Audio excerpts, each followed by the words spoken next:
Have you heard our school's got another special admissions student, supposedly arriving today? I have already heard about it. Cut the drool, will you?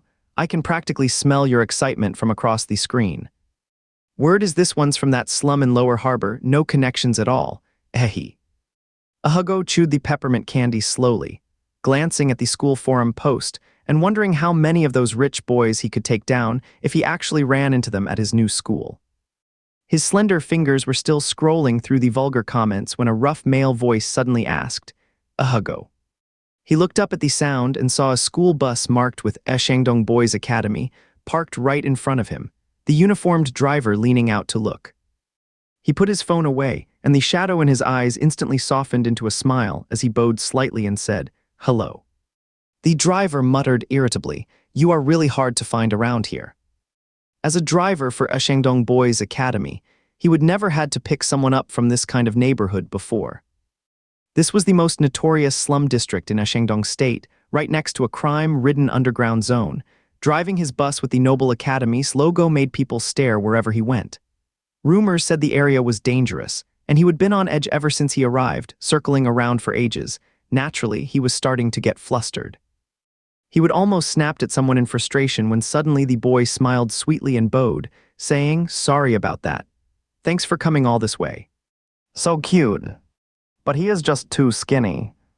Skinny as a sheet of paper, with a sharp jawline and soft-looking wavy hair that looked almost golden like his eyes, clearly underfed. His skin was startlingly pale, his narrow shoulders drooping slightly. If not for the huge backpack on his back, you might have seen his spine sticking out. It was already mid-February, but there would been a late spring cold snap and 2 rounds of rain recently. The streets were cramped, sunlight barely reached through, leaving everything damp and chilly. He could not bring himself to scold the boy too harshly, just nodded and said, Get in. Hugo slung his backpack over his shoulder and climbed in. The driver glanced at him through the rearview mirror and asked, Admitted through special recruitment. Hugo gave a soft nod, looking up into the mirror where he met the driver's eyes. A subtle expression flickered across the man's face, something unreadable, but in the end he only said, That was not easy, congratulations. Hugo's lips curled slightly at the words, Thank you. That small smile brought a faint crease to his lip, giving him an unexpectedly delicate kind of heartbreaking charm. The driver said nothing more and drove on toward Shandong Boys Academy. Hugo knew exactly why the driver had looked at him that way. A lucky one from the slums, there probably were not many like him in the entire Shandong Boys Academy. He had not actually read the novel he was wearing, titled The Gifts of Young Masters, but it had become a phenomenon. Everywhere you looked, there were spin-offs. His best friend absolutely loved it and forced him to listen every single day. He even bought her a deluxe collector's card set as a birthday gift. This was the closest he would ever come to this story, just a straight guy getting dragged into it by accident. There were 20 cards in total, and over the past few days, he would manage to draw about 10 from memory. He pulled out those cards from his pocket and flipped through them one by one. The first card showed a boy with a wild, untamed look. He remembered this character so well because of the tattoos all over his body. Back then, he would thought it was clearly set in another world. After all, during high school, nobody dared get visible tattoos where they could not be covered up. Even though the character was from a 2-dimensional world, the card still captured his essence as clearly as possible. He stood out among all the characters for having the most rugged physique and darker skin. He was also the only one whose uniform was worn crookedly, clutching boxing gloves, coolly defiant and rough around the edges, like a streetwise tough guy. The top of the card bore his name, Joseph. His friend called him Squid Boy, saying he was walking testosterone. Below the card were a few character notes he remembered: age, height, nickname, uniform, Violi. He flipped the card over, and a striking white-haired youth appeared before him. His best friend said this guy was the ultimate looker in the entire boys' school. His name was Nicholas, and he remembered it because the guy lived up to his name, bold, fearless, radiating energy. The black ear stud glinted against his pale skin, making him look like a blazing flame. Below the card, the personal info read, years old, Ekmatal, top student body, one of the 5 wealthy heirs from Shandong Academy. He still remembered the big contrast, had a fierce dog but named it Beauty. Next was a guy with glasses, calm and refined, effortlessly charming. He could not recall his name, just that he was the student council president, the favorite character of his best friend. Could play saxophone and catch basketball one-handed, every trait you would expect from a campus heartthrob. He had it all. Girls seemed to really go for this kind of fresh, clean-cut type of guy. Then there was another one who looked similar, also a glasses-wearing, elegant-looking guy, but with a more haughty expression. The whole vibe screamed elegance and sharpness, like an arrogant peacock. He thought the character description had something like "flower peacock" written in it. Two others stuck in his mind for different reasons. One looked almost feminine, extremely beautiful, though he could not remember his name, probably a really stunning soft type. The other one was just so adorable, with a little tuft of hair at the back of his head. The rest did not leave strong impressions. He could only vaguely recall bits and pieces. Some were dance team members, others basketball players, and a few were top scholars. All the guys seemed to be over tall, with some even taller than. This is a multi-protagonist story set in an elite high school, but the campus is nothing like any school he has ever known in his real world. It is almost a universal BL boys' school. Everywhere you look, there are stories of romantic relationships between guys. Here's the real question. What role does he play in this fictional world? He is Hugo, 17 years old, a second-year student who transferred to the elite academy through a special admission program from the slums. Standing at centimeters and weighing just over 50 kilograms, he has no connection whatsoever to Beau. He had no looks and was not even over 5'8". Nothing a BL protagonist should have was there. He was just a plain little weakling with no charm at all, his frame so fragile it would fall apart if you bumped into him. He spread out the cards in his hand again, about a dozen high school boy anime-style portraits laid out before him. He was certain he was not among those 20 main character cards. Most likely, he was just one of the hundreds of minor characters, extras, or background figures in Ashangdong Academy, after removing the 20 key players from nearly 1,000 students. Ashangdong State had 14 districts. The poorest was Gangwon, while the wealthiest was Imingju Island. It was ironic that these two areas with the widest gap in wealth were right next to each other, separated only by a sea-crossing bridge. As the car left Gangwon, mostly made up of dilapidated buildings and shantytowns, and crossed the sea bridge into Imingju Island, it felt like stepping into a completely different world. Futuristic skyscrapers stood side by side with old European-style buildings, while the towering twin towers of the Afro-Union complex reached high into the sky. The seawater in the wealthy district looked noticeably bluer than that of Gangwon. This was his first time stepping into Ashangdong State's affluent area, and Imingju Island truly did look like a pearl embedded in the sea. It was an unfamiliar world marked by extreme inequality, where assets were nearly all controlled by corporate dynasties. As a poor student from a slum district, he would never known such a life before. An hour later, they entered First St. Imogen Road, and through the car window, he caught sight of Ashangdong Boys' Academy's main gate. The gate was in ancient Roman style, with granite columns carved with a rose and sword motif. Below it, red letters on black read, Ashangdong Boys' Academy. After passing through the gate, a wall stood on the left, but on the right was a hill covered in blooming whitewood trees. It was peak season for the flowers' huge swathes of fragrant blossoms as pure and white as snow. A breeze swept over them, sending waves of rich perfume flowing like a waterfall, thick and sweet to the point where it bordered on overwhelming, almost reminding him of the faint, boyish scent that lingered in the air. After turning the corner, he saw towering trees with twisted trunks, golden light shimmering through misty haze.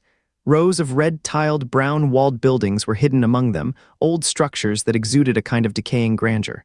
Suddenly, the distant bell tower rang out, dong dong dong. The windows of the bell tower were all made of colorful stained glass, dazzling like a crown of rainbow hues. The air was thick with rich, heady fragrance. He glanced down at his phone, 9 of the clock sharp. Right as the last echo of the bell faded, the entire campus seemed to come alive. Chaotic voices swirled through the thick foliage, and students in uniforms and leather shoes poured into view. It was a scene familiar to anyone who had been to school before, except for one thing. Everywhere Hugo looked, there were nothing but teenage boys, bustling and crowded. The air felt charged with youthful energy, bright, vibrant, and full of life, and suddenly Hugo truly understood what it meant to be at a boys' school. It was a world completely unlike the one he had grown up in, a whole different universe, as far removed as you could get. What had once been a church school was now expanded into Shandong State's most prestigious modern boys' academy, with annual tuition nearing $1 million AESE. One of the four most renowned private boys' schools in the AESE Federation, it stood as an unattainable sanctuary for ordinary people, strict yet chaotic, a paradise crafted for the privileged elite. The school bus carried him through a crowd of boys in uniforms, all turning to stare at him with one sharp glance. The statue of the Virgin Mary before the classroom building gazed down with gentle compassion, while Hugo's delicate face was hidden behind the shifting shadows on the window pane, pale, slender, and quietly ordinary. Boys by the roadside whispered to each other, nudging one another as they glanced toward the school bus. "Quick, is that the special admission kid?" "Who?" "The one from class Erigha. He is the first student ever from a slum district in Shandong Academy, year Ahista." The bus wound through half the campus and stopped at a 2-story building with red walls, black tiles, and a style that blended Eastern and Western architecture. The driver said, "I was told to bring you here. Someone should come down soon to meet you." "Maybe," the driver thought. A student nobody cared about, ignored, just the smallest of many hurdles he would face in the future. Hugo stepped down from the bus and thanked the driver. The driver gave him one long, thoughtful look. A gust of wind swept through, nearly covering Hugo's eyes with his hair. Then he hesitated, almost said something, but finally just drove off without a word. Hugo stood at the bottom of the building for a while, then suddenly spotted 2 boys in uniforms slipping out from the nearby woods, holding hands. He instinctively took a step back and let out a sharp crack as his foot crushed a flower branch. The soft pink petals turned stained with deep red bruises and mud from the impact. A cold, quiet voice cut through. "You are Hugo, the one transferred from Ixaye Agengwen No, Middle Istchu." Hugo turned around to see a boy wearing glasses, dressed in a black uniform with gray dress pants and black shoes, the shoelaces tied into perfect bow knots, radiating an air of arrogant precision. His eyelids hung low as he looked at Hugo. He used to be short-tempered and would never even glance at someone so full of arrogance. Now he glanced at the golden badge on the other's chest, his eyes crinkling into a sweet smile as he gave a polite bow and said, "Good morning, senior." Matteo, the senior in question, had a face that looked stern and indifferent. His disappointment and disdain were impossible to hide as he said, "Follow me." Hugo followed behind as Matteo walked forward, glancing back and asking, "How old are you?" 17, Hugo said. "You look even younger than your photo. At first glance, I actually thought I would made a mistake." "Maybe it is because my photos make me look a little plumper than I am," Hugo said with a laugh. The way he smiled made the lines at his mouth stand out sharply, emphasizing just how thin he would become. Matteo raised one perfectly arched eyebrow in mild disdain and turned away without another word. Shandong Academy gave the student council a great deal of power. The entire office building was filled almost entirely with council members, who handled most administrative tasks. Matteo was the head for their high school second-year division and one of 3 vice presidents in the student council. They retested his entry level to determine his rank, then Matteo handed him a badge. "This is your badge. You will need to wear it at all times while on campus. If you are caught without it, you will lose points. The dress code rules are clearly written down. Did you go over them?" Hugo nodded. "I have read them all." The badge bore the Shandong Boys Academy logo and his name. His emblem was white, 2 crossed swords in white, surrounded by a bouquet of white roses. But Matteo's badge was gold. He would seen this in a fan-made video about the novel. Shandong Academy had 4 student rank levels: white, red, gold, and pure black, all based on overall campus points. So he was clearly at the lowest level, the white badge. He remembered most of the main characters wearing black badges. Kids from upper-class families always got the best elite education from birth, so their overall points naturally added up higher. There was no way he could compare, given his background. He glanced at the badges on the student council members, mostly red or gold, which were the colors most people usually had. Looks like he would have to climb up from the bottom step by step. After finishing all the paperwork, Hugo stepped out of the office building with an extra cardboard box under his arm, filled with textbooks for the new term, a freshman welcome kit, and spring uniforms. His backpack was already huge, and now he had to carry the box too, making his bony frame look strained. But Matteo, who was showing him to the dorms, did not offer to help. The office building was right next to a soccer field, where a group of guys had just finished playing and were washing up at a nearby pool. Hugo walked past the group with Matteo, noticing everyone staring at him. What kind of food do they even eat? Their average height was definitely over Ukma, tall and built, each one towering over him by at least 2 heirs. The difference in physique, good thing he is straight. These guys were not just tall, they were all really good looking too. Even the least attractive among them was still a guy you would notice on the street, each one clearly a golden boy from some fairy tale. They wore matching sports shorts and long socks, their pale legs bare, radiating pure teenage energy. But Hugo's eyes still zeroed in on the guy right in the middle. He had striking silver-white hair, one foot propped up on the edge of the pool as he tied his shoelaces. White soccer socks, gray 3/4 length shorts revealing strong, long legs. A loose hoodie hung off his shoulders, and with a lazy turn of his head, he glanced at Hugo before turning back to fiddle with the faucet. So strikingly bold it was like a burst of daylight fireworks blooming under the fiercest sun. It was as if this guy had just stepped straight out of a manga. Nicholas. That is Nicholas from the Three Flames group. Hey Matteo, new student, someone with a soccer ball called out loudly.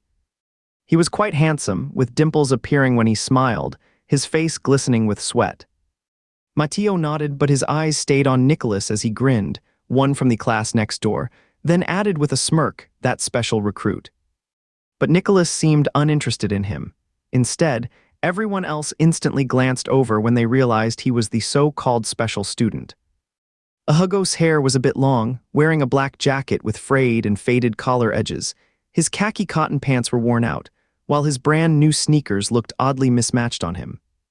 He stood out so little, almost invisible, that he was not even the most ordinary kind.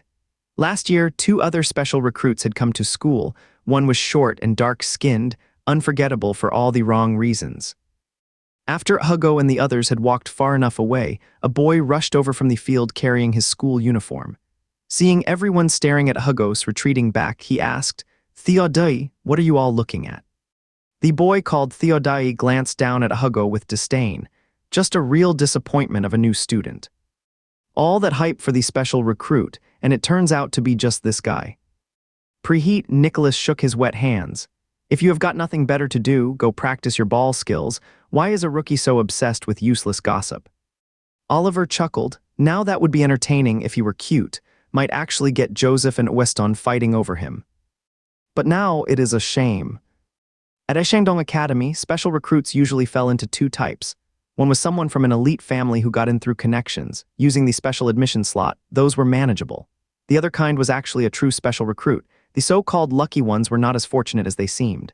Besides the rare standout few, most ended up either serving as lackeys to wealthy boys or being just average in both talent and looks, trying to truly fit into the rich kids' world near. The new transfer student was clearly the latter kind. He was not worth causing any trouble, but he would definitely end up in the lowest rung of the entire school. Oliver watched Hugo's thin silhouette fading into the light and muttered, "Hope this beanpole does not have too rough a time ahead." Nicholas glanced at Hugo's retreating back. His extremely slender frame was squeezed between his backpack and a cardboard box, thin as a sheet of paper, looking frail and impoverished. Apparently he is from Lower Harbor, Oliver said. Lower Harbor was a place they would all heard of, at least. They knew about it, but none of these rich young boys had ever been there. Now that they saw Hugo, the poor district suddenly felt real and tangible. That is Ksaya Gangwon really this poor? It was a bright spring morning, sunlight poured down, the air brimming with life, ordinary yet strangely meaningful. No one back then could have guessed that soon he would send shockwaves through the entire Shandong Academy, just like an unremarkable pebble dropped into a river, sinking unnoticed to the bottom before suddenly sending ripples rising from deep beneath. Back then, Hugo, pale and thin, almost colorless, had completely transformed. His hair was jet black, soft and thick like seaweed. His eyes slanted upward at the corners, their amber irises both enchanting and innocent. His lips were lush and rosy as if painted with rose juice. His body was well proportioned, his skin smooth and glowing white, so delicate that a slight pinch might leave a visible mark. He was breathtakingly beautiful, almost sinful. Even the most vibrant summer roses could not compare. He was like a gift from God to the rich boys.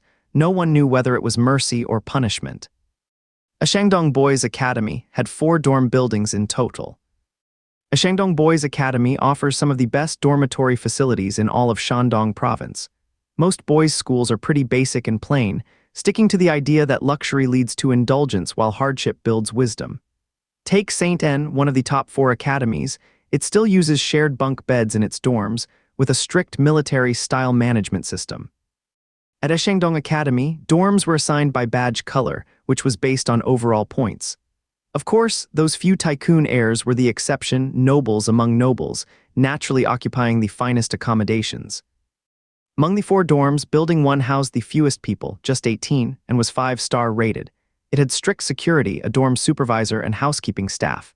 Everyone wanted to get in, making it the ultimate goal for students. Since there were only so many spots available, that meant each level had fixed numbers. Someone had to move down when another rose up, making the competition even fiercer. The school used this system to keep everyone pushing forward without Rehearsal.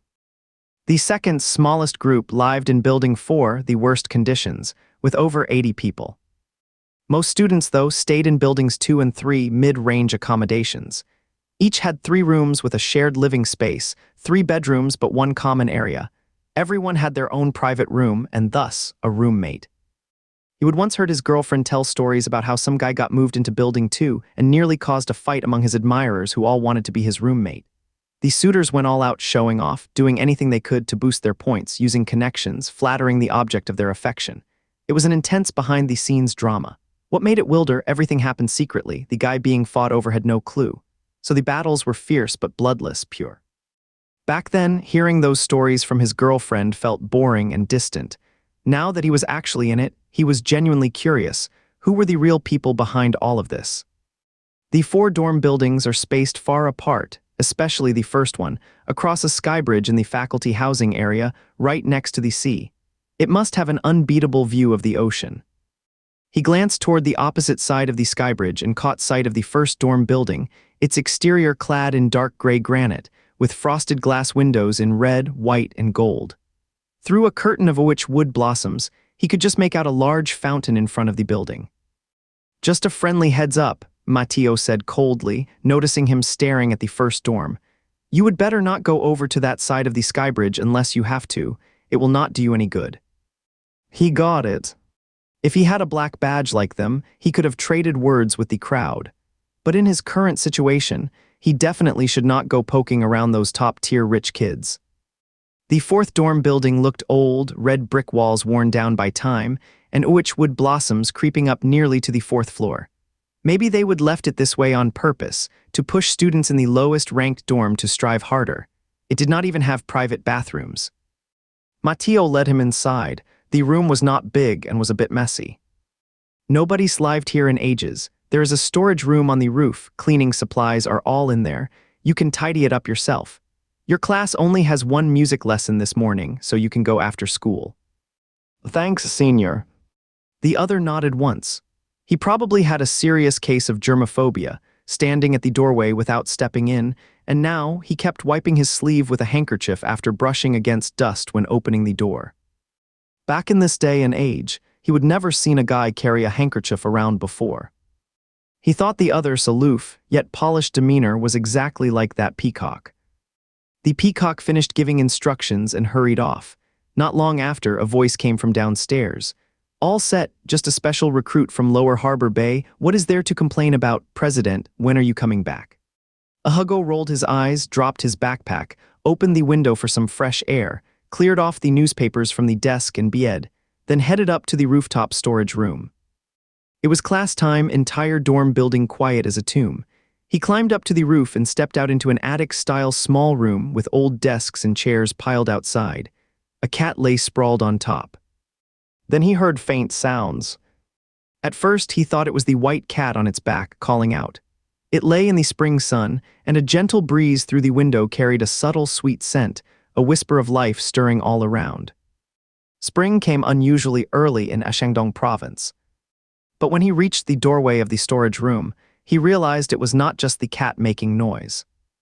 Behind the cat's sugary meow, there was a flirty male voice, like spring breeze brushing over flower stamens, soft, trembling, and thick with sweetness.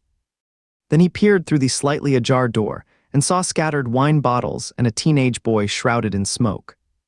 He was leaning back, sucking down from the bottle with loud gulps. Soon after, someone pushed the storage room door open. Inside, thick with smoke and shadows, several boys loomed like wolves in the dark. He jumped back in panic. A strictly managed all-boys school, filled with rich boys still learning how to handle their hormones under a rigid and oppressive hierarchy, this setup bred a restless, tense atmosphere. Beneath the polished, elegant campus lay a pack of truly unhinged people. Today someone shoved another against the wall, tomorrow someone forced a kiss, whichever pretty boy got followed again. My bestie dragged me out of my game every day just to scream with her. The problem was, he did not care about boy-on-boy romance at all. Maybe being too dismissive of my friend was a crime, so that is why I ended up waking up in this dangerously messed-up novel world. Hugo wanted to jump off the building. He hurried downstairs, rushed back to his room. After a while, he faintly heard footsteps descending from above, seemed like a few people were heading down. Only after the sound faded did he finally step out of the room and head back upstairs. Just as he turned the corner into the hallway, he ran straight into a group of boys. The tall guy at the front seized him by the collar as he stumbled toward him, lifting him up like a chick by the scruff of its neck. The huge height difference sent a wave of panic through him. The blue tattoo on the hand gripping his collar snaked along the veins, like a vigorous vine growing wild, slipping under the sleeve and spreading across the side of his neck. Joseph's eyes were half-lidded, his jawline sharp, a faint smirk playing at the corner of his wet lips as he spoke in a careless drawl. "I caught you." Hugo was lifted off his feet entirely, one hand pressing against his waist and abdomen, slender fingers curled in. The other guy had a close cropped head and was lean, his uniform hanging wide open. Unlike most others who wore shirts underneath, he only had on a black tank top. Hugo took a quick mental measure of the difference in their builds and assessed how he was feeling physically. He could not win. That guy's squid boy probably does boxing. He had too much experience in fights to not know who he should not mess with. Just one look was enough. And because of that, he knew exactly how to handle the situation. Squid boys like him usually did not go after someone who was way weaker than them. So he immediately pretended to panic, struggling wildly with a pained expression. Joseph seemed genuinely stunned, probably had not expected him to be so light, and after glancing at his face, let go. "I did not see anything," he said, his face flushed from struggling, a soft pink creeping across his cheeks. Just as he finished speaking, someone behind him laughed. It was that handsome boy who had been sneaking sips of alcohol earlier. He had almond-shaped eyes, long eyebrows, messy bangs, and a swan-like neck with a slender waist, so strikingly handsome it seemed almost unreal.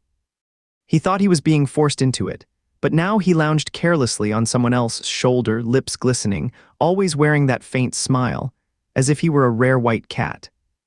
"Did not see anything." The guy seemed unfazed by being caught. "Wanna watch us do it again?" Hugo shook his head, and the other boy laughed harder, almost to the point of losing control. "A new guy." Hugo nodded. The others glanced at him. "You are the transfer student from class." Hugo nodded again, and another guy, clearly full of himself, snorted. "Seriously? Just a beanpole." There were 5 or 6 of them, tall and broad-shouldered, reeking of smoke and alcohol. Hugo had always been proud, but now he was trying to bow his head low enough, though he was not sure if he looked scared enough.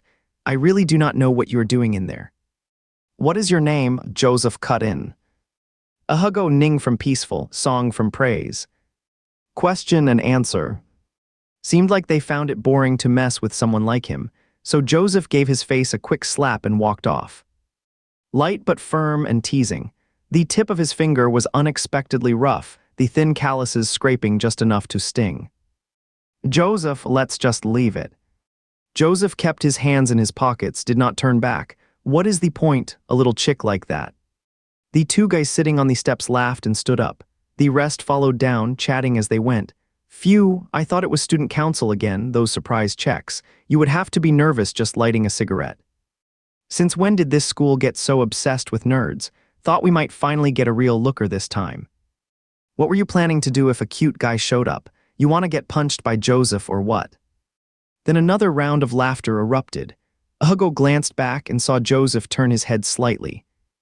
Those eyes were unforgettable, sharp and bright. He was smiling, but from a distance there was no warmth in them. Joseph was not at all what Hugo had pictured. He was not as handsome as the profile picture suggested, but maybe because real life hits harder. There was this raw, untamed energy to him, like a streetwise rebel from a gritty apartment dweller story.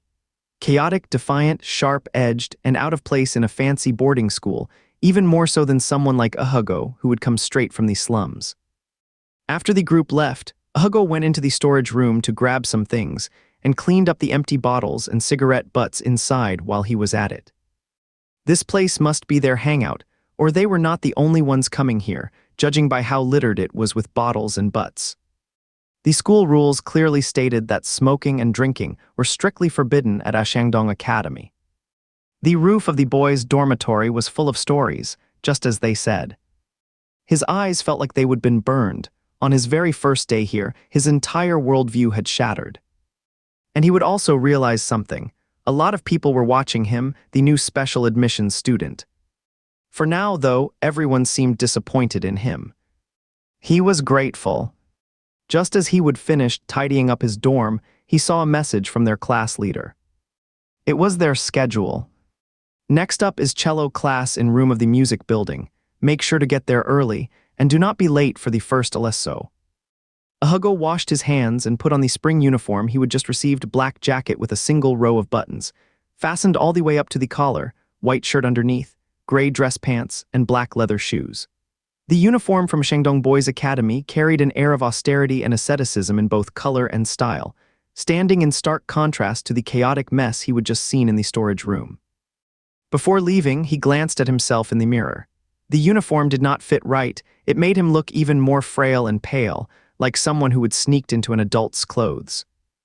But that was better. It made him blend in, unremarkable enough to not stand out in any obvious way. He checked his phone, still plenty of time before class, and decided to head to the library to get a reader's card. A Shandong Academy's library sat right next to the dorms, so grand it felt more like an art gallery than a reading room. After getting his card, he pulled up the map and headed straight for the magazine section in the farthest corner on the first floor. During class hours, there were hardly any students inside, just one teacher sitting by the door playing poker on a laptop. He pulled out a bookmark and started scanning row by row. At the very top of the fourth shelf, he finally spotted the book he had been looking for. There was an entire shelf dedicated to gaming magazines. Everything from game development and esports to entertainment news about pro players. But since few people seemed to read this kind of stuff, the books had been gathered up on high shelves. Literally out of reach, stacked right at the top. He could not even stretch high enough to grab one. The library was designed with serious style and elegance. Beautiful, sure, but completely impractical. He stood on tiptoe, using his bookmark to nudge the shelf. After 2 tries, he saw the magazine about to fall, and suddenly, an arm reached in from behind and plucked it down for him. He jumped in surprise, turned around quickly, dropped his toes back to the floor, and found himself staring at a mole just below the other guy's throat.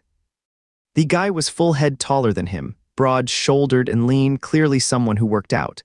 When he reached out, his body seemed to spread like a massive pair of wings, completely covering Hugo. Like if the man had wanted to harm him, there would be nowhere for him to run, not even to scream.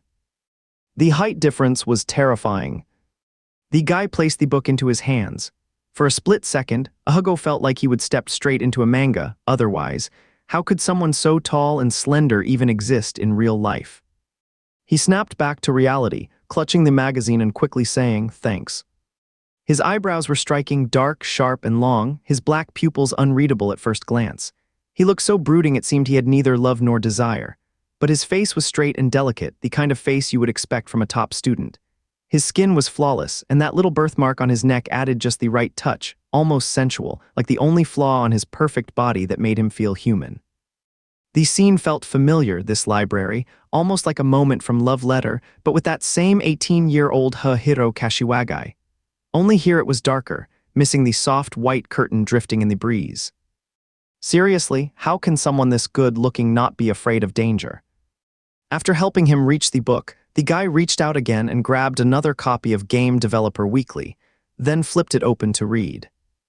Hugo did not recognize the guy at all, could not recall which character he was from the card list. Maybe that kind of brooding vibe just does not translate well on paper. He probably stood around centimeters tall, and the subtle awareness of their height difference made him feel a little enervo. But then, just a second later, his attention was drawn straight to the badge on the guy's chest. This was the first time he would ever seen a black badge. The black badge was not very noticeable on his black uniform, but that is exactly what gave it an understated elegance. The rose and sword engraved on it were deep black, slightly different from the uniform's shade, and they caught the light, glowing darkly. It stood out sharply against his own white badge. Hugo opened the esports magazine and flipped through it, when suddenly he heard a faint creak from behind the bookshelf. He turned around and through 2 rows of shelves, could barely make out 2 boys locked in an embrace near the back door corner. Seeing 2 guys being affectionate right before his eyes was a real shock to Hugo, a guy who had never been into that kind of thing. Could this really be his new normal at school? He grabbed his magazine and headed straight for the reading area, finding a seat. Not long after, Shadowy Guy came out too. The couple emerged as well. One had dark skin and a buzz cut, looked like a jock, while the other was pale and delicate, long hair flowing down his back, giving off a soft, artistic vibe. Oh hey, so familiar, just like the setup in any campus BL novel. The couple had not even sat down for 2 minutes before they were leaning on each other again, completely unaware of anyone else. That part felt pretty familiar, though. Whether it is high school or university, libraries never seem to run out of lovey-dovey couples. The artist type was still shy, always pushing back slightly but too scared to speak up. The jock, on the other hand, was clearly the bold, cool, and reckless kind, and seeing his partner blush only made him more eager. Hugo glanced sideways at the brooding guy, who was stuck in the audience just like him. No wonder he is the main character, zero expression on his face. As if someone were going at it right in front of him, he would not even blink. Like a cold iron rod in early spring's chill, untouched by any of the world's desires. The young couple was about to ignite into a passionate flame when they suddenly rushed to pack up and leave. The dark-skinned athlete rolled up his sleeves, revealing his sun-kissed skin, making their contrasting tones even more obvious. He slung both backpacks over one shoulder without letting his girlfriend carry a thing, then tugged on her arm and pulled her out. You do not need to be a genius to figure out what they were rushing off for. Oh, he would only come here to soak in some culture, and almost ended up being a random background character in one of those Japanese clips where people go wild in the library. Can these couples just leave the library alone? Once the couple left, it was just him and the brooding handsome guy left in the library. The musty air suddenly felt cleaner, and all that filled the silence was the soft rustle of pages turning. The magazines were brand new, barely touched, with a strong ink scent lingering. Some pages stuck together slightly. His body still held warmth as he kept his head down, his wavy hair brushing his shoulders, his neck and hands pale and slender, so thin that his ears stood out sharply tinted pink, a rare splash of color on his otherwise subdued frame. He did not notice the brooding guy watching him several times over, still lost in thought with his head down. He stayed reading in the library until 10:40. From 11 to 12 was his cello lesson. Hugo left 20 minutes early and headed straight for the music building. He was a bit of a directionally challenged, this campus so big it made him dizzy. He always thought the sun was in the north, mixing up east and west completely, knowing he was walking south but still feeling like he was going north, no matter how hard he tried to correct himself. Deep in the campus, the white thorn trees stood over 10 meters tall, their branches heavy with flowers swaying gently in the breeze, filling the air with a rich fragrance that wrapped around him. The white thorn was officially recognized as the state flower of Shandong, reportedly because an old governor had a deep love for it and had it widely planted across the province. After wandering through several wrong turns, he finally reached the practice room, only to run into Shadow Brother again, tall with lean hips, sharp and narrow in build. His face was strikingly handsome, but every other part of him seemed carved from angles, lean yet unnervingly sharp. Shadow Brother walked right into the classroom Hugo had been heading for. Turns out they were in the same class. Hugo followed right behind, and just like that, the lively practice room fell silent. 20 or so boys, all around 16, turned to stare at him at once. They were all dressed in matching black uniforms, and the way they looked at him made him feel as if he had been sucked into some dark vortex. He was the only one in class with a white badge. A lean, relaxed-looking guy turned to him and said, "Go get your cello." He knew their class president, Henry, had even added his contact a week ago. His voice had that distinct young baritone quality. The moment he heard it, Hugo could tell exactly who it was. He looked clean and strikingly handsome, like raw jade untouched by carving. Unlike Matteo, who always gave people the cold shoulder with that tilted chin, Henry was not warm, but he answered every question. He would help if you asked, but would not give you any extra attention either. Hugo had already learned these rules at Shandong Academy over the past 2 months. Everything needed for classes, musical instruments, sports gear, and so on was provided by the school, probably to prevent obvious differences between students from different backgrounds. On one hand, there was a strict, clearly defined hierarchy. On the other, efforts were made to hide those very divisions. The world really was contradictory. He rushed over to pick up his cello, small as he was. It looked way too big for him. Good thing he would been practicing these past few months. Otherwise, this weak frame of his probably would not have held up. He was carrying his cello, searching for a seat when their eyes met. The brooding guy seemed to recognize him and gave him an extra glance. He sat down in the empty seat next to him. He was actually glad to run into someone like this. It is because of guys like him, ordinary high school boys, that someone like Dark Guy stands out even more. The same goes the other way around. This guy is like the moon, and people like him, a faint little star already dim to begin with, just vanish completely in his shadow. He glanced around at everyone else again. He even thought his earlier worries were a bit too self-centered. There were so many good-looking guys at this school. He was the least noticeable one in his class. He did not even need to pretend. His looks and height were both dead last. His new classmates all carried that vibrant, bright energy born from money and power. Scanning the room, most people's looks and vibes were pretty average. Only 2 stood out. One was Dark Guy, of course, definitely the school's main character type. He was just too brooding and handsome to ignore. The other was a guy sitting in the front row. About his height, he was similar, lean and wiry, but unlike him, this guy looked like a porcelain doll, delicate features, deer-like eyes. The moment their gazes met, the boy's glance darted away instantly, leaving only his back and a tiny braid just barely long enough to be noticed. He would seen that face before in those 20 cards. Having 2 main characters in one class should be enough, right? He was new to the class, so naturally he became the center of attention. A few boys were talking about him in English. Really from Lower Harbor. James, quit snapping pics, do not let him catch you. He overheard them saying, do you think he understands what we are saying? Then let's switch to French. He did not react at all, he definitely does not get it. Well, have fun with that.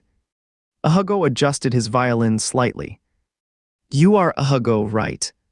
A guy with glasses who looked completely ordinary leaned in. Yes, hi. The guy was unusually warm. Hi, I am Arthur. Arthur had a face just as unremarkable as his own, kind of a pale bookish type with thin lips, exactly the kind of quiet character you would find in novels who is always spreading gossip. Sure enough, Arthur immediately started chatting with him warmly, asking where he would gone to school before and how he ended up transferring into sophomore year. Move over here, Arthur suddenly whispered. Hugo obediently shifted over. It made sense to make friends quickly in a new place. There was no reason to turn down an olive branch when it is offered. Besides, Arthur looked well-dressed and calm, definitely not someone who had been bullied. That mattered too. Newcomers often got caught in the same isolation if they befriended someone already on the outs. Arthur lowered his voice. You would better stay away from Etika. He does not like people getting too close to him. Etika. Arthur nodded, seeing that he had no idea, and quietly filled him in. The quiet, aloof-looking guy is Clark, Etika's nickname. Back in middle school, he played Mr. Etika in the spring festival play of Pride and Prejudice, so everyone thought he was the high school version of Etika. Believe it or not, he actually kind of looks like him. The guys in our class all look good. After all, they are all rich kids one way or another, with height and presence naturally standing out. But Clark still stands head and shoulders above the rest. Just like how elite schools never lack wealthy and powerful families, Clark's background is still at the very top of society's pyramid. Arthur added quietly, his granddad is Damayan. Just a plain name with no title attached, but there is only one reason: it is world famous. He quietly searched the name on his phone. Suddenly, he remembered their family. Hugo's father was working as a driver for the Apu family. During last year's incident on December 8th, Edwin was attacked by troublemakers. It is said that Hugo's father risked his safety to knock the offender off their feet when he happened to pass by. Afterward, Edwin not only gave him a generous sum of money, but also hired him as a driver for the Apu family. As a result, Sophia quit her job at a laundry shop in the low-income district and began working as a housekeeper in the Apu family's main residence. Hearing about his ex, Hugo's parents were overwhelmed with gratitude, so nervous they did not even dare skip school on the first day their son transferred. If Ashangdong Academy had its own social pyramid game, Clark's the one at the very top, Hugo's the one at the bottom. There is no one in the whole school farther apart than these two. No wonder the class gave him such weird looks when he sat next to Clark. Our class is super harmonious. There is no more united group than ours, Arthur smiled, except for Etika and Liam. Liam.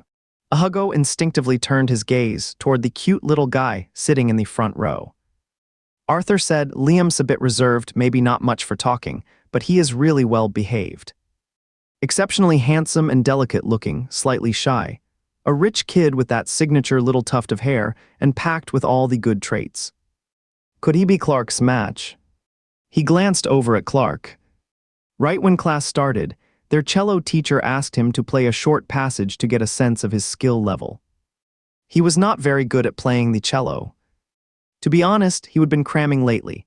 After barely passing the special entrance cutoff for Ashangdong Academy, his parents immediately signed him up for a few crash courses. The big difference between the 4 top academies in the Aegean Federation and regular high schools is their focus on well-rounded student development.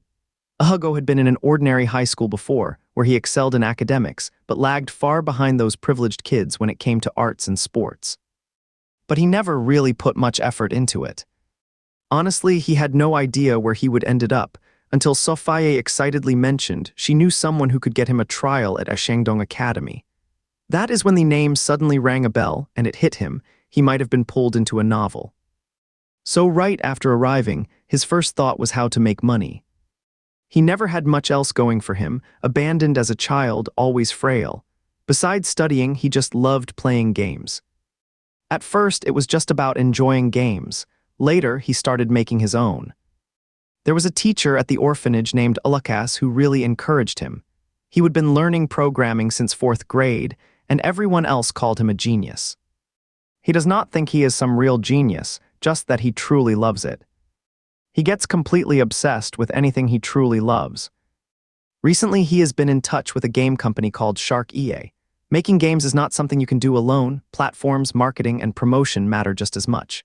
Shark EA is a new studio but has great reputation. They are known for spotting and nurturing fresh talent. He sent them one of his earlier games, designed and coded back in middle school. He could not possibly rewrite all the code from memory, so he has been polishing it up lately while waiting for their feedback. It is such a rare thing to have a career you are good at and genuinely love. Even if he lived 100 lives over, his goal would not change. When working on games, he gets so absorbed that he barely eats properly. let alone has the energy to practice cello. Other than gaming, it felt like his whole life over the past decade had been nothing else. He really is boring, so even the one thing he is good at feels dull and ordinary, just like a typical programmer. Not like main characters who dance or play piano, study art, or when they are into games, are flashy esports stars or fiery but eye-catching male streamers. No doubt about it, he is the ultimate sidekick. So after finishing his cello practice, some classmates snickered quietly, and even the teacher was visibly shocked. She probably did not expect much from him anyway. After all, he is a special admit from the slums. Getting to go to school here is already lucky. Who would think he could afford music lessons? Art has always been just icing on the cake for rich kids. So she stuck to her encouragement policy. Not bad, you played the whole piece all the way through. Sure enough, a kid from the slums did not even know what shame was. After hearing that, he actually smiled, looking proud just for managing to finish an entire song. It was not clear whether the cello was leaning on him or if he was leaning on it, but either way, it seemed like it might crush him. Almost instantly, someone live streamed his very first class at Changed Academy with photos and captions all over the school forum. Before lunchtime was even over, Hugo's photo had spread across the entire campus. During break, he slipped off to use the restroom and took a quick peek at the school forum while he was there. The moment he logged in, every single thread was about him. What kind of weirdo is this new special admit? From Lower Harbor, what were you even expecting? What kind of handsome boy would come from there? Those good-looking guys are all probably stuck in underground bar clubs and KTVs over there. If he were not wearing glasses, putting them on would be like calling him a bookish nerd straight out. Is there something wrong with his health? He looks completely pale. Not sure, but Lower Harbor's environment is seriously scary. He just looks sickly. Thank goodness we have entrance physicals. I am actually worried he might be carrying some kind of disease. Hugo zoomed in on his own photo. He was so thin that his eyes looked oddly large and prominent, and his lips were pale, almost sickly. If he would played the violin, it might have been fine. Even something bigger like a piano could have worked better, but no, it had to be the cello. The instrument made him look as though he were nothing but bones, slender white wrists and his head slightly bowed. His facial features were not bad at all, but the extreme thinness took all the life out of him. First glance was disappointing, so naturally no one bothered to look closer at his face. The new students online were hurling every insult and sneer they could think of. He would probably send someone with weaker nerves into a spiral of depression just by reading it. Luckily, he did not care at all. He would actually been worried he might get dragged into some messy gay romance drama. But judging by how things were going, that probably was not going to happen. Unbeknownst to him, someone was staring intently at a set of his photos on the screen. Playing the cello, then smiling up at the teacher afterward. His hair was softly curled, delicate and pale skin, fairly tall but still giving off a lonely look. Zoomed in, then zoomed again, until the whole screen showed just his face or his hands, like a magnifying glass scanning him from head to toe. His body frame was so different, it would fit perfectly in someone's arms, too small to even wriggle free. The screen dimmed, reflecting a pair of glasses glowing faint blue. Behind the thin lenses lay soft, tender almond-shaped eyes. Hugo remained unfazed by the insults on the forum, but Arthur was visibly upset. Hugo thought he really had a kind heart. "You are not half as bad-looking as they say," Arthur said, leaning in and startling Hugo. Arthur studied his face. "You are actually quite handsome, just really thin." Hugo did not pull away, just smiled faintly, a soft line appearing at the corner of his mouth. He did not care much about being good-looking anyway. He was not even into dating. But honestly, this situation was kind of risky. He could easily become an outsider. Standing out too much is dangerous. Being completely average is just as risky. No matter the world or school, people like him tend to get bullied and left out. He figured a Shandong Academy had even more rigid class divisions. He did not want to be bullied. To the wealthy, powerful young gentlemen at Shandong Academy, classmates were just another form of social capital. Usually, they were not interested in wasting time or effort making friends with new students. There was no point, and it would just be a waste of time. They came from two different worlds to begin with. After graduation, they would never cross paths again anyway. But luckily, he had met Arthur. When they got to class 3, Arthur switched seats with another student and sat right beside him. His seat was not in the back row or front, just a middle spot by the window, not fully against it, about half a table's width from the glass. Sitting there, you could not even see outside. A pretty unnoticeable spot. Arthur was good at talking and had a decent social circle. The few guys who hung out with him were willing to chat because of Arthur's friendship, with one thing in common: average looks, medium height, totally invisible in a crowd, and seriously chatty. It felt like half the gossip pie for this novel relied on these guys alone. He was more than happy to join in, truth be told.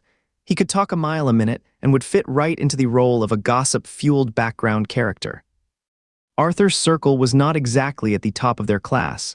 It sat somewhere in the middle to lower tier, but that was still safe territory, just like being on either end of the spectrum. He was not some delicate, clueless kid, far from it. He would lived through real hardship. Growing up in an orphanage and walking with a limp had left him lonely through elementary and middle school, but he would claw his way back on his own. He thought he was pretty good at reading people and getting along. After taking a look around, he realized Arthur was not exaggerating. The class as a whole was actually quite peaceful, no cartoonish villains in sight anyway. Nobody openly picked on him, though who knew what went on behind closed doors. The class seemed to split into 3 groups, subtle during lessons, but crystal clear the moment school ended. One group consisted of the wealthiest and most influential kids. Parents were either CEOs or high-ranking officials. Another group came from less privileged backgrounds. Then there was Clark. He stood apart entirely. In the class, he was like a star in the spotlight, exactly the kind of student teachers loved: top grades, elite family background, and looks to match. He would seen plenty of school stories before. Characters like Clark usually drew crowds of admirers. In a regular high school, it would be dozens of girls. In an all-boys school, you would expect just as many guys, especially since gay students were common here.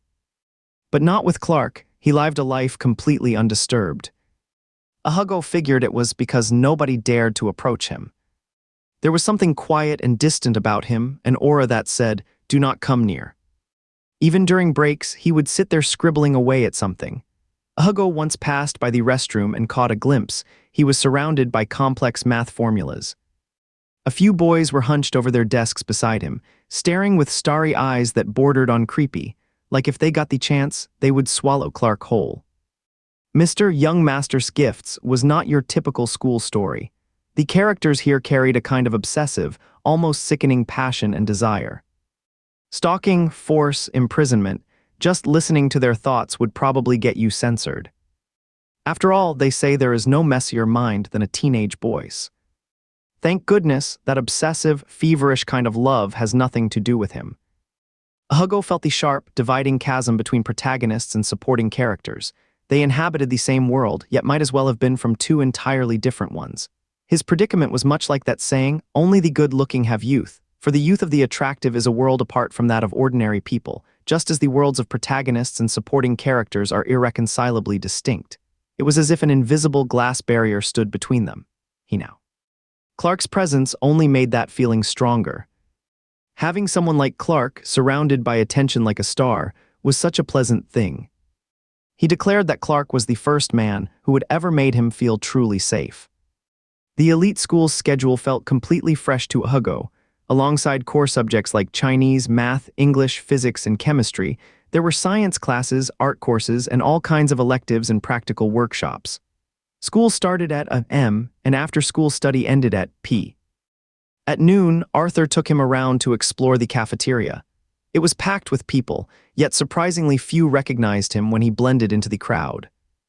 The meals at the elite school's cafeteria were incredibly abundant, and most of them were free, included in tuition fees. But he was worried about his stomach adjusting, so he did not eat much. Arthur said, "No wonder you are so skinny, eat more, there is PE this afternoon." A Shandong Academy placed a strong emphasis on physical fitness, with multiple PE classes each week. But he did not attend the afternoon PE class because he had not picked his course yet. He would need to check it out first before deciding. Their PE classes were not grouped by class. Everyone in grade was mixed together, and students chose based on what they want. The difference between this elite school and regular ones was biggest in arts and sports. All facilities were top-notch, even offering golf, rugby, boxing, taekwondo, fencing, and more. He would always been terrible at physical activities, forget basketball or football, even rugby or boxing. With his small frame, he would probably get carried out if he tried. So he signed up for swimming and shooting classes. He picked swimming because it felt useful in real life, and chose shooting just because it did not require physical contact, a perfect fit for someone like him. Honestly, if game classes counted as sports, he would score a perfect 100. After choosing his courses, he went to see the headmaster. At first, he did not know why the headmaster had come to meet him personally. Then, overhearing hints about Olivier in conversation, it finally clicked. Before leaving, the principal took a photo with him, patting his shoulder and saying, "Just focus on your studies here. With grades like yours, your future is definitely limitless. If you have any complaints, feel free to talk to your class representative or William, who is in charge of your group. Do not worry Olivier and the others." Hugo nodded eagerly, okay. He looked perfectly obedient. After leaving the principal's office, he headed straight to the student union building. Since his family was not well off, the school arranged a work-study job for him. It was called a part-time job, but really it was just a disguised form of financial aid. Apparently all special recruits here had such jobs, usually working short shifts at places like the library or convenience store. They assigned him a position at the cafe library. A Shandong Academy was huge, with lots of these cafe libraries, similar to study rooms but serving coffee and tea. He was assigned to the one next to building of the door. He went by the place he would be working at and found it packed with people. All the outdoor tables were full, looks like his shift would keep him busy. Leaving the cafe library, he walked toward his classroom. As he passed by class, he noticed a boy lying face down at the back door, draped in his school uniform, fast asleep. A book stood upright on the desk, shielding him from the sun and blocking his face, just a tuft of white hair glowing softly under the eyelid. Turns out Nicholas was in the class next door. Sunlight poured through the classroom, filling it with golden light. One of Nicholas's hands glowed in the sun, and the red string around his wrist stood out vividly. He returned to class just as break time ended.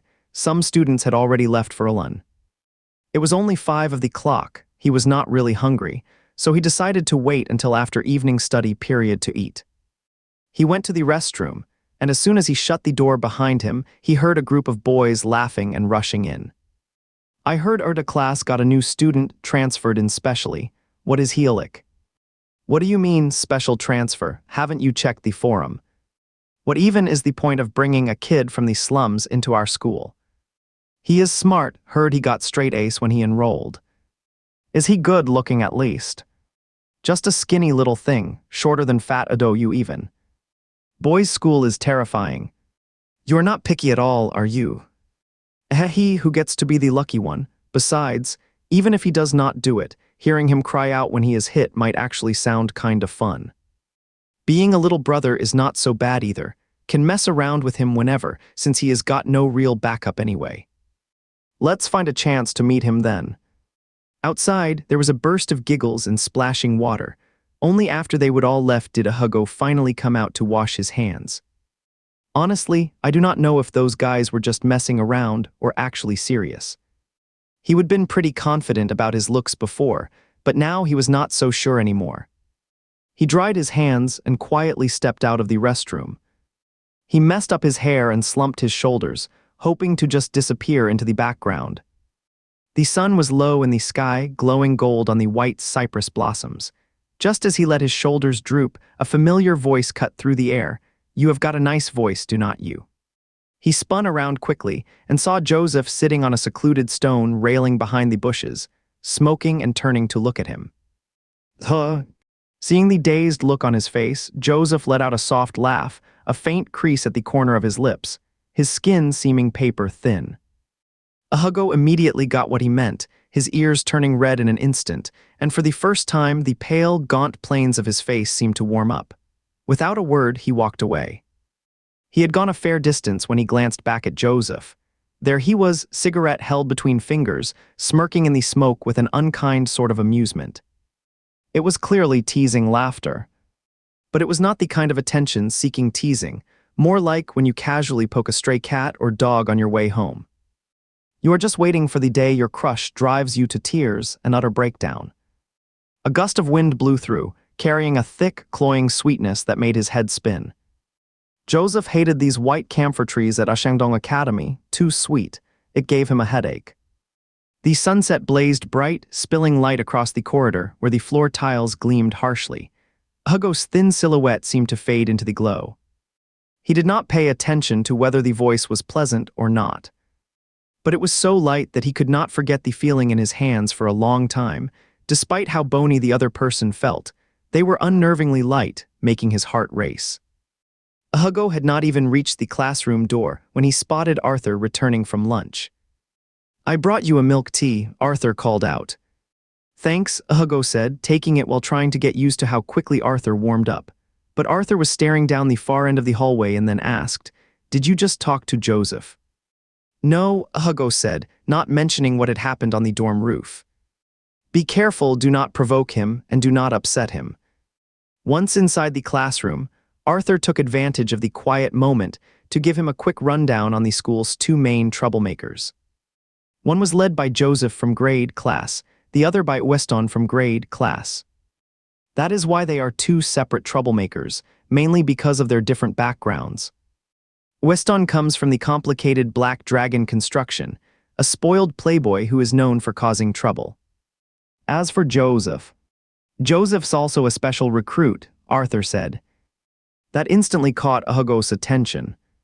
"Still, he is nothing like you," Arthur said. "He got in through sports recruitment. He was our school's first ever boxing student. He used to fight underground bouts in the lower levels, and when he made a name for himself, it just so happened we were launching a new boxing program. That is how he ended up here. At first, Weston had everything under control. Everyone knew the principal favored him, so he would mess around with people all the time, especially special recruits." Hugo smirked, then suddenly noticed Clark walking in with an incredibly handsome face. To be honest, Clark was not the kind of stuck-up rich kid who made people nervous just to talk to.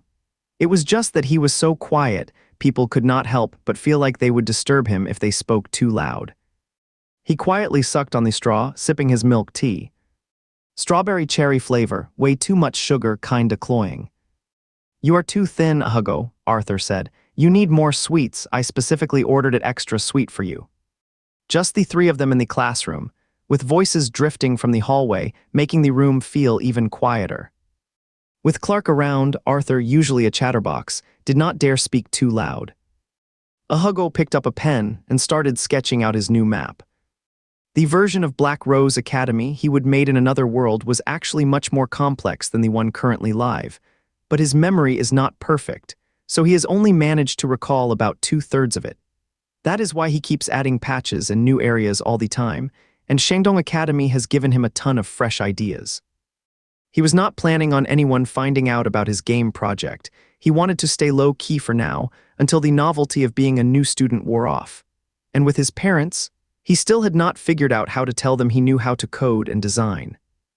Maybe in a few months, he could just say it is a skill he picked up at Shandong Academy. He doodled on the page, and Arthur leaned over to peek. Seeing the messy black scribbles, his expression softened with even more sympathy. He probably thought he was one of those earnest kids trying hard to master music, chess, calligraphy, and painting, only to mess it all up, but still climbing as fast as they could, a poor kid striving to get ahead. And this poor kid was so frail-looking too, making you feel sorry just at the sight of him. Arthur suddenly snapped his fingers. "Oh right, did you know there is a special welcome event tonight just for new students?" A welcome event. Shandong follows a continuous enrollment system. Most of us have been here since elementary. When someone new transfers in, they always throw a little welcome bash for them. It is an old tradition. Right now, it is Weston and his crowd running the show.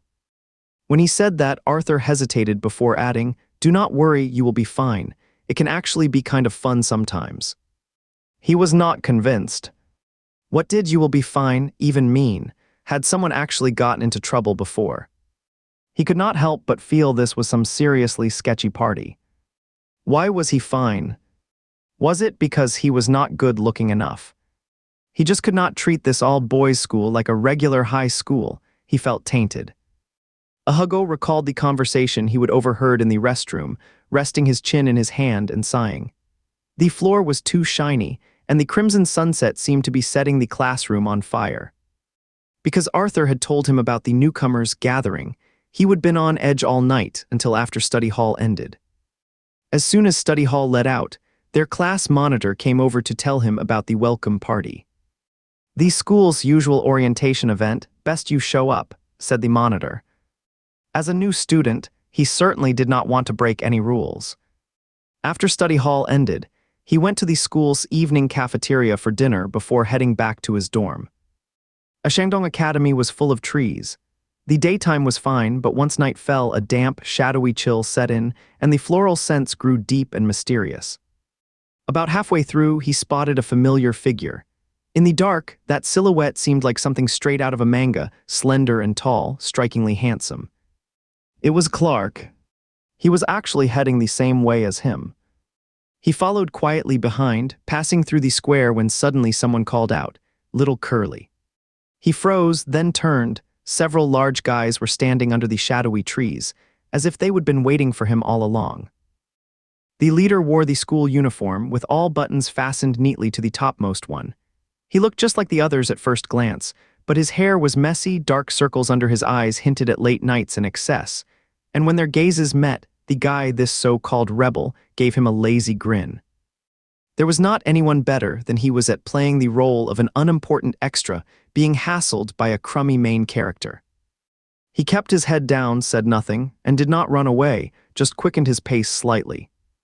But they probably figured he had not realized they were calling him, so one of them shouted again, "Hey, new guy." The moment the words left their lips, they burst into laughter and started closing in, swaying as they moved. He stepped up his pace, unbuttoned his sleeve, and wondered how likely he was to win if things turned physical right now. Sure, he would been punched before back when he still limped, but even then, he would won a few fights. Now that both arms and legs were working, it was not impossible to win again. Fighting's either about being stronger or being tougher. Get one of those on your side and you have got a shot. He was not built like most guys, but he did not care about his own life. If he just went wild once, blood and all, they would all shut up. His eyes turned colder, and he bit down hard on his pale lower lip.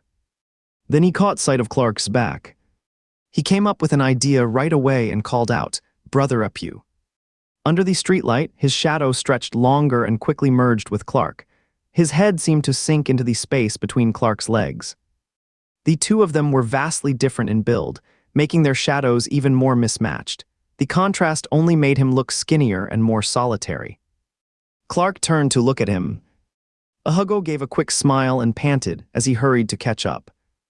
"I am the new guy, same class as you," he said, trying hard to make a connection.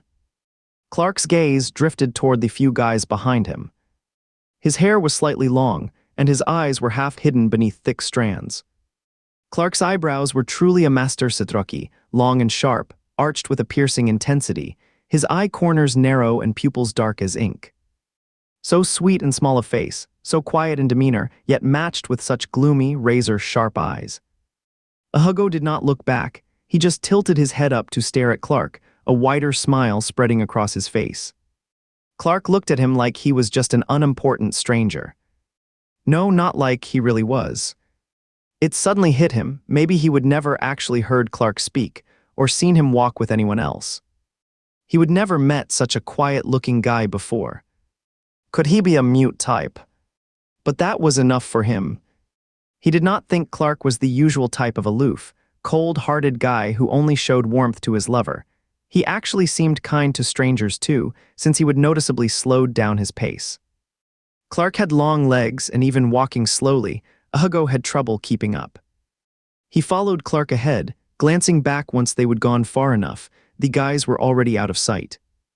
They finally reached a fork in the path and split ways with Clark. Clark turned onto a road heading south. That path led straight to the overpass, and beyond it was another part of campus. Matteo had told him it was where the mysterious building with the black plaque was located, home to some enigmatic residents. The long bridge served as a link between two different worlds. And they were people from two separate worlds. He sprinted back to the dorm. When he got back to his dorm, he realized the light in his room was also out. He went downstairs to buy a desk lamp for now, then headed to the first floor to take a shower. The dorms in this building did not have private bathrooms. Everyone had to go down to the first floor shared facilities for both the toilet and showers. The fourth dormitory building was packed with so-called special recruits, but Hugo noticed most of the students living there were actually wealthy kids, all dressed in designer clothes and shoes. There was always someone desperate to get their child into Shandong Academy. Everyone wanted in, no matter the cost. Students like him from real hardship backgrounds were probably few and far between. The shower stalls were private rooms with excellent privacy, the conditions were good, and hot water was free. He had a bit of a cleanliness obsession, so he stayed in the shower for ages, thinking how truly unattractive he seemed to himself.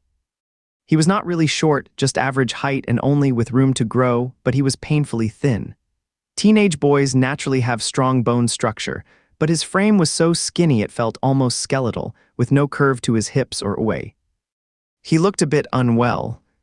He remembered how easily Joseph had lifted him up before, and he still felt a little uneasy now. He really needed to eat more just to get stronger. He was washing his hair last when he suddenly heard a group of boys talking outside the partition wall. Then someone knocked on the shower stall door. 2 sharp knocks, then came that all too familiar snicker of a mischievous boy, the rush of water splashing loudly. Foam clung to his ears, and he was not even sure if they would actually been knocking on his stall. Hugo rinsed the foam from his hair and heard a voice call out, "Hey." He felt footsteps scattering away outside. After finishing his shower, he stepped out in shorts and a t-shirt. No one was waiting outside the stalls. Just a scare after all. Someone whistled at him from afar. He turned his head and saw Joseph. He was the complete opposite of Clark. It was still chilly out. Hugo shivered as he stepped into the air, while Joseph stood casually in the wind, chatting with someone nearby. "Hugo, today's your welcome party," someone chuckled beside him. "Better wash up good." A round of knowing laughter followed right away. Hugo did not even respond. He just carried his laundry basket and walked off. On top was a green bottled shampoo, popular in Lower Harbor, affordable and sold in big containers. To most wealthy people, the scent came across as a bit too cheap. The night wind rushed over, pressing his loose t-shirt against him, making his slender arms and legs even more pale and delicate. He looked like a lamb that had wandered into a pack of wolves. Hugo sneezed as the cold wind hit him. He was seriously sick. Any little illness would take ages to clear up, so he hurried upstairs.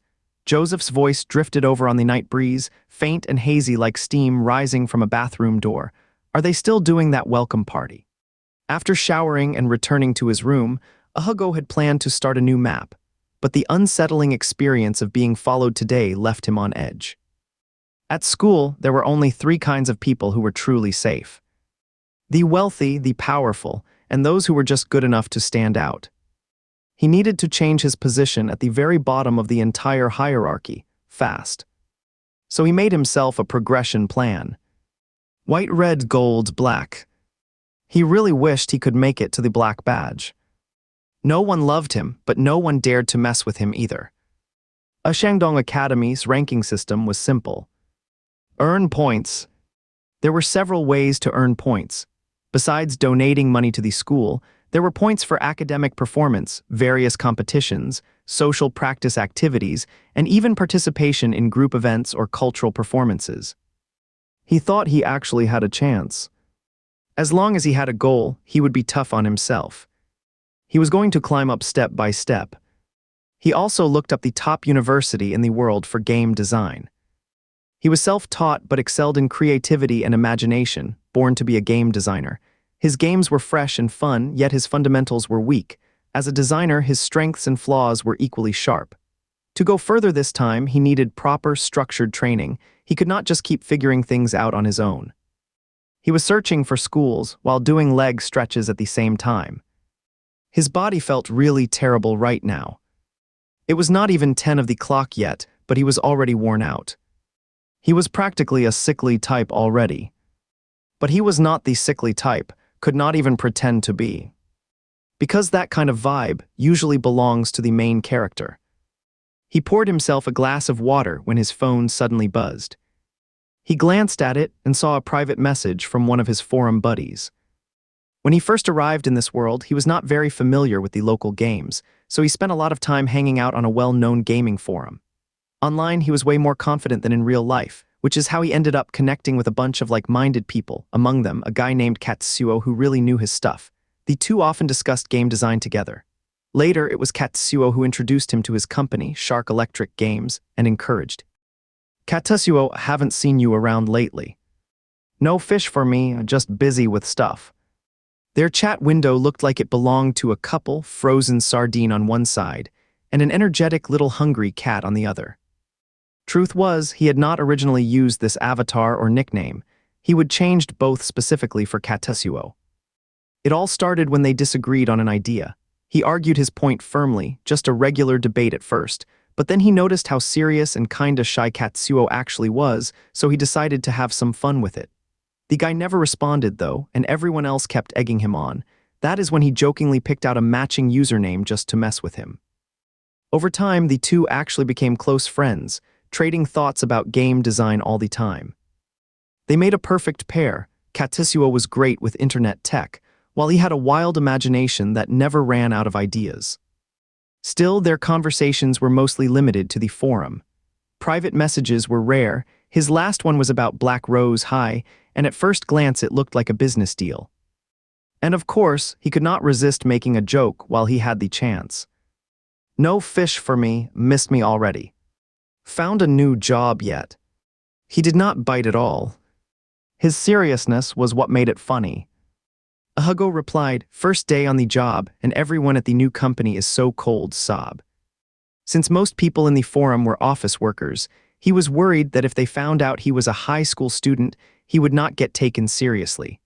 So he would build his online persona as a 35-year-old programmer on the brink of being laid off. What is wrong?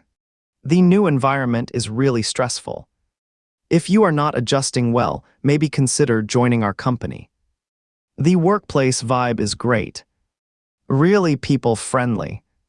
Are there any bald guys on staff? There is a one.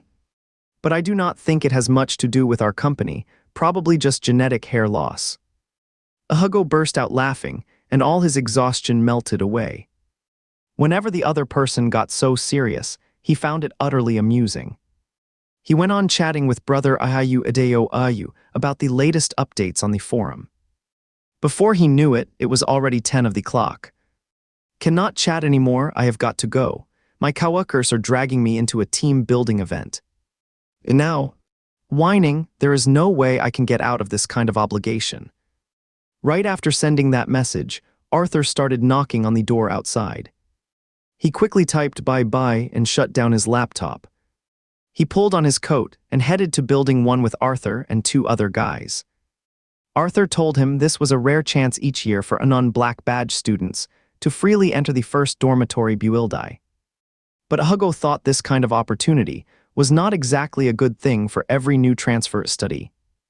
This welcome event was basically just herding every new transfer student from Ashangdong Academy into the first dorm, so the privileged boys could pick and choose.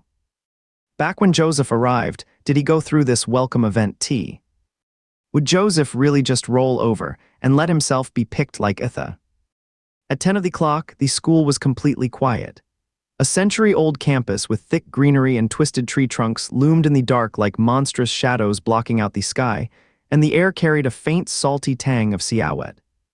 Would they catch us? He would never done anything like this before.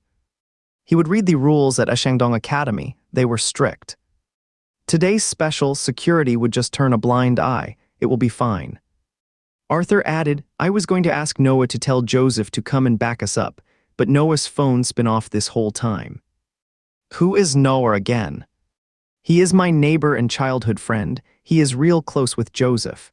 Joseph never shows up to these welcome events, but if Noah asks him to come, he might just show up to back us up. Hugo picked up on what he meant. You said it was fine. Arthur laughed. Extra insurance, you know. Do not worry, Weston's not into us. He is picky. Turns out that is why he said it was fine, because he looked safe enough. He followed Arthur through the white camphor flower grove, across the skybridge, and around half the lake before they reached Building 1. The sons of the 5 major wealthy families from Shandong province lived in this building, except for the heir of the Arong family, who built their fortune in shipping. The other 4 were Clark, the only son of the Apu family, Nicholas, the heir to the Grand Entertainment Empire, the young master of the Lee family, whose wealth began in textiles, and Weston, the second son of the Chin family, known for his notorious reputation in the color industry. All of this was what Arthur had told him. Up close, Building 1 looked even more lavish and ominous. A security guard stood by the entrance, smoking quietly. He did not say a word when he saw them, just stared without moving. Hugo nodded at the guard along with Arthur and quickly dashed inside. Once inside, they headed straight for the east side of the first floor. This was not a student dorm, it looked more like a venue for big events. At the end of a dark hallway stood a door, faint light leaking from beneath it. Arthur pulled him inside, through a long corridor filled with interconnected rooms. Then through another door, suddenly, an entire hall of boys came into view. They were all just high school students, yet he felt like he would stepped into another world. Some were laughing, others whispering close together, but the moment they noticed him walking in, the noisy chatter died down instantly. Their eyes locked onto him with intense focus. Candles flickered all around the room, covered in colorful glass orbs. Rose-colored light speckled across his face, adding a warmth he did not have during daylight, yet he looked so thin, like a scrawny farm dog that had wandered into a pack of wolves. This was the first time he would ever seen Weston. Weston had a classic villain's face. He was strikingly handsome, but arrogance practically screamed from his features. A sharp scar ran from the right brow bone to his hairline, like a red earthworm snaking across his skin, giving his face a dangerous, twisted edge. A boy with an extremely innocent look and a bright red badge clung to his arm, while Weston gently stroked the collar around the boy's neck, as if petting something he carried everywhere. It was also the first time he would ever seen so many black badges at once. On Clark, they exuded elegance and presence, but here, on these boys' chests, they radiated haughtiness, like a badge of privilege. They gathered around Weston, studying him closely. An English song played in the hall, its female singer's voice was as rich and velvety as red satin, blending perfectly with the warm aroma of whiskey in the air. "Good morning, seniors." He stepped in with the kind of politeness that showed he knew his place. Weston probably did not have time to check the forum posts. Judging by his reaction, he looked like he was seeing him for the first time. Someone leaned in and whispered something into his ear. Weston tilted his head slightly as he listened, but his eyes never left him. He did not look at people the way others did. He was not interested in faces, only in their figures. Someone gently clapped their hands. The music in the room cut off instantly. Another person shut the door behind them. As soon as the door closed, Hugo could have sworn a pack of werewolves was about to turn. A plump, cheerful-looking black enameled student stepped forward to host. He explained their school's long-standing tradition before offering a lukewarm welcome. Judging by the dull tone in his voice, clearly disappointed by Hugo's appearance, he said, "New guy, why do not you introduce yourself?" Hugo steadied himself and gave a brief self-introduction. People tossed him questions now and then, some laced with obvious malice, but he kept smiling, rolling his eyes inwardly while staying perfectly composed. He was not overly shy or nervous, nor did he come off as too flashy, just like him, keeping everything perfectly balanced. Yet in the midst of everyone's disappointment and sneering looks, he felt a deep sense of safety. Just as all eyes were still on him, someone pushed at the door. The student holding it turned to look back and opened it wide, revealing Joseph and a few other guys walking in. The moment they saw him, Weston's group visibly changed expression. "Hey, is not that Joseph? What brings Joseph all the way over here?" Joseph was not wearing a uniform, just a rugged windbreaker that only heightened his wild, untamed energy. He looked like some street kid dropped into a room full of aristocrats, radiating intensity. With a half-smile playing on his lips, he asked, "Not welcome?" "Of course not." It felt like things were about to come to blows. Weston's crew all stood up. Joseph kept both hands in his pockets, scanned the crowd with a glance, and finally landed on Hugo. He tilted his mouth into a smirk. Just came to check out the new kid. The moment he walked in, the whole atmosphere shifted. No one paid attention to him anymore. Not long after, another person arrived, a stunning boy who looked like a white cat, the one Joseph had seen earlier that day. He seemed to have rushed over, breathing heavily, but his face was heavily made up, so perfectly beautiful it felt almost intimidating.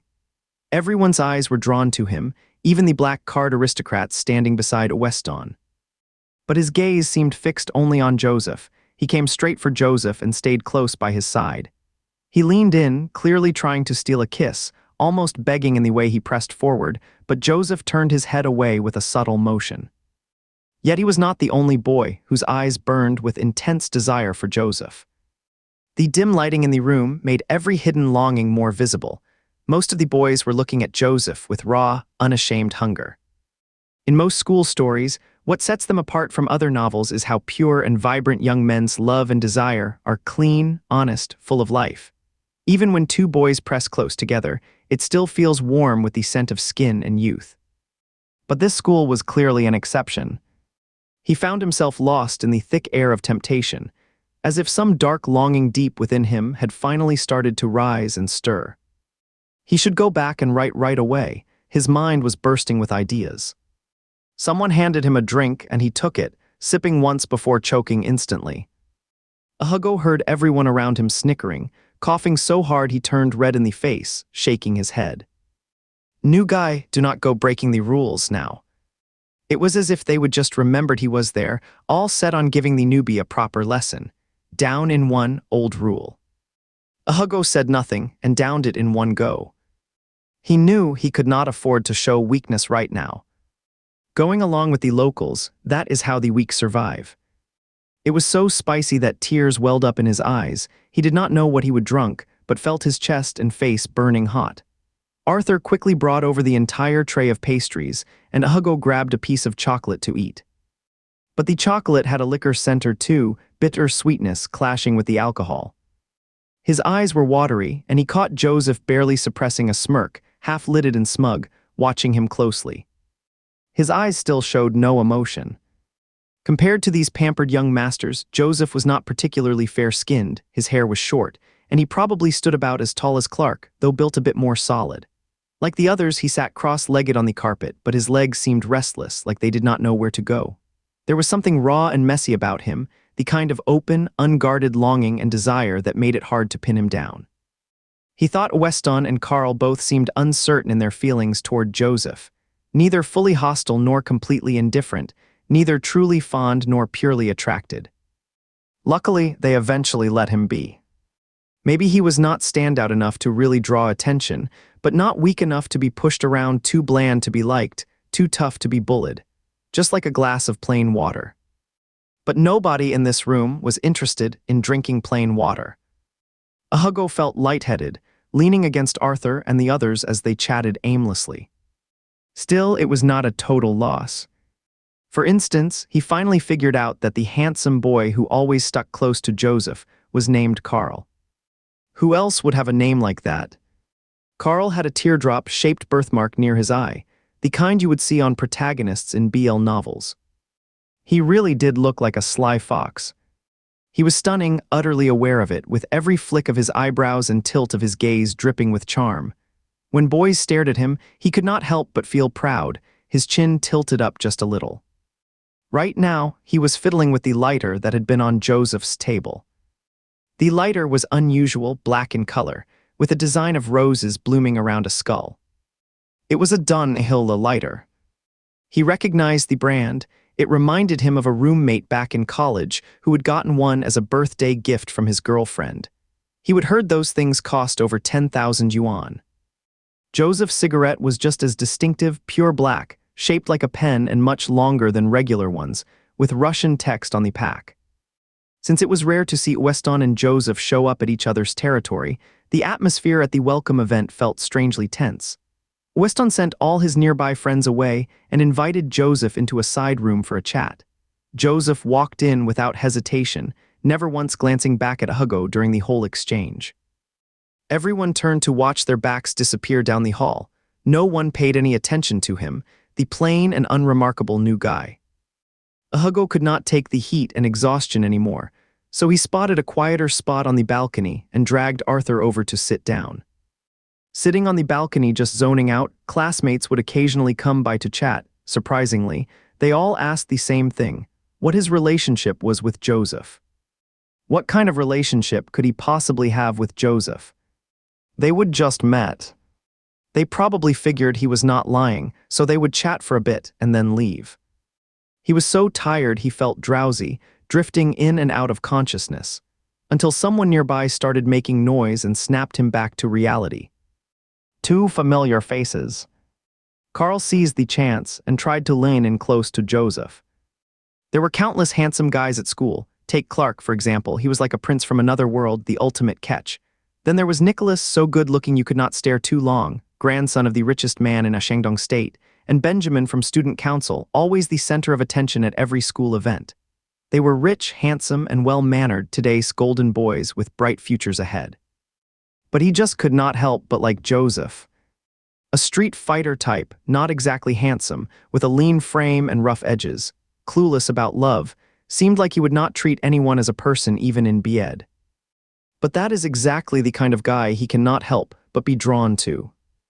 Joseph had this rugged, capable look, like someone easy to get close to, and everyone seemed to see him that way. He came across as wild and carefree, playing it loose with no boundaries, always surrounded by followers. Yet no one had ever seen him with anyone else.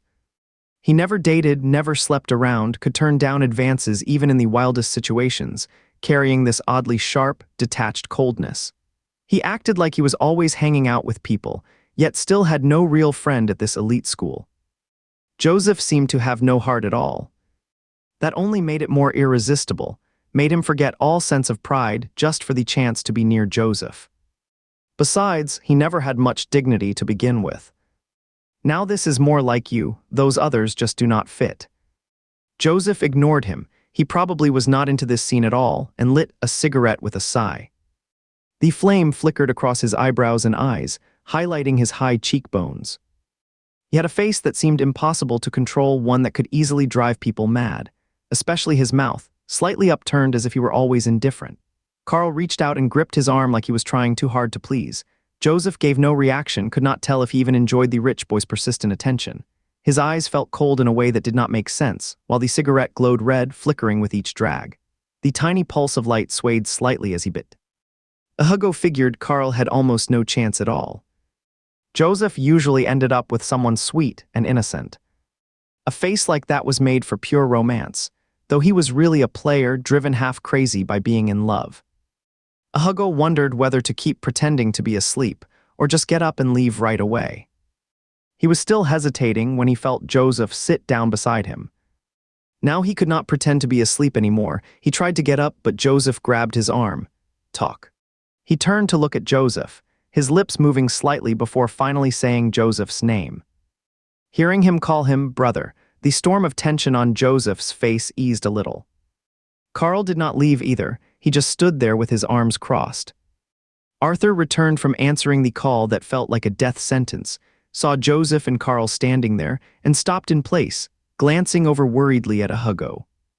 Joseph stared at him under the dim candlelight, quiet and deep. The wine had given Hugo's face a bit more color, but he was still too thin. His eyes were bright and dark, almost black in the flickering light, like they would been soaked through by liquor. He really looked helpless. Just seeing him was enough to remind anyone of the life he would lived in Lower Harbor. How did you get into this school?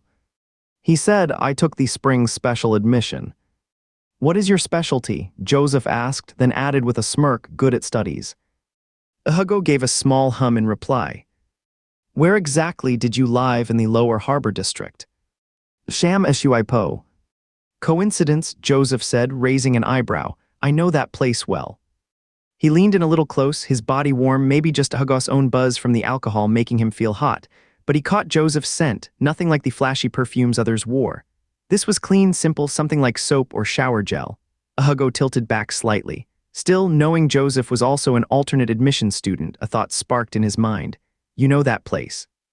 Could you live there too? Joseph's lips curled up. He He was one of those guys who drew people in effortlessly, just a light glance, and his eyes felt like they were brushing across your skin. I used to go there helping settle debts. He would been to the lower harbor yesterday for a snack of little dumplings and saw the debt collectors, scary-looking tough guys chasing someone down hard. Joseph caught the shift in his expression instantly. His eyes narrowed slightly as he let out a soft chuckle. Seemed like he was teasing him again. But his eyes still held no warmth at all. Hugo was not good with people like Joseph, so he quickly turned and spotted Arthur jumping up right away. "You need me." Arthur nodded eagerly. "I am leaving, want to come?" Let's go, Hugo said in a hurry. Seeing Joseph did not stop him, he quickly pulled open the balcony glass door and stepped out, only to find the main hall now nearly empty, most people having moved into the adjacent rooms. What kind of orientation is this? Honestly, it was just a way to spice up the party spot for these rich young men. He followed Arthur out, and as they passed a suite doorway, he caught a glimpse through the slightly open crack someone sitting inside, bathed in soft light, looking like a figure from a Western oil painting. The person suddenly tilted their head and looked over. It was Weston. Sweat beaded on his forehead, drunk and dazed, eyes wild with frenzy. He felt lightheaded, almost as if this whole scene were a dream. And an especially jumbled one at that. Arthur raised an eyebrow at him, as if wanting to complain or explain something, but held back for fear of being overheard, then tugged him onward. Just as they were nearing the fire exit, a sudden arm shot out. Hugo jumped in surprise. There went Arthur, being pulled away. Arthur let out a hey, and Hugo immediately grabbed his arm that was reaching toward him, then turned to see, in the dim light, a face both calm and commanding. "What are you doing?" he called out quickly. "Even in a boys' school, consent should be mutual. Can you really drag someone off like this in public?" He reached out immediately, hearing Arthur say quickly, "It is fine, he is a friend." Hugo heard that and let go right away. "A friend, huh?" The man looked to be in his late 20s or early 30s, dressed in a formal suit, tall and carrying an air of maturity. "You have really grown up," the man said with a sharp edge, "ignoring everything I say like it is nothing. And now you are drinking, getting bolder by the day." Arthur shook off his arm. "Let go of me, I only had a little to drink." But it did not help. The man just pulled him away without hesitation. Hugo took a few steps after him, unsure whether he should get involved in their argument. Arthur turned back and said, "I am off now, see you tomorrow. You remember the way to your dorm, right?" Hugo stopped, watching as Arthur was dragged away. That guy was seriously intense. Hugo stood by the roadside, watching white cypress blossoms scatter across the ground like snow, swirling up and settling at his feet. He ran a hand through his slightly wavy hair. What a chaotic boys' school. He glanced at the time and hurried toward the overpass. He would developed a bit of anxiety about walking alone at night, always worried someone might suddenly pop out from the shadows to block his way. It was already midnight, no cars on the street beneath the overpass, distant waves crashing in rhythm, and under moonlight the sea shimmered with a deep, quiet glow. He heard footsteps approaching from behind and turned to look. Carl panted to a stop, grinning as he asked, "Where is your buddy?" "He went back first," Hugo replied. Carl kept smiling, "Then let's walk together." He really did look like a sleek red fox, his eyes the closest match, fox-like eyes, black and shiny, gleaming with a sly edge even as he smiled. There was something calculating and mocking in his gaze, as if everyone around him were just toys to play with. He studied Hugo with an amused, almost mischievous look. Hugo stared straight back, his face pale under the streetlight. Suddenly, Carl reached out and brushed his hand across Hugo's cheek. Hugo flinched away, he felt it tickling too much. Carl laughed, "Actually, your features are pretty nice." That actually startled Hugo. He chuckled and said, "I am not even a tenth as good looking as you." Carl raised an eyebrow and said, "Yeah, no need to compare myself to you." Carl let out a light laugh. "Joseph seems really concerned about you." Do you like him?" "It is my first day here. I do not even know anyone yet. How could I say I like someone?" Hugo shot back. "Do you like him?" Hugo asked with a smile, one that seemed pitiful and harmless. almost pleading. But Carl felt something sharp in his eyes, because for no reason he could not explain, they reminded him of Joseph's. There was no warmth in his gaze. He was incredibly thin, yet there was an odd kind of resilience about him, like a wild weed that never truly dies, no matter how dry and faded it gets. Or perhaps it came from deeper within, from his soul, kindness just the faintest crease at the corner of his mouth, carefully arranged to look polite. Carl did not say more, just smiling warmly at him. Be friends, huh? We might run into each other again down the line. Hugo nodded half-heartedly, his eyes unconsciously locked onto the little birthmark under Carl's right eye. He smiled and said, sure thing. They went their separate ways at the crossroads. Carl had a golden plaque. He lived in Building 2. He walked back to Building 4 all by himself. Man, he was wiped out. The smell of alcohol still clung to him. Thank goodness, his first day at school was finally over. He dragged himself back to the dorm in Building 4, shut the door, turned on the light, and finally let out a breath. He quickly washed up, flopped onto his bed, and scrolled through the forum. The entire front page was flooded with posts about him. He casually clicked on a few posts, some digging into his family background, others scrutinizing his special admission scores. But most were just disappointed, not because he was terrible, which would have been entertaining enough, but because he was stuck right in the middle of the lower tier, as unremarkable and bland as his appearance, with absolutely no standout traits. It would have made such a great story, the first student from the slums ever admitted to Ashangdong Academy in its entire history. If he would have been stunningly beautiful or hideously ugly, it would have brought so much excitement to this closed boys' school craving fresh blood. He was sick of the same old clichés and barely kept his eyes open. Eventually, he picked one post unrelated to him. Shocked my whole family, Joseph showed up at orientation today. Did your parents even know they got shaken awake in the middle of the night? Hugo, half asleep, opened the post and read about Joseph and Weston, past drama, starting from Joseph's orientation. He had not gotten through 2 lines before he realized he could not stay awake any longer. Either way, the day was finally over. He felt a quiet sense of relief, the calamesta time of his day. There was this strange comfort in knowing that no matter what tomorrow would bring, at least he had the entire night ahead to be undisturbed and free from facing anything.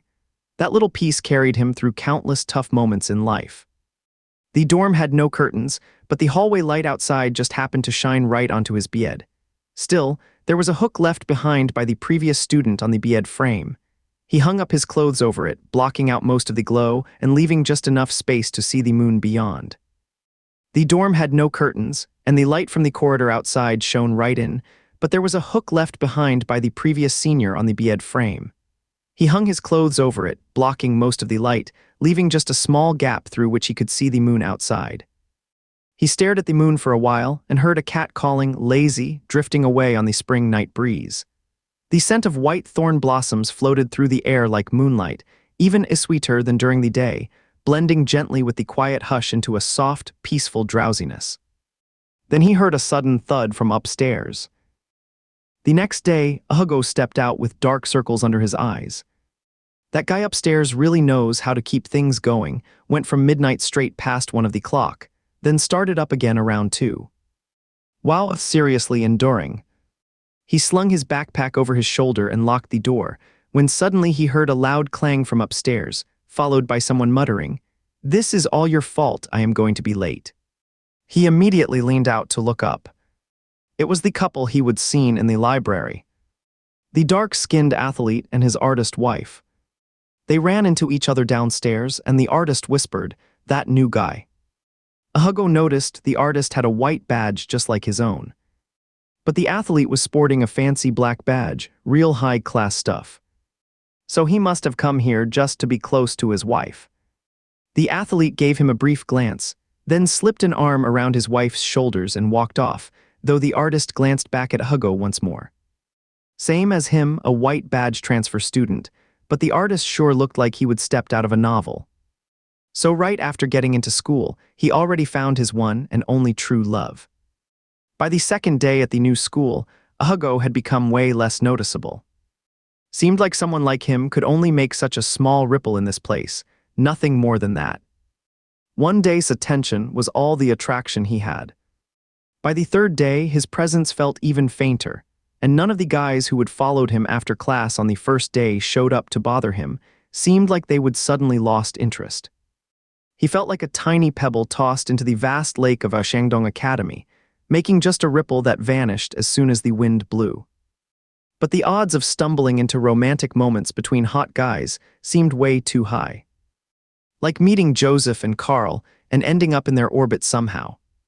For instance, his class happened to have two central figures, Clark and Liam. He happened to live above a sports guy and an art student, and even ended up being part of their little scene at the library. Even Arthur, whom he thought was just like him, seemed to have a childhood sweetheart love story going on. For example, today, he came back to the library, and there he ran into Clark. With a really cute boy. He would never seen someone so cute. It was like cuteness had taken physical form. The little cutie stammered, "See, can we go out together?" He could not see Clark's face because Clark was facing away from him. With a background like that, grades like that, and looks to die for getting asked out was totally normal. What the rich boy said he did not catch. He probably mumbled too quietly. Not long after, the young master pulled a book from the shelf and came over with a bookmark in hand. Hugo did not have time to dodge. He ended up making eye contact with him. Clark paused for a moment, then sat down in the spot where he would left his backpack. Hugo had been about to say hello. He would seen Clark several times before after all. But Clark did not seem to recognize him, not even a nod or a glance. He had no choice but to keep walking deeper into the room. Clark glanced up, then opened his book. The little cuties still had their head down, standing there looking really upset. Hugo walked past him, feeling a pang of sympathy for the poor kid's situation. Honestly, he thought the little cutie was more than qualified to be the main character in a BL story. He really was stunning. But this was not something he should get involved in. He was just supposed to play the role of a classmate who happened to walk in on the main character confessing their feelings, right? Considering how often he ended up stumbling into these boy-on-boy romance stories and looking at his own plain, ordinary face as just a background extra, he could not help but suspect that his whole character was basically a shared prop in all the love plots. Sometimes he is just a background extra. Sometimes he is the friend who gets sacrificed for drama, or even ends up being part of some wild scene where they are sneaking around to play behind everyone else's backs. The role came with quite a bit of responsibility. The little cutie slipped away quietly, then stood on tiptoes to reach the topmost magazine. It was still just out of reach, so he used the bookmark to fish out the one he wanted, then jumped up and finally caught it in hand. When he landed, he caught sight of Clark watching him through a gap between the bookshelves and gave Clark a cheerful smile. This time, instead of going to sit by Clark, he headed toward another reading area deeper inside. It was still empty, so he picked a seat by the window. He really loved flipping through these gaming magazines. Whenever he spotted a new game, he would pull out his phone and try it out. The games in this world were mostly things that did not exist in real life. They gave him so much inspiration. He got lost in them until he finished the second magazine, by which time Clark had already left. He stayed in the library until closing time, feeling like his soul was almost floating with fullness. Hurrying to log into the forum, he wanted to share what he had been thinking with fellow fans. When he opened the forum, he noticed a message from Katsuobushi sent earlier. "Your health is the foundation of everything." He sent Katsuobushi an emoji sticker in reply, then went straight to posting a new thread. This time, instead of replying in private chat, Katsuobushi chimed in several times on his brand new post. Lots of people asked about his new job, and Hugo gave a casual response. Even though they were all strangers online, everyone was surprisingly warm and welcoming. After wrapping up the forum chat, he noticed his thermos had run out of hot water. He grabbed it and headed downstairs to refill at the water dispenser near the stairwell, just in time to see their class leader Henry walking over with a briefcase. He liked their class leader quite a bit, so he smiled and waved, saying, "Class leader." He would only just learned yesterday that Henry also lived in Building 4. But Henry was not a white badge holder. He was a gold badge, and the top performer among all the special recruits at Shandong Academy. Rumor had it he would transferred in during his first year of high school and climbed to gold within less than 2 years, becoming class leader and joining student council along the way. That was rare at Shandong Academy, where the grading system was not kind to transfer students. It was not enough to just have good grades. He would heard from Arthur that Henry came from a regular working-class family on Pearl Island. Even after rising in rank, he never moved out. He stayed put in Building 4. Supposedly, it was because he preferred single rooms. Buildings 2 and 3 technically were not single rooms. Each suite housed 3 people, though the facilities were better than others. He was a bit of a loner, and his demeanor came across as rather cold. Henry nodded at him and asked, still not asleep. It was rare to hear their class leader sound so gentle. Usually he kept things strictly professional. Hugo grinned, just about to hit the sack, "You're back late." Henry gave a quiet hum, then turned and headed upstairs, as if the brief warmth had just been a fleeting illusion. "So, by the way," Hugo had barely set down the kettle when Henry added, "I forgot to tell you something." Hugo turned around and saw Henry standing on the stairs. Dim light made it hard to make out his face, but his voice came through deeper and more resonant. "The spring festival is coming up in about 2 weeks. Every class has to put on a performance. Since you are new and have never taken part before, William says you absolutely need to sign up this year." What even is the spring festival?" Henry said, "It counts toward your credits. It is part of the arts and activities requirement. You really should join in." "What kind of arts can I even do? And who would even want to listen if I play my cello anyway?" "What if I do not have any talent?" Hugo asked. Henry paused for a moment, then gave his usual no-nonsense reply. "I can put you in our class play. It is our big group performance this year. Lots of people are involved, and you could have a small role. Playing a minor part, that is definitely doable. You can think it over some more too. If you come up with another idea, let me know. Singing, dancing, poetry reading, instruments, martial arts, you name it. I will just do a bit part, really." Henry nodded without saying anything more and headed upstairs with his bag. Hugo filled his water bottle and walked up the stairs, sending a message to Arthur about the spring festival event as he went. Suddenly, he felt someone watching him. He glanced outside. Building 4 was old and surrounded by thick greenery, dark and shadowy at night. He would thought this kind of place might be perfect for a couple's secret rendezvous, but now he felt like anyone could be hiding anywhere. There was no one in sight, just the wind swaying the tree branches. Once he made it upstairs and stood at a high spot, looking down. That one glance nearly gave him goosebumps, because he really did see someone standing under the tree shadows, watching him. Just for a second, then that person disappeared into the dark. He even started wondering if it had all been just his imagination. Still, he kept a little more caution when going to bed and covered the window with a piece of clothing. Hugo's first week at Shandong Academy passed by quickly. Levi and Sophie were both swamped this week, what with the economic forum being held in Shandong State and the Ipu family hosting numerous events. They would be tied up for the next 2 weeks and simply could not make time for anything else. So he stayed at school. Luckily, Arthur's house was empty too, so he stayed on campus to keep Hugo company. Even though he got along fine with most of his classmates, the only one who truly seemed to take him seriously was Arthur. He was a bit cautious about Arthur at first, especially since in this kind of environment, someone suddenly being so friendly felt suspicious, like there had to be a reason behind it. Turns out there was something to it. Arthur said he would also transfer to Shandong Academy in middle school, back then just as skinny and friendless as Hugo. He said the moment he saw Hugo, he felt an instant connection. There is no way he would let someone else go through the same loneliness he once endured. He was like a little shining angel. Arthur could not stay cooped up at school for long. He wanted to take Hugo out and get him mingling with his friends as soon as possible. So Hugo changed into casual clothes, and the two headed off together to a nearby amusement park. The moment they stepped out, he finally understood what real elite school life looked like. Paganay koenigasegga imebach ayadai benetlia. Luxury cars were not the most surprising part. What really stunned him was seeing so many servants, drivers, or bodyguards in business suits standing by the vehicles. He saw Liam at the entrance. He was standing alone by the roadside, backpack on, head down, staring at his own toes like a porcelain doll. It made him uneasy for no clear reason, just worried someone might pick on him. Because he noticed a few guys glancing over at Amatseo, hunching together to whisper, occasionally letting out those odd chuckles with unclear intent.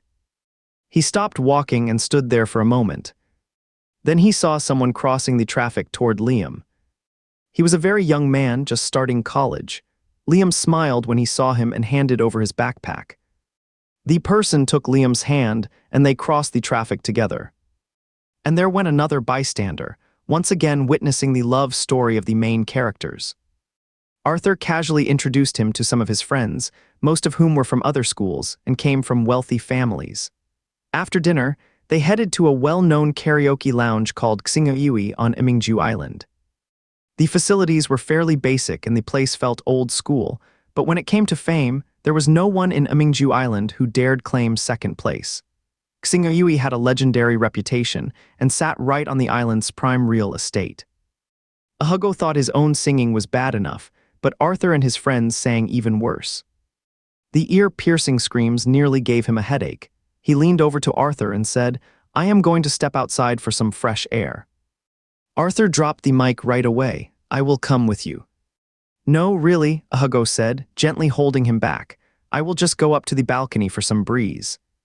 He would noticed earlier that this karaoke bar was right next to the river estuary, with a scenic rooftop terrace.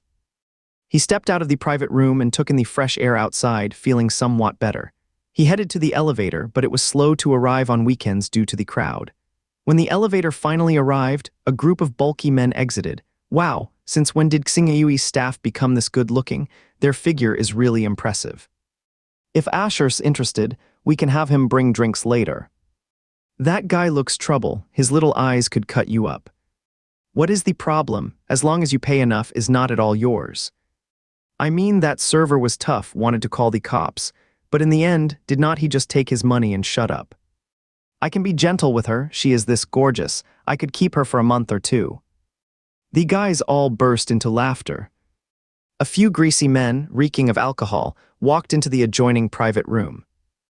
Hugo watched the elevator doors close, then stood alone in the dim hallway for a moment, feeling a little out of place.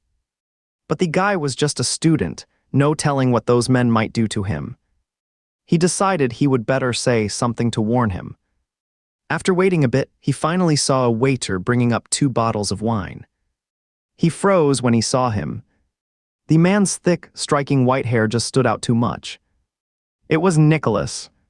Looks like he had wandered by the lead actor's filming set again. Nicholas was wearing a KTV uniform, and sure enough, just as those greasy guys had said, his face was dazzlingly handsome.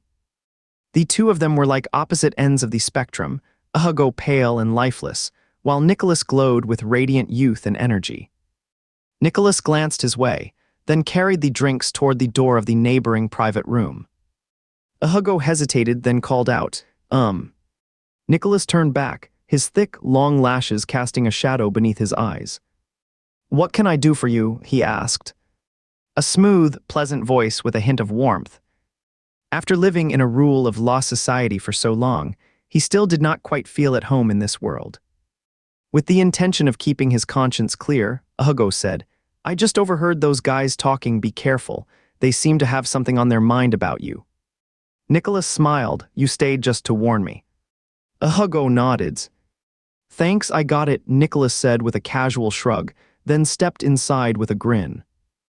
Hugo watched the heavy door shut behind him, feeling like he would really overstepped. He went back to press the elevator button, still glancing toward the private room while waiting. If it were anyone else but Nicholas, he would have stayed to keep an eye on things. If he heard anything, he would definitely step in, maybe even call for someone from the KTV at least. Was it really right to treat him differently, just because Nicholas was probably fine? The elevator arrived at that moment. He stepped in, muttered under his breath, then stepped out again. He just could not walk away like that. Maybe he would only pass through Nicholas' story, so he could give him a heads up and get help. He figured he would listen for any sounds. Quiet was best, but if there was trouble, he would step in and call someone. But the soundproofing in the booth was too good. Even if he could hear anything, it was just loud music. He stepped closer to the door, stood on tiptoe, and glanced through the glass above, only catching a blurry figure swaying inside. Then the door flew open, and Nicholas crashed straight into him. He was slight in build and nearly fell, but Nicholas grabbed him mid-fall. As the door snapped shut behind them, he caught a glimpse of several messy-looking men sprawled across the room.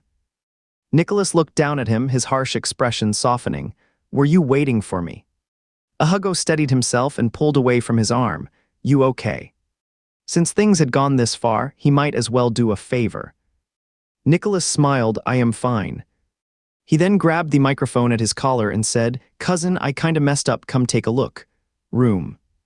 Hugo saw he was okay now and headed toward the elevator, just in time as it arrived.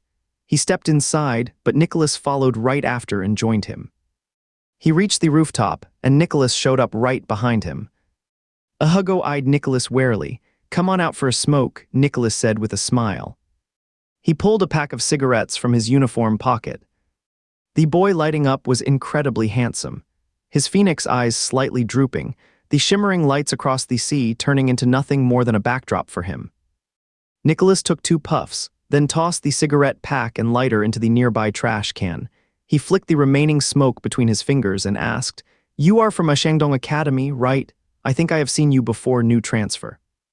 Hugo nodded. Nicholas furrowed his brows. Even from a meter away, Hugo could practically hear the shouting coming through his earpiece. Nicholas let out a sigh and walked back down. Hugo exhaled deeply. From the rooftop, he could see Xie Agengwen across the sea. Xie Agengwen actually had more people living there, but at night it looked pitch black in comparison to Imingju Island. Even the scattered lights seemed damp and gloomy, while Imingju Island sparkled with bright illumination, narrow waters between them like a line splitting the world apart. But the wind up here was strong and it was freezing. After standing there just a moment, he was completely numb from the cold. Just as he was about to head down, Arthur arrived to find him. "Did we make too much noise?" Arthur asked. Hugo shook his head. "Nope, I just came out to see the view, first time seeing Xie Agengwen from this angle." He sneezed right after saying that. Arthur quickly said, "Let's head down. You will catch a cold if you keep standing in the wind like this." They both stepped down from the balcony and Arthur said, "Looks like there is a fight next door. I just saw Lucas and the others dragging someone out. It was pretty bloody." By the time they got back to the 3rd floor, they only saw 2 cleaners mopping the floor. Hugo and his friends returned to their private room, and not long after, a server knocked on the door. The young man who came in was clearly a student, pushing a small cart loaded with drinks, snacks, and several lavish fruit platters. Arthur said, "Did they send the wrong thing? We did not order this." He would worked at this karaoke bar before, though he was a young master. Even he thought these drinks and fruit platters were ridiculously overpriced. The value was awful. They were not about to be suckers like that. The guy just smiled and said, "This is a free gift from our manager. Please enjoy." They all looked at each other, puzzled. Hugo turned away and coughed a couple more times. Once the server left, he finally told Arthur about running into Nicholas earlier. Arthur's eyes widened. "He is working here." Hugo said, "Just trying to live the real world for a bit. I thought only my dad would cut off my allowance just to make me go out and experience life." Arthur said, "Anyway, those guys deserved it. They should be lucky they were not up against Nicholas. Anyone who messed with him would end up floating in the sea tomorrow." "Oh, seriously scary. The world is just too crazy." Since they still had to head back to school, they left the KTV around 9 of the clock. Not quite satisfied with their night out, they made plans to hit up Queen's Road tomorrow instead. As they passed through the 1st floor lobby, they spotted Nicholas getting scolded. His white hair shimmered under the lights, his hands tucked into his pockets with a cool, indifferent air. When his gaze landed on their group, he tilted his head slightly and gave Hugo a quick wave, only for the manager to slap his hand down instantly, forcing him to shove it back into his pocket with an exasperated sigh. "Wow, that waiter is so hot," said Xie Yoping, one of the guys walking with them. "What kind of eyes do you have? You did not even recognize Nicholas from Arthur's school." Nicholas was famous across the entire Shandong High School scene for his looks. "How come he is working as a waiter? His family's so rich." He wanted to enter the entertainment industry, but his family was against it. They cut off his access to funds and told him he could not rely on the AUA family for support while pursuing music. After leaving the KTV, they happened to pass by an old shopping street on Imingju Island. Even though it was late at night, there were still tons of tourists around. Hugo bought a new curtain and noticed a greenery shop next door. He browsed through options before finally picking out a jasmine plant. Not a rose, not lilies or tulips, just an unassuming little pot of jasmine. Ordinary, just like him. At the time, he had no idea that this little plant would one day become the cover of an album. Everyone knew the saying, "Jasmine blooms brighter on rainy days." It was already midnight when Hugo returned to the dorm. It was a weekend, so the campus was almost empty. Hugo hung up the new curtains he would bought, feeling instantly secure, and then hammered away at his code until well past 2 in the morning. Hugo had never been to Imingju Island before, and on Saturday, Arthur dragged him to the Queens Avenue shopping district on the island for a whole day. He ran into the guy who took Arthur away during orientation week. His name is Sebastian, a neighbor from Arthur's childhood. He could not help but wonder if the two were a real-life childhood couple. He thought Sebastian was being way too strict with Arthur. No cold drinks, no spicy food, only a rare weekend break, and he still checked Arthur's homework. Arthur really did not like him and often spoke poorly about Sebastian. Oh no, this was turning into a classic childhood romance story. Arthur looked just as ordinary as him, but Sebastian was a real standout, handsome and charming, a student at a university with a father who served as a federal congressman. He had all the classic traits of a leading man. He would thought Arthur was just another background character like him. Turns out, the only one who is truly a bystander is himself. Arthur's family was not exactly rich, not by any means, but compared to Clark and his crowd, it was just on the modest side. After all, they ran a logistics company. On Sunday morning, Arthur went home to pick up some things. With nothing else to do, he grabbed his laptop and headed back to the library, planning to read magazines while tweaking his game based on fresh inspiration. He was already preparing to jump a little to reach the top shelf when he realized those gaming magazines had actually been moved down. The height was perfect for him now. As for the highest shelf, which he could never reach before, it was completely empty. He glanced toward the library's front desk at the librarian. The librarian was still lounging and zoning out, scrolling through their computer like usual. That is more thoughtful, really taking into account people who are not tall enough. Speaking of height, he really wished he could grow a little taller. Most male leads in novels are ukma on average. Asking him to be is not too much, is it? Or even would be fine. After all, any man over is basically a B. Arthur came back just before lunch, saying he wanted to take him out to the school's food street. Shandong Academy had a food street between dorms, but all the restaurants were fancy and pricey. Nothing down to earth at a. He usually stuck to eating in the cafeteria. It was free after all. But Arthur claimed he knew a Western restaurant that was a must-visit spot at Shandong Academy, the top pick on their school's food list. When they finally got to the restaurant, though, a waiter blocked them at the door. The place was booked by Weston and his crew. Through the glass door, they saw Weston and 3 other guys eating inside. Weston still had that quiet, innocent-looking boy leaning against him. The manager and chef stood beside them with smug smiles, clearly waiting for the young master's reaction. The restaurant was actually huge, with plenty of empty seats, but they obviously were not getting in.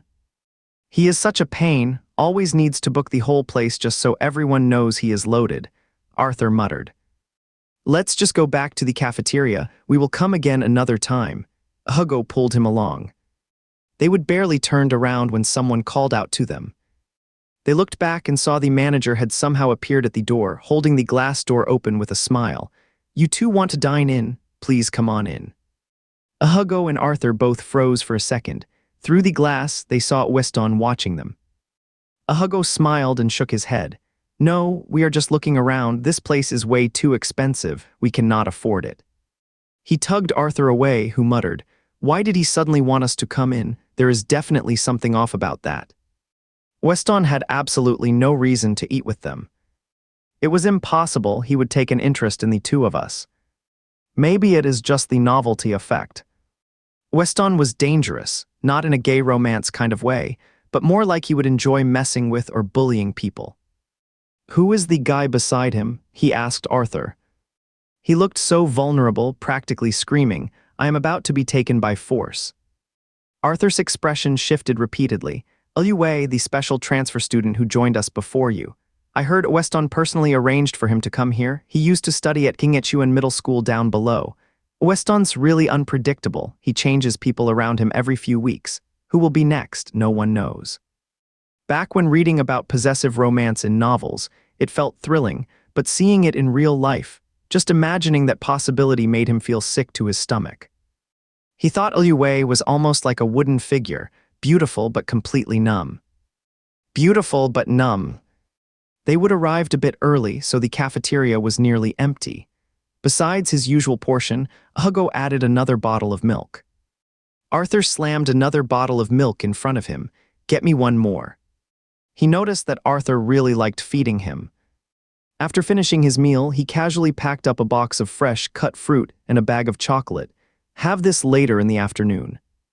"I really cannot eat another bite. I might not even need dinner tonight," Hugo said. "How little you ate," Arthur said. "You have got a tiny stomach." Hugo laughed. Arthur was not wrong about that. He really did have a small stomach. There was a reason he was not strong. He would get queasy from so many things. He was not eating for flavor anymore, just to gain weight. "I think I have actually gained a bit this week," he told Arthur. Arthur said, "There is a pharmacy downstairs, go weigh yourself." Then he suddenly remembered something. "Oh right, when my mom was dieting, she downloaded some app that calculates calories. It says the same amount of food can have different calorie counts. You gain weight easily if it is high calorie, but you do not get fat even if you eat low calorie stuff. Since she picked the low ones, could not you just pick the high ones instead?" Arthur immediately called his mom after saying that. Hugo grabbed his arm. "I know this already, no need to ask me. I am already eating only high-calorie stuff." He and Arthur headed down to the pharmacy downstairs and weighed themselves. Just 1 week of non-stop binge, eating actually paid off. He would gain 2 pounds. "Look, I am now," he said, excited. "Arthur, that is a scary weight. Putting on too much weight all at once is not good for you," Hugo said, stepping onto the scale and proudly snapping a photo to send to Sophie. "Getting stronger is right around the corner. But just eating is not enough on its own." He decided to hit the gym again. "Let's go swimming this afternoon," Arthur said. "I will teach you." Last week's swim class, Hugo barely did anything but splash around by the edge. Someone even snuck a photo and posted it online, where those gossips mercilessly mocked him from his skinny frame all the way to his terrible technique. They would just finished lunch at the school's second canteen when they were pulled over by Weston and his crew on their way back. The convertible sports car gleamed under the sunlight with Weston beside him, so pure and innocent looking it was almost unreal, like a freshly peeled egg. But this time, seeing him clearly, Hugo noticed his expression was blank, as if something inside had broken. Hugo was the first to politely say, "Good afternoon, senior." Arthur followed reluctantly with a half-hearted hello. At Shangdong Academy, upperclassmen naturally outranked underclassmen. This unspoken rule often overruled even the color of their badge. It was Sunday now, and the campus felt busier than on Saturday, with some students already back early. Spring sun warmed the air, gentle and bright. Hugo's hair looked even yellower in the light, and under daylight there was nowhere to hide. His face seemed more gaunt than ever. "New kid really does not know how to show respect," Weston said. Arthur pulled Hugo behind him and snapped, "Who would dare go into a restaurant you have got locked down?" Weston's scar stood out more under the daylight, still terrifying, still massive. But now it was clear how different he looked in broad daylight compared to that dark, sinister night of orientation. There was almost a restless energy about him now, shadows under his eyes like bruises. Weston turned to Hugo and asked, "What is your name again?" "Hugo." "Which class?" "Grade class." Arthur stepped up bravely and said, "Weston, what are you trying to do?" Daring to call a senior by name, this freshman's pretty bold, the guy beside Weston said. "Senior," Hugo quickly added, We did not mean to bother you. That restaurant is way too expensive. Today I am treating Arthur to dinner. I cannot afford that place myself." It made perfect sense, this scrawny kid from the slums saying something like that, so painfully honest and pathetic. Weston let out a faint chuckle and said, "I haven't done anything, have I? Why are you so scared of me, little brother? Joseph's friends are my friends too. Next time, invite Joseph along, we will all eat together. You will not say no this time, will you?" Hugo instantly picked up on the hidden meaning and quickly said, "I do not really know Joseph." He figured Weston probably thought he was Joseph's underling. Since those two guys did not get along, that explained why Weston had zeroed in on him. Could it be he would miss something back during orientation night? "Just treat me like the boring background extra in your story, okay?" Weston turned to his friends and said, really not giving me any face. The words sounded like a joke, but his expression had gone cold. Arthur said, "We really do not know Joseph. You know who he hangs out with. Hugo just got here, we have barely spoken. He was not at orientation for our sake. They would never even met before." At the end, Arthur added, "Joseph would not bully someone like us." Throwing Joseph into it was clearly a knockout blow. Weston's expression shifted instantly. Hugo sensed the tension and pulled Arthur back, stepping slightly forward himself. Arthur was quick-tempered and looked like a little bully, but in reality he was a well-protected young rabbit cared for by Sebastian and the others. His bites were not sharp at all. If things ever came to a real confrontation, it would still be up to him. He was a street dog, willing to take heavy damage just to sink his teeth into someone else. Weston smirked. Is that all it takes to bully someone? He did not say anything more, but the threat in his tone grew even sharper. Hugo said, "Sir, I really do not know Joseph at all. I do not even have his contact info." Passing classmates all gave them a wide berth, glancing back from a distance. Weston's usual crew would have jumped in to support him normally, but today they stayed quiet, mostly because they figured Weston was just picking on this unimpressive new kid out of sheer dislike for Joseph. Still, they thought he was being overly sensitive. The newcomer did not look like he had anything at all to do with Joseph. Even if they could not figure out why Joseph had shown up at orientation night in the first place. Suddenly, Weston seemed to deflate. "Man, this is so boring." One guy in the car said, "Come on, Weston, let's just go hit up 9 Turns Bend. What is the point arguing with those two little troublemakers?" Weston got back into the car without another word and drove off in his Aston Martin. But it felt like he was even angrier now, zooming away with a loud, angry hum. A Shandong Academy strictly forbids students from driving onto campus. That reckless second-generation playboy will definitely get taken down by the main crew one day. Hugo's back was soaked with sweat. He really did not want to catch Weston's attention and get into trouble. He was not some naive kid, and he knew full well he had no chance at all against a tycoon's son. He had no allies, and fate had not been kind to him either. "Thanks," he said to Arthur. Arthur kept eyeing the distant backs of Weston's group and muttered, "What is there to thank for? I just cannot stand how he bullies people just because he has got power." "Will not you get in trouble doing that?" he asked. Arthur's background could not even compare to Weston's. Arthur gave a sharp huff and said, "He knows I am close with Sebastian." Then he added, "But he thinks he does." "Oh yeah, so there is a backup." Hugo asked, "Do you two not get along?" Arthur widened his eyes. "I am sick of him, he is like my mom, always nagging." Hugo smiled, and with that one smile, all the tension in his body melted away. At 2 o'clock in the afternoon, he went swimming at the school's pool with Arthur. As they passed the music building, they spotted a big crowd gathered on the grass by the lake. It was weekend, so outsiders were allowed in, and suddenly there were lots of girls around the boys' school. Crowds packed tightly, energy buzzing, with sweet electric guitar melodies drifting through the air. Arthur grabbed his arm and pulled him over to take a look. Before they even got close, he spotted Nicholas.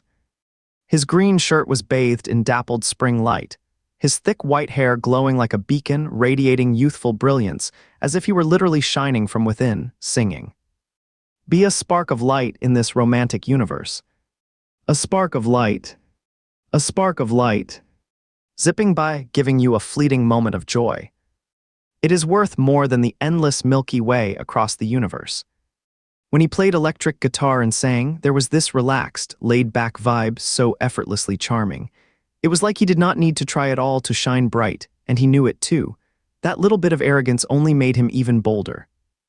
The boys and girls around him stared with eyes that sparkled and burned hot. Like an endless, emerald summer that never ends.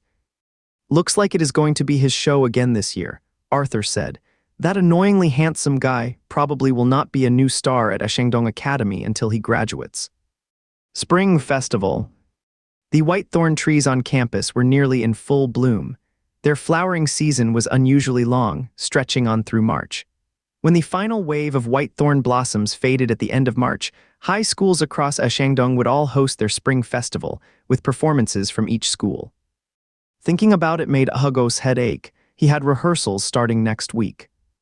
Arthur knew he was in the play, and seeing Nicholas, he told Hugo, "Nicholas is playing the lead role this time. The drama you joined is a collaboration between our class and Class 4. The play was super intense, about two brothers separated as kids who grow up to become enemies. The younger brother, now an assassin, tries to kill his older brother, who has inherited the throne. Nicholas plays the elder brother. Rumor has it both classes are fighting over who gets to play the younger one. What even is this, treating brotherhood like a plot twist?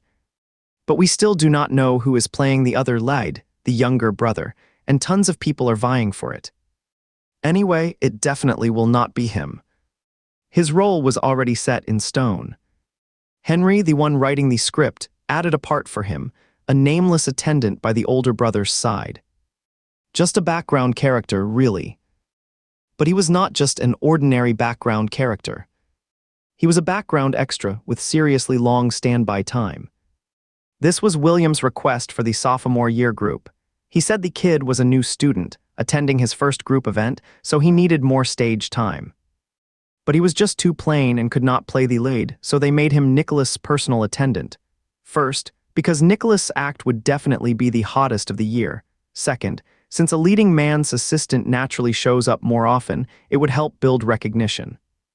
Of course, there was also an unspoken motive, putting the wealthiest heir from Shandong Academy right next to its Puresta Special Adimity. That kind of contrast would instantly spark buzz. If it were not for the fact that too many rich boys were vying for the younger brother role, making it risky to offend them, William would have loved to cast Hugo as the little brother. That would have been way more fun. Hugo was pretty happy with the part, and all he asked Henry was for minimal lines. He figured acting was something you either had a gift for or not, and clearly, that was not his talent. Henry just gave him one reply: "You do not want more lines when you are sharing scenes with Nicholas." What kind of BL logic is that? He shook his head like a bobblehead, and Henry actually looked surprised, gave him 2 extra glances. Guess in this world, besides me being the only one who is awake, everyone else just wants to act alongside Nicholas. Take Arthur being Nicholas' attendant. Just thinking about it makes me happy for you. You are so happy. Does your Sebastian even know about this? I have never been on stage before, he said.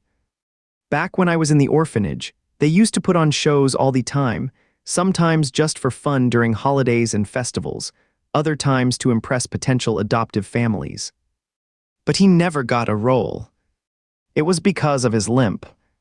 Probably that is why he was left behind in the first place. But luckily, he is naturally cheerful. He does not let things like that get him down. Have you ever done a stage play before? He asked Arthur as they walked. Yeah, I have back in 9th grade actually. Utica and I did one together. He played Mr. Utica and I was Collins, Arthur said. He paused to make sure Hugo knew who that was. The cousin of the heroine, the guy who wanted to marry her but never made it, total background character. What about the female lead? Was she played by a guy in drag? Back then, we had a joint event with the nearby girls' school, Lihue Girls High.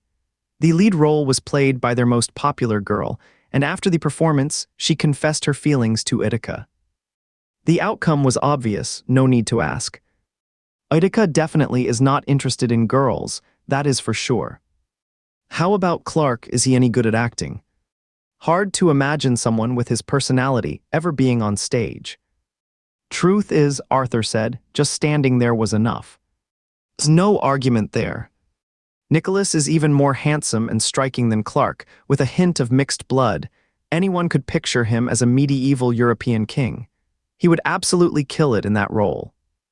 I remember you said Nicholas's family is in the entertainment business. They are into everything, video streaming sites, entertainment companies, and they dominate the gaming industry all on their own. Hugo blinked, changed games. Yeah, King of Supreme is their game. No wonder his family did not want him in showbiz. Turns out he really has a throne to inherit. The young master just plays around, Arthur said. He is their only child. He will definitely take over the family business someday. They were talking as they reached the school's swimming pool. It was a weekend, so the pool was actually busier than usual. He also spotted their class monitor, Henry. Henry had a lean, athletic build, wore goggles, gave them a slight nod when he saw them, and then dove into the water without another word. His pale, slender body sliced through the water like a flying fish. Wow, he is swimming so fast, Hugo exclaimed. Arthur said, Henry's been the undefeated champion in the annual swim meet between the 4 top boarding schools. Thanks to his talent, Henry went from a white badge to a golden one in less than a year. He is the Brigatesta star among all the special recruits, and he carved out his own path forward. Hugo thought being a special recruit like Henry was the ideal. If he did not say anything, no one would even know. He was so good that even if he seemed a bit rigid or dull, he still managed to hold his ground in this strict, class-driven boarding school. On the Shandong Academy academic rankings, Clark was first, and Henry came in second. Without the unfairly harsh point system for special recruits, Henry would have likely earned a black emblem by now. Before diving in, Hugo tested the water temperature, warm. Arthur looked at his bony frame and said, Hugo, you are really too skinny. Say it 1,000 times. He would joke after growing closer to Arthur, no longer pretending to be perfect, letting his teenage spark and sass show. Arthur grinned, come on, I will teach you for sure today. Easy now got to warm up first. He stood in the shallow end, splashing a bit of water on himself to adjust. Then I will swim around first. Arthur slipped on his goggles and dove in doing a flashy flip for show. Hugo could only paddle with the doggy style. He flailed in the water, his pale, thin back floating above the surface. But he had thick hair that was light-colored and slightly wavy, drifting through the water like a dense clump of seaweed. Henry just finished swimming and was stepping out, pulling off his goggles as he caught his breath by the poolside, watching him. His fair, toned chest glistened with droplets of water. You are holding the posture wrong, Henry suddenly said. Henry gave him a quick tip, but seeing he was not getting it, he jumped in and reached out to cradle his body. Relax. Hugo stretched out his arms and legs completely still. Henry, too loose. Hugo tightened up again. Hugo had nearly drowned before, and he felt that overcoming his fear alone was already something worth a big round of applause. Arthur swam back from one lap and seeing the class monitor supporting Hugo's body while teaching him, immediately stepped aside without a word. Hugo was struggling hard, gasping for air as he flailed, begging Arthur for help, and Arthur just smiled. Listen to the monitor, you are right. Last semester he even worked part-time as a lifeguard at the pool. He is way better than me. The monitor spoke firmly, stop thrashing around. It is kind of itchy, Hugo said, embarrassed. You are so sensitive, Henry diadopened. His hand no longer touched Hugo's waist. Tighten your feet, press your hips down toward the water, tuck your head in, and do not shake. The slender frame trembled visibly, so pitiful to watch. Henry noticed something, placed his hand beneath Hugo's abdomen, gave him 2 reassuring pats, and softened his voice. I have got you underneath. Do not be afraid, you will be fine, just relax, trust me. His usual seriousness felt oddly comforting right then, especially with that deep-voiced boyish tone, pure dad energy, gentle but firm.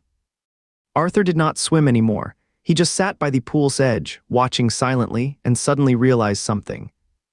Hugo has a really good build. Not because of muscle definition, he was skinny as a rail, but because his proportions were just right. Long head, long legs, his only flaw might be that his shoulders are a bit narrow. But his leg length was absolutely mind-blowing. He was so thin, bordering on unhealthy, that nobody had ever bothered to notice how well-proportioned he actually was. If only he were a little heavier, his figure would be unreal. They would be blinded by how hot you would look, those gossiping girls at school. He suddenly got excited, then felt his phone vibrating in the bag. He pulled it out and said, "Hugo, your phone's ringing." Hugo had just started to get the hang of it. "Can you check who it is?" Arthur pulled out his phone and took a quick look. "It is your mom." Henry let go of him. "Go answer it first." Hugo climbed out of the water, shook his hand dry, then took the phone from Arthur. Sophia's voice came through. "Hugo, where are you?" "Swimming pool at school," Hugo said. "My classmate's teaching me how to swim." Sophia chuckled. "Just now I was chatting with Olivier and she mentioned you. She would like to meet up today. Clark's nearby and coming back soon, so just ride over with him.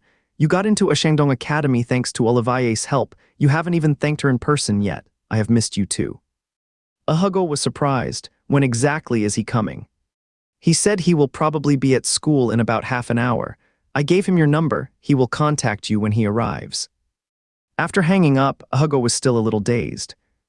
Is my side job in this story going to be too much? Feels like I am about to outshine the background characters. Henry looked at him from the water and asked, "Keep going." Hugo jumped back into the pool right away. Henry was a great coach. He could squeeze in another 20 minutes of practice while they were at it. Henry was usually so cold, but today he was unusually eager. Either he felt sorry for him, or maybe as a skilled swimmer, he just could not stand his dog paddle anymore. By the time Clark arrived, he was already clinging to Henry's arm, swimming hard. He had been keeping an eye on his phone the whole time. Sure, he was there to learn swimming, but Clark had not exactly left a great impression. He was not easy to get along with, and given how his family stood with the Apu clan, he could not afford to lose track of the young master. But instead of calling him, Clark just showed up at the pool hall on his own. Clark was not in uniform today, just all black pants, a black hoodie, and under the hood, a black baseball cap. The only thing that stood out was a white arrow and the number on the front of his hood. So cold and gloomy it sent shivers down your spine, like a thin, long blade. More and more people were turning to look at Clark, who showed no expression, his gaze landing right on him. Hugo quickly stopped, turning to Henry. "Today's good enough, got to go now, really sorry. Thanks a lot, Captain." Henry nodded and watched him climb up, then reached out to give him a lift. Hugo was so light he barely weighed anything. He just picked him right up and set him on the edge of the pool. Only after that did he look up and notice Clark walking over, freezing for a second. Hugo scrambled to his feet, soaked from head to toe. His spine stood out sharply beneath his skin, impossibly thin. The water was still chilly, making his complexion look sickly pale, but the 2 spots on his chest were bright red, as if all the life in him had gathered there. Clark called out, "Hugo." Hugo's first thought was, so he was not actually mute after all. Clark asked, "Did you get your mom's call?" His voice was a bit surprising, deep yes, but not cold at all, actually quite gentle and calm. The odd thing, it had almost no variation in tone. His pace was slow, with that forever calm feel, like even if his lover were about to be stolen away, he would not flinch. His eyebrows were the odd part, sharp and raised, giving off a dark, brooding air. Hugo wrapped himself in a bathrobe, his frame looking even slimmer and more delicate beside Clark, who stood at. "Sorry, I did not know you would get here so fast." He glanced at the time. Only 15 minutes had passed, and the young master was early. "I will just jump in the shower and change, mind waiting a sec." Clark gave a quiet nod and said nothing more. Hearing his voice made him feel different from before. It was not that he was aloof or cold on purpose, nor because he was naturally antisocial. No, it was just that he was quiet by nature, and that made him feel like a real person with warmth. Hugo quickly dashed back to shower and freshen up. Arthur and the others stared at the young master in disbelief. The young master was casually playing a game, relaxed but still full of attitude. They exchanged glances but stayed silent, watching as Hugo rushed out with his hair still damp, tossing his bag over his shoulder. The young master stood up, shoved his phone into his pocket, and led him outside. One tall, one short, the difference in height was huge. On the school forum, some bored guys were tossing around random chatter. Someone had secretly snapped a photo of a Hugo at the pool and posted it in the group chat. Now everyone was mocking his scrawny build. Did not we already roast him just days ago? Thought this old post got bumped up. I knew he was skinny, but wow, this is ridiculous. Right after that, someone dropped a photo into the thread. A Hugo was walking behind Clark, his backpack slung over one shoulder. Number 1 in the class rankings following number 1, seriously. The most privileged heir from a Shandong Academy, who is always kept to himself, Ithaca, is actually known by a Hugo, the underdog recruit with the weakest background at a Shandong Academy. A Hugo followed Clark out of the swimming hall and spotted a car parked beneath the white acanthus trees outside, in the distance. Clark was so tall and had legs that stretched forever, a Hugo had to quicken his pace. He had just finished swimming practice and was already exhausted. After walking a stretch like this, he started breathing hard. He slowed down for a moment, but Clark did not notice. Only when a Hugo broke into a run again to catch up did Clark turn back to glance at him. This time Clark's pace suddenly eased a bit. His phone kept vibrating. He pulled it out and saw messages from Arthur. One after another. What is going on? Why are you following him? Where are you going? You are that close with Ithaca. I thought I was your best friend. Later, Arthur even sent him a screenshot from the forum. Through the screen, a Hugo could feel their shock. Not really that close, a Hugo thought for a moment before answering honestly. My parents work for his family, so he gave me a ride. He glanced at the front figure, still stunning no matter how many times he saw it, and added, to be honest, today was my first time speaking to Mr. Ithaca. Before this, I kept wondering if he even knew how to talk.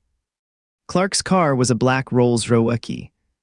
It was his first time riding in a Rolls-Royce. His understanding of the Rolls-Royce was about the same as with the Aspirations or a Maybach, more like a symbol of old money prestige. He remembered when he was 7 or 8, a big shot came to the orphanage. It was summer in Jiangxing, where sudden summer showers sunstimsa would pop up out of nowhere, drenching him completely as he walked home from school. When he limped back to the orphanage, clutching his backpack, he saw a black sedan drive past him. Inside, a well-dressed little boy was leaning against the rear window, peering curiously at them. He limped aside to avoid it, and his friend said, "It is a Rolls-Royce." That was how he learned about another luxury car beyond BMW, Use and Outings, and remembered the little flying man emblem on the front. Online users say, if there is a turning point in life, it is probably when you are still in the womb. He once dreamed big too. When mapping out his grand future, he would pictured himself owning a luxury car like a Rolls-Royce as part of that success fantasy. And now he was riding in one ahead of schedule. The sky had been bright and clear at noon, but now the sun was hidden behind clouds. The driver reached out to take his bag, but he waved it off and slung it over his shoulder before following Clark into the backseat. He first went back to his dorm to grab the homework he would plan to finish that afternoon, then got in the car and headed toward a Pew family. When they reached downtown, he spotted a poster for a Lopes World concert. The hottest boy band on the global scene. When Hugo first arrived here, everything felt fresh and new, movies and TV shows he would never seen, songs he would never heard. For a while, he was immersed in music, completely lost in it, until he discovered a Lope. This band, blending British pop with indie rock, wrote every song right from the heart, straight to his soul. Outside, one side of the sky was dark and stormy, the other still bright. He cracked open the window a bit, and a gust blew in, tossing his slightly wavy hair around. He would rushed out without bothering to blow dry it. Cheap shampoo smelled strong, carrying the faint scent of jasmine from his hair right over to Clark's side. The car had already passed, but he was still looking back, meeting Clark's eyes. I am totally obsessed with this band, he said with a smile. It was a natural opening for conversation, but young Master Apu clearly did not care what music he liked, just gave a quiet mhm. Polite, but that was all. Hugo did not say anything else after that. He had made it clear in his mind where he stood with Clark, showing respect was a must, and it would not hurt his family at all. But given Clark's background and personality, being friends with him was not really realistic. The car arrived at the Apu family mansion shortly after. The Apu family mansion stood on Taiping Road behind Central Park, a standalone villa with a courtyard, surrounded by high walls and an imposing gate. Two guards in uniform stood at the entrance, shouldering assault rifles.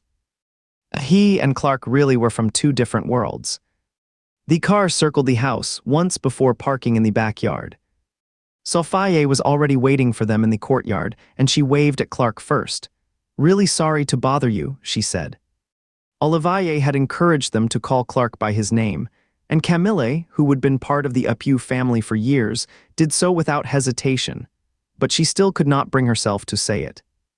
But Clark was perfectly polite, returning her greeting with a courteous smile. Sophia smiled slightly before reaching out to take the backpack off her son's shoulder. Clark headed straight upstairs. Hugo, meanwhile, turned the corner with Sophia and walked through the small door into the nanny's room. "Why did not you dry your hair?" Sophia said, grabbing a towel to wipe his hair. "He arrived early, so I was worried he would wait too long. I let him out without drying his hair." Hugo let her wipe as he smiled. "Where is Dad?" "He went to pick up the guests with the convoy. He hasn't come back yet." Mother and son chatted for a bit in the room. Then Sophia told him to stay there and do his homework before she went off to attend to other things. Tonight, the Apu family is hosting a dinner party for Governor Wyoming and his delegation, so the house is buzzing with activity. If it were not for Olivier insisting that Hugo come over, she would not have wanted him here at all, worried he would just make things more complicated. These kinds of events always had professional teams handling everything. Sophia and the others were just helping out with small tasks. They would only been at the Apu family for a short time, still feeling nervous and unsure of themselves. Though they were not well educated, they were not foolish. Working as drivers or housekeepers for such an important household might not sound like glamorous jobs, but the hidden benefits were huge. Hugo getting into a Shandong Academy was already their first big break. It was still early, but the dining room had been set up long ago. Olivier went over the final menu and guest seating with Edwin's assistant, then turned and spotted Sophia. "Have Clark and the others come back yet?" she asked. Sophia was taken aback. She had not expected Olivier to remember this detail. To be honest, when Olivier insisted that Clark bring Hugo back together, saying the two boys could get familiar and become playmates since they were in the same class, Sophia had just thought she was being polite. "Yeah, they are back. I have got him upstairs doing homework," Sophia said with a smile. "Tell him to go up and play with Clark," Olivier said. "Clark's personality is pretty quiet. Without your permission, who would even think of going to play with him?" Camille said with a smile. Olivier gave a soft smile. "Well, I guess that is true. I will go talk to them." With that, she started walking toward the maid's room. Hugo was busy finishing his homework in the maid's quarters when he heard a knock on the door. He turned around and saw Olivier standing there. Olivier looked much younger than her mother, with an elegant simplicity that radiated quiet grace. Her thick, jet black hair was neatly tied at the nape of her neck.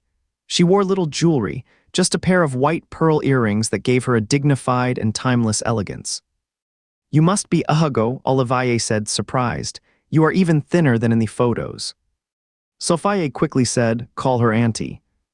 "Hello, Auntie." Olivier took his hand and gave him a few warm words.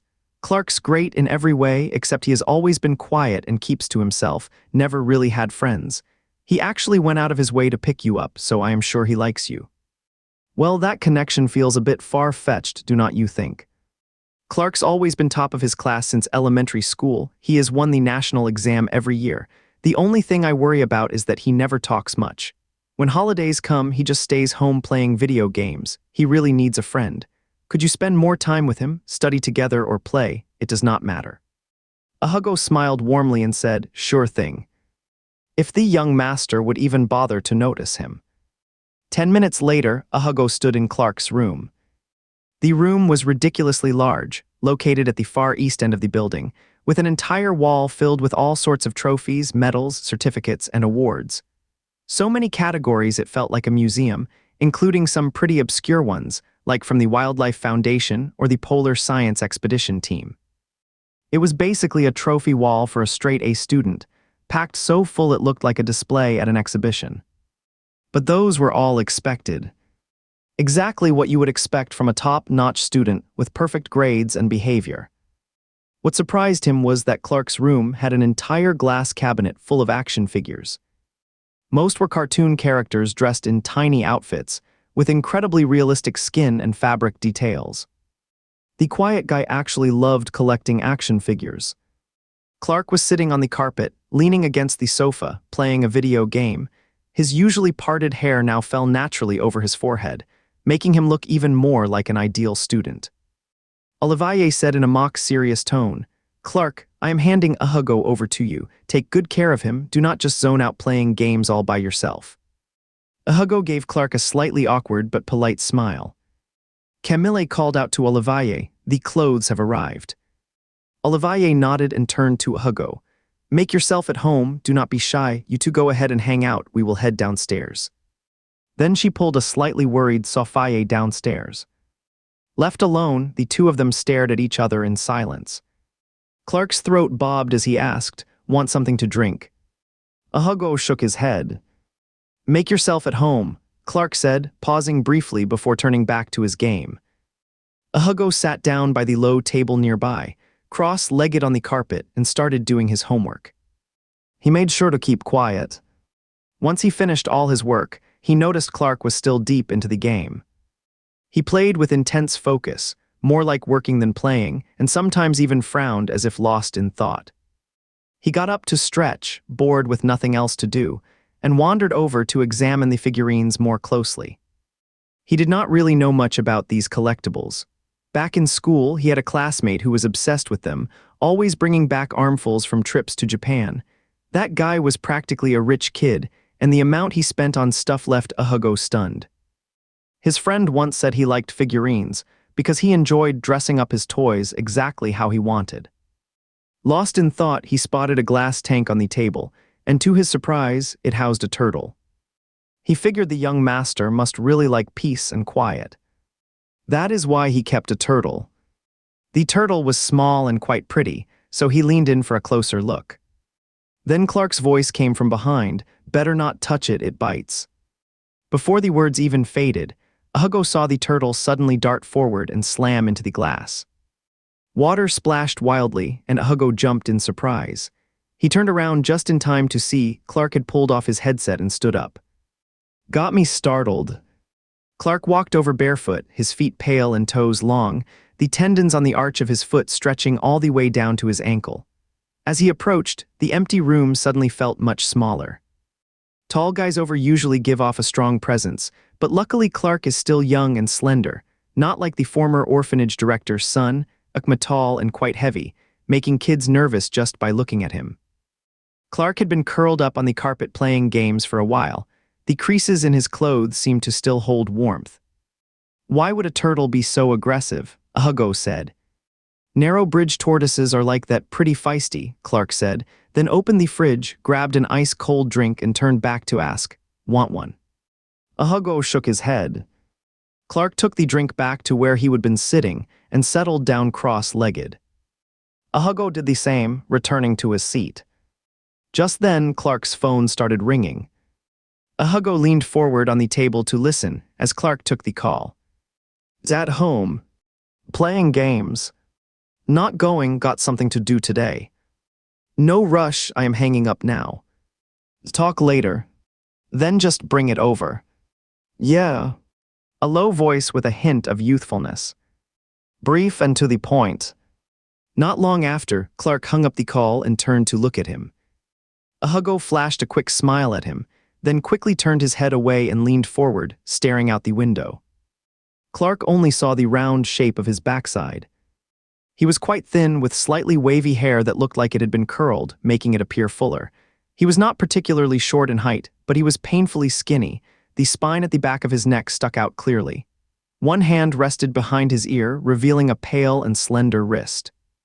Thick hair, a delicate white neck, so thin that his ears almost seemed to stand up like a little cat's. Hugo suddenly heard Clark on the phone, asking the housekeeper to bring up something to eat. The one who brought up the food was Sophie. She must have been a little worried, so she came to check on things, but right in front of Clark, mother and son did not exchange a single word. Sophie just quietly asked if he would finish his homework. Hugo thought Sophie was a bit afraid of Clark. The feeling of being overly careful around the young master was obvious. To be honest, Clark was not some cold or rude jerk. But Clark did not know how to act around them, just as they had no idea how to handle him. Still, their pastries were really good. They earned the highest praise Chinese people give to desserts, not overly sweet.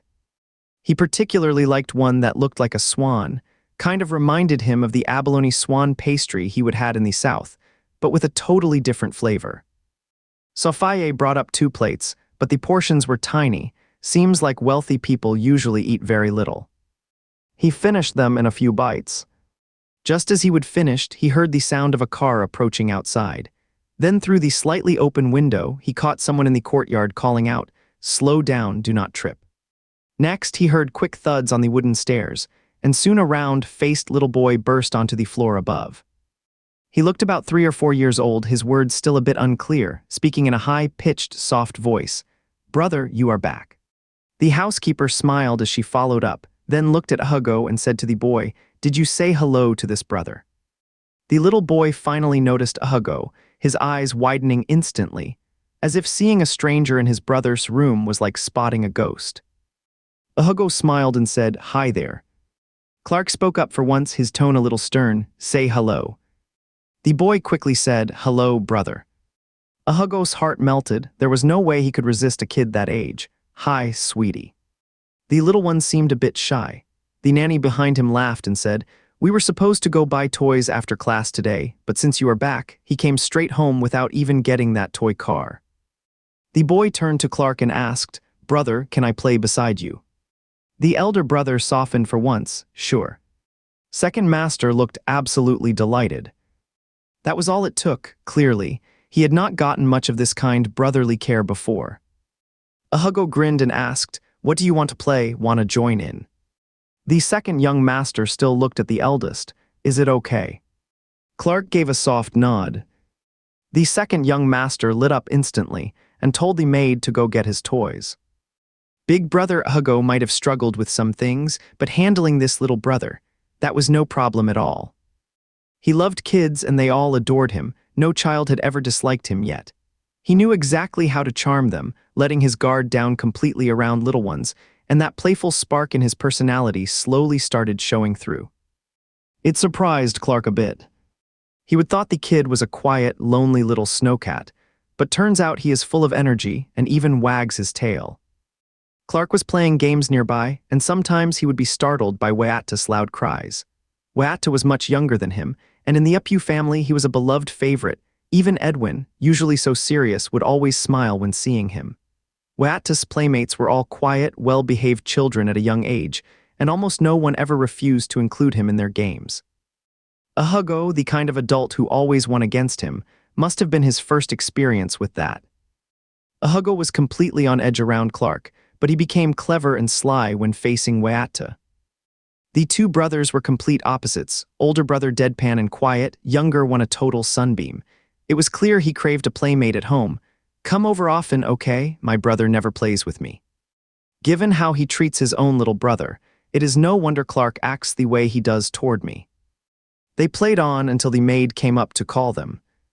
"Let's not bother your brother, want to go down and play instead?" the maid asked. Weata had not moved yet, but Hugo was already on his feet. "Let's go downstairs and play," he said. Then Clark saw them clean up the toys and head down together. Clark finished the last part of the game, got up, picked up Hugo's homework that had fallen on the floor, took a look, and was surprised to find it was not their regular class assignment. It was a practice exam for the Federal High School Entrance Examination. A test usually taken after high school graduation, Hugo had filled out every single question from start to finish, and even graded it himself, with red check marks all over the paper. This was the first time Clark truly realized the transfer student's academic strength, and a mental image of Hugo's frail-looking frame flickered through his mind. And was not Hugo actually someone who did not like playing games? Did not he used to love reading gaming magazines?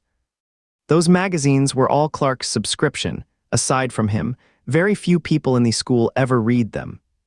He would first notice Hugo, because he was genuinely surprised that someone like Hugo would even read those. Clark put the homework away, then went back to playing Black Rose Paradise. The hidden details in this game were absolutely astonishing. That fit perfectly with the vibe of cat who does not like fish. He was always into treasure hunts and opening mystery boxes. He once said that when he designed games before, he loved hiding an almost ridiculous number of side quests, with trigger conditions that were all over the place, some even bordering on weird, and many people only stumbled upon them by accident. He would also claim that every game he made had one hidden ending no one else could unlock, his own private gift to himself. Ever since he first started learning game design, he would enjoyed planting a little secret in each of his games. Clark was completely fascinated. He kept trying over and over again, determined to uncover every hidden detail in the game, as if he were chipping away at the designer's private soul. A quiet thrill ran through him, and he found himself eager to meet this cat who kept teasing him from behind the scenes. Clark figured that cat who does not eat fish must be quite young, or maybe had not gone through formal training. His game had a kind of broken beauty, like the Venus de Milo. He probably knew it himself, since Venus was the alias cat who does not eat fish chose for themselves. Today he uncovered a new hidden story. Among countless roses, one black rose stood out just slightly larger than the rest, tucked away beside a path in the garden, unobtrusive, really. Only someone who truly knew the other person would have the patience to find it. He tapped on a petal, and a massive black rose bloomed open, revealing a young boy inside wearing a white rose crown but no legs. A dialogue box popped up. "I need to find my parents, but I cannot walk. Kind stranger, could you help me find them?" This side quest was about helping the legless boy search for his parents. It was a simple thread, with the boy talking to himself all along. They never found his parents, but they ended up in a magical land where people without legs could fly. Like a surreal dream. Clark thought this hidden quest was the most puzzling one in the whole game, yet oddly tender, nothing like the sharp talking cat he would imagined. Spent nearly an hour playing with Wayata, who was tired, and Hugo too, so they decided to head back to the nanny room for a short rest. As they were heading downstairs, they saw several people in uniforms standing in the small living room on the ground floor, each holding elegant dresses. Olivier sat on the sofa, with 4 models lined up in front of her, showing off how the outfits looked on top. That is what they mean by the high society delivery is here. He had no idea Cello from luxury brands could actually bring models to deliver clothes right to someone's home. He went back to the nanny room and took a nap, waking up just past 6. The nanny room was in the southwest corner on the ground floor, with a window that gave him a clear view of the main gate. There were more people in the courtyard than before, probably the party would start soon. He just woke up, still feeling a bit dazed, and after a moment of settling in, he suddenly heard someone calling out from outside, "Owen's back." Walking through the arbor, he saw 4 black cars with white pine sprigs flying from their fronts slowly pulling into the courtyard. Over a dozen people stepped out, men and women alike, with quite an impressive entourage, all following behind a middle-aged man. A larger version of Clark. They really looked alike, seeing Edwin made it easy to picture how Clark would turn out when he grew up, tall, steady, and carrying the calm presence of a privileged heir. He bent down to lift Wayata, who had run toward him, his serious expression softening slightly with a hint of warmth, showing clear affection as a father. He seemed much more relaxed than Clark, clearly the ease that power and time bring to a man. Olivier stepped forward to greet him, smiling brightly as she said something. Soon after, he spotted Clark. Broad shoulders and a narrow waist, naturally the look of an heir born to wealth and privilege. Boys really do look better when they are tall, almost like models. He used to think Ukma was too much, but now, absolutely Ayaketshai. The young master's only 17, surely he can still grow some more. He took a sip from the straw, drinking milk. Maybe he can still shoot up a bit too. Men's heights in this novel world are seriously over the top. His gaze drifted back to Clark's long legs. Long and straight. No matter how strong he tried to be, the biggest missing piece deep down was still his legs, so ever since childhood, he would always found himself looking at other people's legs. A real leg enthusiast. He did not like legs that were too thin, nor the overly muscular, bulky kind you see in gym goers. He preferred legs that were balanced and strong, showing masculine power. Not too much hair, but not bare either, because he himself had almost no body hair, which made him feel less manly. Probably because he had been bullied a lot as a kid, he longed for the kind of healthy, powerful masculinity others seemed to have. It was not about attraction, it was just that he wanted to have legs like that himself.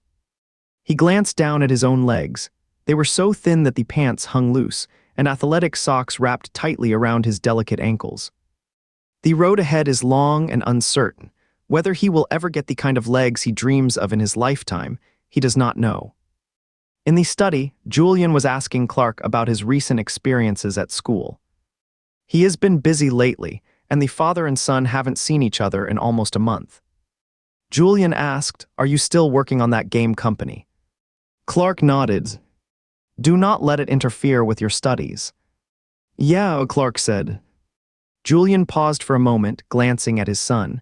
"You decide for yourself. I think things that will eventually be let go are just a waste of time."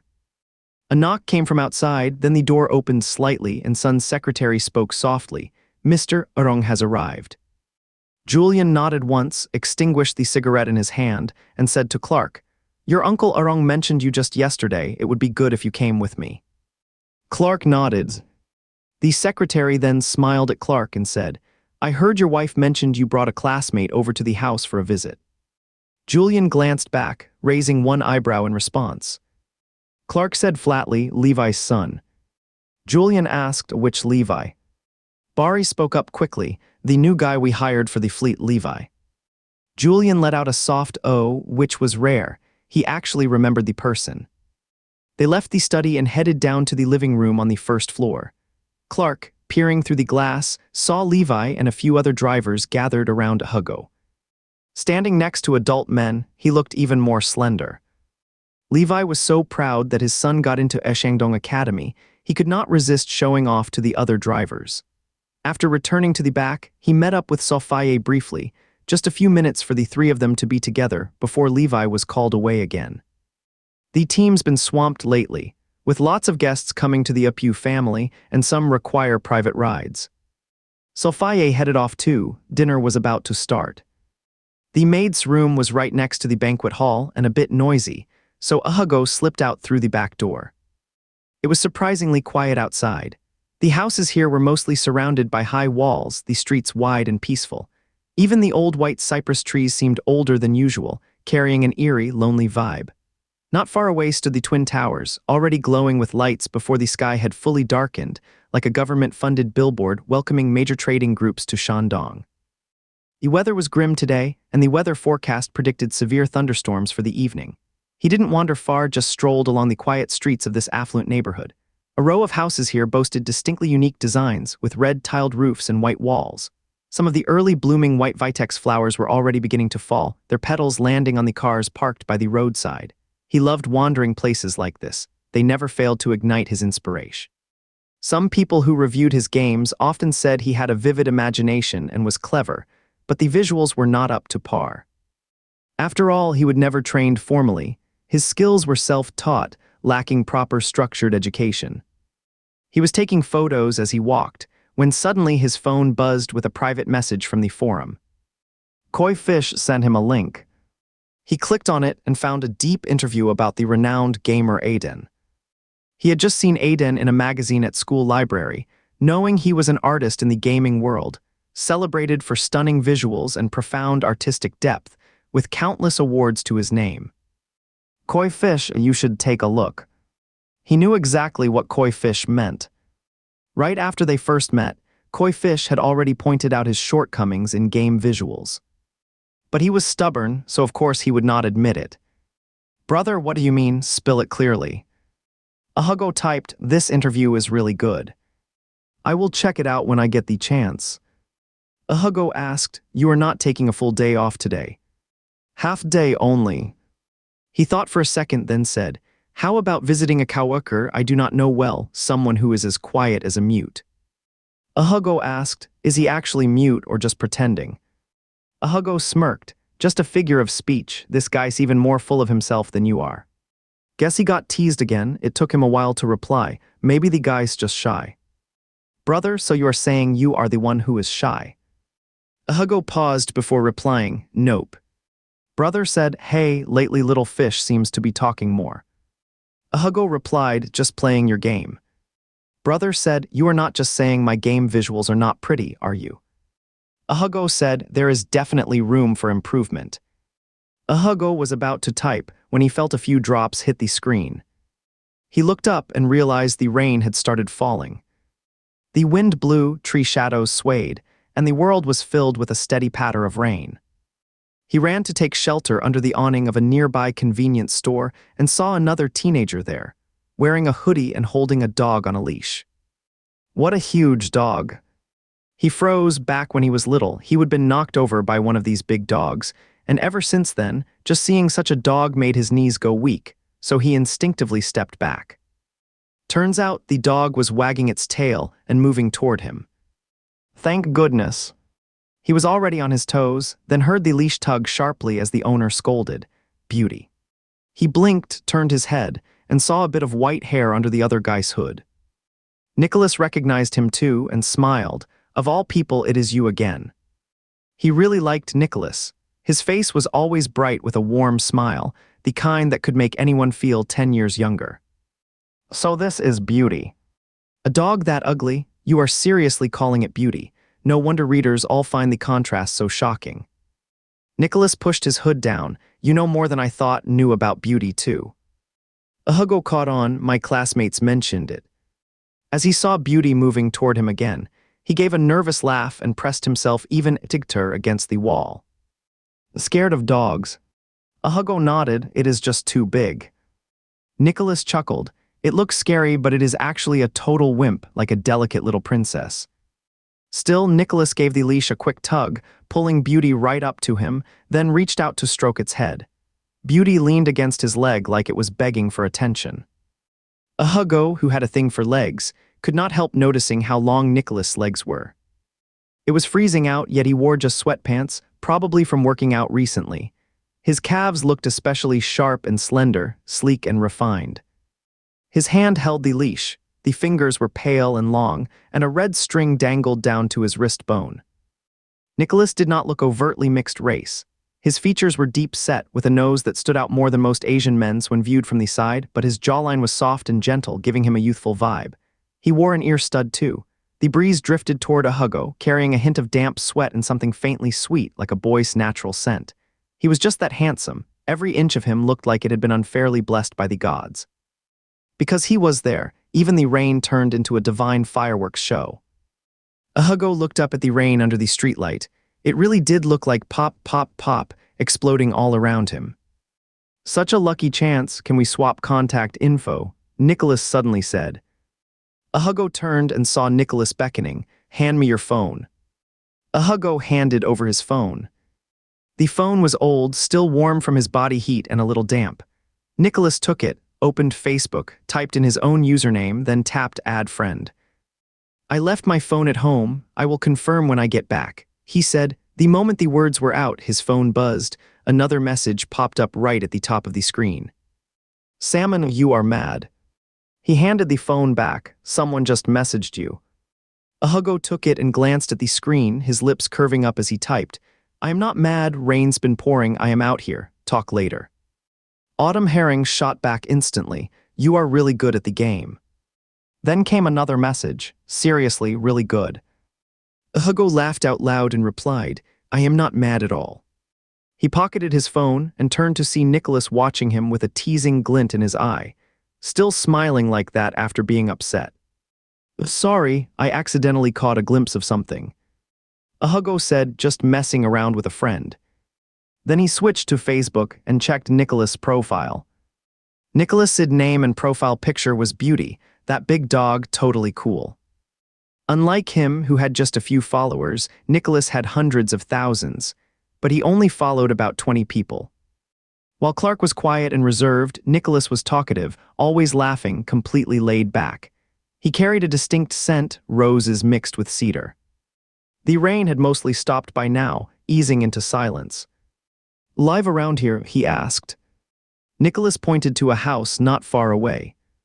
"Want to come by my place for a bit?" Nicholas said. "I am alone." Hugo glanced at the sky, already darkening. No thanks, I have got to head back. I am visiting someone today. Sophia called him, urging him to head back right away before the rain started again. He said goodbye to Nicholas and bolted back. After running a little distance, he glanced over his shoulder. Nicholas stood at the convenience store entrance, white hair glowing in the fading light, giving him a cool wave. Even from that distance, he could feel the warmth of Nicholas' smile. He returned to the manor and slipped in through the back door as usual. The backyard was seldom visited, narrow and dimly lit, but inside he found Clark standing beneath the rose trellis where new shoots had just appeared. Dressed in a neat school uniform, his head small, shoulders broad, waist slender, legs long, he looked so effortlessly handsome it made your heart skip. One hand held a clean, crystal-clear ashtray, the other gently pinched a cigarette. His fingers were long and his frame tall, just standing there. He drew attention easily. He did not smoke like Joseph, who did it with ease and grace. He never inhaled deeply or blew out clouds of smoke. His smoking was quiet and still, and the tiny ashtray in his hand seemed perfectly crafted. Clark had been smoking since middle school, but only rarely, once a month or every few months, just one cigarette at a time. It was almost like nothing at all. More than smoking, it felt like a private ritual, a personal way of unwinding, something he did after winning a prize he really cared about, or when their long-awaited game finally launched. When he saw Hugo, he pressed out his cigarette into the ashtray, not because he was worried about being seen, but more like he thought it was not right to smoke in front of someone so quiet and young. Hugo said nothing, but Clark spoke up, his voice calm and light. I am heading back to school after dinner. Yeah, sure. He returned to the nanny room, where Sophia brought him a meal and sat beside Levi as he ate. It felt a little strange. Back when he was learning programming, Ulukas often praised him. At the time, he still held a small hope for family life, and sometimes wondered if having one standout skill might make a potential adoptive parent glance at him a little longer. After all, Ulukas occasionally recommended him, always saying he was a young prodigy. Though they both knew his age made adoption unlikely. Now he had parents, real, living, loving, and warm. It felt like a dream come true. After dinner, he and Clark were ready to head back to school. Olivier packed a bunch of supplements for Sophia to bring along for Hugo. Sophia stared at the items. Everything was something Olivier and her crew themselves would eat, all ridiculously expensive, and gasped, "This is too extravagant for a kid like him." Olivier smiled. I just asked a nutritionist, these are exactly what he needs. The boy's so thin I cannot help but worry. It is all for his sake, do not be shy about it. She added, this is a week's worth. When he finishes, I want him to come back with Clark next week. Then she turned to Clark, you got that? Clark nodded. After giving a quick he saw Hugo come out with his backpack. He took the health supplements from Sophia, got into the car first, and sat inside watching Olivier talk to Hugo. Hugo seemed to have two different sides. He was gentle and well-behaved around elders, but he became clever and talkative when with Wyatta. Probably sensing his gaze, Hugo suddenly turned and looked over, his eyes crinkling at the corners, deep lines at the edges of his smile, standing in the misty courtyard. Hugo needed to go home first to grab some clothes. The car stopped near the spot where the school bus had picked him up before. It was a very long set of stairs. Going up from here did not require much detour, and there was not any dark puddle on the path. Do not get out, wait right here for me. Clark nodded. But as soon as he would taken just a dozen steps, his foot slipped and he fell. Luckily, he only fell, he got caught between the step and the wall which cushioned the fall. If not, who knows what could have happened. These stairs were filthy, his whole body was covered in black mud. He pulled himself up from the steps, quickly reached for his umbrella, and saw that both the driver and Clark had gotten out of the car. I am fine, just slipped a bit, Hugo called. You two go back to the car and wait. But he looked absolutely messy. Clark said to the driver, Agreson, go back to the car. Then he opened his umbrella and walked up, grabbing Hugo's arm. Hugo said, it is really slippery. Clark nodded once, closed his own umbrella, handed it to Hugo, then took Hugo's umbrella and moved forward. I will be careful, I will be fine, you should get back in the car quickly, Hugo said. Clark did not say anything, his expression calm and gentle, but he just took a step up without hesitation. He was the kind of guy who hears you but never changes. so Hugo had no choice but to follow him up. But not even 2 steps in, Clark lost his balance and fell. Luckily, he reacted faster than Hugo. He staggered and landed against the wall beside him. Still, his pants were soaked through at the back. Both of them ended up looking a mess by the time they got home, bodies reeking of an awful smell. After the rain, the lower harbor had that unmistakable sewer stink, and even the rainwater felt cold and unpleasant. Hugo turned on the living room light. Clark looked stunned, probably not expecting their place to be so small.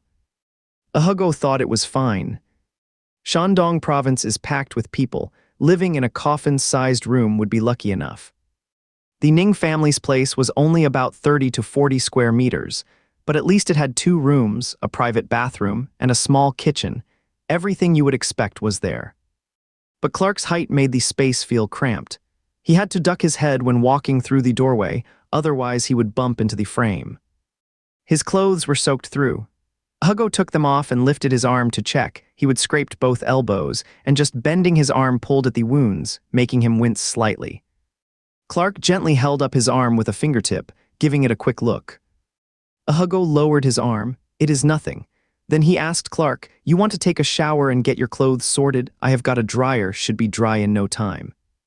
The young master clearly hated the dirty water and stink on his body. He nodded without hesitation. Hugo worried Clark might get cold waiting, so he went into the bedroom to find some clothes. But their body types were way too different. His own clothes would not fit at all. He poked his head in and asked Clark, "How about my dad's? They have been washed." Just as he leaned in, he saw Clark standing barefoot on the sofa, wearing only black boxer shorts. He was really thin, his bones showed clearly, but it was not that sickly, undernourished kind of thin like Hugo's. Clark's body beneath his school uniform was nothing like the quiet, studious image he usually projected. It left him completely stunned. Clark glanced at him and then at the old man's t-shirt he was holding, saying, "Never mind." Hugo said, "Are not you going to get cold like this?" "Fine," Clark whispered. Hugo finally grabbed his own towel and handed it over. "Mine, my mom washed it and put it away for me. You will need it soon." This time Clark did not refuse. He took it and said, "Thanks."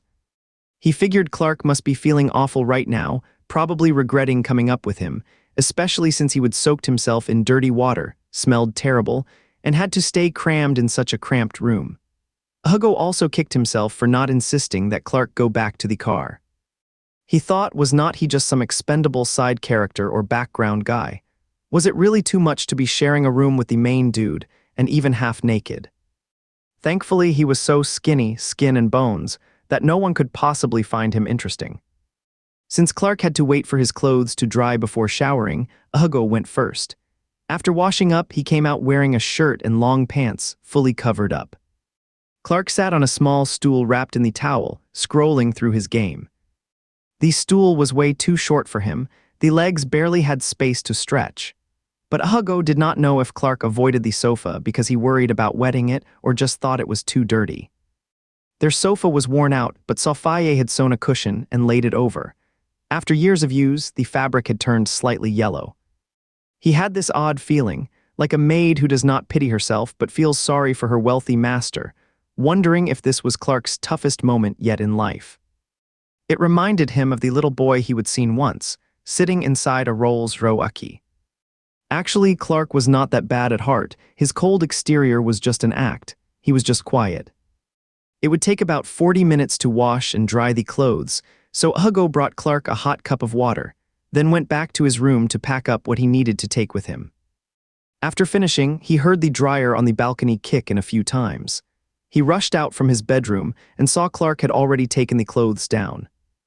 Their apartment was on the 2nd floor, and outside the balcony stood a thick, tall tree, its pale gray trunk standing still in the rainy night. Hugo had never noticed how thick that tree really was, standing like a silent, massive beast amid the rundown chaos of the slums. Clark took the clothes into the bathroom, and Hugo explained how their bathroom worked. "Turn left for hot water," he said, only then realizing just how cramped their bathroom was. Their place was small to begin with, and the bathroom was even smaller. Clark, being so tall, had to duck his head when stepping in.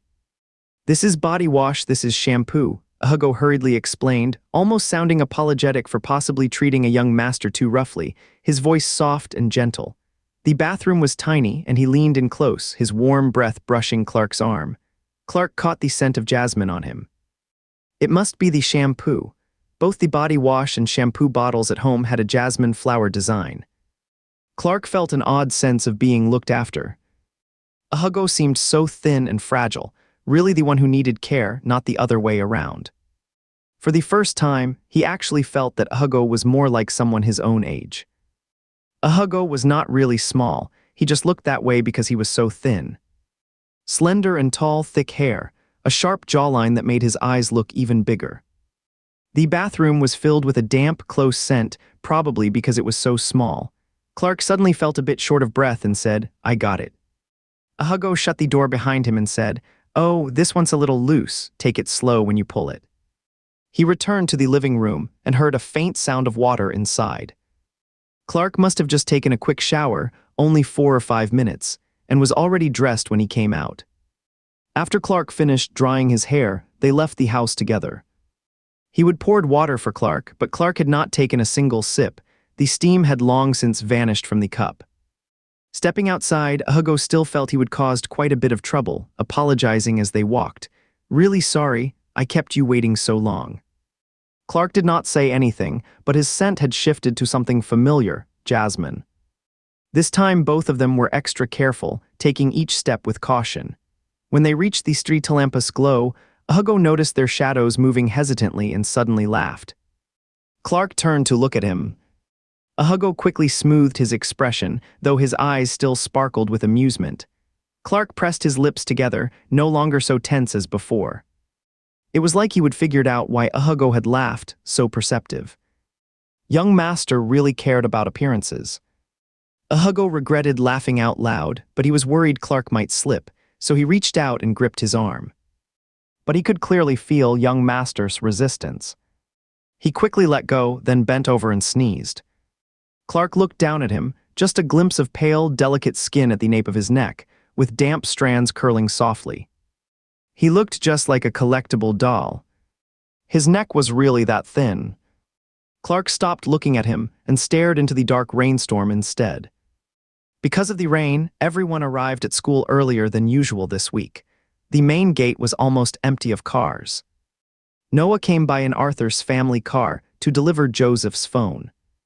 Noah was not a student at Shandong, usually sneaking into the school through the wall. But today it was pouring, and since Joseph had not gone back to his dorm, he waited for him right at the main gate. It had not even been 10 minutes when a few younger students started gathering around him. A couple of guys were smoking by the gate and noticed Arthur and Noah getting out of the car together. Joseph smiled and asked, "Where is that scrawny bean sprout you are always with?" Arthur rolled his eyes at the nickname. "Who are you talking about? I do not know who you mean by bean sprout." Noah had no idea who they were referring to and turned to Arthur. "Which bean sprout?" "New transfer student," someone nearby explained. "In the same class as Arthur, those two are inseparable. Joseph's been looking out for him too." "Oh, really?" Arthur scoffed. It would be a miracle if he did not pick on him. "Seriously, otherwise how do you think he made it through the week okay?" Zhang Guangwei and a few others cornered him at the public shower. If not for Joseph, he would have been toast on day one. "So that night at orientation, were you there just to check on Hugo?" Arthur asked Joseph, surprised. He would thought Joseph showing up at the welcome event was odd, just like everyone else. But saying he went for Hugo, that did not make any sense at all. Joseph held his cigarette between 2 fingers and said, "You really have a wild imagination." Arthur sneered, "I knew it." Joseph chuckled, then caught sight of a black Rolls-Royce pulling up. The license plate read, its dazzling headlights slicing through the rainy night. Torrential rain poured down, yet it seemed like fireworks were bursting around the sea. Only a young master from the top family at Shandong Academy could afford such a show. The car pulled up at the main gate, and the driver rushed out to open the door. A long leg stepped down first, followed by a black umbrella being unfolded. Clark slung his backpack over one shoulder and stepped out, drawing curious glances from several students near the entrance. Joseph bit down on his cigarette, then watched as the driver stepped back. Clark stood by the door with his umbrella raised, as if waiting for someone. Then another person emerged from the car. That figure was unmistakable. There was not anyone in Shandong Academy's high school wing who was thinner or more delicate-looking than him. It was Hugo, one hand holding his backpack, the other clutching a sleek paper bag. Whatever Clark had said to him, he tucked his umbrella inside the bag before turning back and pulling out a plastic sack stuffed with clothes from the car. Only then did he step down and stand under Clark's umbrella beside him. Clark reached out to help carry one of the bags, but Hugo quickly said, "You just focus on holding the umbrella, I have got this."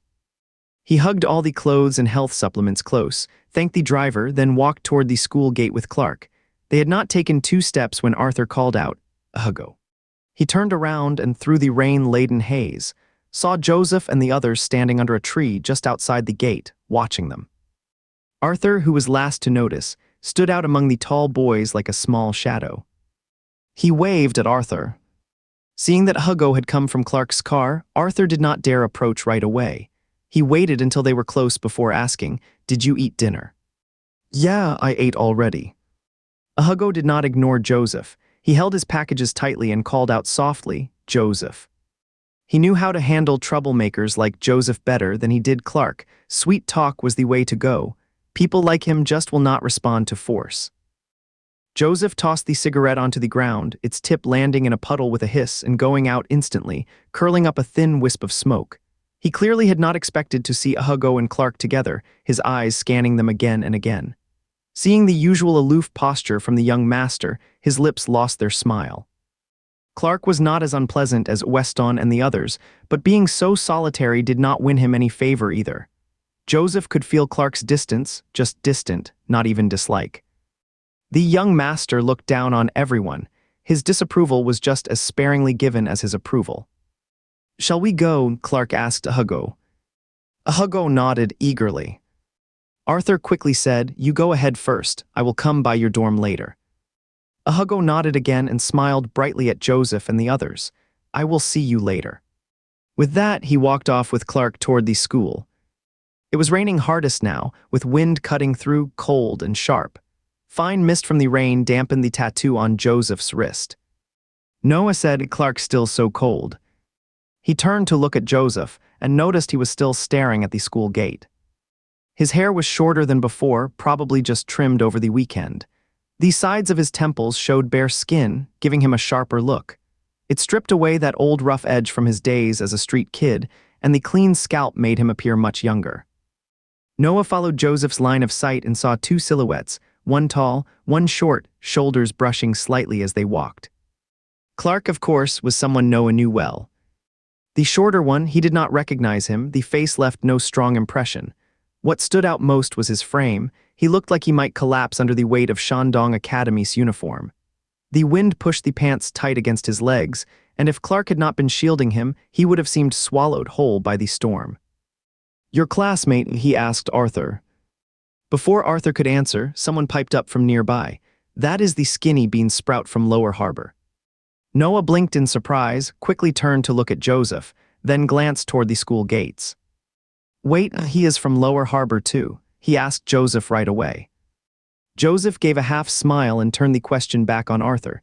He and Clark are pretty close. Arthur would not betray Hugo, of course. He was not really close with Joseph, just standing there because Noah was around. "We are in the same class, obviously we know each other," he said. He knew the school forum was already buzzing, everyone trying to figure out what Clark and Hugo were to each other. Other than finding out Olivier had written Hugo a recommendation letter, there was not much else to go on. "I am off, I have got something to talk to Hugo about," Arthur said, then quickly opened his umbrella and rushed after them. The puddles on the ground were littered with white petals, white wisteria blossoms battered beyond recognition by the rain. Thunder rumbled far off, deep and dull. Arthur noticed people kept glancing their way as they walked. There was no help for it, Clark always drew attention wherever he went, even in this dim and stormy downpour. His silhouette stood out unmistakably. Tall and slender, he was one of a kind across the entire Shandong Academy. Thanks to Clark, Hugo had become even more famous than when he would first arrived. Since this afternoon, the forum had been on fire with speculation about their walk together, and now that everyone was back at school and bored, the chatter had reached fever pitch. Rainy days were perfect for gossiping in dorm rooms. Just a little while ago, he would seen someone sneak a photo with their phone when Clark and Hugo got off the car. He followed behind, walking and pulling out his phone to check the forum's latest updates at the same time. Sure enough, new photos had already been posted on the forum, faster than any real-time news coverage. Cut it out, look at this, just picking him up. They came back together too. It is like they have been stuck together all afternoon. Knew it all along, how could a poor kid from the slums even get into our school? Turns out he has got someone pulling strings. How on earth did this kid get connected with the Upu family? Not a single poor relative in 18 generations of the Upu family, right? I have never seen Clark walking under an umbrella with someone before. This is the first time. Look at the way the umbrella's tilted, way over toward the poor kid. My boyfriend's never been that thoughtful. Thoughtful, you are using that word for Etika. Now you are really scaring me. Hugo's done for. How many people have been crushing on Etika will tear him apart. Dude, you are the one who just scared me. Arthur quickly tucked his phone away and stepped up his pace. Hugo had noticed the stares from everyone around too. When he was not connected to Clark, how much safety Clark gave him, it was immense. Now that they were linked, the danger Clark brought became just as great.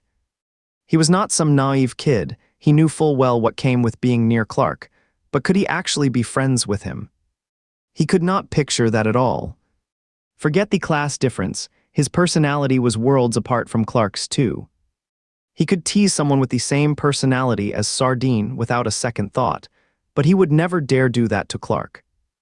They walked in silence toward the dormitory building. Hugo reached into his tote bag and fumbled for his umbrella, trying to figure out a way to justify opening it, when Clark suddenly asked, "You know Joseph well?" Hugo blinked, then said, "Not really." Hugo countered, "You too close." Clark replied, "Never spoken to him." Just as Hugo thought the conversation was over, Clark suddenly added, "Stay away from him." Hugo was surprised he would say that to him. He nodded and said, "We did not really have anything in common anyway." Footsteps sounded from behind. Arthur splashed through puddles as he caught up, calling out, "Hugo." Hugo and Clark both turned around and stopped to wait for Arthur to catch up. It was the first time Hugo had seen Arthur so awkward. He waved at Clark with a nervous, "Hey." Clark did not react at all. The moment Hugo saw Arthur, he seemed to come alive again, his voice full of warmth. "You are back.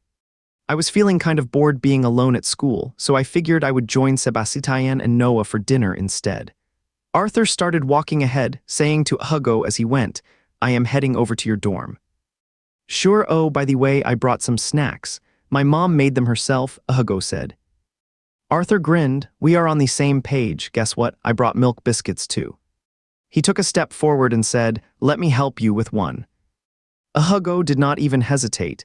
He handed over the paper bag full of health supplements right away. So much food. And a few more health supplements. Hugo noticed that young Master Arthur had been silent all along, and quickly pulled him into the conversation with a quick, "It is from Clark." Arthur smiled as he met Clark's gaze, but Clark still did not react. Arthur suddenly felt a bit awkward. Clark added, "My mom handed them to you." Clark could feel the unease between Hugo and Arthur. The two usually got along great. Whenever break time came in class, they would always huddle together. They were being so stiff now, that was clearly because Clark was around. So just before they reached the footbridge, he said to Hugo, "I will not walk you to your dorm." "No need, no need." Hugo immediately grabbed his umbrella, as if he would been eager for this moment all along. Clark bit his lip, watching Hugo step aside and fully open his umbrella. The thing burst open in the heavy rain with a sharp splash, sending droplets flying everywhere. Clark walked alone toward the footbridge. Only then did Hugo notice that Clark's other arm, untouched by the umbrella, was soaked, and the sleeve looked noticeably darker. It was raining so hard that Clark must have been doing his best to tilt the umbrella toward Hugo. Only after Clark had disappeared into the distance did Arthur finally take a deep breath. Hugo glanced at him, and without a word they both burst into laughter. Did you spend the whole afternoon with the Apu family? Arthur asked. Now you are going to blow up again. I have been lurking on the forum all day, and they are already digging into you. Have they not finished digging yet? He thought he would already been completely exposed by those people. They are digging into your connection with the Apu family now, Arthur said. Hugo did not care one bit. Let them dig all they want. Frankly, he was already at the very bottom of a Shandong Academy. There was not much worse that could happen to him. Just as he would expected, after all the digging, they only came up with rumors that his parents might have worked for the Apu family. But he was already from the slums, his background had been mocked to death. So actually, having even a slight connection to the Apu family ended up being better than what they would imagined. I always said so, he is straight from Lower Harbor, that is a given. How could he possibly be related to the Apu family? The Pus haven't had poor relatives in 18 generations.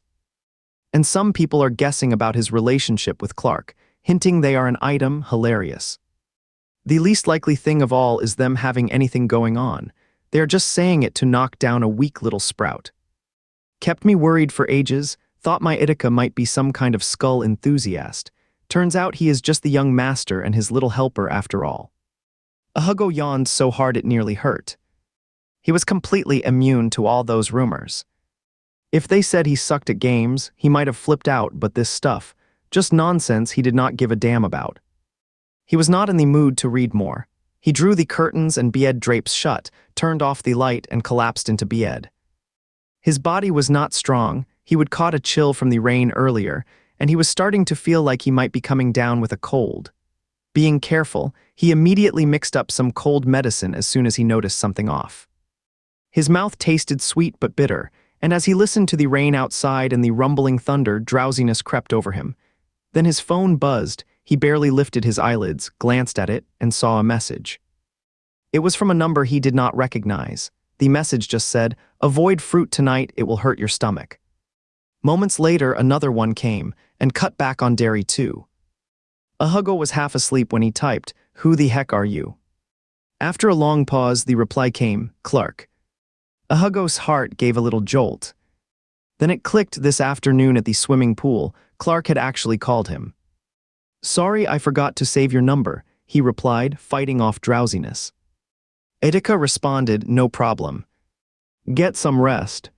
He was surprised Clark, the usually quiet type, would send such a late-night message. Thinking back to the recent forum posts calling him and Clark light years apart, it all felt even more surreal now. His body seemed to float weightlessly, like he was drifting in the clouds. But his head grew heavier, drowsier than ever. For a fleeting moment, he saw a flash of Katsuo in his mind. Back when they first met, Katsuo had been pretty cocky, short and sharp with words. Now he was still concise, but far gentler. Last time he would even reminded him to take care of himself. Sometimes when the world felt too cruel, a stranger's kindness online could feel unexpectedly warm. Dazed and half-muddled, Hugo mistook his thoughts and typed back to Clark in the same playful tone he used with Katsuo. "Thanks for the care, little fish." He tapped send and instantly fell into a deep sleep. At 10:30 at night, Clark had just finished writing today's evaluation report on Black Rose campus. He wrote it very carefully and in great detail. After finishing, he checked it from beginning to end and looked at the wording. He was afraid that the whole thing was not objective and euphemistic enough, and that a cat that does not eat fish would get angry after reading it. After finishing writing, he looked at his phone. There was a message from Olivier sent to him more than an hour ago, saying, "Do not forget to give the nutritional supplements to Hugo." He knew that Olivier was also a night owl and probably had not gone to bed yet, so he replied, "I have given them." Olivier replied quickly, "Haven't you gone to bed yet?" "In a little while." His conversation with Olivier was also very brief. Olivier said, "This boy is quite well behaved and quiet. Do not be too standoffish. Mom does not mean anything else. It is always good to have one more friend." Clark thought about Hugo playing with Wiatta, then recalled how Hugo behaved around Arthur. He is not that well behaved or quiet. He is just quiet in front of them. But he still replied to Olivier with a simple "yeah." After the reply, he thought of Hugo and sent him a message. He was not suggesting less milk and fruit because he was jealous of Hugo and Arthur's friendship. It was genuinely not good for Hugo's health. Some people with very weak constitutions should not eat too much, especially in the evening. Apparently, Hugo belongs to the kind of people with very weak health. He has never seen such a frail boy since he was a child. He checked the nutritional supplements given by Olivier in the car, and they were rich in nutrients. As a result, Hugo did not even know who he was.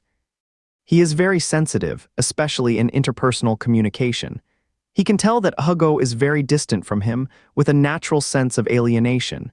The sweet and flattering smile does not even reach Hugo's eyes. They were just forced together by a mother who was desperate to see them get along. How could they ever become friends, really? He did not need any real friends, just a cat online to chat with was enough. He knew the cat was only messing around for fun, not actually interested in him at all. He felt a bit uneasy about his own quiet feelings toward that cat, not because he thought it was not right, but because online connections seemed so unreal. In real life, there were so many people who liked him, yet he did not care at all. Then suddenly he found himself drawn to someone he would never even met in person. It felt ridiculous and strange. He was not sure whether this fuzzy feeling counted as affection, since it sometimes made him feel annoyed instead. Just then, he got a text from Hugo. "Thanks for worrying about me, little fish." The moment he saw those words, he nearly thought he would click the wrong tab. Once he confirmed it really came from Hugo, his whole body went hot with shock.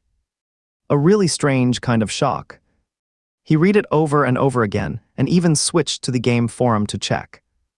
Then he sent Hugo a question mark. But Hugo did not reply to him. So he sent another question mark. Hugo had completely gone silent. Clark started to panic for the first time in his life. He switched back to the gaming forum to check his chat history with Cat who does not like fish, stopping at their conversation from that afternoon. The other person said, "Come over to visit a quiet coworker you do not know well." Hugo had just fallen asleep when he suddenly spiked a fever in the middle of the night. His first thought was, the medicine had been wasted. Hugo had learned a lot about being sick. This was not something he picked up after arriving in this world. Back in high school, right after leaving the orphanage, he would started living on campus. During holidays, he would work odd jobs outside to make ends meet. There was a time when he pushed himself too hard and ended up feeling terrible. Once he got food poisoning, midnight sickness with vomiting and diarrhea, and could not bring himself to go to the hospital. He could not find any O. By 8 o'clock, the pharmacy opened, so he limped over to get medicine.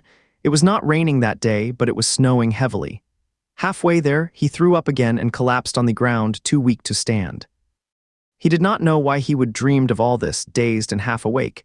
He heard his phone buzzing nonstop. Arthur was calling him. The second he answered, he heard the door thump twice, like someone knocking. He groggily pulled himself off the bed and opened the door for Arthur. Arthur stared at him. "Are you sick?" Hugo lifted his heavy eyelids and saw Clark standing at the doorway. He coughed twice and said, "I have got a bit of a fever." As soon as he finished speaking, Arthur reached out and touched his forehead. "So hot. I will head to the infirmary soon," he said. Noticing Clark staring at him, he glanced over in his direction.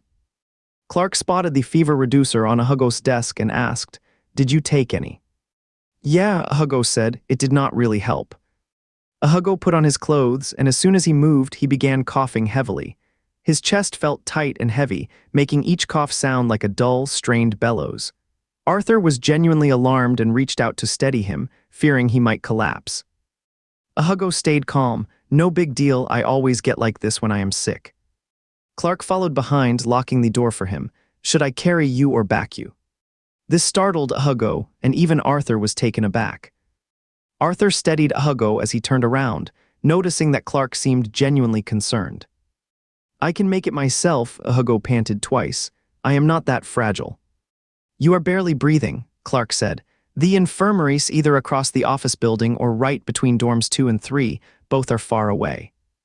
Arthur heard Hugo's labored breathing and felt a chill run down his spine, fearing he might not be able to catch his breath any second.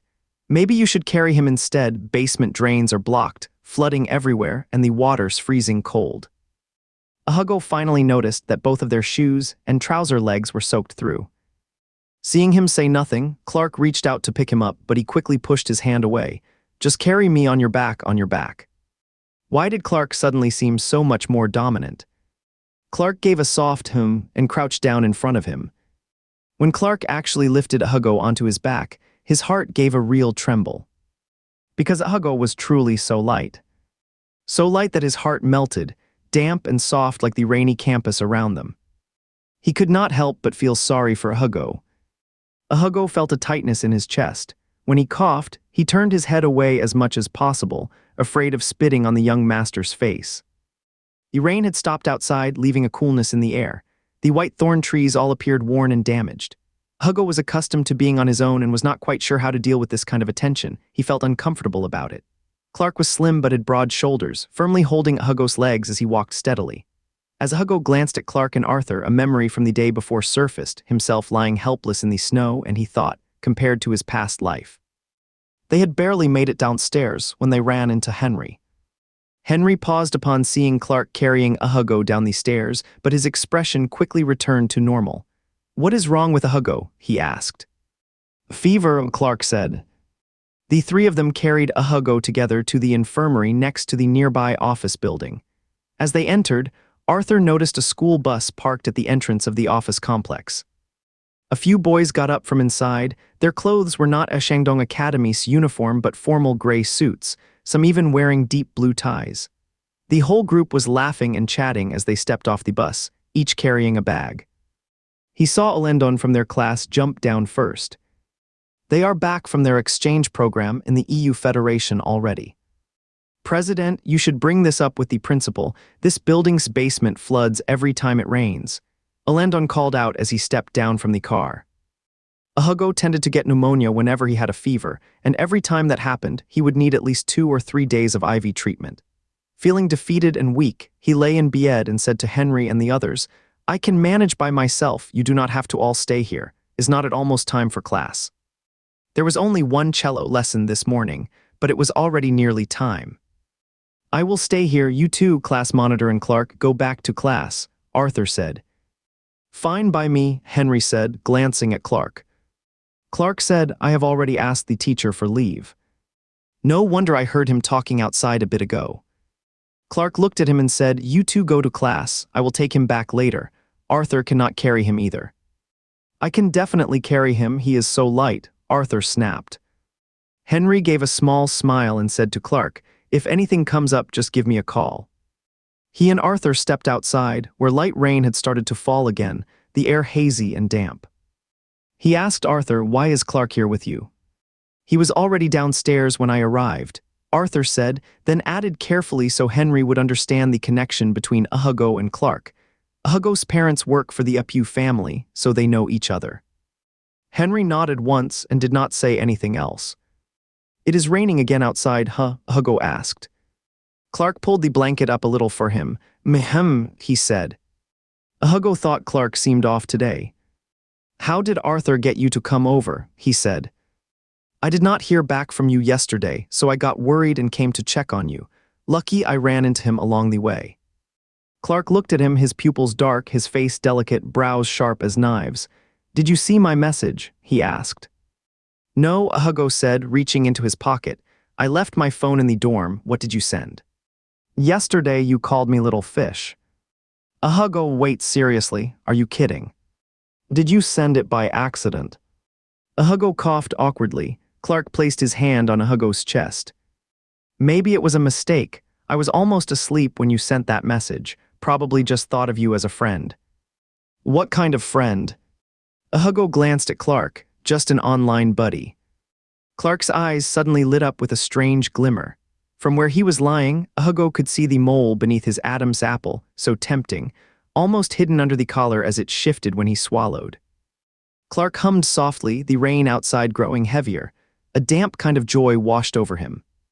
He had not meant to go any further with the cat who will not eat fish, just as he would had no particular feelings toward Hugo before. But now, the two had merged into one. Hugo had become something truly special to him. He looked down at him. Hugo still seemed a little awkward and unsure, so he closed his eyes and turned slightly away, murmuring, "I am too tired, just going to take a quick nap." "Sleep," Clark said, "I will be right here." After speaking, Clark lowered his head, almost as if only just realizing it, the sudden surge of emotion making his pulse quicken. Hugo really did fall asleep.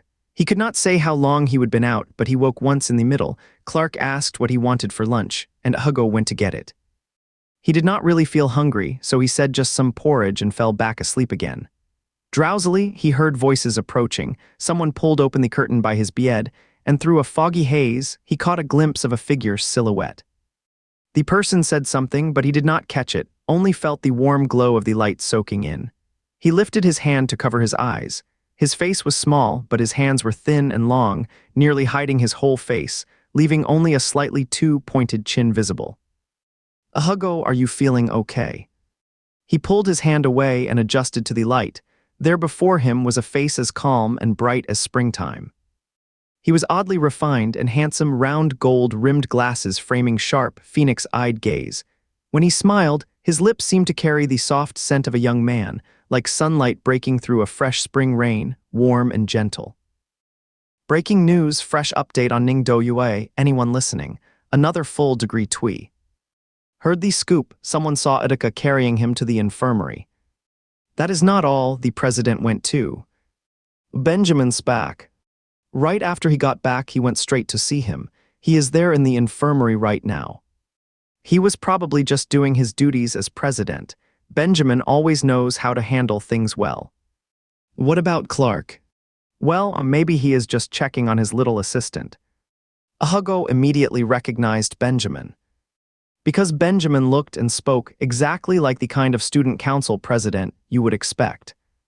He was the kind of top-tier senior every girl would secretly have a crush on, the soft, round glasses, not like those pretentious types with fake intellectual vibes. Instead, he looked young yet dependable.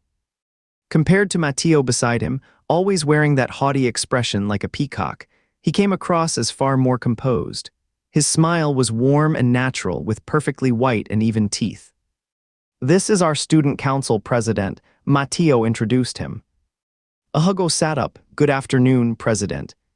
Benjamin smiled. "I just got back. I heard you were unwell, so I came to check on you. Feeling better now? I just spoke with the doctor. They said it was pneumonia." "Much better," Hugo said, glancing at the unfamiliar faces behind Benjamin. They were all in gray suits, differing only by whether they wore ties or not. They were probably seeing him for the first time. He knew exactly what that kind of stare felt like. "Only you," Benjamin glanced around. "Why are you?" Before he could finish, someone suddenly called out from behind, "Clark." Hugo saw Clark walk in carrying a lunchbox, showing no particular expression upon seeing Benjamin and the others. Benjamin spoke before him. "Clark, what are you doing here? Where is your class leader?" Clark placed the food he was holding on the table beside the hospital bed and said, "He did not stay. I took a leave." He looked over at Benjamin. Though he had a delicate and handsome appearance, his gaze felt distant and cool when he was not smiling. Benjamin smiled and said, "I heard the new student was unwell, so I came to check in." "He caught a chill pneumonia," Clark said. Benjamin and Clark seemed to be close friends, since Hugo rarely saw Clark talking so much with anyone else. Probably because the ward was too crowded, they stepped outside to talk. Hugo noticed the IV drip was nearly finished, so he pressed the button himself. Not long after, Clark and the others came in with the school nurse. The doctor said, "Rest well this afternoon, come back after dinner." "Will he need another round of IV treatment?" Benjamin asked. "His constitution is pretty weak. This inflammation will not clear up overnight. You will probably have to come back tomorrow," the nurse said. "Kid, you are way too thin, which is why your immunity's so low." Lunchtime came, and Joseph sat on the second floor of the cafeteria, looking at the phone Ezra handed over. "Joseph," he said, "do you think that new transfer student really has connections?" He scrolled upward on the phone and showed Joseph some forum photos. "I have never seen Clark, the rich kid, spending this much time with anyone before." Joseph glanced at the screen and saw Clark and Hugo's backs. They were walking toward Building 4, and Clark still had a lunchbox in hand. Break time, the campus was crowded, and lots of people were sneaking glances at them. Hugo and Clark returned to their dorm, silently sharing lunch. He was drinking congee, probably seafood one, since he would caught a bit of shrimp in it. The packaging looked like something from the food street, very neat and fancy. Clark had the same meal, though he ate more vegetables. "Are you full?" he asked Clark. "Rich people really eat so little." Clark nodded. "You are not full." "I am good," Hugo said. "I just noticed you are eating so little." Clark said, "I am not really hungry either." He stood up, closed the lunchbox, then wiped the desk with a napkin, doing it carefully. Hugo watched him and felt more and more uneasy. Once Clark had packed everything into a plastic bag and looked up at him, Hugo finally said, "You can go back now. There is no need to stay with me like this. I am feeling much better. Arthur will be here soon." "Are you hoping Arthur stays with you?" Clark asked. "Arthur's been quite restless. It is disrupting your rest. You should go upstairs and get some sleep. I will stay down here to read a bit." "I have got class this afternoon." "First period this afternoon is gym class, so you do not have to go. I will join you for the second period instead," Clark said, pausing thoughtfully. "If you would rather I was not here, Arthur can come over instead." With that, he grabbed the bag and headed out. Hugo said, "You can stay here too. I just do not want to be a bother." Clark gave a quiet nod and said, "I understand. It is no trouble. Sophia had already asked me to keep an eye on you." He then opened the door and stepped out. He was gone for about 20 minutes, then came back carrying his laptop and a few books. Hugo was already lying on the bed. When he saw Clark enter, he glanced down. Clark did not say anything. He just sat down below. He was quiet. Hugo had slept too long in the morning and was not feeling sleepy now. His phone buzzed, and he reached under his pillow to grab it, seeing a pile of messages on screen. The top message was from Arthur, who said, "Feeling better now." "Body temperature's down," Hugo replied. "Glad to hear that. Did Utica leave yet?" "Not yet." Arthur sent a series of dots, then asked, "What on earth is he trying to do?" "Same here," Hugo replied, then quickly glanced down, just seeing Clark's head. It was rare to see his scalp like that, the giant of Upu. He lay back down, then suddenly remembered what Clark had said about the messages. He switched to the messaging app and sure enough, saw several unread ones. There were 2 messages from Arthur, who had tried calling him but could not get through. He tapped into the chat window with Clark. One question mark, that was what he sent right after lying down to sleep. A few minutes later, another question mark appeared. Around 11 of the clock, Clark sent, "Sleeping." Looks like Clark was caught off guard by his affectionate nickname. He was left flustered and had no one to talk to, so he decided to reach out to Iudeoyu. So he opened up the game forum, only to find there were unread messages waiting for him right away. Hugo was bursting with gossip and too distracted to think clearly. He cleared his throat and started typing frantically. "Help, help, little fish, I totally humiliated myself yesterday because of you." He hammered out a long message, venting about accidentally sending the wrong info to Tuna. Then he added, "His reaction today is so weird. Did he misunderstand something? I have no idea what he means. He is sitting right beside me now, and honestly, I am completely on edge. My coworker usually keeps to himself, but why is he acting like this all of a sudden? When the heck is he leaving?" He was not usually this emotional. When talking to Tuna, though, he would naturally amp up his tone. It was just because he thought Tuna was honest and straightforward, so he liked teasing him a bit. But today was not like that. Today he really felt like a groundhog screaming in panic. Tuna finally replied, "So you do not like him?" Hugo typed back, "Not that I dislike him, he is actually a good guy, but we are just not on the same page. When we are together, I never know what to say. It feels heavy and stressful. For some complicated reasons, I have even gone out of my way to please him. Total pressure. Honestly, I would much prefer things back when he was cool but low-key." This time, Iudeoyu did not say anything for a long while. "Where are you?" "Yeah, I am here." "Why are you sending question marks at midnight? My coworker did the same thing last night." "Nothing much. I have wrapped up the company's review report, and I was just about to send it your way." Clark sat below, his lips pressing together slightly. He had been wondering how to finally come clean with Hugo. The guy he could chat so easily online, someone he even teased now and then, was someone he usually kept his distance from in real life. Not everyone can handle that kind of twist. He was terrified of losing that lively, energetic cat. He did not want to, but right now he felt like he would already lost his cat brother, in a way. Just when he started having vague feelings, Hugo said being with him felt suffocating. God knows how much that hit someone as quiet and reserved as he was. He tilted his head up to look at Hugo lying on the top bunk. He could see a bit of Hugo's wavy hair. Hugo started coughing again, his breathing sounding frightening. His neck vertebrae stood out so sharply it was unsettling. Hugo, he called. Hugo leaned over to look at him, his face still flushed, probably from being sick and getting excited about gossip.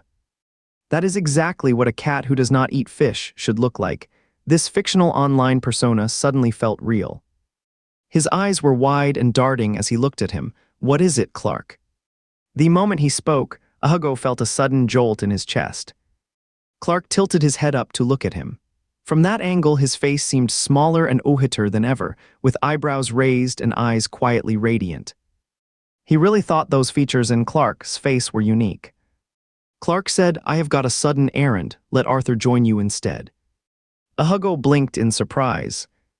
Clark was already packing up, shoving his laptop into his backpack. "Oh, okay," Hugo said, sitting up. "Thanks a lot." "Do not mention it," Clark said. "Just rest well." Clark closed the door behind him, and outside the rain had started again. He went downstairs and stepped out into a light drizzle. He figured Hugo was not wrong about that. His parents always said he was quiet by nature, so it made sense Hugo did not like spending time with him. Young Master Benjamin walked toward him and asked, "Just came down from Building 4, how is Hugo doing?" "Much better. I was just on my way to check on him. Why did not you bring an umbrella? Should I give you a ride?" Clark said, "No thanks." Clark naturally had a somewhat reserved demeanor, but Benjamin, who had known him since childhood and shared a close friendship, understood that he was simply quiet by nature. Still, today Clark seemed unusually distant and silent, offering no words before walking past him. In the light rain, Clark looked like he was wrapped in mist. Benjamin stood in the rain for a moment, then stepped up toward Building 4. At that instant, Clark turned back and watched Benjamin walking steadily upward, neatly folding his umbrella at Hugo's storm door, his posture poised and elegant. An unfamiliar and peculiar feeling stirred within him, a faintly sour ache as he thought. Benjamin was warm and cheerful, always easy to talk to. Hugo would surely feel completely at ease around him. Benjamin knocked on Hugo's door. Hugo had left the door ajar, calling from inside, the door's open. He pushed the door open and saw Hugo drinking water down below.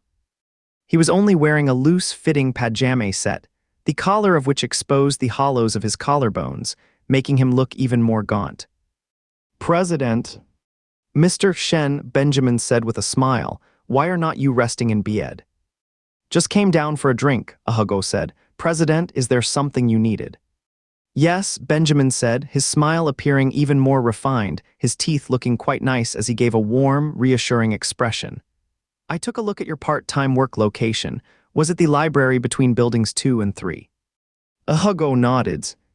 "Our campus cafe is busiest over by the 2nd and 3rd buildings. Why would they assign you there? You are not exactly sturdy, and that place gets so hectic you would be worn out. I will switch you to a different shift. There is another cafe in Building 1, quiet most of the time. Want to try it?" Really, that would work. He had been to the book cafes in Buildings 2 and 3 before. Those spots were always packed, and the staff there worked non-stop. Arthur had mentioned that just making coffee there could leave their hands raw and sore, even with gloves on. Benjamin smiled. "Special circumstances call for special care. If you are agreeable, I will transfer you over. No need to work tomorrow, take a few days off to rest. We will see about getting you back on duty by Wednesday." "Thanks, Senior." "It is fine, get some rest," Benjamin said. "I will not bother you anymore." He headed toward the door and Hugo walked him out. "It is raining again." "Yeah, I've just started." Benjamin's umbrella was standing by the wall, dripping gently. He reached for it and said, "It is cold out there, go back inside before you catch a chill." "Goodbye, Senior. Hugo acted like he was being extra obedient. Benjamin smiled at him. He was one of the rare people whose eyes shone through even when wearing glasses. Glasses actually seemed to take away from his natural charm. Without them, his almond-shaped eyes would look even more striking. With them, he carried a quieter, more scholarly air that made him seem wiser and more composed. "By the way," Benjamin suddenly asked, "are you and Clark really close?" "Not bad, just okay." He figured they were definitely closer than before, just seeing the rain outside. His first thought was that Clark had left without an umbrella earlier. He hoped he had not gotten soaked. Benjamin smiled and said, "It is rare to see him so considerate toward a classmate, first time I have noticed it." His voice was slightly drawn out, but warmth sparkled in his eyes. "All right, go on inside now." Just then, Arthur ran over with an umbrella and spotted Benjamin, calling out cheerfully, "President." Benjamin smiled and nodded, saying, "Take good care of him." Arthur closed his umbrella with a grin. "Of course I will." Benjamin walked down the stairs, holding his umbrella. Arthur and Hugo entered the dormitory. Arthur asked, "What brought the president here?" "He came to talk with me about part-time work," he told Arthur. "He transferred me to the library in Building 1. "That is great. The libraries in Buildings 2 and 3 are completely overwhelmed. Your health would not handle it. Those people must have had bad intentions when they first assigned you there." Arthur said, "Honestly, what would we do without the president? He is not just handsome, he is kind-hearted too. But once he graduates, well, who knows what will happen with Alandon and his group." "Who is Alandon again?" "He is one of our classmates. He went abroad with the president for that exchange program in the European Federation. You haven't met him yet. The empty spot after Utica, that was his." Arthur suddenly leaned in with a mischievous grin. "He is really fond of Utica." "Is he hot?" "He is good-looking," Arthur said, "but he has a really bad temper. He is incredibly aloof. You will see for yourself when you meet him. Since you have been spending so much time with Clark lately, I wonder if he might cause trouble." "Honestly, do you think he would even bother seeing someone like me as a rival?" "Do not underestimate yourself," Arthur said. "You are much more likable than he is." Hugo chuckled, hearing the soft patter of rain outside, and pulled out his phone to text Clark. "Did you just get caught in the rain?" Clark replied right away. "A little. No problem." Clark usually kept his replies short, so while someone else might say it all in one sentence, he would often send a few messages instead. Hugo headed straight to the classroom after afternoon PE. It was a boys' class, and right after gym, the room smelled of sweat and foot odor. The windows were all open, but Hugo could not see outside from his seat still. A breeze blew in, making him feel chilly. Arthur asked, "Want me to close the window?" No, he would rather sit in the chill than smell sweaty socks. Laughter and shouting came from down the hall, a few guys running past. Then suddenly someone popped up at the window, Joseph. He leaned against the windowsill, first glancing forward, then turning back, and waved at Hugo when he spotted him. Hugo looked up and saw Joseph pat the shoulder of the guy in front, who instantly ducked down to give him a clear view. "Are you sick?" Joseph asked. He nodded once. He was always skinny and frail, but now that he was actually sick, he looked especially pale and fragile. Joseph felt like Hugo's body might shatter any second. Joseph's smile faded. "Really sad," he said. Arthur said, "Joseph, are you trying to scare him? Hugo's in such a bad state. What were you thinking?" Joseph said, "Why do you always assume the worst of people? I just heard he was ill and came to check on him." Hugo smiled faintly and straightened up when he saw Clark walk in from the front door. He had a backpack slung over one shoulder, his hair still damp, glancing toward the window. Just as Joseph finished speaking, he turned and left, shutting the window behind him. Arthur pushed the window open again. "Ezra and the others said he was looking out for you." But then he noticed Hugo, gaze fixed on someone following right behind Clark. The person had short hair and was boldly, unapologetically striking. Arthur quickly whispered, "That is him, Alandon." Hugo watched them sit down, his heartbeat quickening a little. He thought he might have just seen Clark's real partner. Clark's the quiet type, so he really should have someone lively and bold as a match. That kind of contrast would make for way more chemistry. After Alandon sat down, he looked over at him, giving him a steady, thorough glance. At first glance, her hostility was clear. Then, on the second look, surprise flickered in her eyes, the hostility faded, replaced by a hint of disdain. Hugo did surprisingly well this time. After another round of IV drip the next day, his cough finally stopped. But the weather's been terrible lately. Endless rain, and only just managed a half-day break in the clouds before forecasters warned of another strong storm front coming. He really could not figure out this novel's weather. Did not they just enter March? As soon as he felt better, he jumped right into his part-time job. He really loves this part-time job. He is obsessed with Professor Sue. No wonder he is his best friend's favorite husband type heartthrob. It is because the bookstore where he works has such a great atmosphere. Just across a tennis court from the sea, and it is super quiet. On his first day, most of the time was spent enjoying the sea breeze while watching the sunset. When the weather is not great, that is when the view is actually the most beautiful, dusk skies painted in deep purples and soft pinks, so stunning it feels like bubbles are bursting. Even Arthur was envious, saying, back when this spot was used for book cafes, it was usually just a show for wealthy young men doing community service. There were only 3 people working there. The manager and another server were both off-campus staff, and they would only given one part-time spot. They were all really kind, always saying Hugo looked painfully thin. With so few customers coming in, they mostly let him handle the easiest tasks, like fetching water or wiping tables. Arthur ordered a latte and, sipping it slowly, asked, "What is going on between you and Clark?" "Nothing much. It feels like you two are not as close anymore." "Yeah, I guess." "Well, to be honest, there is a little bit. They do not really get a chance to run into each other outside of class time. They used to see each other often at the library, but now he is busy with part-time work during his free hours and does not have time to go anymore. The last time he saw Clark outside of class was when they went together to borrow books with Arthur. Clark was sitting in the library studying, wearing headphones. Clark's one of those people who seems cool at first glance if you do not get close to him. There is a heavy kind of gloom about him. Back then, he used to seem like a real golden boy from another world, which only made that icy vibe stronger. Now that they have gotten to know each other better, he does not come off as cold at all, just quiet and lonely. He was not the type with a sharp, sculpted jawline. His chin was soft, straight, and kind of sweet. "Clark," he called out to him. Clark looked up, saw him and Arthur, gave a mild nod, and said, "Come to borrow books." He nodded with a smile and went straight for the magazine he wanted. He did not need Clark to get it for him anymore. The library had added more gaming books, plus some entirely in English. Too bad his science was solid, but his English was still pretty weak. Wow, there are foreign magazines now. When did our school become this international? They were all the latest reports, but Hugo did not quite follow them. He set aside the English ones and picked up a Chinese magazine instead. Young Master Arthur said, "Let me pick one too."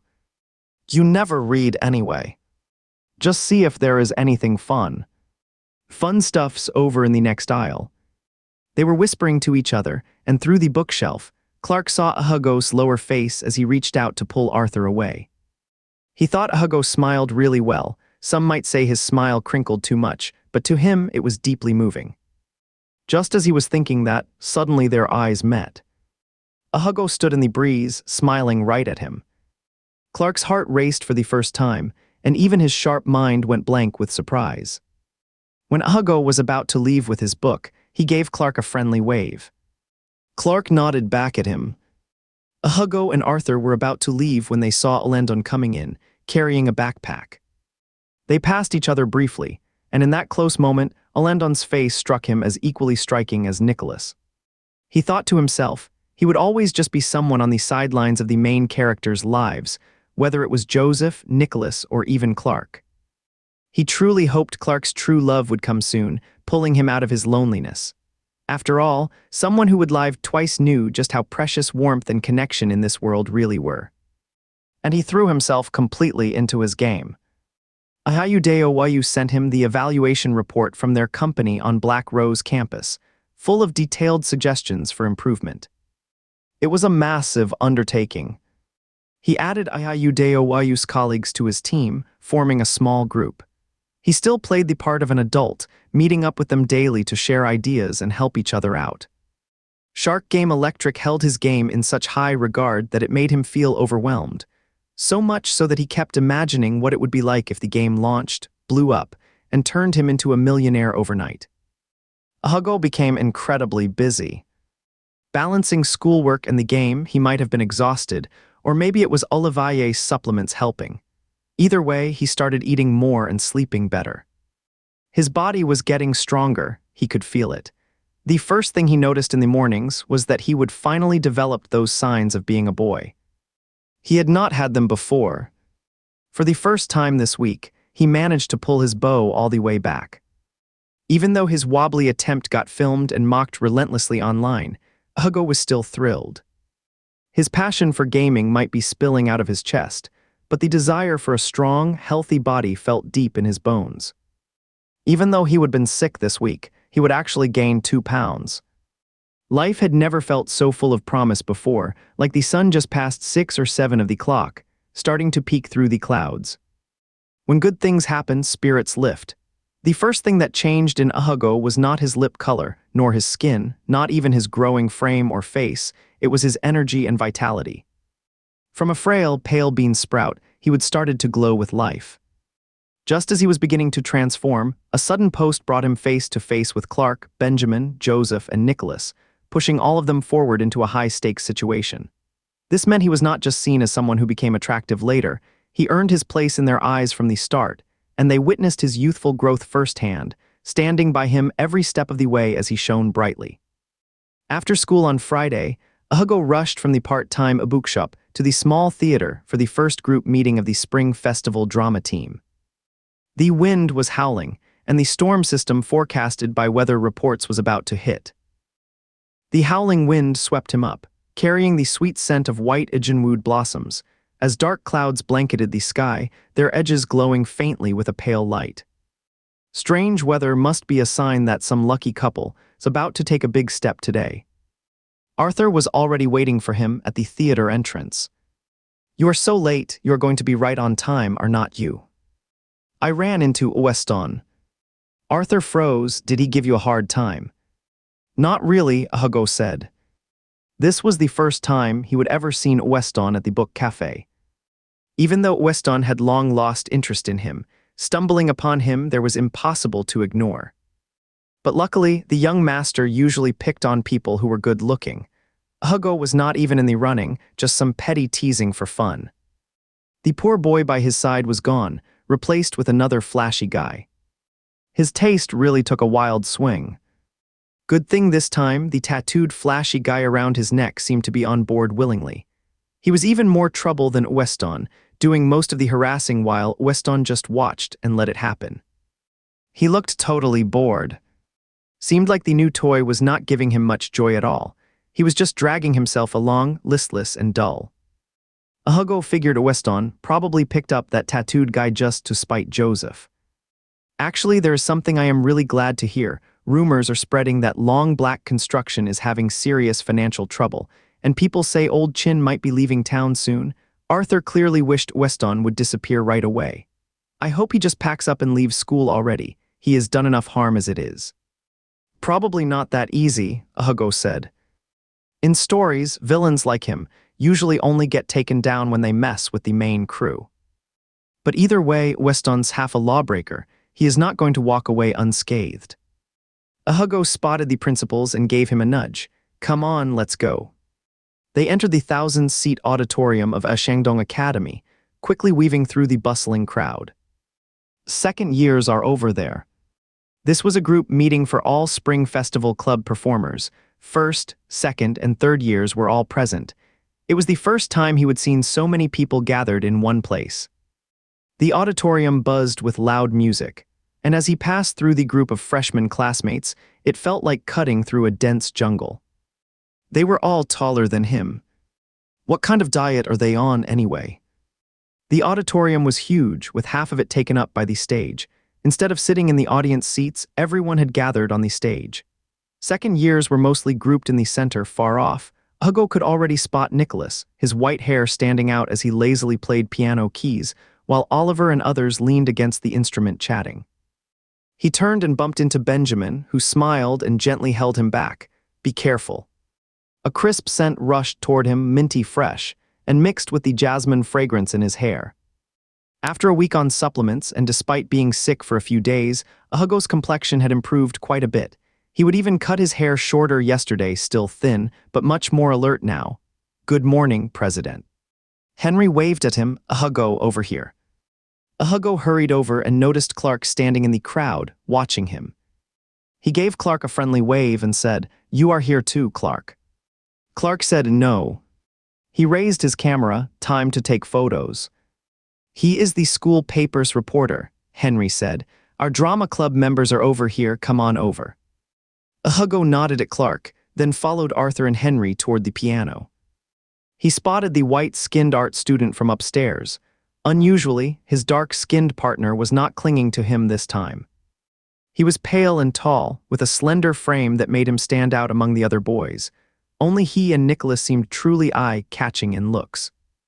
Arthur also signed up for a minor role, saying he wanted to perform together with him. Who says straight guys and gay guys cannot be just friends? Soon enough, the headmaster and teachers arrived, and the scattered crowd had already split into 3 groups by grade.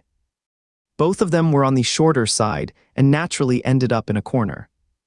Of course, Nicholas stood right in the center of the front row, with the white-skinned art student beside him. The headmaster delivered an impassioned speech. Spring Festival was the biggest event of the first half year at the 4 great academies. Hugo felt carried away by the speech, as if youth should truly be this grand and vibrant. He would never had a life like this. His own youth had been barren and hard, filled with nothing but bitterness when he looked back. The gathering seemed to have all the standout boys from the entire high school. Arthur started telling him about which senior-year students were considered the most handsome, and which first-year boys often appeared on the forum's popular male profile list. Hugo was dazzled by it all when he suddenly noticed someone aiming a camera at their group. He turned around, past a wall of heads over 6 feet tall, and saw Clark's camera pointed straight ahead at the guy in front of him. He glanced at Clark through the crowd for a moment, then saw Benjamin walk up beside him and whisper something low. As Clark listened, he looked over toward Hugo, their eyes meeting briefly before turning away. Meanwhile, Benjamin also turned to look at him and gave a small, polite smile. Both were about the same height and shared that tall, pale, slender build, but their vibes were completely different, one like a crisp spring day, the other like misty winter fog. He was lost in thought when he saw Benjamin parting through the crowd toward him. "Did not expect you signed up too. What role are you playing?" Benjamin asked softly. With Benjamin stepping over, even the principal glanced in their direction. Standing right next to a group of first-year students, he caught snippets of whispers. That transfer student from second year. Hugo adjusted fast. He would once cared about the gossip and judgment that came with being near these main characters, but lately the wild rumors had gotten so absurd he barely noticed anymore. Still, he figured in time people would realize he was just a background extra passing through the lives of the protagonists. His only purpose might be to serve as a supporting character. Benjamin was quite tall, making Hugo need to tilt his head up slightly when speaking to him. Thanks to the transfer matter, Hugo held high regard for the club president and said, "I am just playing a minor role, some little attendant." Benjamin gave a small smile and said, "I just got back, been really busy these past few days. I haven't had a chance to visit the bookstore to check on you yet. How is work going? Are you getting used to it?" "Not many people there and the shop owner treats me well. I really like it," Hugo said with a smile. Benjamin could not help but notice, maybe it was the lighting, that Hugo's lip color seemed less pale than when he first arrived. Perhaps real people just have more life in them. After chatting with Benjamin for a while, Hugo realized the man was likely sharper than he appeared, so he wore round, framed glasses to give himself a studious look, softening the striking beauty of his narrow eyes and making him seem much more approachable. It was like being wrapped in warm spring breeze. His best friend really knew how to pick them. Then it hit him, what if his best friend found out he was actually in her favorite novel right now, talking face to face with her idol? Would she jump straight up? He could not help but smile at the thought. Benjamin's slender eyes dipped slightly, glancing at the curve of his lips. Older people worry about laugh lines, they make you look older, but for a boy in his late teens, A slight crease at the corner of his mouth gives him a fresh, delicate kind of beauty. His lips were dry, so he ran his tongue over them and a hint of rosy pink peeked out. Just then, the sound of rain began tapping outside and Hugo said, "It is raining." Benjamin said, "It has been getting colder these past few days. Take care of yourself and try not to get sick again." Hugo smiled faintly, his peripheral vision catching Clark staring at them from across the crowd. He was tall and lean, and when his bangs parted to reveal his brows, he looked sharp, almost dangerous. After the principals left, Benjamin stepped back up to speak. Standing in the crowd, Hugo could not help but think Benjamin truly had an exceptional presence. He did not seem like a high schooler, his aura was more that of a college student. Confident and calm, yet still gentle. His glasses glowed with a soft blue tint, which only added to his quiet warmth, giving him an inner radiance that was both restrained and deeply composed. This school really does have amazing talent. After the meeting ended, they headed to the small conference room next door. He pulled Arthur down to sit in the corner. As soon as they sat, Nicholas and the others walked in. Nicholas finally noticed him, he blinked once, then grinned. "You are here too." Hugo chuckled, "I am playing your servant." "Is it you, Erigai, right?" Erigai was his character's name. In the entire play, only Nicholas, playing Lord Areto, called out his name when he died for the throne. Hugo nodded. Nicholas sat down right beside him without hesitation. The others glanced over with curiosity, and Oliver called from the middle of the long table, "Nicholas, sit over here." Nicholas said, "Where I sit does not matter, just hand me the script." Oliver shot a glance at Hugo and pushed his script across.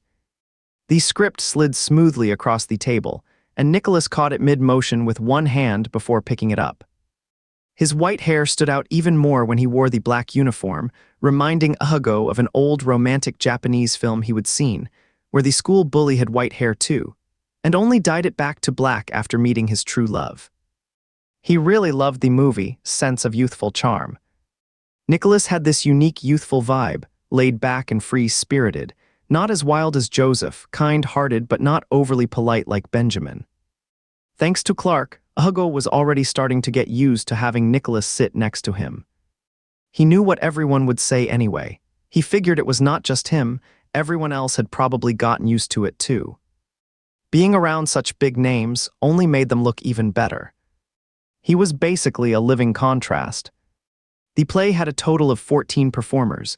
Besides the two lead actors who played the brothers, there were 6 other main roles, while the rest were considered minor parts. Arthur, for example, was in an extra role with no name, simply a guard by the king's side, standing on stage holding a weapon throughout the performance. Hugo was seriously jealous of that role. This time he finally learned the name of that pale-skinned art student, Ethan, who studied fine arts. He is not just handsome, he has got a name to match. Let his ponytail down, and he would be straight out of a medieval romance novel. Ethan seemed to recognize him, just seeing him made his face flush, lips pressed together softly. He has got more self-consciousness than my husband does. After the meeting, they jumped right into their first script read-through.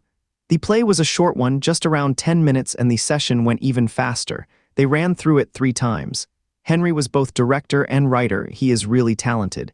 His dialogue is full of poetic flair. Henry laid out their rehearsal schedule, every Friday from 4 to 6 in the afternoon, perfect since neither class had lessons after lunch that day. Make sure you have memorized your lines before going home. Next week, come by to try on costumes, give me a quick call ahead of time to confirm. We will have our first full rehearsal next Friday, and please wear the costumes straight away. After the read-through, they measured everyone's height and body dimensions on the spot. When it came to him, Henry bit his lips softly and kept whispering, "You are just too thin." Even Oliver glanced over quietly and murmured to Nicholas, "He is seriously skinny." He really was delicate, looked like he could break in half. That is why Nicholas thought it was impressive that Hugo had managed to warn him back at the KTV. Hugo seemed a lot brighter than when he would first met him, maybe because of the guy with glasses who never stopped talking. The two were just constantly chatting away. Listening to them talk was downright amusing. "Where are you heading after this?" Nicholas asked. "Hitting the cafeteria," Hugo said. Which one? The second one. Nicholas stood up, going together. Arthur stood up alongside Hugo, giving his arm a light tug. Nicholas said, "Hold on, I need to let Oliver know first." He went over to say a quick word to Oliver, shoved the script into his arms, then turned back. Arthur said, "Oh no, really." Hugo knew what he meant. He would already told Arthur about the ICTFA plan, but Arthur still jumped to conclusions just like the others who did not know the details. Nicholas was just that stunning, a guy you could honestly call beautiful in real life, and it made Hugo feel so far away from him, like he was not even on the same planet. Nicholas seemed to float above the clouds, way out in space. That kind of distance did not make Hugo nervous or awkward, unlike when Clark and Joseph were around, who actually made him feel tense. Inside the theater, they would already heard thunder rolling in, deep and low. As soon as they stepped out, a single lightning bolt tore through the sky, and outside it had darkened like twilight. A gust of wind swept over, lifting all of Hugo's bangs into the air. He laughed, turned his back, and in that blinding flash, Nicholas saw his white teeth and a bright red tongue, then thunder crashed overhead. Oliver yelled out, guys at the door started shouting, and without hesitation he reached out to touch Hugo's head, smiling as he gently pushed him behind himself. "Can we use an umbrella? Would it attract lightning?" Arthur asked. Hugo burst out laughing and stepped back inside the theater. Most people had not brought umbrellas. Some classmates had come with umbrellas to pick up their own friends. Henry had also called on others from his class to bring umbrellas, but the fourth-year group arrived earlier than theirs.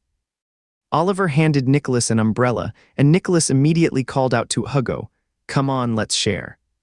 He said to Arthur, "You two can share with Oliver." Oliver smiled warmly at Arthur, "Come on, let's go." Arthur did not hesitate.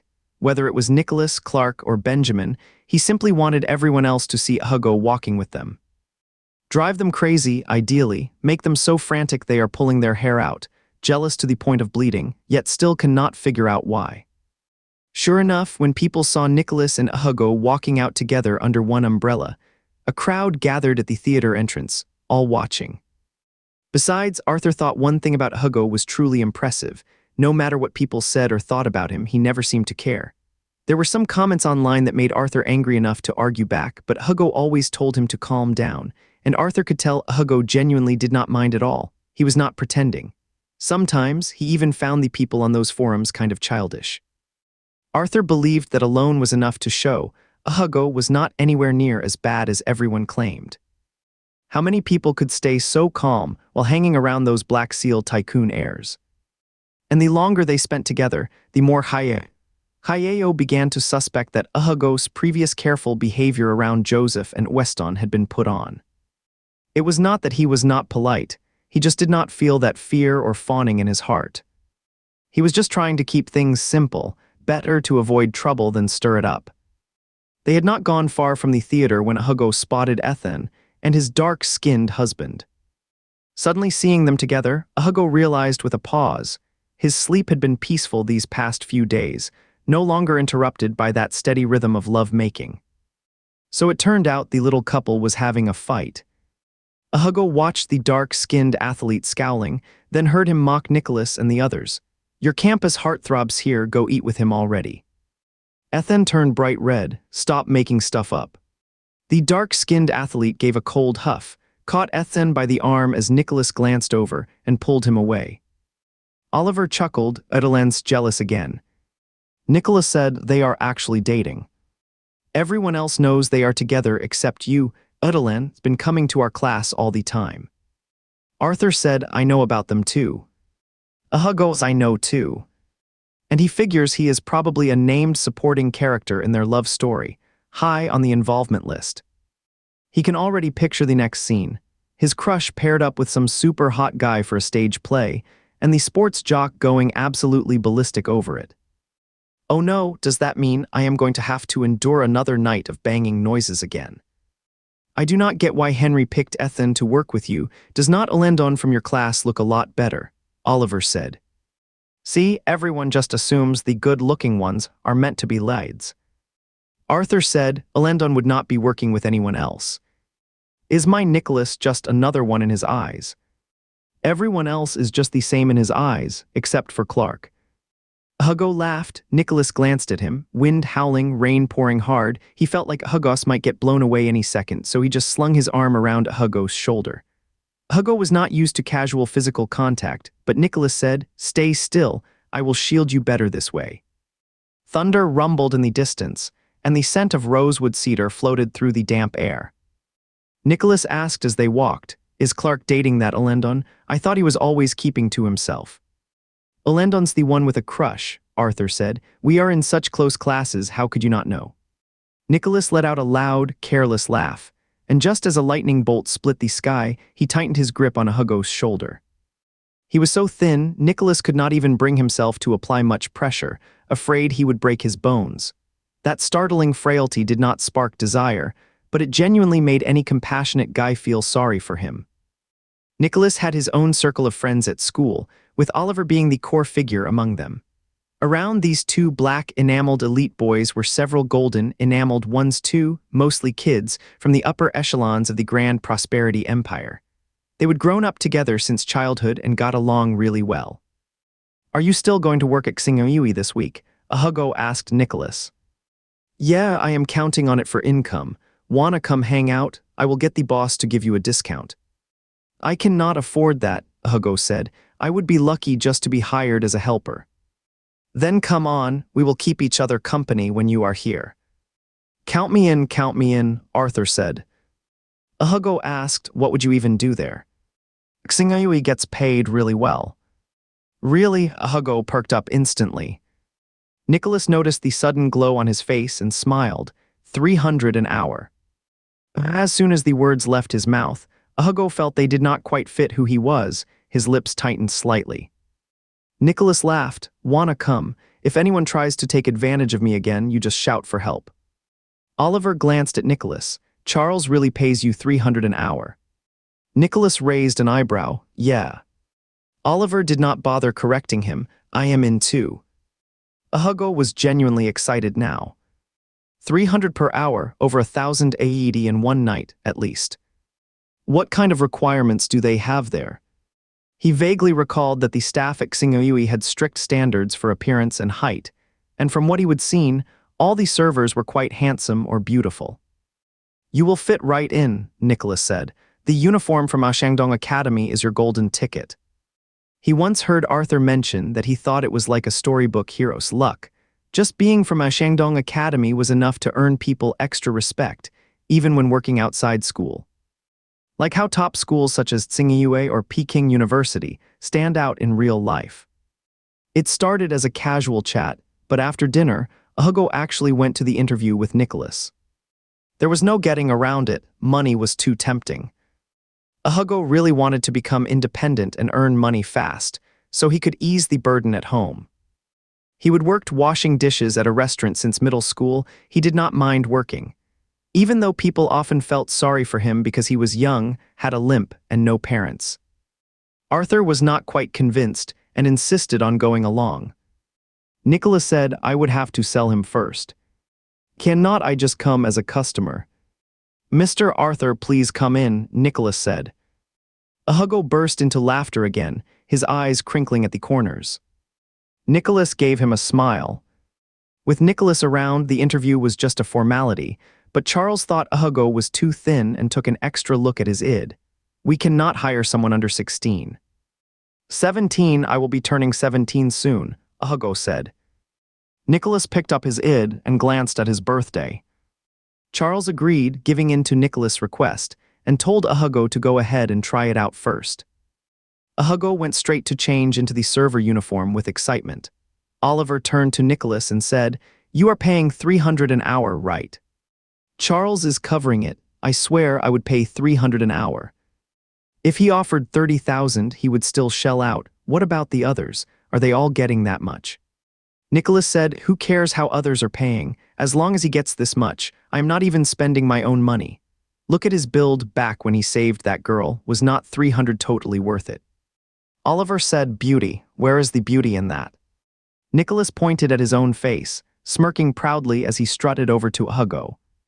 Since hearing about the KTV incident, Oliver had taken a liking to Hugo and did not press further, Whether it was 300 or 30,000, it was all just pocket change to them anyway. They were happy to let a good kid have it. Nicholas stepped into the changing room, where the male servers shared a single space with a row of lockers. Hugo's was the one at the far corner. Hugo might have been skinny, but he was not short. He looked tall in the server uniform, though it did not fit quite right because he was too thin. After changing, Hugo spotted a staff handbook on the bench and picked it up to read. Nicholas snatched it away and said, "Do not worry, I am here. I have got your back." Hugo turned his head and saw Nicholas' muscular upper body right away. Nicholas had a physique similar to Clark's, six-pack abs, pale skin, and lean, well-defined muscles. He was truly born to be a star. Nicholas worked 3 days a week, Friday, Saturday, and Sunday. But Hugo could only work one day, because Charles was worried his body would not handle it. Hugo really wished he looked more athletic. From now on, he would have to work hard in gym class and double up on his supplements. Nicholas said, "Let's start with just 1 day a week. If you can handle it, we will add more later." They started work at 8 on Friday and finished at midnight, 4 hours for. Hugo called Sophie to let her know. Sophie disagreed. "We do not need the money as much right now. This month, both your dad and I are about to get paid, and our salaries have gone up significantly. Affording this is not a problem at all. You are not feeling well, so focusing on your studies at school is more than enough." "Only 4 hours a week, and I am already signed up," Hugo said. "I will take care of myself. I have got classmates here too. I want to help lighten the load for my parents." Sophie could not convince him otherwise, but deep down she felt proud, thinking her son was growing up. Just then, Olivier asked Clark why he had not come back with Hugo, and Sophie told her about Hugo taking on a part-time job. Speaking of which, Camille, who worked with her, said, "Clark was already starting his own business in middle school. It is great that boys have independence, but Hugo's body is so frail. Do you think he can handle it?" "I will give him a call later tonight," Sophie said. Clark, who had been quietly eating all along, suddenly spoke up. "Where is he working part-time?" "It is a karaoke place, not too far from here, Xing'Yui or something like that." "Xing'Yui, oh, that is really close." Glancing at Clark, she said, "I have told you before to make more friends, go out and sing on weekends. You would not be clueless about where Xing'Yui even is." He asked honestly, "Which Xing'Yui?" Olivier smiled and said, "You are going to look for him, are not you?" "It is near the Millennium Gate, right? Been around for ages. It is one of Shandong's classic karaoke spots," Camille said. After finishing his meal, Clark went back to his room and looked up Xing'Yui online. He knew the Millennium Gate. It was an old commercial street.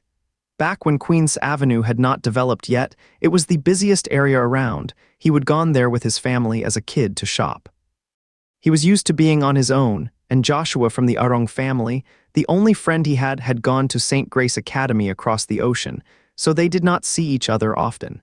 There were many places for fun that he would never been to before. He had not thought much of it before, but now he realized his life did seem kind of dull.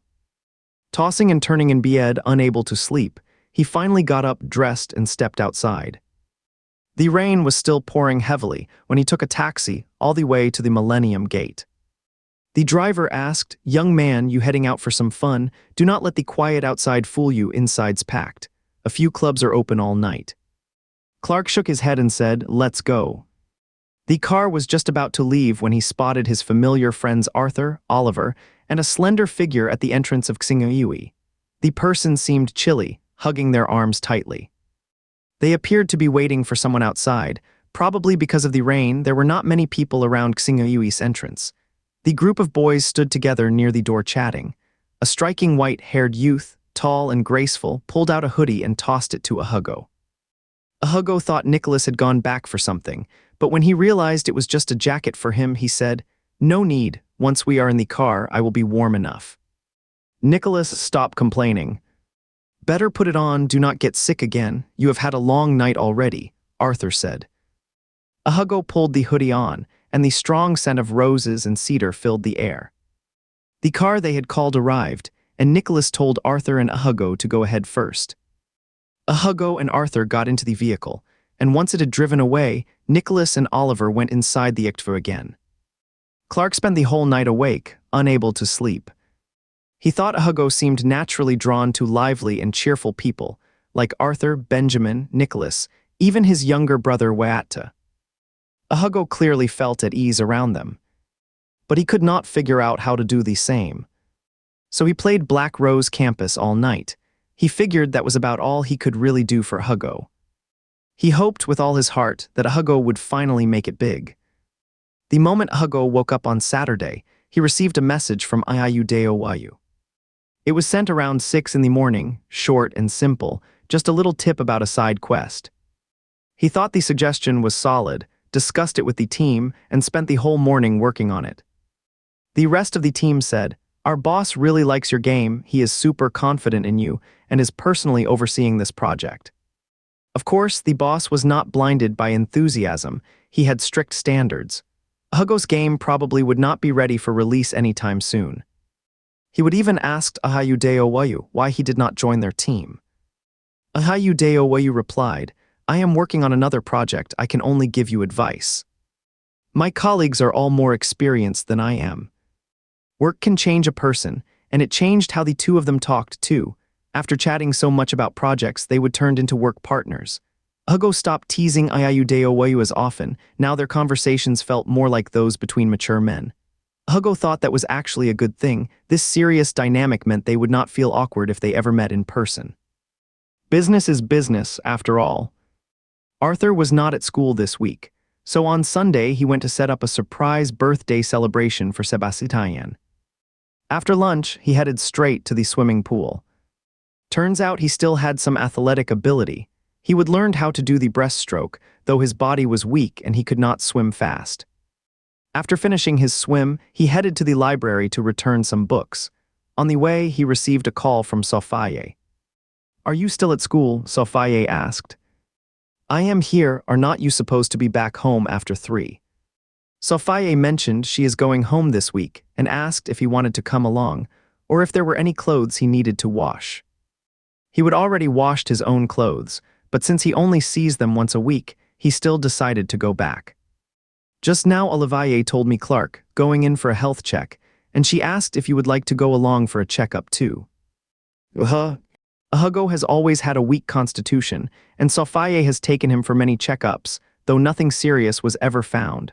Still, the hospital the Upu family goes to and the doctors they see must be far better than the small clinic they usually visit. She is tempted, even if she feels it might be a bother, because she wants what is best for her son. "Come along and get checked," Sophie said. "It will ease your mind. Olivier also mentioned that after the checkup, we can better focus on strengthening your health." This time, Levi came to pick him up and took him straight to the hospital. It was a private clinic, small in size, but nearly every car parked outside had a white pine branch flag fluttering on its antenna. Levi brought him inside and spotted Clark right away. "Clark." Clark nodded, then led him through a full body exam. The checkup dragged on until evening. The results for some things came out right away, while others would not be ready until the next day. Clark stayed by his side the whole time but said hardly a word. After finishing up, they first took Clark back home. Sophie was still waiting for them. Just then Watta came back, spotted Hugo, and insisted on playing games together. Hugo stayed at the Upu family for dinner. After dinner, he played a little ball with Watta. His health was not strong, so playing with a young child was just right. The rain had stopped outside, but it was quite cold. Hugo wore a beige sweater, making him look even softer and gentler. Clark sat nearby. Love was an uncontrollable pull. Whenever he was around, Clark could not help but look at him. After Hugo and his family left, Clark went back to his own room and dressed up a figurine in the exact same outfit as Hugo. A beige sweater, faded blue jeans, white sneakers. But the figurine did not have curly hair like Hugo's. His phone buzzed and Joshua, someone he had not talked to in a while, sent him a message. He opened it and saw a screenshot from the Shandong Academy forum. He knew about the school's forum, but had never actually visited it. He was not interested in that kind of thing, had nearly forgotten it even existed if not for Joshua sending it to him. But the screenshot instantly caught his full attention, because he saw himself and Hugo in it. It was a weekend, heavy downpour. No surprise people were all stuck indoors with nothing to do. The forum was buzzing today like never before. The hottest post of the day was about Hugo. Let's take a deep dive into our new transfer student, Hugo. It started because he had been reassigned to the library in Building 1. Someone jealous posted, "This new kid, Hugo, seriously, I think there's more to him than meets the eye. Sure, maybe he does not have any big connections. But how would he end up getting assigned to that library in Building 1? Everyone wanted a spot there for part-time work. Those so-called black badge boys always hang out at that place. What an amazing opportunity it was for him. Rumor has it the president personally arranged it." This was just typical gossip, really, like how the president might seem important on paper. But in reality, it is all about the Epu family. They hold significant influence. A single recommendation letter from them could get any student noticed by the school. After all, the school probably wants to build a friendly image with their one and only student from the working class district. Then someone dropped a comment. "Just a quick heads up, this new transfer has more secrets than meets the eye. Pro tip, check out Nicholas' recent Facebook follows." Gossiping about Joseph and Hugo, or Clark and Hugo, just is not enough to make much of an impact. After all, there is no clear sign of any close connection between them. The only thing anyone can point to is that his parents work for the Epu family. But when you bring Joseph, Clark, Nicholas, and Benjamin all together, it changes everything. It was like 1 + 1 + 1 + 1 = infinity.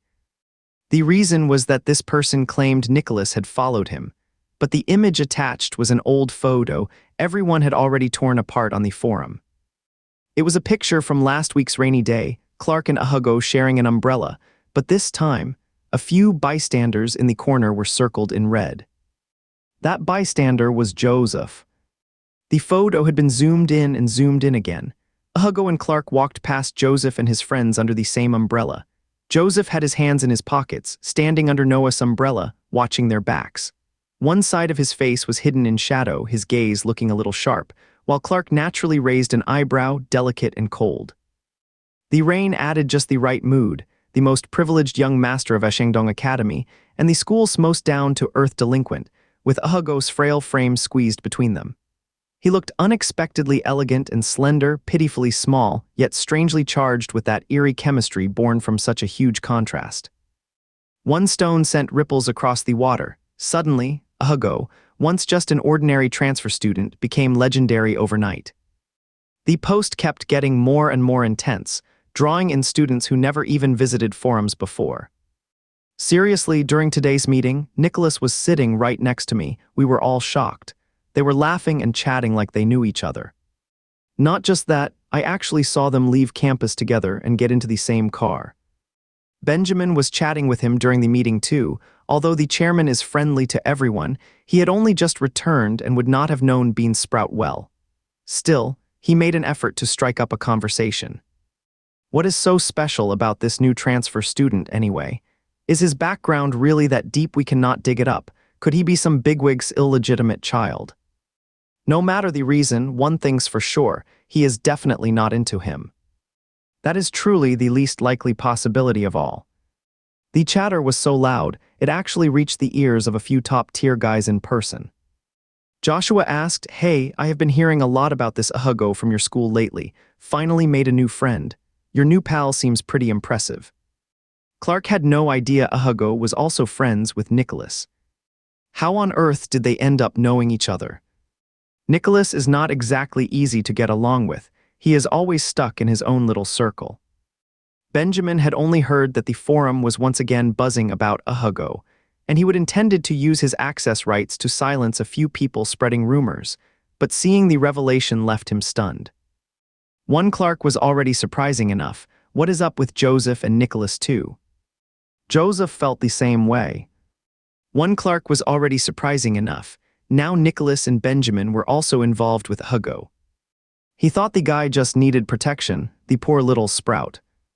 Nicholas ignored the messages asking how he knew Hugo, then turned to Oliver, who had sent him a screenshot full of gossip, and asked, "Are Clark and Joseph also close with Hugo?" Hugo had no clue. He went straight to bed early. He had been exhausted lately. Back home, familiar scents, familiar comfort, and another thunderstorm outside. Just do not sleep too deeply. The next morning, Hugo got a text from Clark, an FB message from Nicholas, and one from an unknown number. A message from an unknown number said, "Try not to check the school forum lately. There is a lot of messy stuff going on and I have already blocked it all. Benjamin." Nicholas' private message, "Hey, red hot hero." Clark sent 2 messages. The first asking, "Can I come over to your place today?" The second one saying, "If it is convenient." Hugo was what the heck happened. He checked the forum first. Usually he would see his name or nickname as soon as he logged in, but this time when he glanced at it, there was no trace of him. Instead, someone was wailing, "My main account got banned." He clicked through and found several people complaining their accounts had been shut down. "Those banned must have broken the rules. I am still good, I was not touched." "Keep it within bounds. Now you are digging into the Upu family." "Cut it out already. Even if it is anonymous, do not go overboard." He had no idea what exactly was being said about him online. Arthur used to share screenshots with him, outraged on his behalf, but now he does not show them anymore. Arthur himself has blocked those people on the forum. Could it have been Benjamin behind this? The head of the student council is truly a head of the student council, sending a clear message with decisive action, and everyone who got banned had it coming. Most were clearly breaking the rules. The timing was spot on too, since before they only mocked him alone. Now more people are involved, not just him, but sons from several school tycoons' families. These guys really are not the kind of people most people should be gossiping about. So no one thought he was being protected unfairly. Hugo noticed everyone was speculating about who had taken action, whether it was Benjamin, Clark, Nicholas, or even the school itself. After all, these individuals were the kind of young heirs that even the school treated with special care. For a moment, everyone seemed extra careful. Some had even deleted their old posts about him on their own. Though Hugo did not care what they said, he could not help feeling a little happy seeing the forum so quiet all of a sudden. Hugo replied, "Thanks, senior." Benjamin responded quickly, saying, "Did you end up checking it out after all?" Hugo replied, "Well, I did take a peek." Benjamin said, "Since it is an anonymous forum, the moderation has always been pretty lax. I actually noticed some negative comments earlier and asked the admins to take a light touch in handling them. But they mentioned that someone had complained this would be seen as silencing voices, and they were worried it might trigger backlash, making things worse for you. That is why they waited until now. Things should improve from here on out. No matter what people said before, just do not let them." All right. Hugo felt a warm rush. Last week, he did see someone deleting posts on the forum, and he thought Arthur might have successfully complained. He did not think Benjamin was trying to win him over. After all, it was not easy to imagine why a top student leader from one of the 4 major boarding schools would need to flatter someone like him.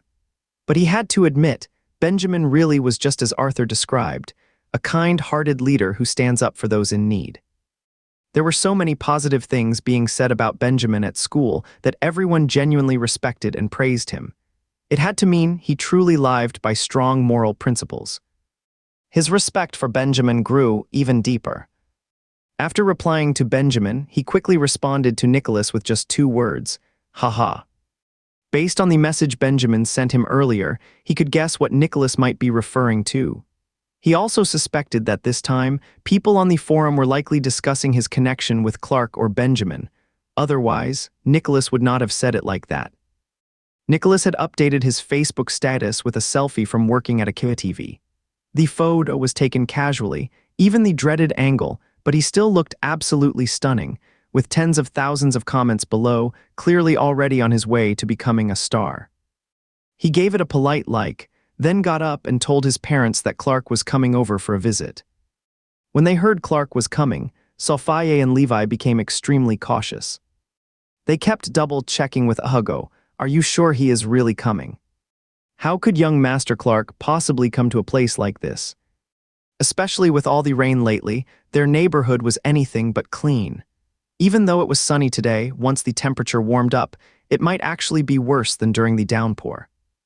"Actually, he has been here before," Hugo said. "Last week when I came back to pick something up, he walked me home and even sat with us for a bit." Sophia and Levi did a quick cleanup, moving everything they could to the bedroom, then asked Hugo to go pick him up. Hugo headed to where they would dropped off, and Clark was already standing there waiting. He wore a beige casual jacket, his pants still the formal kind, and his leather shoes were completely clean, no trace of mud. Holding his things, he stood there tall and lean and pale, so striking that even the Rolls Royce behind him seemed to fade in comparison. Seeing him, Clark gave a faint smile. Sunlight fell across his frame, and Hugo wondered if this was the first time he would ever seen Clark smile. But it was so faint, gone in an instant. It reminded him of a popular internet meme. The young master just smiled. Hugo ran down. "How long have you been waiting? You said you would be here in a bit." He always arrived early. Hugo had noticed that. Clark said, "I just got here myself." The neighbors were all watching him, but he did not seem to care. Zhang, the driver, was clearly on edge, keeping a wary eye on their surroundings. The sky had just cleared up, and everywhere you looked people were hanging out laundry. Of course they would be curious about Clark and the Rolls Royce. "Hugo, I am entrusting him to you. Take good care of him." Hugo understood what he meant. "You can count on me, agreson uncle." Only then did the driver pull away. Hugo reached out to take the thing from Clark's hand, but Clark said, "I have got it." Hugo chuckled, "You show up once, and my parents are beside themselves with worry, agreson uncle, just as anxious." Clark said, "I am sorry for all the trouble I have caused." Hugo thought Clark seemed extra well behaved today. His hair, usually styled with care, was just hanging loose today, soft and natural, covering his sharply defined brows. All that remained was a pale, clean-cut face like a straight-A student's, so soft it made you want to protect him. He looked around with wide-eyed curiosity, watching someone use a bamboo pole to hang clothes, then glancing over when someone poured water out the window. The steps were still damp, so Hugo stayed close beside him, lightly brushing his arm as if he might need help, but not quite offering to hold on, urging Clark to walk in the middle. A pampered young master like this always made people want to look after him. The last time he came, it was raining and nighttime, the path was slippery, so his attention was all on where he was stepping. This was Clark's first real chance to see Hugo's family home up close. Uneven buildings, damp musty air, and once in a while a well-dressed office worker would pass by, always hurrying along.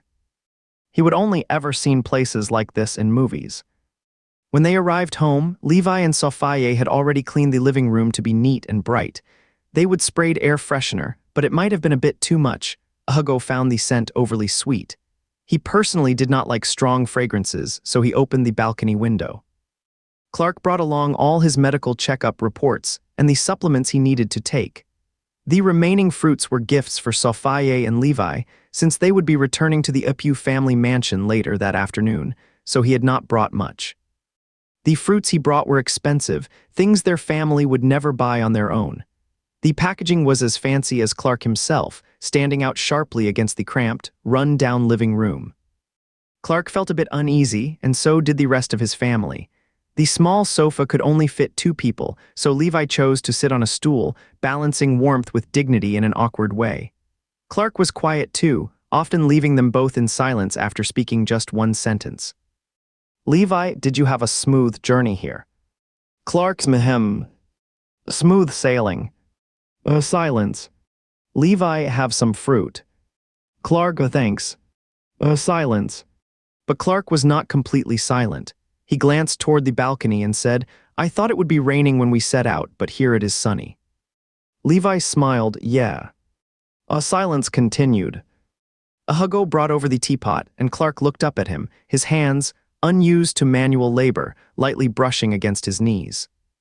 Hugo thought the scene felt oddly familiar. It rarely happened between a parent and their child's classmate. It was more like the moment when a son-in-law first visits his future father-in-law. He would seen it before on short video clips in those Bringing Your Boyfriend Home series.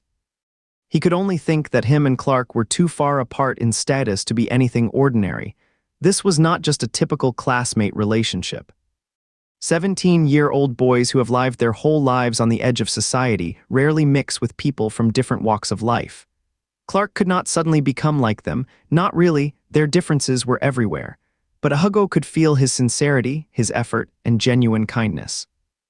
Hugo did not ask why Clark had shown up out of nowhere. He did not want to seem unwelcoming. Still, It was probably Olivier's idea, or maybe Clark actually wanted to make a friend. Since he would come, Hugo would just do his best as the host. Whether they could truly become friends, he did not know, but he was willing to try, to reach out and make an effort. If there was something owed, it still needed to be repaid. Seeing Levi and Clark both clearly uncomfortable, Hugo took Clark out for a walk around the neighborhood. Though their area was run down and simple, the buildings here had a distinctive charm in Shandong State, mostly uneven rows of tiled houses with many attics, stacked one above another like hills. It looked like rolling terrain, and strangers often got lost easily. Hugo was not especially familiar either, but he loved these maze-like alleyways that seemed to go on forever. He would even use this kind of architecture in his game, a dreamlike escape route for a desperate chase. Clark clearly found it all fascinating. Hugo guessed he did not get out much, so the novelty of it had him excited. Otherwise, why would Clark seem to have such unexpected warmth and life in his eyes? Hugo took Clark up to the tallest building nearby. From there, they could see the distant old dock, even the Pearl Island faintly in the distance, especially the Twin Towers. The house had not cooked in a while, and Sophie thought there was not a place nearby worth bringing the young master to. So she decided to cook something herself more meaningful than any restaurant. She started preparing Clark's favorite dishes. When they ran out of soy sauce, Hugo went out to buy some. On his way back, he saw Levi scrubbing the trash can at the front door. He figured Levi was probably just finding something to do on purpose, so he would not have to sit in it. He stood by the doorway for a moment, barely catching words from Clark chatting with Sophie. They were talking about Hugo's school life, mostly Sophie asking questions and Clark answering. "He gets along better with Hayeo from our class," Clark said. "The two of them are always together." Sophie said, "Hugo mentioned that the young man has a good personality." "Yeah," Clark said, "really good personality.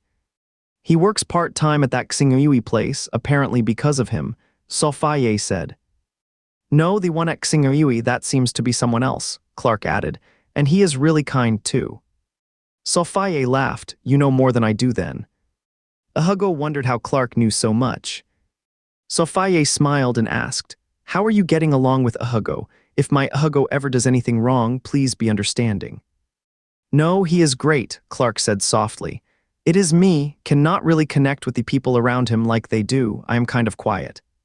When he said that, Sophie naturally disagreed and replied, "Not really." Truth was, she thought Clark was pretty quiet too.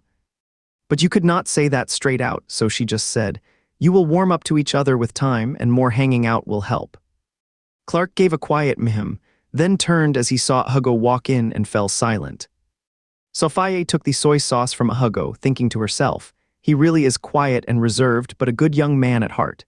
She used to find him distant, but now she sees he is just shy and sincere, like a well-mannered boy from a wealthy family, exactly the kind of person someone like her would naturally want to care for.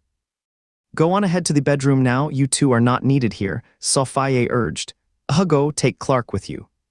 That little surge of affection made her not only push her son to be more proactive, but also accidentally say the name she would never been able to bring herself to call out, suddenly feeling much closer. Hugo reached out, "Come on." Clark had heard every word he would said earlier. He led Clark to his room. His room was pretty small, just enough space for a bed and a desk, with barely room to turn around. Hugo shut the door and asked, "What kind of games do you usually play?" They started playing the wildly popular game, Supreme Glory, together.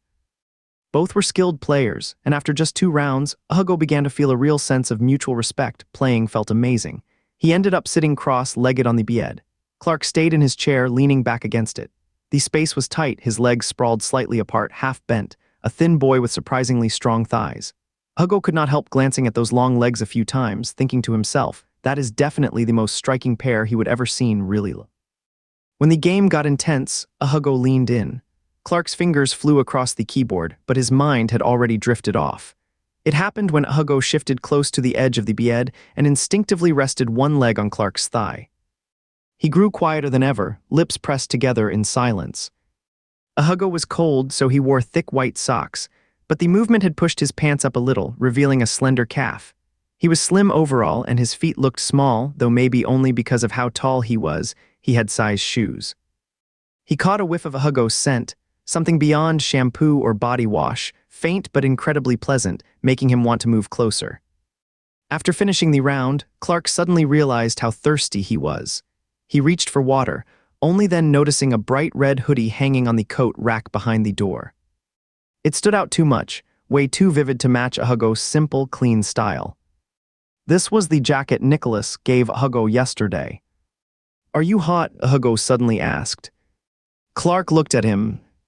Hugo was still buzzing from the game, a faint flush rising on his pale face. "You are not hot, are you?" "It should not be hot, spring after rain is quite cool." But Clark felt a slight flush on his ears and neck, even though he stayed calm during the game, so quiet it almost made him lose interest. Clark was actually a bit warm. When Hugo pulled his leg back, he said, "A little." Then he shifted his position and stretched his legs out completely. Hugo was light, but his own heartbeat raced so fast that just holding one leg up like that made him feel tense after a while. Hugo said, "Your legs are really long." Clark looked up and saw Hugo smiling at him. He did not know why Hugo suddenly said that, so he just gave a slow "hmm." If he would known Hugo was into long legs, even someone as quiet as him would have shown off. After lunch, Hugo had to head to Sebastian's birthday party. Arthur was eager to introduce all his friends to Hugo, practically inviting him home already. But Clark was still around, so Hugo asked if he wanted to come along. Clark asked who is going. "It is Sebastian's birthday, mainly centered around Arthur. He is a close friend of his." "You know him? I am going, our classmate Jack and Owen, oh right, also Nicholas and Oliver from the neighboring class." He figured Clark would probably know those two top-tier wealthy families' sons. They were casually invited by Arthur yesterday, and surprisingly, both said yes.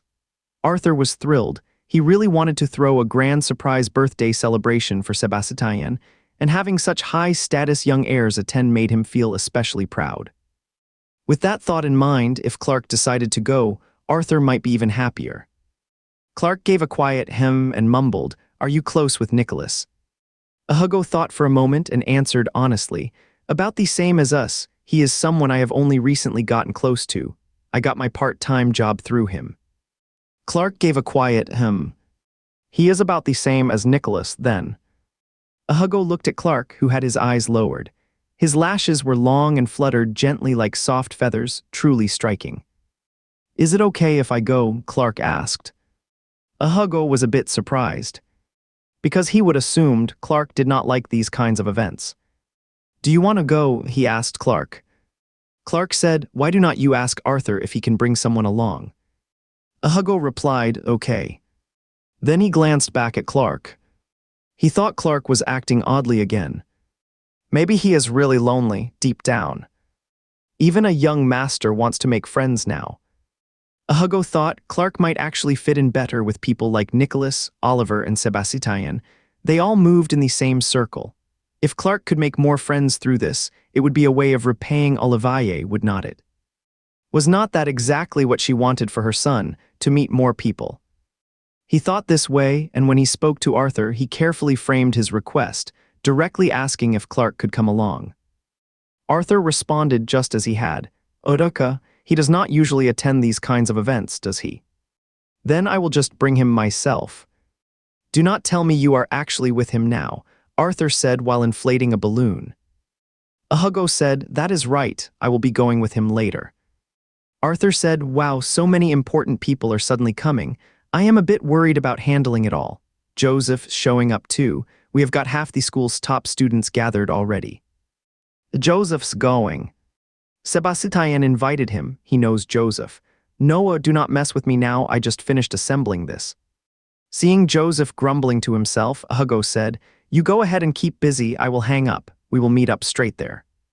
He hung up the phone and locked eyes with Clark, dark but strikingly beautiful.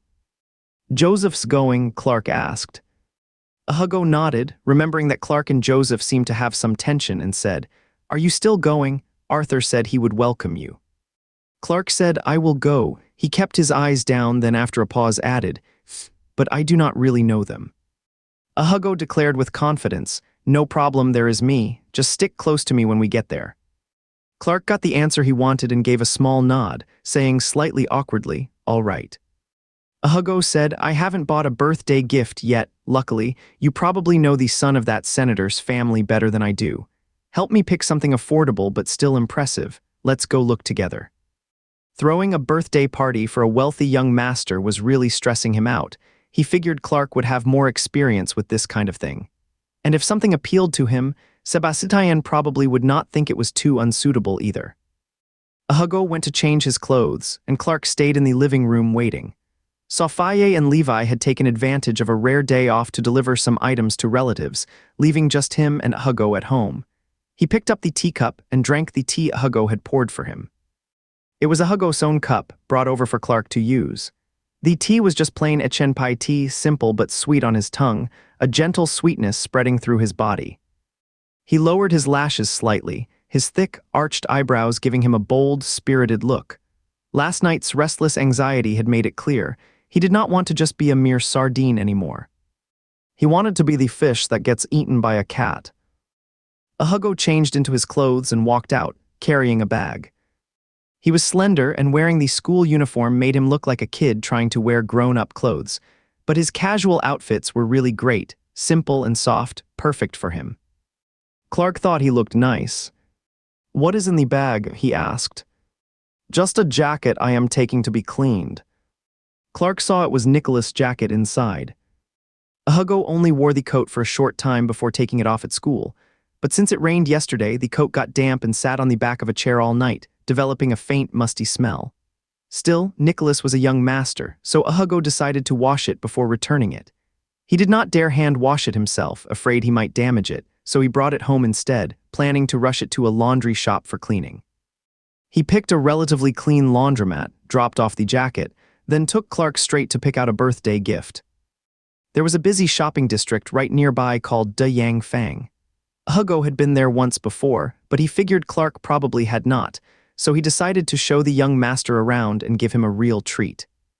This shopping street was even older than the one near Millennium Gate, right next to the old dock which had long been abandoned.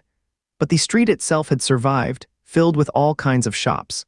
Since it is across a river from the university town, students from several nearby colleges often came here to shop, making it packed with young people and full of stores that catered to their tastes.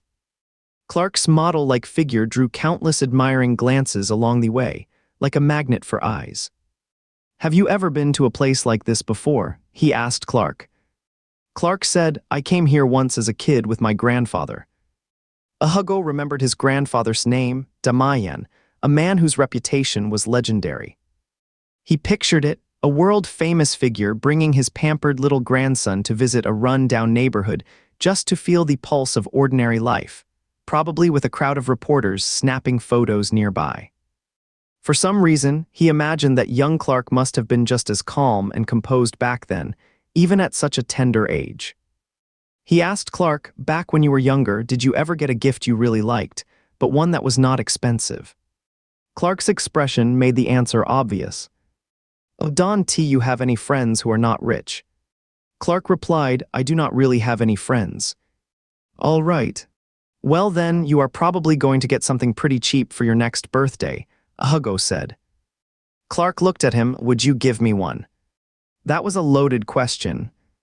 If you invite me, that is, Hugo said. Clark gave a small smile.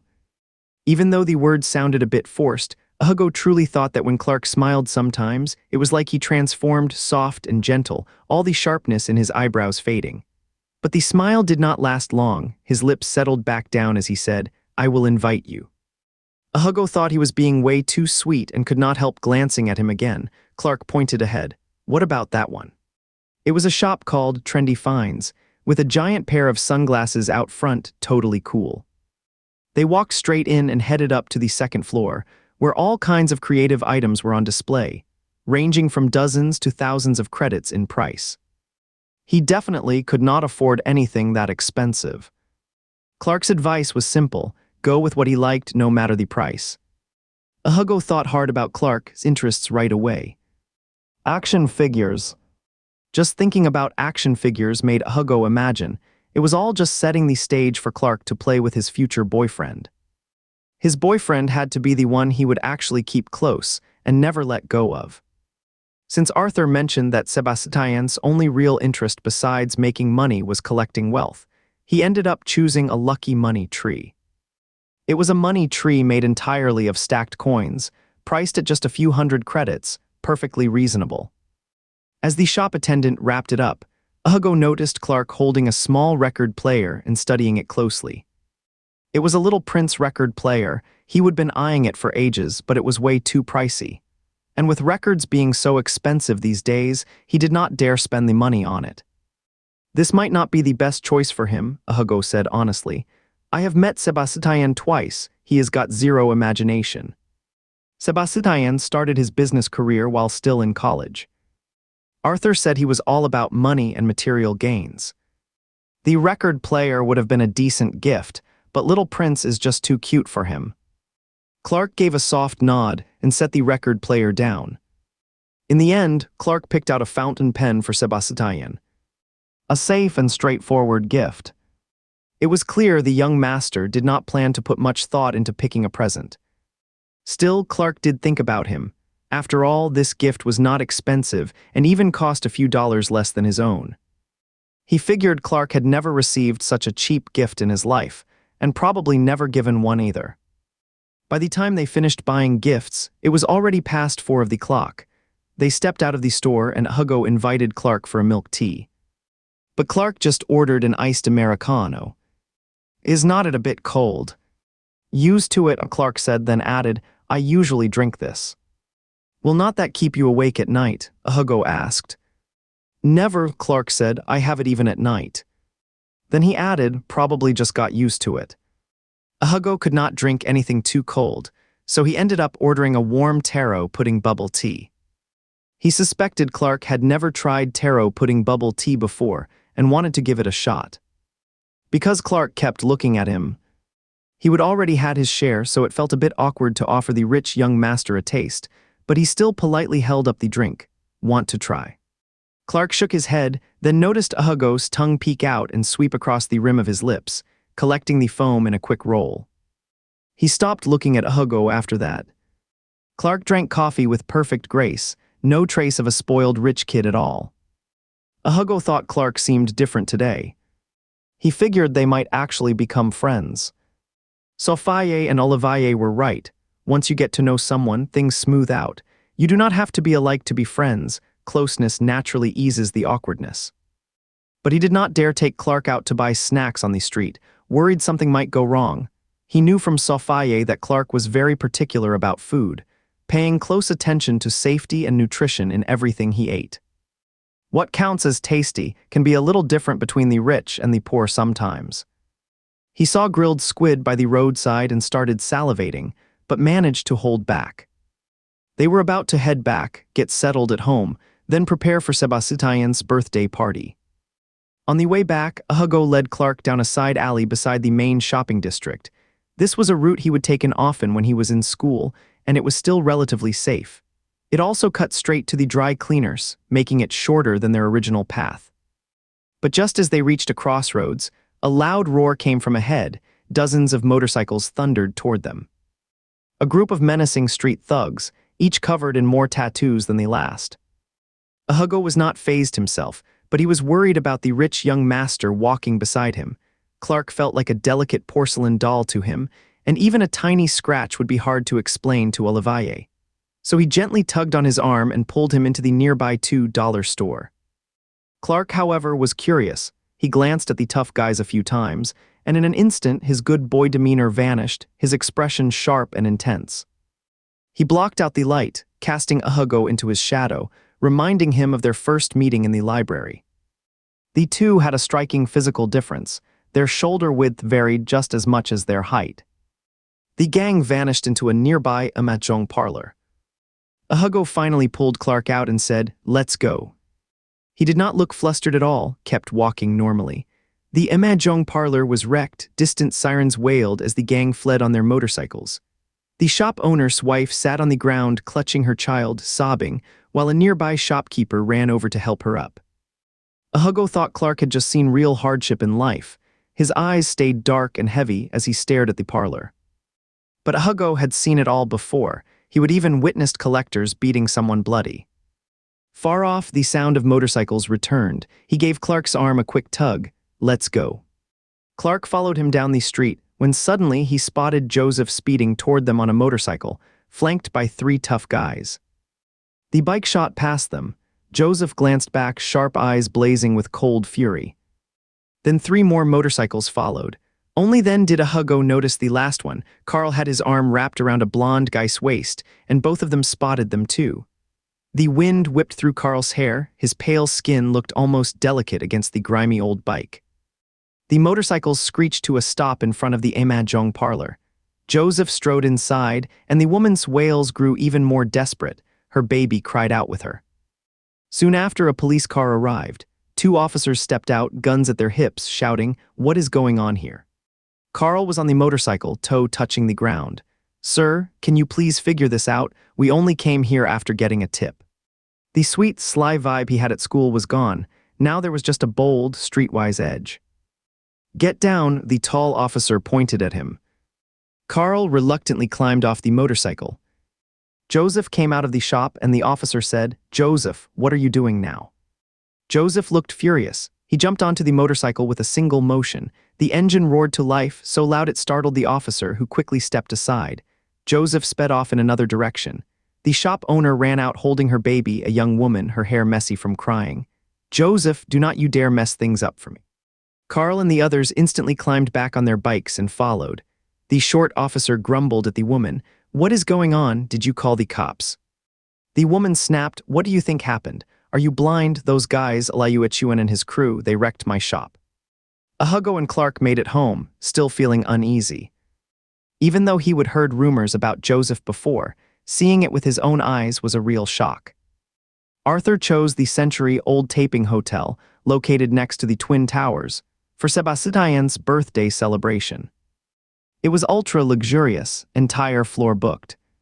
He cursed at Sebastian every day, but when it came to the birthday, he was not sparing a penny. The childhood sweethearts thing was officially confirmed, no doubt about it. They arrived a bit late.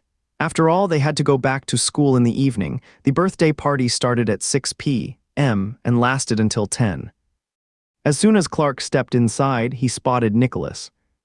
Nicholas always stood out wherever he went, not just because of his striking good looks, but also due to his snowy white hair and his preference for bright, eye-catching clothes. While he looked innocent in his black school uniform, now in a vibrant maroon baseball jacket, he was like a star idol drawing all eyes. Nicholas and Oliver had arrived early. When they saw Clark and Hugo walking in together, they both paused for a second, then Nicholas quickly waved at Clark. Oliver looked at Clark as if he would seen a ghost. Though they did not really interact much at school, both were top-tier heirs from a Shandong state, so polite small talk was routine, Sebastian included, and actually the 3 of them had met before. The birthday party was huge. There were nearly 100 young people already on site, and upstairs there was another floor hosting Sebastian's celebration, full of elders. Now Sebastian was shuttling between both events. The first floor had several tables, but 2 stood out as clearly the most important, one filled with Sebastian's friends, a bit older, mostly college students or recent grads. The moment they spotted Clark, they all waved and called out to him right away. Sebastian's father was a politician, so his crowd usually mixed in the same elite circle. It made sense that they knew Clark. Clark walked over and greeted them, then told Hugo, "I am going to go over there first." Hugo nodded, "Go ahead." He would always thought of Clark as a quiet, socially reserved kid, until now, watching him talk easily with that table full of young elites made him realize how used to adult company he really was. He carried himself perfectly when speaking to those much older men and women, actually seeming more at ease than when hanging out with his peers. He must have been sitting at grown-up tables all the time, so he was naturally great at mixing with society types. This table was mostly made up of high school students, most of them friends of Arthur's. Besides Jack and his close group, there were also Oliver and Nicholas. Nicholas' presence made their whole table stand out. When Hugo sat down, Nicholas gave him a warm smile. Hugo glanced around and realized everyone else at the table was a rich kid except for him. Arthur pulled him over and introduced, "My siatemati Hugo." Someone who did not know him spoke up quickly, "Which Ning family? Is your father the president of Hong'an Lighting?" Hugo thought to himself, I have never heard your esteemed father before, then smiled and said, Nope, my dad's just a regular driver. The other person fell silent, looking a bit flustered. Arthur gave them an annoyed glance. But Hugo just kept smiling, as if he did not care at all. Nicholas thought Hugo looked frail on the outside, yet solid and steady inside. What do you want to drink? Nicholas asked softly. The place was a bit noisy, and Hugo did not catch it, so he leaned in. Huh. What do you want, juice or a drink? Nicholas ignored the surprised glances around them, leaning in even closer. We have freshly squeezed juice here, Arthur said right away. Then I will have a glass of juice, please. Owen ran over wearing a headband that sparkled every time he moved and plopped down beside him. Hugo, wanna try one? Hugo shook his head fast. No way.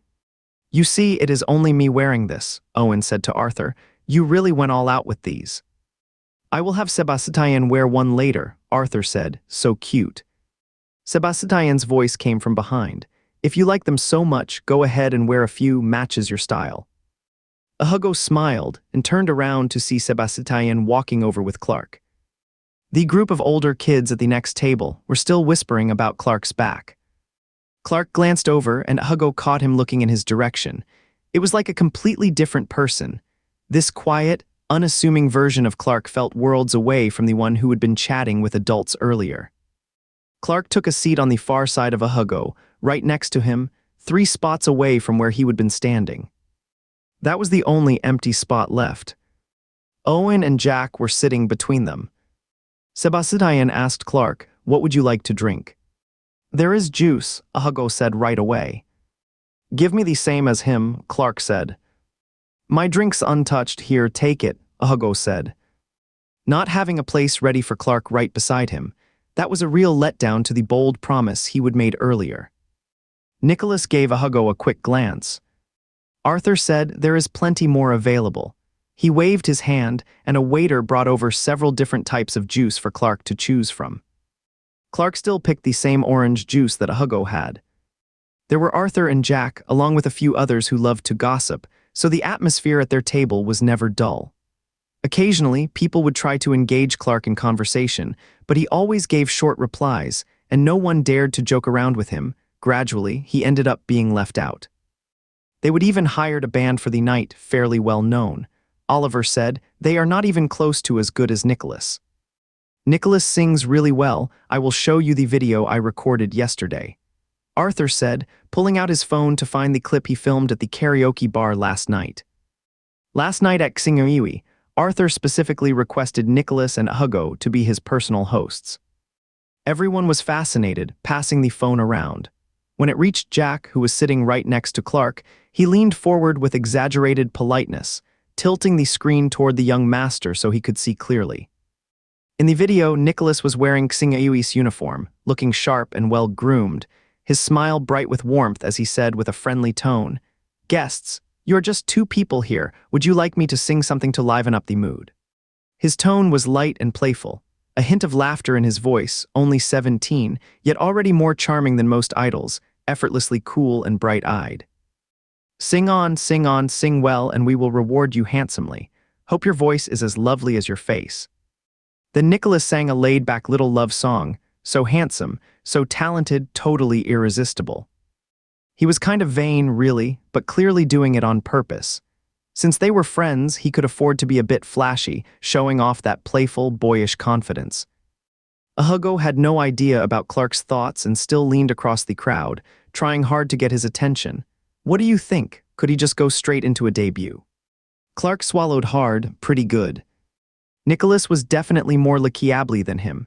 He watched Hugo's face flash by in the video, laughing at Nicholas, wearing a slightly oversized uniform that looked neat but a bit loose, swaying gently to Nicholas' rhythm. That kind of carefree joy, it was something he never saw when they were together. Someone tapped his shoulder. He turned around and saw Sebastian standing there. Christian and the others had heard Clark was here, so they wanted to meet him. Clark stood up and went out. He was always swamped at any party. It had become second nature to him. He seemed better at shining in front of elders, but Hugo truly belonged among his peers. By the time he came back from upstairs and pushed the door open again, he found Hugo and Jack had switched seats. He paused for a second, then sat down beside Hugo. Hugo was talking with Arthur and the others when he noticed him returning, saying, "I just saw there is your favorite drink over here." Clark spotted a full cup of Americano sitting on his table. "Are you sure you will still be able to sleep tonight after drinking this?" Hugo leaned in and asked. In an instant, Clark's affection surged. "Thanks," he said. Hugo looked at him with a smile, as if to say he knew how quiet and lonely Clark could get, and here he was, making sure to show up and keep him company. Was not that being thoughtful, really thoughtful? Clark thought, how could he possibly not like Hugo? Clark took a sip of coffee and looked up to see Nicholas smiling warmly, his eyes landing on his face. Hugo and Clark must really be close, Nicholas thought. He gave Clark a quick smile, then joined Hugo and the others in rolling dice. Hugo was thin and frail, yet he often stepped in to help others in need, someone who looked like he should be the one being cared for, but instead ended up looking after Clark, the standout student from Shandong Academy. It was truly amazing. His gaze drifted back to Hugo's face, and he realized this little savior really was someone you would want around. He actually liked him quite a bit. Hugo had no skill at rolling dice and kept losing to Nicholas. He wanted to learn the trick, so he said, "Call me Nicholas and I will teach you."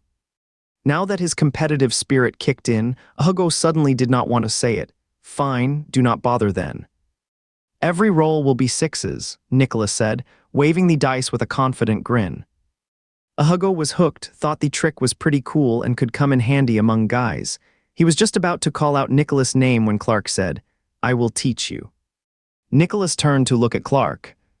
Clark gestured with his hand, reaching for the dice in Nicholas' grip. "Use mine." Arthur handed him another set of dice from his own collection. Clark took them, shook them in the cup a few times, slammed them down on the table, and flipped them open. 3 sixes showed up straight away. Arthur and the others gasped. Hugo grinned and clapped his hands. "Nice one." Clark gave him a small smile, barely there, almost like he would just pulled off something minor, nothing big. Nicholas chuckled too. Guess Clark's pretty good at this too, did not see that coming. He would picked it up at the karaoke bar with Charles and the others. Hugo was all in, too lazy to ask how Clark knew it, just fired off. "Teach me, teach me."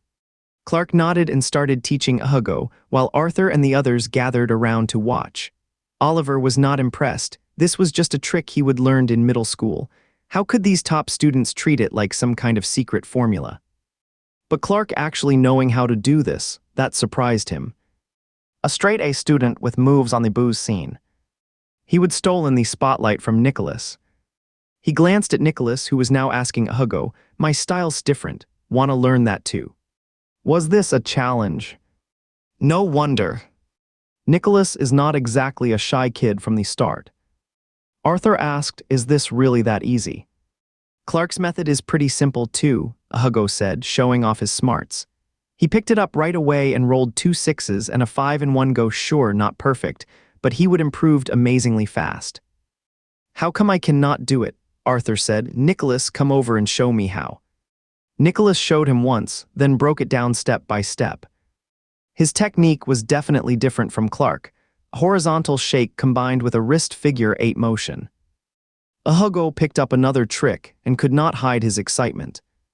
Is this guy really perfect? Today he wore a casual suit for once, still looked like some young gangster in a blazer, short hair, sharp features, and a noticeable bruise on his lip. The suit did not fit quite right, but it made him appear even leaner and sharper. Noah was talking to him by the door, music blaring around them, could not make out what they were saying. A waiter passed with drinks, and Joseph reached for one, downing it in a gulp. Afterward, he scanned the room until his eyes landed on Hugo. He placed the glass back on the waiter's tray. Sebastian, dressed neatly in formal wear, walked over too. The 3 of them stood by the entrance chatting. Hugo turned back and noticed that Nicholas and Clark were both watching Joseph. Nicholas looked away first, then smiled at Hugo. Hugo glanced at his phone. "Did you take time off?" Hugo asked. "I am leaving soon," Nicholas said. As soon as he finished speaking, a girl approached him, someone they all knew. a wealthy heiress with grace and poise, not the kind of villainous or overly dramatic side character.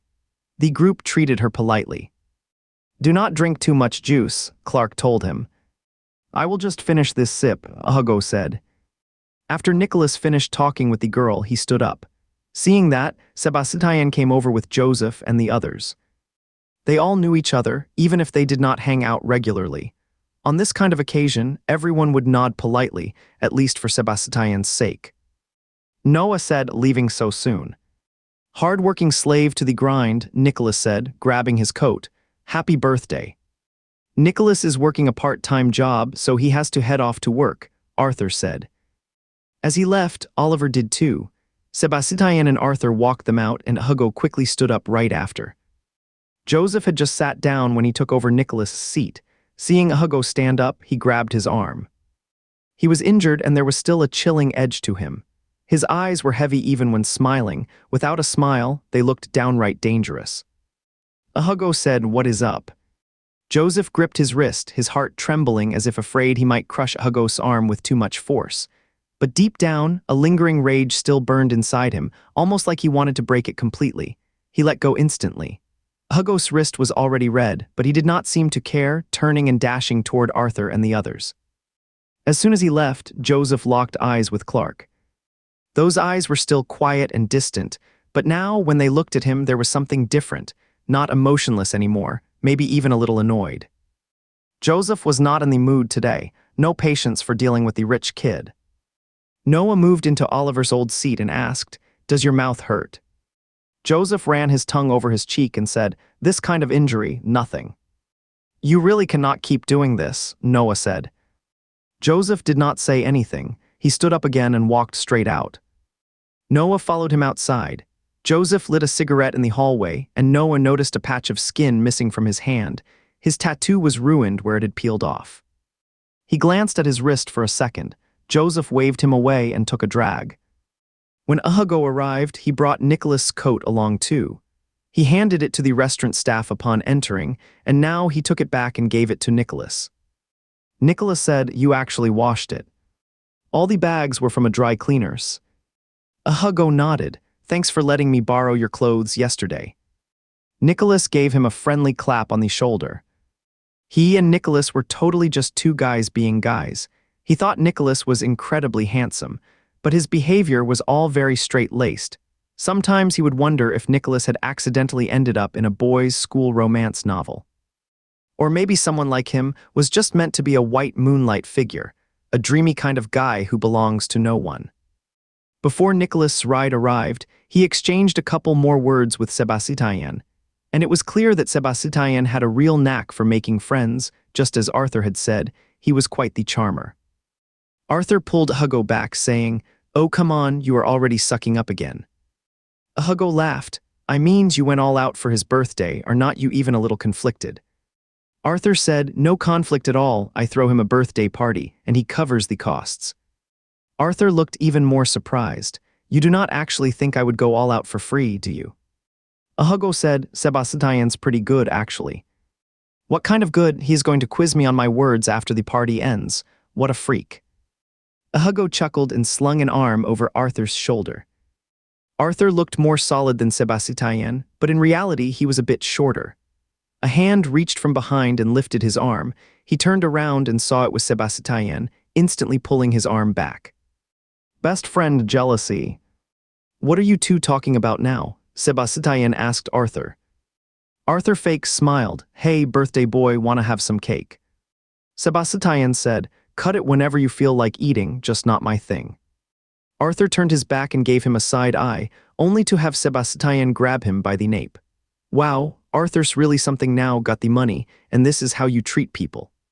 Hugo instantly became an accidental bystander at a romantic couple's moment. He actually kind of liked Sebastian. He thought he had the most vivid personality, sarcastic, street smart, born with privilege but worked hard too, flaws outweighed by strengths.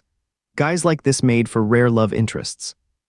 They reached the entrance to the ground floor ballroom and spotted Joseph and Noah standing outside. Sebastian said, "Why would you come out?" Joseph had already finished his cigarette and said, "I just came to take a quick look before I leave." Noah said, leave, where to? I have to go clear things up at Ella's shop, Joseph said, pulling something from his pocket and tossing it into Sebastian's hands. Happy birthday. Sebastian caught it and examined the gift, a sleek black lighter, very well made. Where did you get this? Sebastian asked. It is not stolen or taken by force, so go on back and greet the guests. What are you doing standing out here, birthday boy? Oh, by the way, Joseph added, his gaze shifting to Hugo's face. I need to talk to you, let's step aside. Let's talk right here, Arthur said. Joseph smiled. Hugo nodded, all right.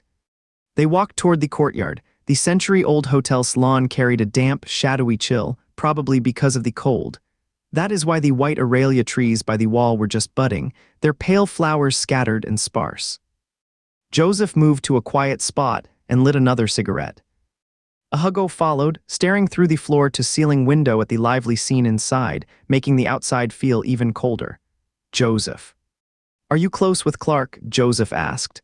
I saw you two walking around Diana Ewan. This time, Hugo did not answer with words, he just nodded. Where is Nicholas?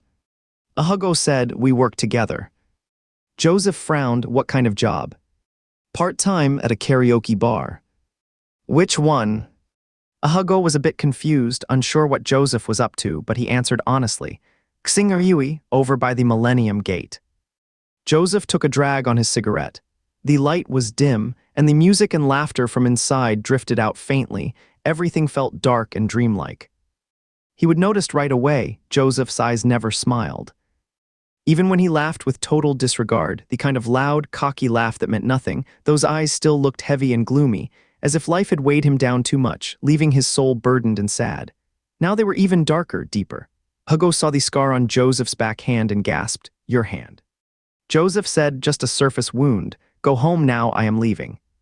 He turned and started walking away. Joseph, Hugo called out to him. Joseph turned around and saw the smoke drifting toward Hugo, so he blew hard, scattering the haze hanging between them.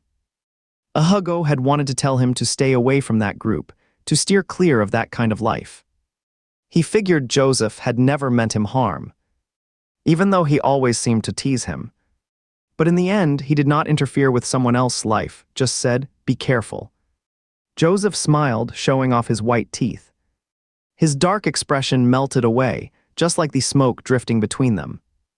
Arthur and Noah were both watching them from the doorway. Arthur followed him inside, but Noah went off to see Joseph off. Arthur asked, what did he say to you? He asked a few random questions, Hugo said, glancing outside, though the courtyard was too deep and mist blocked his view. Just ignore him, he has obviously been in another fight. Did you see the scrape on his hand? A big chunk of skin's gone, and he does not even seem to care. Hugo asked, how did he meet Sebastian? Back then, someone in his family was involved in a legal dispute. Noah came to me for help, and I reached out to Sebastian, who arranged a lawyer for him, just how they ended up knowing each other. Hugo nodded, feeling that heavy mood from Joseph creeping into him. He pushed it aside, glanced around, and did not see Clark. His cup was full of hot water. Arthur said, just now, some guy named Director Eliu showed up and called the eldest young master away. Sebastian went with him. They are in a private room now. That is when he finally understood why Clark rarely came to these kinds of gatherings.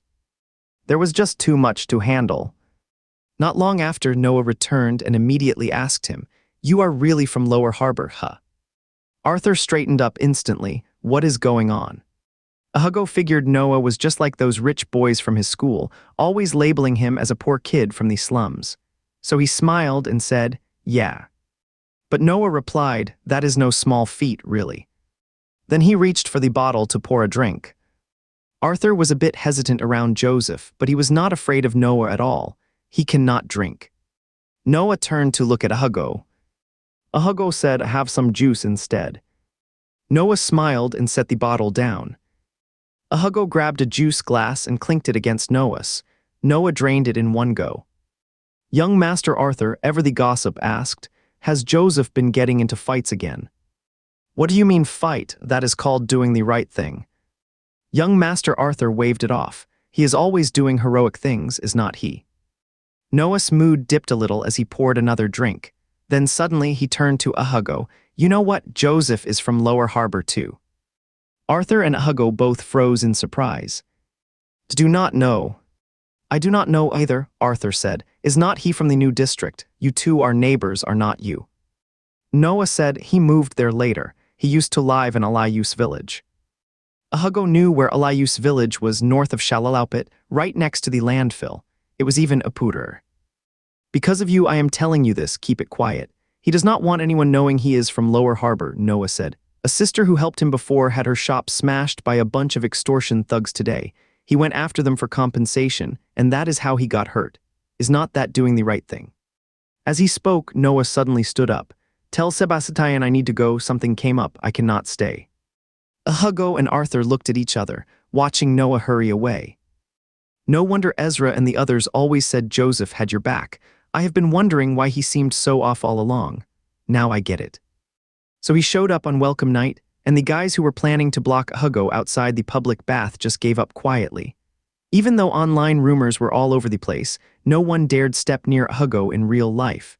The new transfer students all had a tough start, but Hugo sailed through his first week with surprising ease. He would always thought it was just because he was so small and unnoticed, like a pebble dropped into a lake that vanished without a ripple.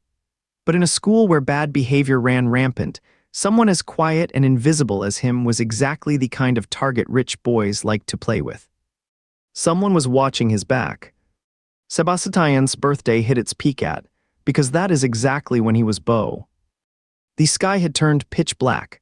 Across the way, the Twin Towers lit up with a massive birthday cake image, while drones formed the words Happy Birthday in midair, Sebastian's name following right behind. Sebastian turned to Arthur and said, Thank you. Arthur, unusually without his usual pride, asked, Was it grand enough? Enough, Sebastian said. Can make it even bigger, Arthur said into his phone, and instantly fireworks exploded across the sky above the bund. Joseph had already reached the Cross Sea Bridge. The bridge stretched between Lower Harbor and Pearl Island. Lower Harbor was dark and shadowy, while Pearl Island sparkled with lights. Fireworks bloomed above the Twin Towers, lighting up the sea, as if casting a tiny shimmer of that grandeur onto Joseph's face. His eyes glowed black in the sudden glow, flashing like sparks. The wind lifted his suit jacket, revealing the undershirt beneath and a faint stain of blood on his side. He rode across the Seaport Bridge, right in the midst of the exploding fireworks.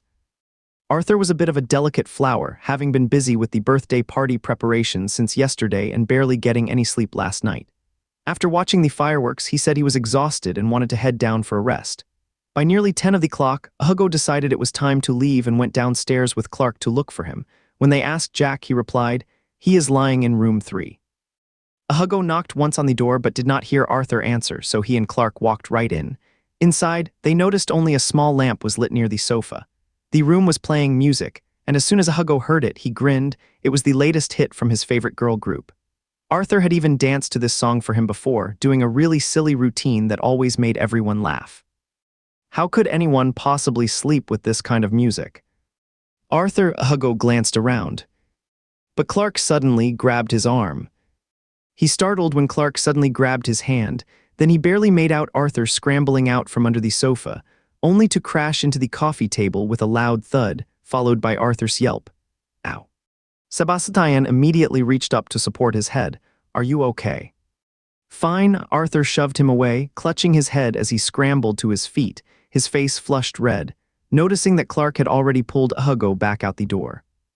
Clark shut the door behind him. Hugo pressed his lips together tightly. What it feels like to unexpectedly walk in on your best friends being intimate. He knew those two were not just friends.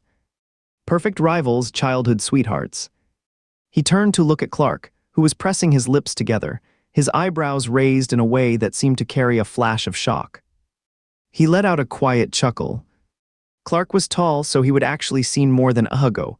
Now that he heard Hugo laughing, a sudden wave of heat surged through him. Hugo called from the doorway, We are heading back to school first. Then he grabbed Clark's wrist and pulled him out. Jack asked, he did not wake up. Nope, let him sleep, Hugo said with a smile. He led Clark into the courtyard before finally letting go. Their school checked dorms on Sundays. It was already late, so Hugo grabbed his backpack from storage and they hailed a cab straight back to campus. Once in the car, he could not help but feel both awkward and amused thinking about what just happened. He cracked the window slightly to let in some fresh air. Clark stayed silent the whole way. He suddenly felt like teasing Clark, just like he used to tease Katsuo, and smiled as he asked, "Scared?" Clark said quietly, "No." Hugo smiled at him. Of course he knew Clark would not be scared. Back in the library, Ethan and his girlfriend had been way more intense than this. Clark was already restless inside. Hugo's soft laugh had just a whisper of sound, barely there yet impossible to ignore. It tickled him like tiny cat paws. The breeze carried Hugo, sent over hints of orange juice and the faint trace of wine from the banquet hall, mingling into something uniquely intoxicating that made Clark grow hotter, his collar button undone. The mole on his neck showed clearly as his Adam's apple moved. He would always watched Hugo before. When Hugo rested his leg on him, he would tense up, but mostly in mind, not body. Even when glancing at Hugo's legs, there was not much more than passing thought. But this time was different. At 17, the body always seemed to act on its own, dazed and flushed. He reacted physically without meaning to. On both sides of St. Emignet Road stood tall, thick trees, their dark rows stretching far like a deep forest swallowing them whole. When they reached the school and were about to part at the fork, Clark said, "Thanks today." Hugo replied, "What is there to thank for? You have been stuck in meetings all day, tired are not you. Go to bed early." "No," Clark said, "today was really nice." His voice was low, unexpectedly soft, like Clark, soaked in the evening's energy, had finally come alive with feeling, his neck's exposed mole now whispering temptation. Back from somewhere just now, a smooth, clear voice suddenly rang out from afar. Hugo turned around and saw Benjamin. "President." The tense atmosphere between him and Clark instantly shattered at the crisp, clear voice. Clark turned to look, seeing Benjamin leading a group from student council like an inspection officer. Only this officer was far too young and handsome, his presence softened and enhanced by the night. His gaze settled briefly on Clark before drifting away, warm smile turning toward Hugo. "Get back to your dorm quick, I will pretend you are not late." Hugo did not hesitate, he dashed straight toward Building 4. Benjamin let out a soft laugh, clearly pleased. He turned to face Clark. Clark stood in the night shadows, indistinct and sharp, like a thin, keen blade. Benjamin had been watching them for a while now, from when they walked side by side to when they stopped at the intersection to talk. The two were whispering in the dark. From afar, with their shapes blurred, it looked like lovers lingering sadly beneath a dorm building. It hit him then, Clark might actually be into Hugo. Because Clark had never been like this before. He smiled at Clark and said, "I have still got rounds to do, I will catch you later." Then he walked off toward Building 4 with his group. Clark was sensitive. He could feel the subtle undercurrent of Benjamin's polite hostility. That kind of quiet tension only made sense to rivals in love. Benjamin was always kind to him back since elementary school when they would first started together. Clark knew exactly how Benjamin operated. He had been class president since grade school and by freshman year had already landed the presidency of student council, a role usually reserved for seniors. Beyond being naturally brilliant and coming from a powerful family, he was also incredibly skilled at reading people and getting along with everyone. He stood in the night for a while, weighing his worth against Benjamin in the fragrant, misty air. It was not about their personal strengths or weaknesses, but how they measured up to each other in Hugo's eyes. That made all the difference. After a while of weighing things, the restless heat that had been simmering in his body slowly faded away. Benjamin led the group toward Building 4, while someone nearby muttered, "What is going on with Clark and Hugo anyway? They are back together again.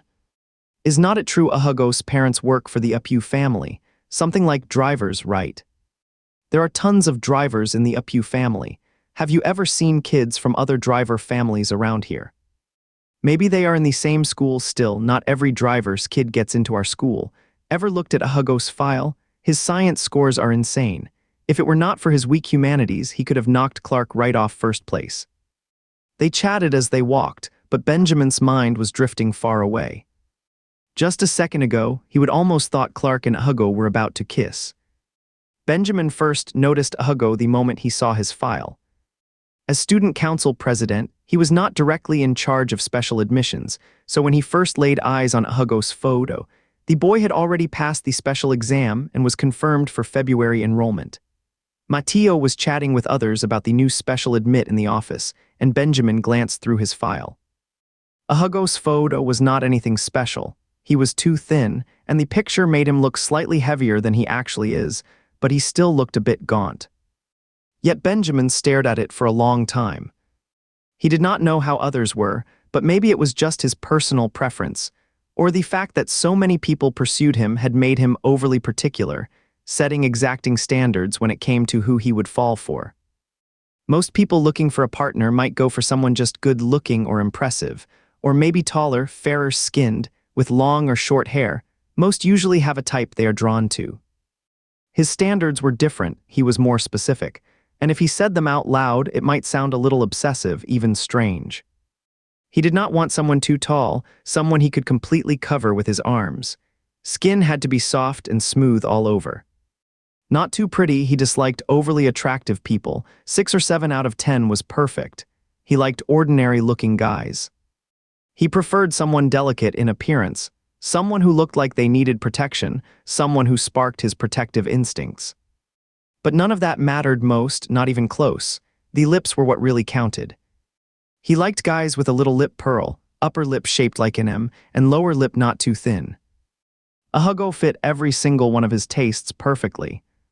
So even before Hugo had set foot on campus, Benjamin was already looking forward to meeting him. Seeing the real person brought a whole new level of life and vividness, something no photo could ever match. Hugo was even more to his liking in person than the picture suggested. Sometimes just watching Hugo through a crowd would leave him stunned. He would seen him in class, at swim practice, usually passing by chance, but his eyes were always searching. Quietly and without a trace, he would walk past, amazed that someone so perfect could actually exist. Even the way others saw Hugo's thin frame as almost sickly only stirred a secret thrill in him. It felt like fate had brought them together. His mind would race with wild thoughts, and sometimes he would feel a chill down his spine, realizing how strange his feelings were, how hard to understand by anyone else. But the idea of being misunderstood only made it more exciting for him. Like no one knows, the chairman who seems so warm and welcoming is actually deeply driven by desire. Benjamin did not know if others truly saw Hugo as worthless. But in his eyes, Hugo was rare, truly one of a kind. Ordinarily, someone so frail and ordinary would be shy or timid, but Hugo was not. He was a gem among common people. But now that so many others were noticing him, he no longer stood out in their eyes. Benjamin had once imagined himself to be the most shining presence by Hugo's side. Benjamin's expression darkened. His warm, smiling face turned serious, and his glasses caught the cool spring light as he moved. He knew people like him, those who hide their true selves in real life, were a little off, so he had to be extra careful. After all, a Venus flytrap has to look dazzling and inviting if it wants anyone to come close. "Sir," someone called from ahead. Benjamin's smile spread across his face as he nodded. "What is it?" he said gently. "Should we search from the top down or bottom up?" "Let's start from the first floor," Benjamin said with a gentle smile. The public bathroom on the first floor of Building 4 was nearly closing time, yet lots of guys were still rushing in, full of energy. In contrast, Dormitory 1 felt a lot quieter. Clark's dorm was more than 10 times larger than Hugo's. The lights stretched from the entrance all the way through the room, the curtains automatically closed, and soft music floated in the air. He took off his coat and neatly hung it on the rack, then noticed 2 beautifully wrapped cardboard boxes on the coffee table, things he would ask his assistant to pick up for him. One was already open, the Little Prince record player they would seen together today at Ocean Bazaar. There were also a few records by the Elope Band. The other box contained a figurine of a girl with curly hair. Clark knew his own shortcomings well. When it came to personality, he was clearly not as well suited to be Hugo's friend as Benjamin, Arthur, and Nicholas were. Hugo's connection with him was more of an emotional accommodation, mainly thanks to his mother, or perhaps due to the special bond between their families. He dressed the curly-haired figurine in a sweater, pants, white socks, and sneakers, then placed it on the table for a while to examine it. The legs did not match. Hugo's legs were slender, and there was a small mole on one of them.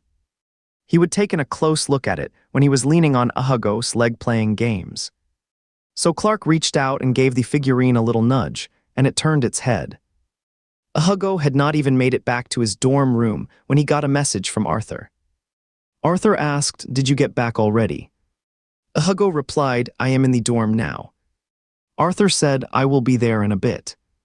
Hugo smiled and replied, "Can we skip coming back today? It is already late. I heard you guys had already done the dorm check." Arthur sent a meme of slamming him hard. He chuckled and Arthur replied, "I was totally under his spell." Hugo sent a shocked reaction meme, "I thought you were checking words." At first, they really were checking my vocabulary. I would had a few drinks, and the more I looked at him, the madder I got. So I just lunged at him. Seriously? Got it, Hugo said. Our Arthur really cannot stand Sebastian. A knock sounded from outside, and Hugo went to open the door, finding Benjamin standing there with a bright smile. He always wore a soft smile, as if life had no worries for him, making everyone around feel refreshed and at ease. Benjamin said, "You are back so late, do you still have time to freshen up?" "Not tonight, I will just brush my teeth and hit the hay." "Drank anything?" "Nope, someone else did." Hugo sniffed his arm. "Does it really smell that bad?" "Not at all," Benjamin said, pulling a chocolate box from his pocket. "Here, take this." Hugo took it and glanced at the English on the wrapper. It was a box of raw chocolate.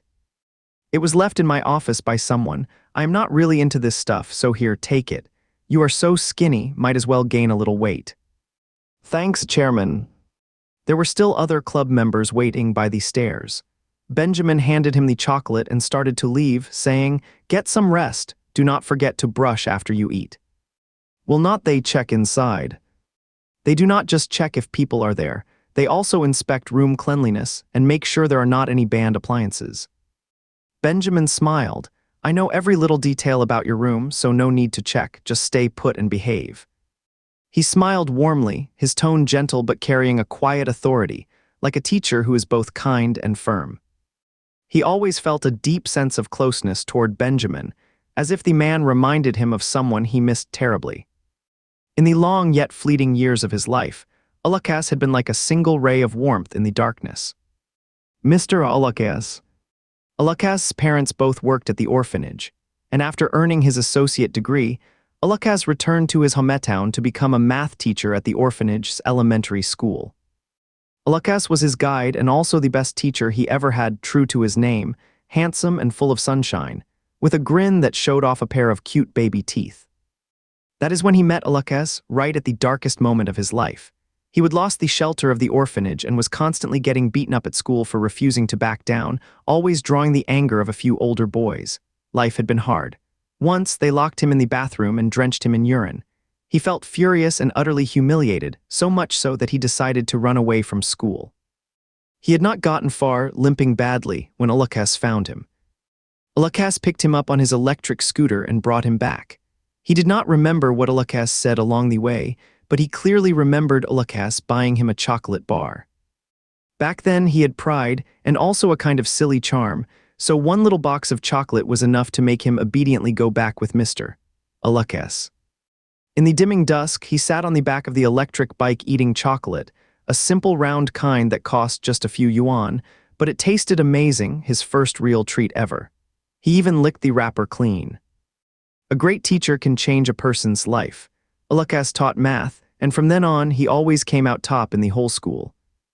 The prize for first place was not just the pen given by the school. Alakaz also rewarded him with chocolate.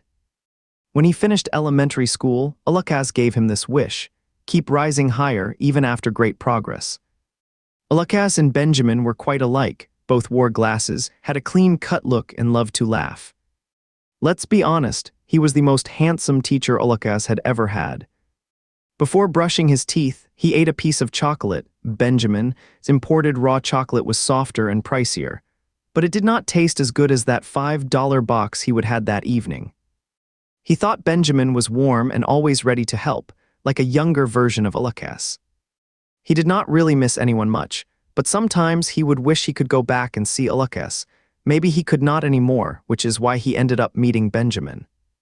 The next day he woke up really early, first cramming on his weakest subject, English. Then, once it was fully light out, he sent Arthur a message asking whether he wanted to go have breakfast together or if he should bring something for him. Arthur replied, "Wait for me." He stepped outside and, stretching his legs in the hallway while still reviewing English words, waited for Arthur to show up. Today they were heading to the third cafeteria for Cantonese-style breakfast tea. The third cafeteria was right between the first and fourth dorm buildings, and Arthur happened to pass by on his way from the second building. Then in the faint morning light he saw Joseph. He walked under the white jujube blossoms, backpack on his back and hands in his pockets.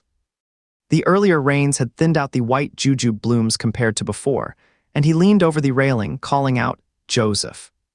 Joseph looked up at him through the gaps in the flower branches. The scar on his lip seemed deeper now, but his features were truly sharp, high cheekbones, dark, lively eyes, and his white shirt collar was untucked, revealing a hint of the hollow in his collarbone. His frame was lean and firm, and scattered petals landed on his face, which he blew off with one breath, carefree and laid back. "Morning, dudes." He used to play nice around Joseph, keeping it simple, just one less thing to deal with, trying his best to stay low-key. But now, seeing Joseph again, he suddenly felt a strange warmth. Whether Joseph secretly helped him or not did not matter.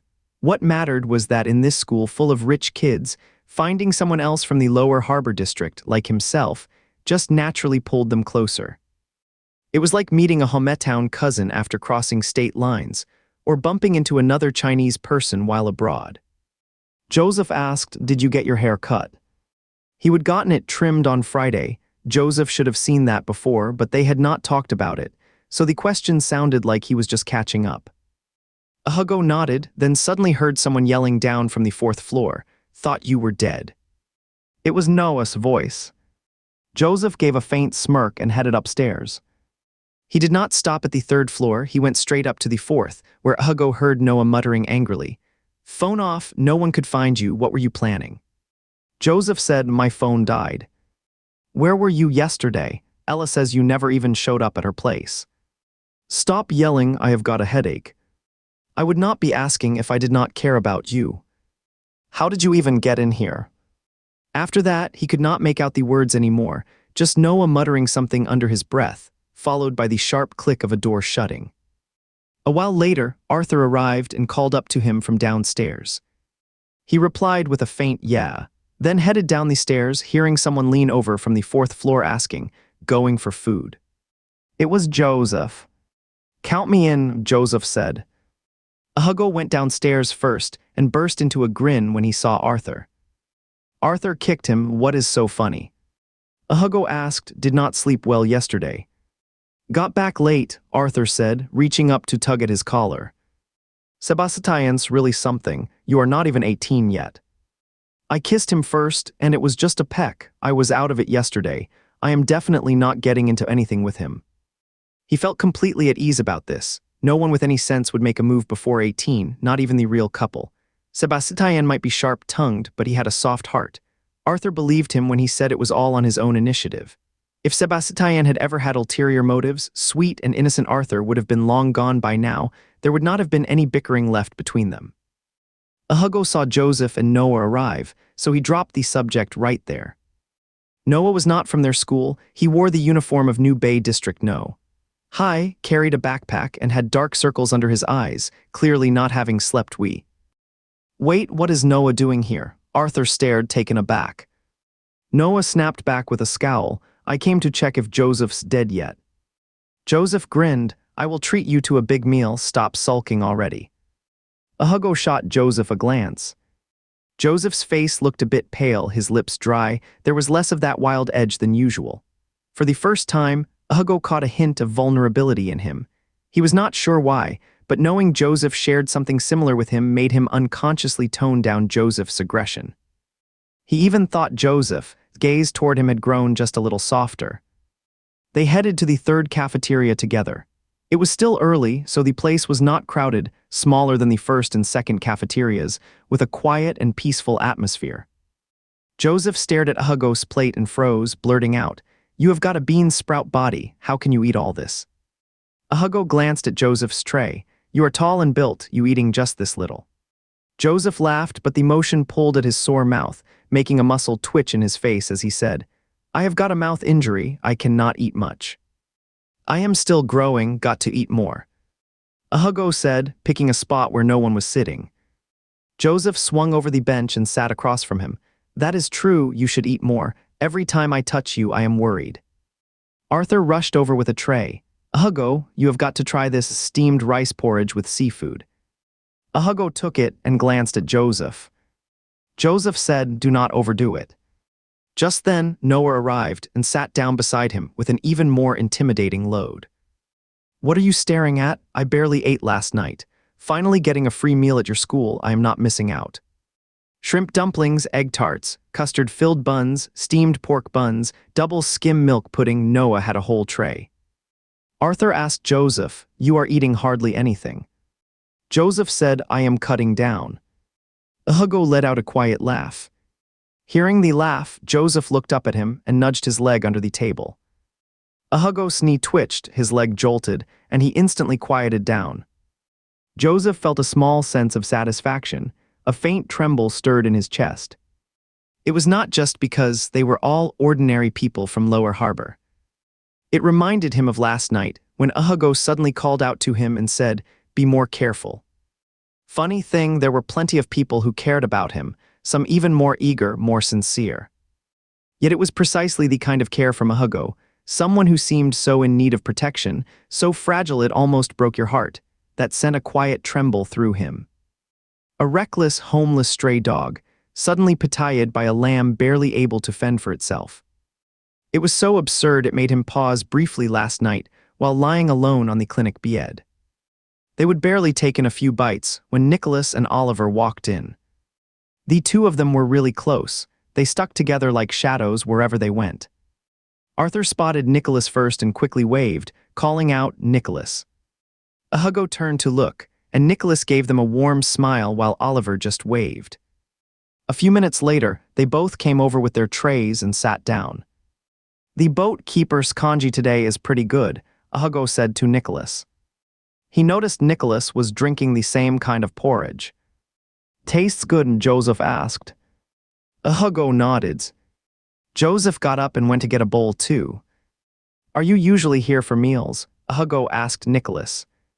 Nicholas said, "I usually have breakfast right here." "This is my first time," Hugo said. As he spoke, he saw Benjamin walk in, flanked by a few others, all wearing black name tags in a row. "Looks like the young masters from Building 1 all prefer eating here. Not sure if Clark is eating here too." A few minutes later, Benjamin and his group took their seats as well. Their table was completely full, and with so many big names gathered together, even the lunch lady kept glancing over, let alone all the other students.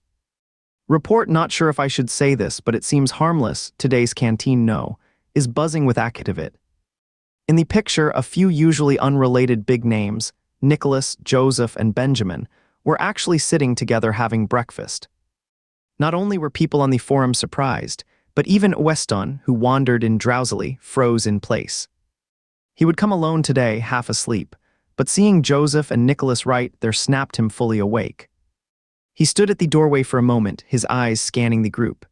Among the tall guys, he spotted two shorter ones. One was Arthur, going on and on as usual, and the other was Hugo, with soft curls in his hair. The infamous Hugo. This scene was quite rare. It was surprising that Joseph was eating breakfast with Nicholas and the others, the so-called black badge heirs. Could it be Hugo, the new transfer student, who brought them all together? He felt a sharp pulse in his temples and wondered if he was still hungover. Benjamin, sipping his breakfast, kept glancing at the people around him. Even though he had seen plenty of rumors online and caught glimpses of photos before, this meal still left him unsettled. Nicholas was usually laid back, but his personality was not bad still. It amazed him that Joseph could even be friends with him. The only thing connecting them all had to be Hugo. It was a simple breakfast, and after finishing, they all left the restaurant together. At that moment, none of them were rivals yet. Joseph felt just slightly off, more drawn to Hugo out of mutual understanding than anything else, and Nicholas still saw him purely as a friend. But this would be their last peaceful, ordinary gathering. Benjamin was the most uneasy of all. Just one Clark was already trouble enough. He did not dare imagine what it would be like if someone else joined the fray. Noah was about to leave after finishing his meal. "You should go back to the infirmary to tend to your wound. Once it is taken care of, I will be on my way. I will feel much better knowing you are all set." Hugo and Arthur chimed in right after. Joseph actually listened this time, saying, "All right then." As they neared the bridge, Hugo spotted Clark walking toward him from above, hands in pockets. Funny enough, just as they were eating, he would been thinking about him. The morning light poured golden and warm. The white wisteria trees along the bridge swayed gently, their blossoms blooming in soft clusters. Clark stepped across the bridge, tall and slender, truly a sight to take in. Hugo waved with a smile. "Morning, Clark." Clark drew closer and said, "Morning. Just woke up." "Yeah, stayed up late yesterday." Clark's voice was still a little hoarse. The Hugo from last night's dream blurred into the real one, and for a moment it felt like the actual Hugo's face turned slightly red. "Did you have breakfast?" he asked Hugo. Hugo said, "We have just eaten." Clark murmured, "Oh." Hugo urged him, "Go ahead and eat already." Clark gave a nod, then headed toward the dining room. Noah said, Clark, starting to feel more like a real person now. Clark did not turn around, but he was wondering if the three of them had always eaten breakfast together. At this point, Clark had not really seen Nicholas or Joseph as rivals. His distant attitude toward Joseph came from Joseph's well-known reputation, and his jealousy over Nicholas stemmed mainly from worrying they would get along better with Hugo. One Arthur was already taking up most of Hugo's time. When you first start liking someone who is not your partner, it is not just rivals you feel uneasy about. You tend to have this subtle kind of tension toward anyone close to them, because they are all closer to him than you are. But it is fine. It is just temporary. Even if they are quiet, heirs from old families are not really the kind who dwell on their own self-pity or get stuck in jealousy and hurt feelings. One day, Hugo's time will belong to him. Since the infirmary was just nearby, Hugo and Arthur went with Joseph to check it out. As the examination took place, the two of them stood at the doorway, watching the school nurse give Joseph a quick bandage. "You are hurt almost every other day." Noah clapped him on the shoulder. "The doctor's seen enough of you already."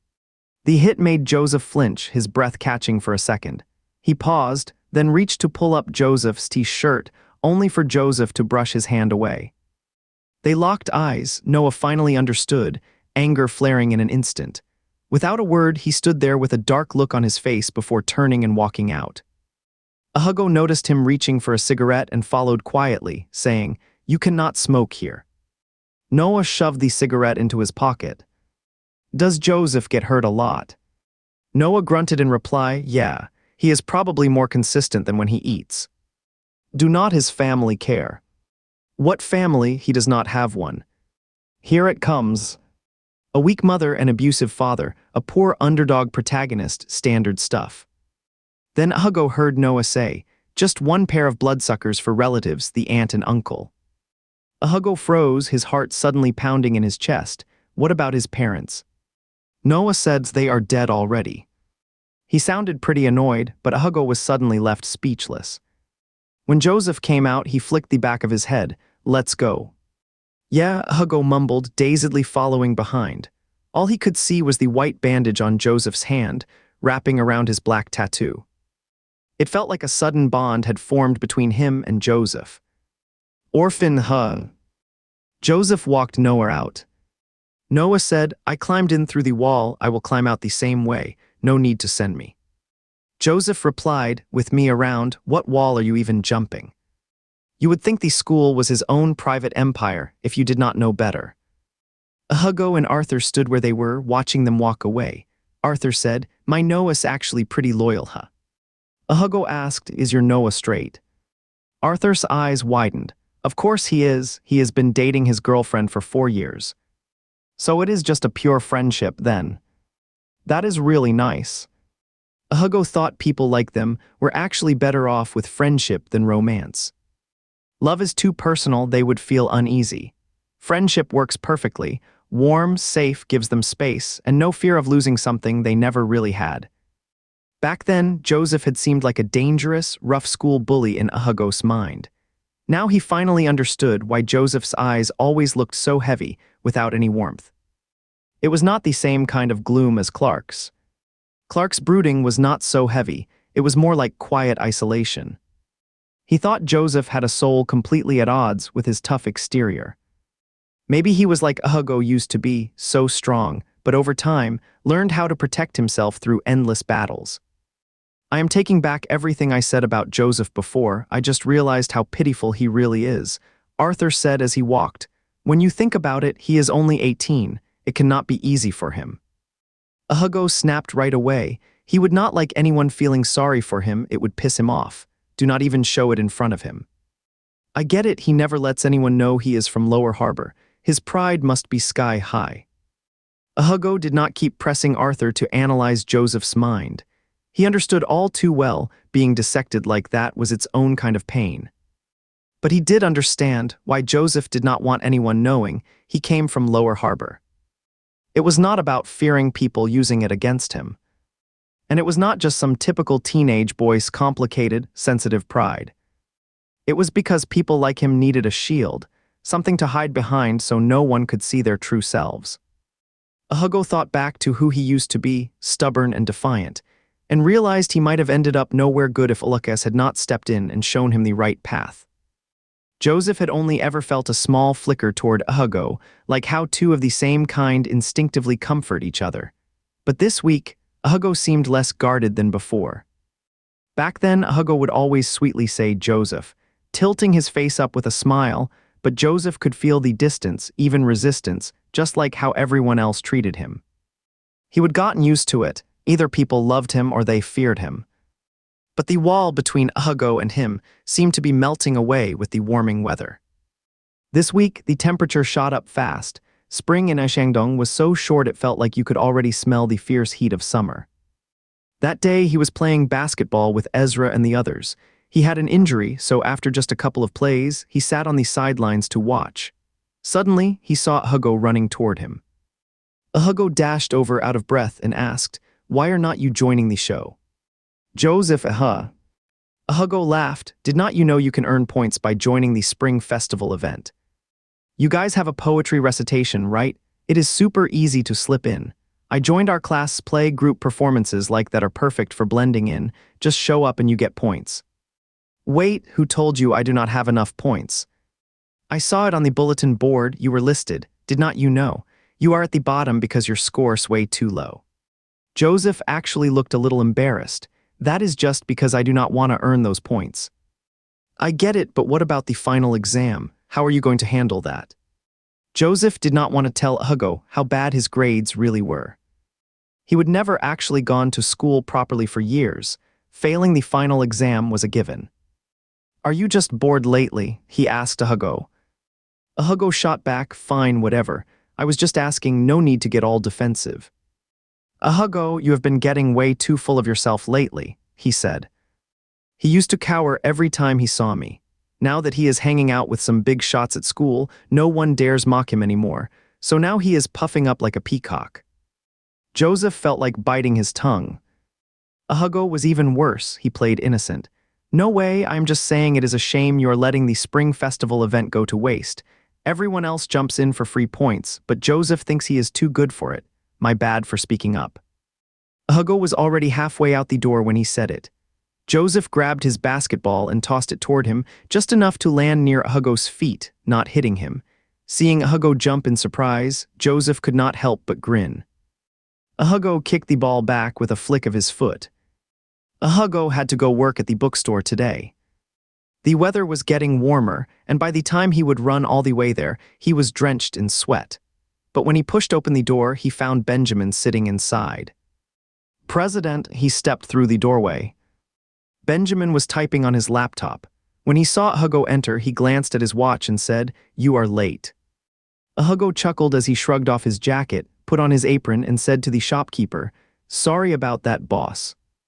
The shopkeeper laughed. He is just messing with you, only a minute late.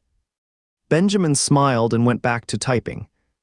The weather was warming up, the sea breeze was not chilly anymore, and the tennis courts were buzzing with activity. Occasionally, you would even see young couples sitting on the bleachers beside the court, gently flirting in the light wind. Blue skies, clear seas, and a crowd of handsome guys. This BL world actually looked kind of beautiful. But since the area had gotten busier, more people were coming to hang out at the bookstore than last week. With another employee sick and off work, Hugo was swamped today, busy from start to finish. When he saw Benjamin packing up his laptop, he smiled and asked, "You heading out?" Benjamin nodded. He would already made enough of an impression for one day. He had too much work piled up and needed to head back to the office. For the first time, he felt completely stretched thin. He was in his senior year, so he would graduate by June. Hugo, on the other hand, still had over a year left here. His original plan to take things slow had fallen apart.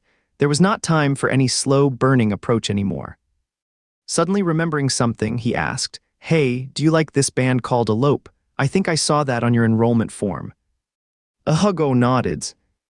Shandong Academy's application forms were pretty detailed, covering all sorts of things like hobbies, favorite movies, and music preferences.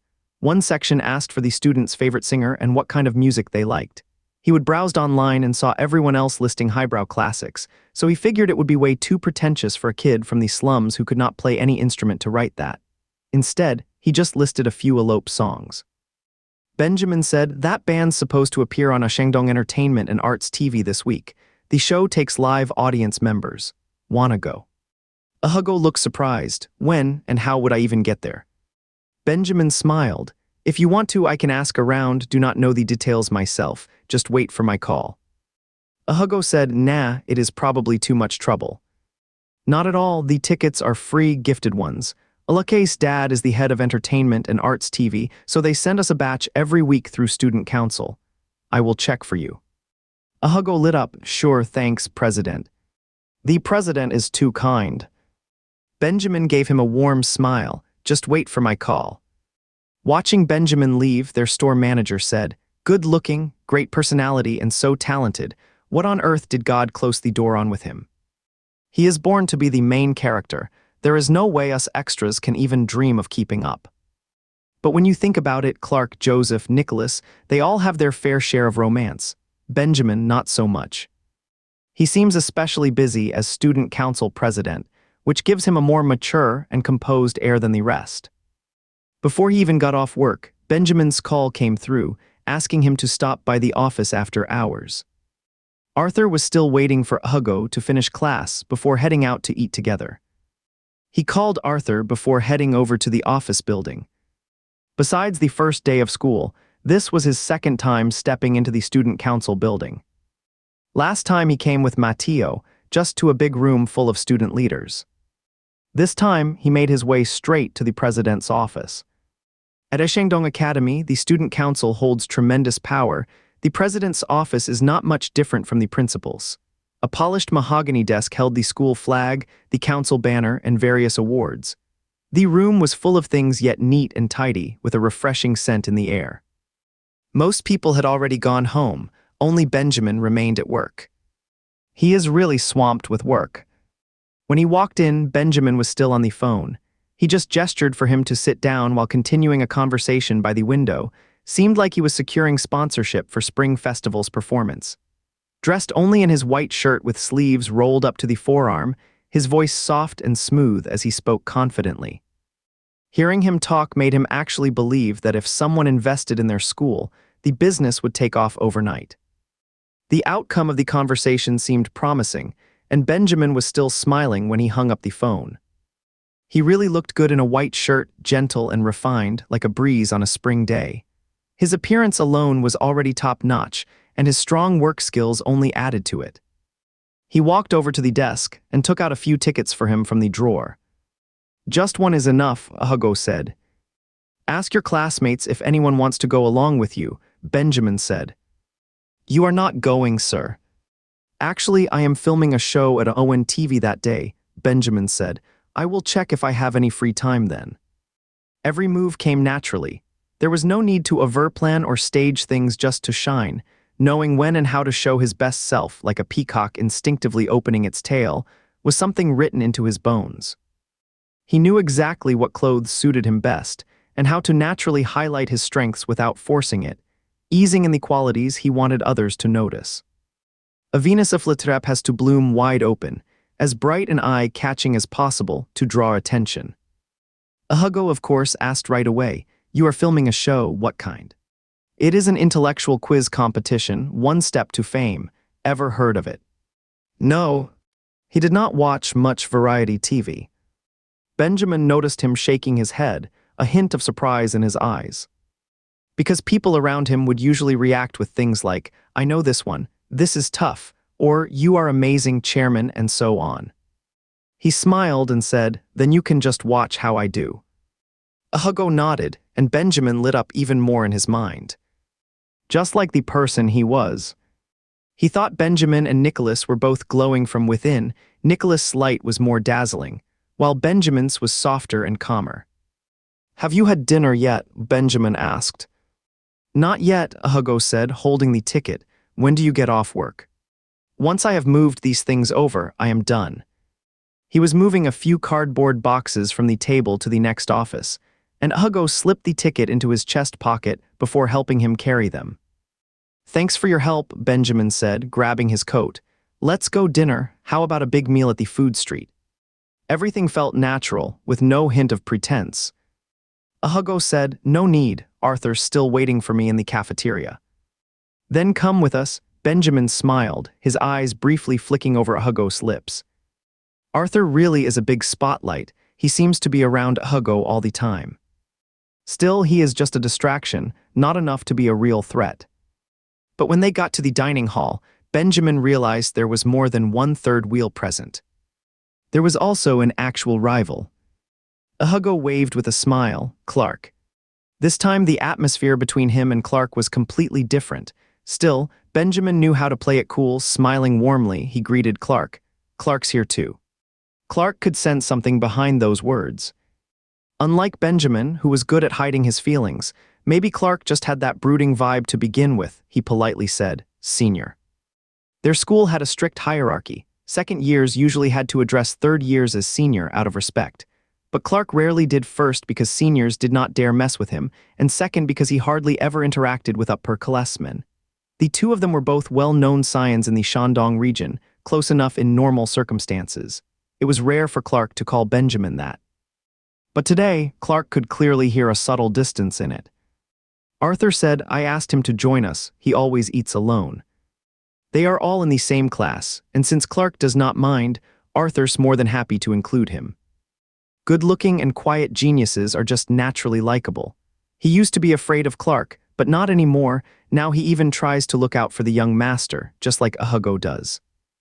Benjamin smiled and turned to Hugo. "Come on, let's see what you want, my treat." "It should be me treating you," Hugo said. Benjamin slung an arm over Hugo's shoulder and pulled him away. Arthur said, "Mr. Shen really is a good man." Clark watched their affectionate silhouettes walking off and stayed silent. You do not get something for nothing, and there is no such thing as a favor without reason. Even if Benjamin was usually friendly to others, it did not mean his kindness came purely from good intentions. Benjamin, who loved power so much, was not just someone who did good deeds for the sake of it. There was no need for him to tell Arthur about this. He never went around talking about others behind their backs. Not long after, Benjamin returned with a tray, walking back in step with Hugo. Clark had just picked up the coffee beside him when Benjamin plopped down right next to him. Hugo sat across from Benjamin. It was not until Hugo and the others mentioned the tickets that Clark finally understood what Arthur had meant by good. He might have needed to say something after all. "The chairman gave me several tickets. Anyone here planning to go?" Hugo mainly asked Arthur, figuring Clark would not be interested in this kind of fan stuff. Arthur said, "Who is Elope?" "He only likes girl groups." "It is a band, pretty popular actually," Hugo said. Arthur said, "But there is an IJ concert this Sunday. I really want you to go with me." Now it was Hugo's turn to ask, "Who is IJ?" "IJ's so popular it has got to be amazing," Arthur said. Arthur was way more into his fandom than anyone else. He would buy every album the moment it dropped, sometimes even helping his idol climb the charts and fight off negative buzz. When the band played a concert in Shandong, he did not just go himself. He bought stacks of tickets to hand out to family and friends, partly to support his favorite artist, but mostly because he wanted their charm to win over everyone around him. That way, he would have people to talk about it with, making the. Now Jack and Owen were both fans of IJ. Seeing that Arthur did not seem particularly interested, he turned to Clark instead. Clark asked, "How do you know Hugo likes elope?" Hugo shot back, "How do you even know I like elope?" Arthur cut in, "Come on, if you did not like her, why would you even go?" Clark said, "You told me yourself." Hugo asked, "When was that?" Clark said, "The first time you came to my place." Benjamin asked Hugo with a smile, "You have been to Clark's house before." Arthur, completely out of the loop, "Yeah, he has been there a bunch of times." Hugo asked Clark, "So do you want to go you into elope, right?" Clark said, 10,000 times and Shooting Star are pretty good." Hugo was surprised. No way songs are great, but the lyrics, absolutely mind-blowing. He would finally found a kindred spirit. Benjamin said, "So Clark listens to rock too." "Just sometimes," Clark said, pulling a ticket from Hugo's hand. "Thanks, senior." Benjamin's smile drooped as he leaned back into the chair. If before it was just a hunch, tonight it was laid out right in front of him. He could not quite force a smile, because he knew Clark had all the natural advantages. This whole move of his ended up playing matchmaker for Clark, leaving him with a lump in his throat and no way to breathe. Hugo was thrilled and turned to Arthur. "You in? There is one ticket left. If you are not going, I will ask Jack." Arthur pulled back with a smile. "Then I will go with you, just promise me you will stick around to see the concert tonight." Hugo said, "Sunday night, will not there be a dorm check-in? What time will we get back after the concert?" Arthur looked at Benjamin and said, "Is not the president himself right here?" Benjamin said, "I keep my personal and official matters separate." "The concert ends at 10:30, and we will definitely be back before midnight," Arthur said. He was just being cautious. No need to stay out too late. It is only a few conduct points lost anyway. Nicholas works part-time outside and comes home late all the time. Benjamin said, "On Hugo's behalf, I will give you one chance. I will let John and the others know later." Hearing him call out to Hugo, Clark could clearly see Benjamin's true intentions. "I knew the president favored Hugo the most. Come on, Hugo, let's raise a toast to the president." Hugo smiled and lifted his porridge. "Let's use this as wine, thank you, president." "Cut the jokes," Benjamin laughed, "and stop calling me president all the time." "Thanks, senior," Hugo said. Benjamin replied, "I have heard you call Clark bro all the time. You can do the same for me, Matteo, and the others do it behind closed doors." Hugo smiled, "All right, thanks, Benjamin." Benjamin smiled faintly and did not bother to check Clark's expression anymore. He could guess how cold the other guy would be. Let him be. It was about time Clark learned that, despite his easygoing smile, he was not some doormat. No one on this earth had ever dared tell him what to do, and he only dressed for himself. After dinner, they all headed back to the dorm together. Benjamin was unusually talkative on the way. He and Arthur were different when it came to talking. After all, he would been president for years, knew how to tailor his words to every person he met. He was even more skilled than Sebastian, picked topics with ease, and spoke in a soft, gentle tone that made him as pleasant to be around as he looked. But what really mattered was not how he acted. It was clear that Hugo absolutely loved this version of Benjamin. Clark noticed the way Hugo looked at Benjamin, his eyes shining like he would caught a spark, almost as if Benjamin's smile had somehow passed on to him, making Hugo grin too. Benjamin did not focus just on Hugo. As he chatted, he would pass the conversation to Arthur, and sometimes even toss it right to Clark with a warm smile, saying, "Clark should know this one right." There was not the slightest hint of hostility toward him, like whatever awkward moment had happened at dinner was just a figment of imagination. Clark realized then that Benjamin was truly someone to watch out for. The four of them lived in different dorms, and Arthur was the first to split off from the group. After Arthur, the chatterbox, left, the atmosphere among the remaining three shifted just a little. That subtle change in mood peaked when they reached the pedestrian bridge. Because Hugo was heading off in a different direction, Benjamin lingered for a moment, watching Hugo disappear down the road. Clark walked straight toward the bridge, and when he reached the middle, Benjamin fell in beside him. The moonlight was soft, and the spring night felt quiet and peaceful. Occasional cars passed beneath the bridge, while distant waves rolled in one after another. Each of them carried their own thoughts, and neither spoke again along the way. The silence only deepened what they were both thinking. Then Benjamin noticed a corner of an event pass peeking out from Clark's pocket. That moment brought it all to a dizzying peak. This pass was not something you could just get on a whim. He would found out Hugo liked the band Alapi, searched for info about them, and then spotted online that they were coming to record a show at Shandong Entertainment Channel, so he had it specially arranged through someone. If only he would just gotten one himself from the start. He should have been bolder, never thought Clark would change so much. He would imagined Nicholas might go, but never Clark. And what Clark did most was reflect on it all. He kept asking himself why Benjamin had thought of it, but he had not. Why did he just buy Alapi's album and check if they had concerts, without digging deeper, like noticing their announcement about performing at a Shandong? Otherwise, he could have gotten the pass himself all along. Benjamin was annoyed, but he honestly was not all that eager to ride on his coattails. He reflected on how much more he could have done. He had not thought things through carefully enough. And he still was not being good enough to Hugo. Each of them had their own strengths. Clark had an edge when it came to family. He knew Sophie and Levi, and they both doted on him incredibly, though part of that affection was probably just flattery for his background. Then there was the fact that he shared a class with Hugo. Most of the time in class, they were together. Even though he was not much of a talker, and usually just listened quietly while Hugo and others chatted, Arthur was never shy about praising him, constantly throwing in compliments left and right. For now, Clark considered Arthur the closest friend Hugo had at a Shandong Academy. With a buddy like that cheering him on with all those glowing praises, he figured it could really help turn his image around. That is why he would specifically invited Arthur to dinner today. But Clark knew he still had a long way to go. Because his starting point was different from everyone else. Others started with instant connection and easy laughter. His first impression, being around him, is just tense. So he would have to work 100 times harder than anyone else. He was humming along to Elope's song while lost in thought. Benjamin figured his biggest advantage over Clark was simply that he had a better personality.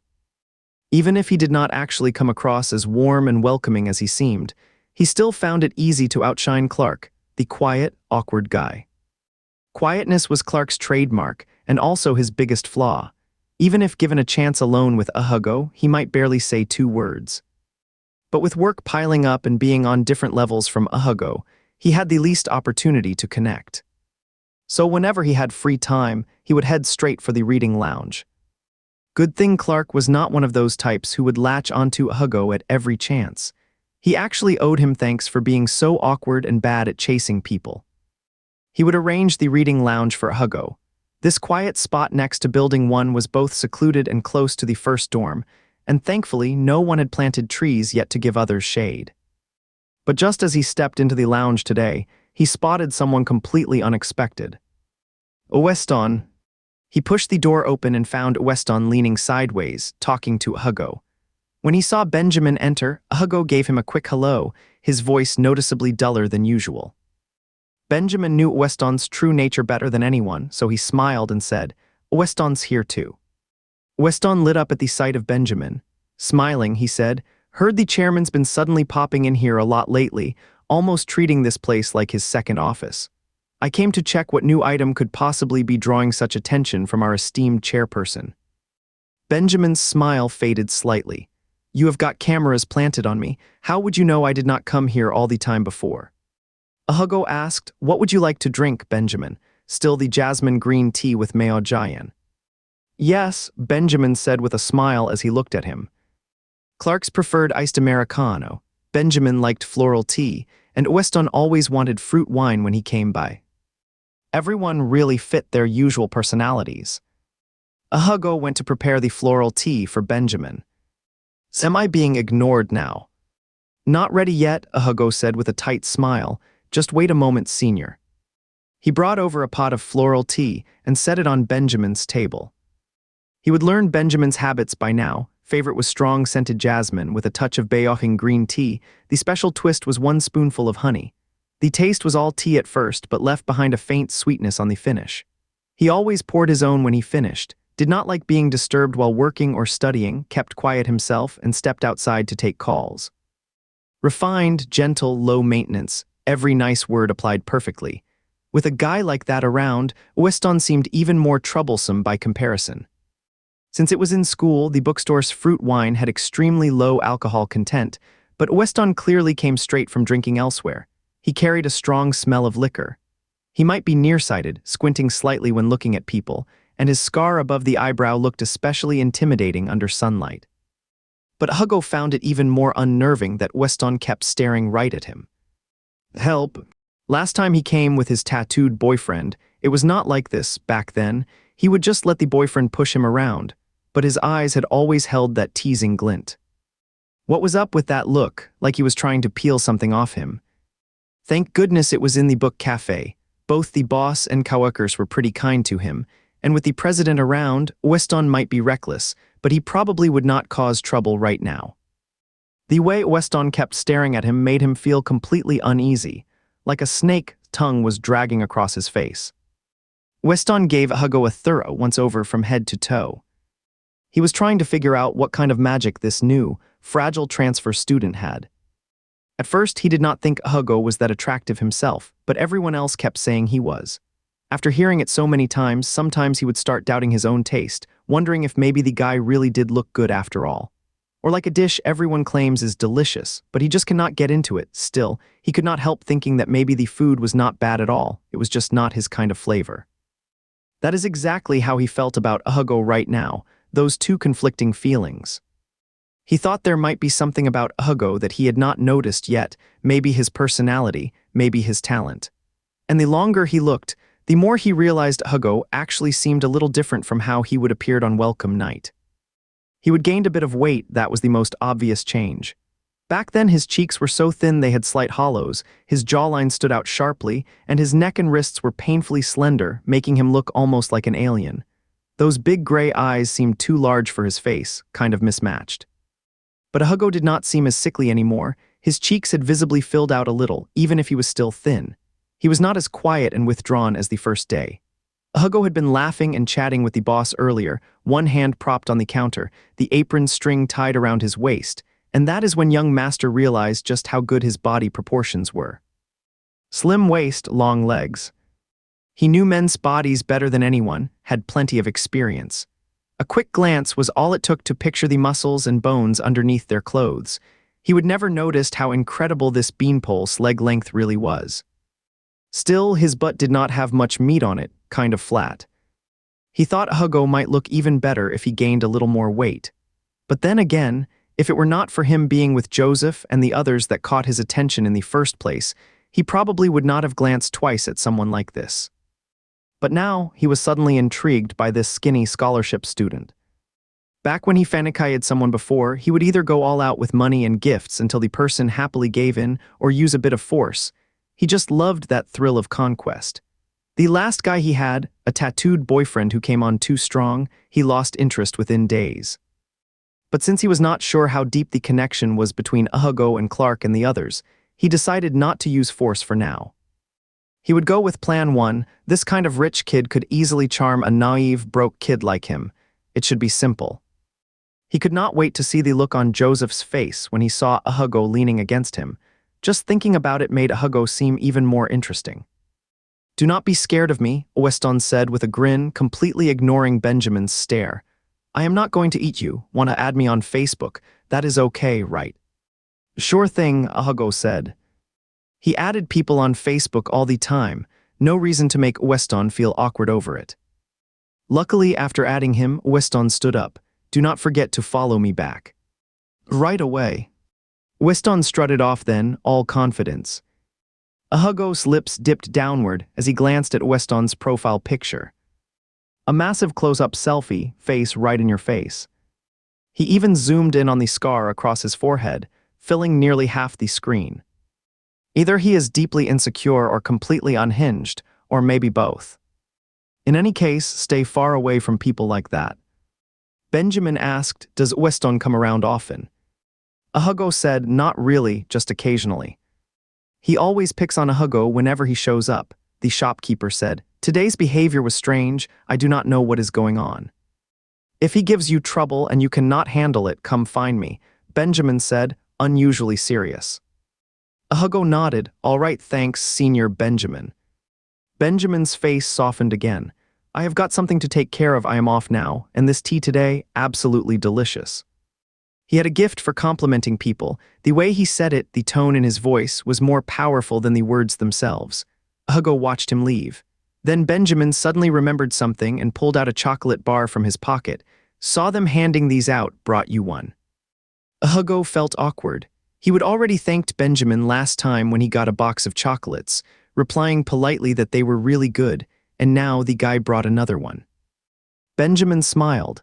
If you are hungry, just eat a piece to tide yourself over, finally started putting on some weight, do not go shrinking back again. Benjamin left straight away and went looking for Weston. Weston had just gotten back to his dorm when he opened the door and saw Benjamin. He paused in surprise, then grinned. Headmaster, you are not here because of a Hugo, are you?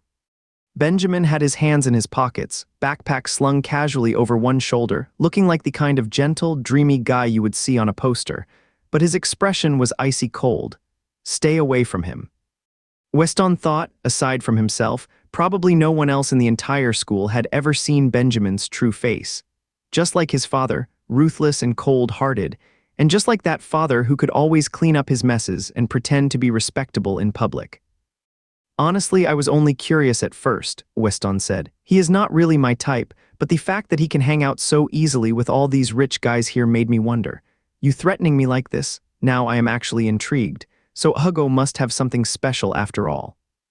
You do not need to go chasing after him, Benjamin said. Why waste your time on a pointless fight with me? What would you even gain from it? Do you like him? Weston asked. What exactly do you like about him? You do not need to know, Benjamin said. Keep doing your thing, just stay out of my territory, I will not bother you. With that, Benjamin turned and walked away, backpack slung over his shoulder. A faint scent drifted from him in the breeze, subtle, like fresh green shoots stretching out in springtime. Benjamin rarely showed his fangs, but those who knew him well understood just how dangerous he was. Compared to someone who screamed and acted out like a villain, Benjamin was the most terrifying kind of enemy. But being threatened like that, Weston was not happy about it at all. He lit a cigarette and stepped into the hallway, gaze drifting toward the distant library lounge. Benjamin actually liked Hugo. Hugo. His brows twitched with each passing second, his eyes flickering with a wild gleam, as if he would suddenly lost control, his head pounding, eyelids burning hot. He descended the stairs, and a breeze carried the fountain's mist onto his face, cool and refreshing, snapping him back to reality for a moment. Leaning against the marble railing, he pressed his cigarette into the water pool until it died out.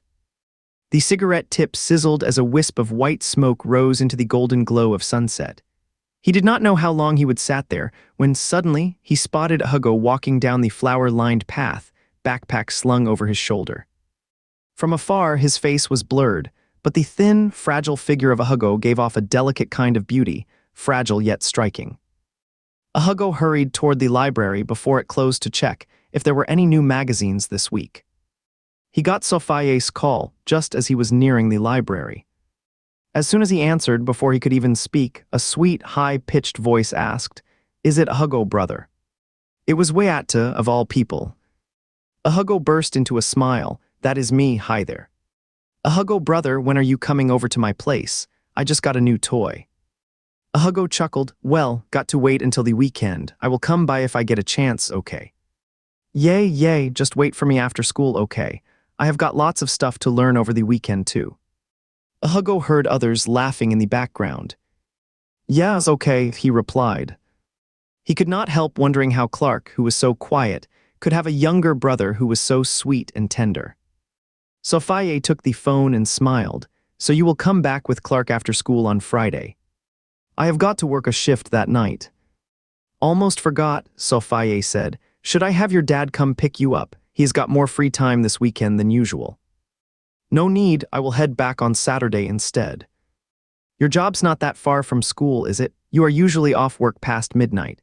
And you are so close now, why do not we just wait for you to get off shift? The mistress even mentioned before she left for overseas, it has been set up especially for you, a room already. She said you should come stay over on weekends from now on. Hugo was genuinely surprised. Olivier really had been kind to him, bringing over food, inviting him over often, but that felt like a natural kindness from someone good-hearted. To them, it was just a sweet gesture, nothing too special. But setting aside a room just for him, that seemed to go beyond ordinary generosity. Sophie lowered her voice, but her excitement was clear. It was like when Clark came over to our place last time, and you both went to your classmate's birthday party. He was really happy. He even said he enjoyed hanging out with you. Hugo felt a sudden chill down his spine. He actually said that. He just could not picture Clark saying something like that. He was not even the type to say things like that. Sure enough, Sophie laughed. That is pretty much what he meant, said you are easygoing and always go along with him. Now that did sound like something the quiet type would say. Hugo smiled and said, then I will come over after my shift. He thought this time might not just be Olivier being kind. Maybe it was Clark reaching out a hand. It was not like him to be so proactive. He could not afford to ignore such a gesture. He planned to pull Clark into his social circle. He would already met plenty of people who would be great friends for him and wanted to bring Clark into the hustle and bustle of real life. Mother and son chatted a bit more. He had not paid attention to the electronic screen outside the library when he rushed in, but only after checking out books did he notice the display board inside the hall. The big screen in the library lobby was looping a video. He glanced at it and realized a renowned scholar was coming to give a lecture at their school. He only watched for a moment, but suddenly felt wide awake. They were actually planning to set up an esports course at the school. That made sense. Esports had already joined the Olympics. How could a top-tier elite school, proud of its well-rounded education and #1 status in the Asia Federation, possibly skip this? The video was being shown in the library because next week they were bringing in several game experts to speak at the auditorium.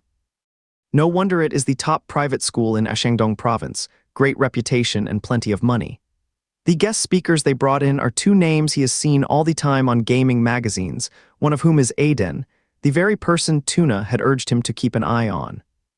Aiden's a true legend. His games are so iconic they have been added to museum collections.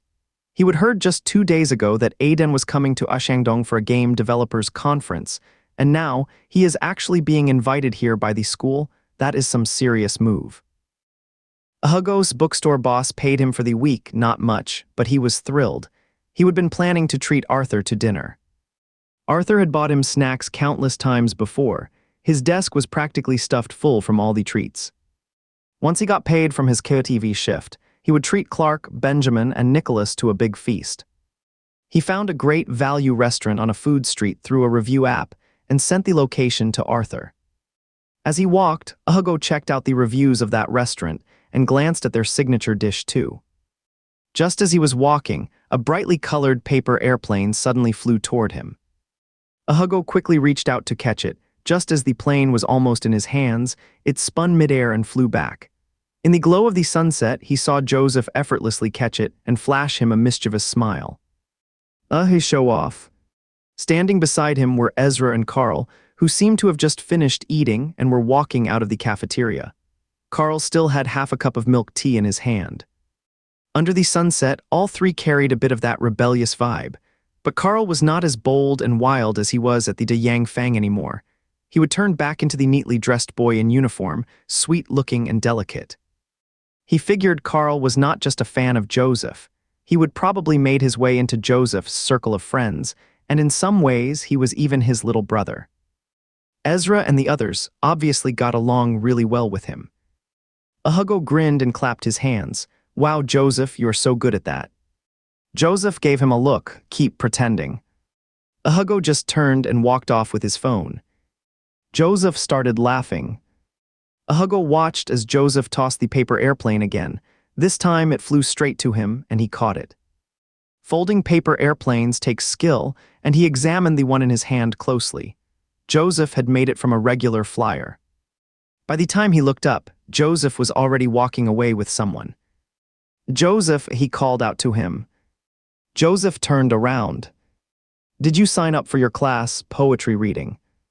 Joseph said, "Do I look like someone who would do a poetry reading?" Carl and the others laughed. Hugo smiled lightly, then reached out and tossed the paper airplane back. He did not throw it well. The plane had just been unfolded and was not folded properly, so it would not fly. But since they were not far apart, Joseph still caught it midair. Hugo was already gone. He did not look back. Carl glanced at Joseph, who had his tongue resting against his cheek, staring at Hugo's retreating figure. The sunset lit up the side of his face, making his high nose gleam with sweat. Hugo arrived at the restaurant first, and not long after, Arthur showed up. They were just finishing their meal when Arthur got a message. He glanced at it, then looked up and handed his phone to Hugo. "Joseph wants me to connect you two on social media." Hugo said, "Go ahead and send it." Arthur was replying to a message while saying, "Have you seen him lately? I heard he has got a boxing match coming up in the next couple of days. Can his hand handle it?" Hugo said, "At least there is no tape on his hands." Right after he spoke, Joseph's text popped up. "Add me on UFBA." Hugo opened IFBA and saw Joseph's friend request. IFBA was not Facebook, just a similar name. It was the main social network here, officially called Friendsbridge. Translated into Chinese, it would be something like Friend Bridge or Bridging Friendship. He found it felt a lot like WeChat, only more widespread and with looser content rules. He would even stumbled on some videos that were not kid-friendly. Joseph's IFBA profile picture was a boxing glove. Maybe it was just because they were alike, but seeing that profile pic actually gave him a strange sense of nostalgia. He hit the follow button and sent the request back to Joseph. Joseph messaged, "You have got quite a temper." Hugo sent back an emoji, a man in ancient robes clutching his chest, saying, "Young one is terribly wronged." With Nicholas, Arthur, and Jack included, along with a few old classmates from the past, his list of mutual follows had finally gone over 10. He usually did not use UFBA, it felt boring, but after dinner he was just killing time. Since he would added Joseph, he figured why not add everyone else around him too. Especially Clark. Clark always sends messages in short bursts, and Hugo thinks it is such a waste of money. To be honest, he only has Clark's phone number. He figures Clark probably does not use social media much either, just like him. Facebook is all real name-based, so he searched for Clark's name and came up with a few matches. He scrolled through them one by one but could not tell which one was actually Clark.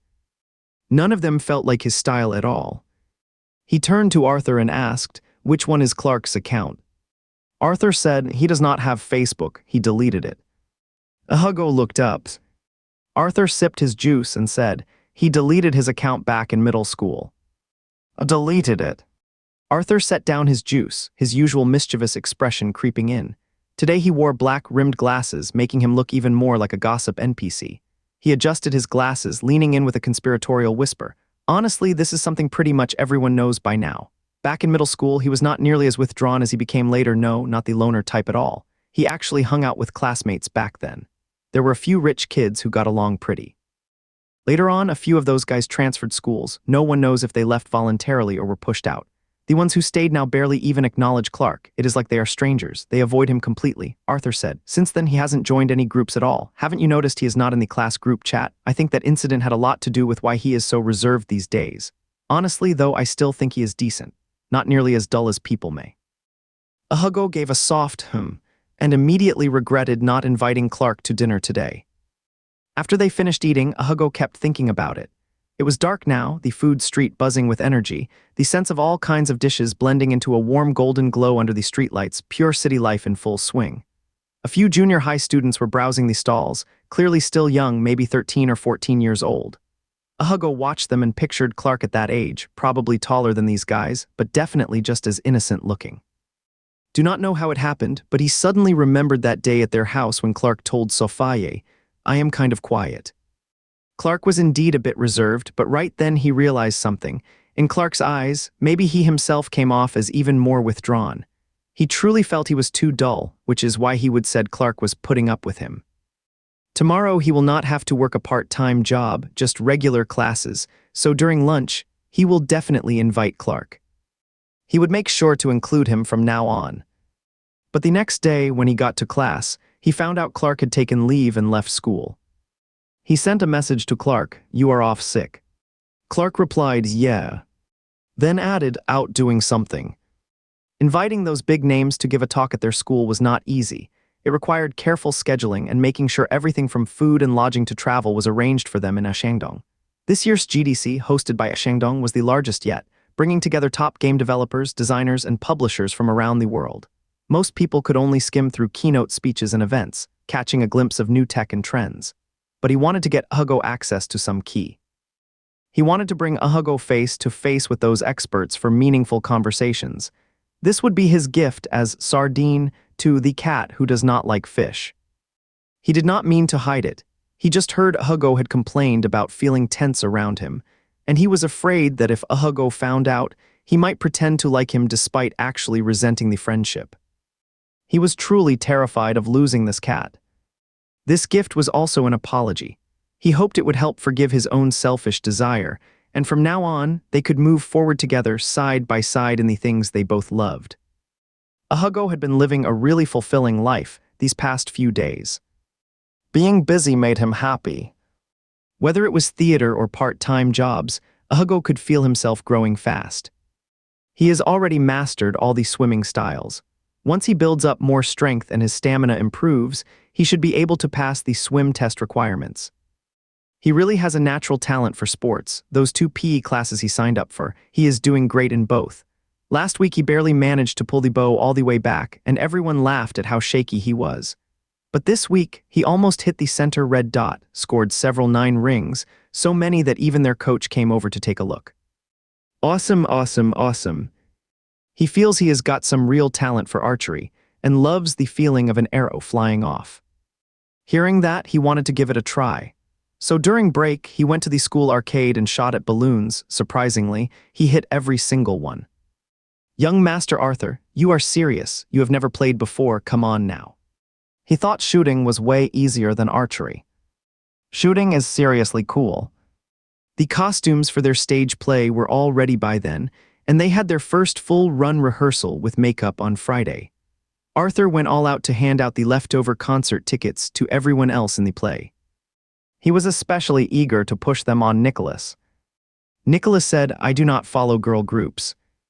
Hugo immediately asked, "So do you follow rock bands? Ever heard of Elopi?" Nicholas said, "I only go for original artists." They are the original singers themselves. Haven't you heard of Shooting Star? What about Millions of Times or Cuckoo? Nicholas said, "I know Cuckoo. That is them."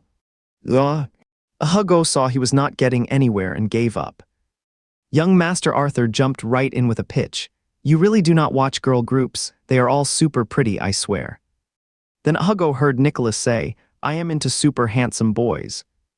Hugo instantly turned to look at Nicholas. "Oh yeah." Arthur pursed his lips, then heard Oliver say, "Is not it already outdated?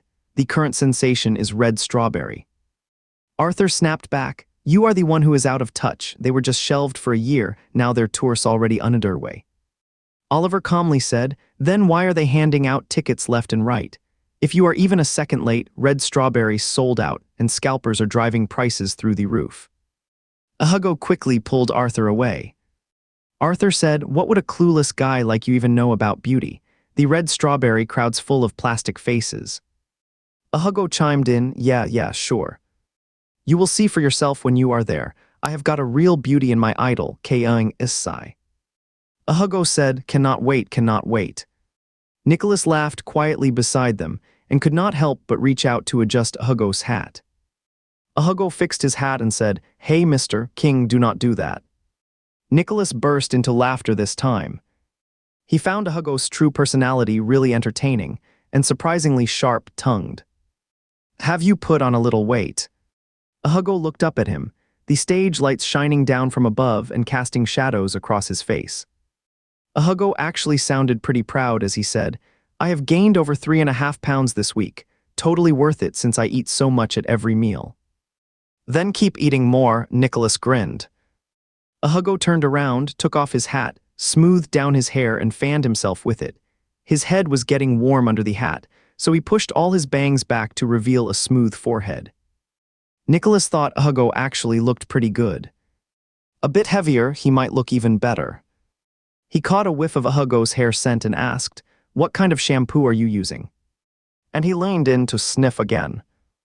Hugo did not catch what he said. Just then Henry called his name, and he took off running. Oliver, sitting beside him, nearly jumped at the sudden move and asked Nicholas, "What are you doing?" Nicholas turned around. "What? Why were you sniffing him? Do not you think he smells great?" Oliver said, "I just think you are going through a phase." Nicholas kicked at him. Oliver laughed and dodged, then heard Henry call out, "Hey, keep it quiet on stage." Nicholas straightened up and looked over at Hugo, dressed as a king with a sword and tall boots. He could have stepped right into a movie without any makeup.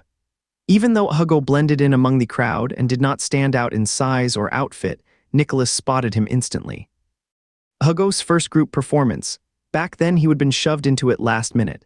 Now that actual rehearsal had finally arrived, with music playing and costumes on, a line of handsome boys surrounding two standouts stepping onto the stage, it sent a thrill through him. His role was tiny, just appearing in the fourth act during the assassination scene to block a sword swing for Nicholas. Then Ethan pretending to pull out the blade before Hugo fell dramatically. The next scene was simple. He just had to lie down and pretend to be dead, listening as the two leads delivered their passionate lines, reuniting only to part ways again. He lay on stage, the overhead lights shining directly onto his face. Nicholas stood before him, reciting his lines, his face glowing in the radiant halo, so striking it made Hugo feel dizzy. So handsome, so incredibly handsome. He thought to himself. For a brief moment, he wondered what kind of life he might have had if he would been blessed with such beauty. Probably would have come with its own share of trouble. Then he decided it was not worth worrying about. So he closed his eyes under the bright light, his eyelids tinged red, feeling as if he were floating in a gentle dizziness. On stage, Ethan's speech rang out clear and moving.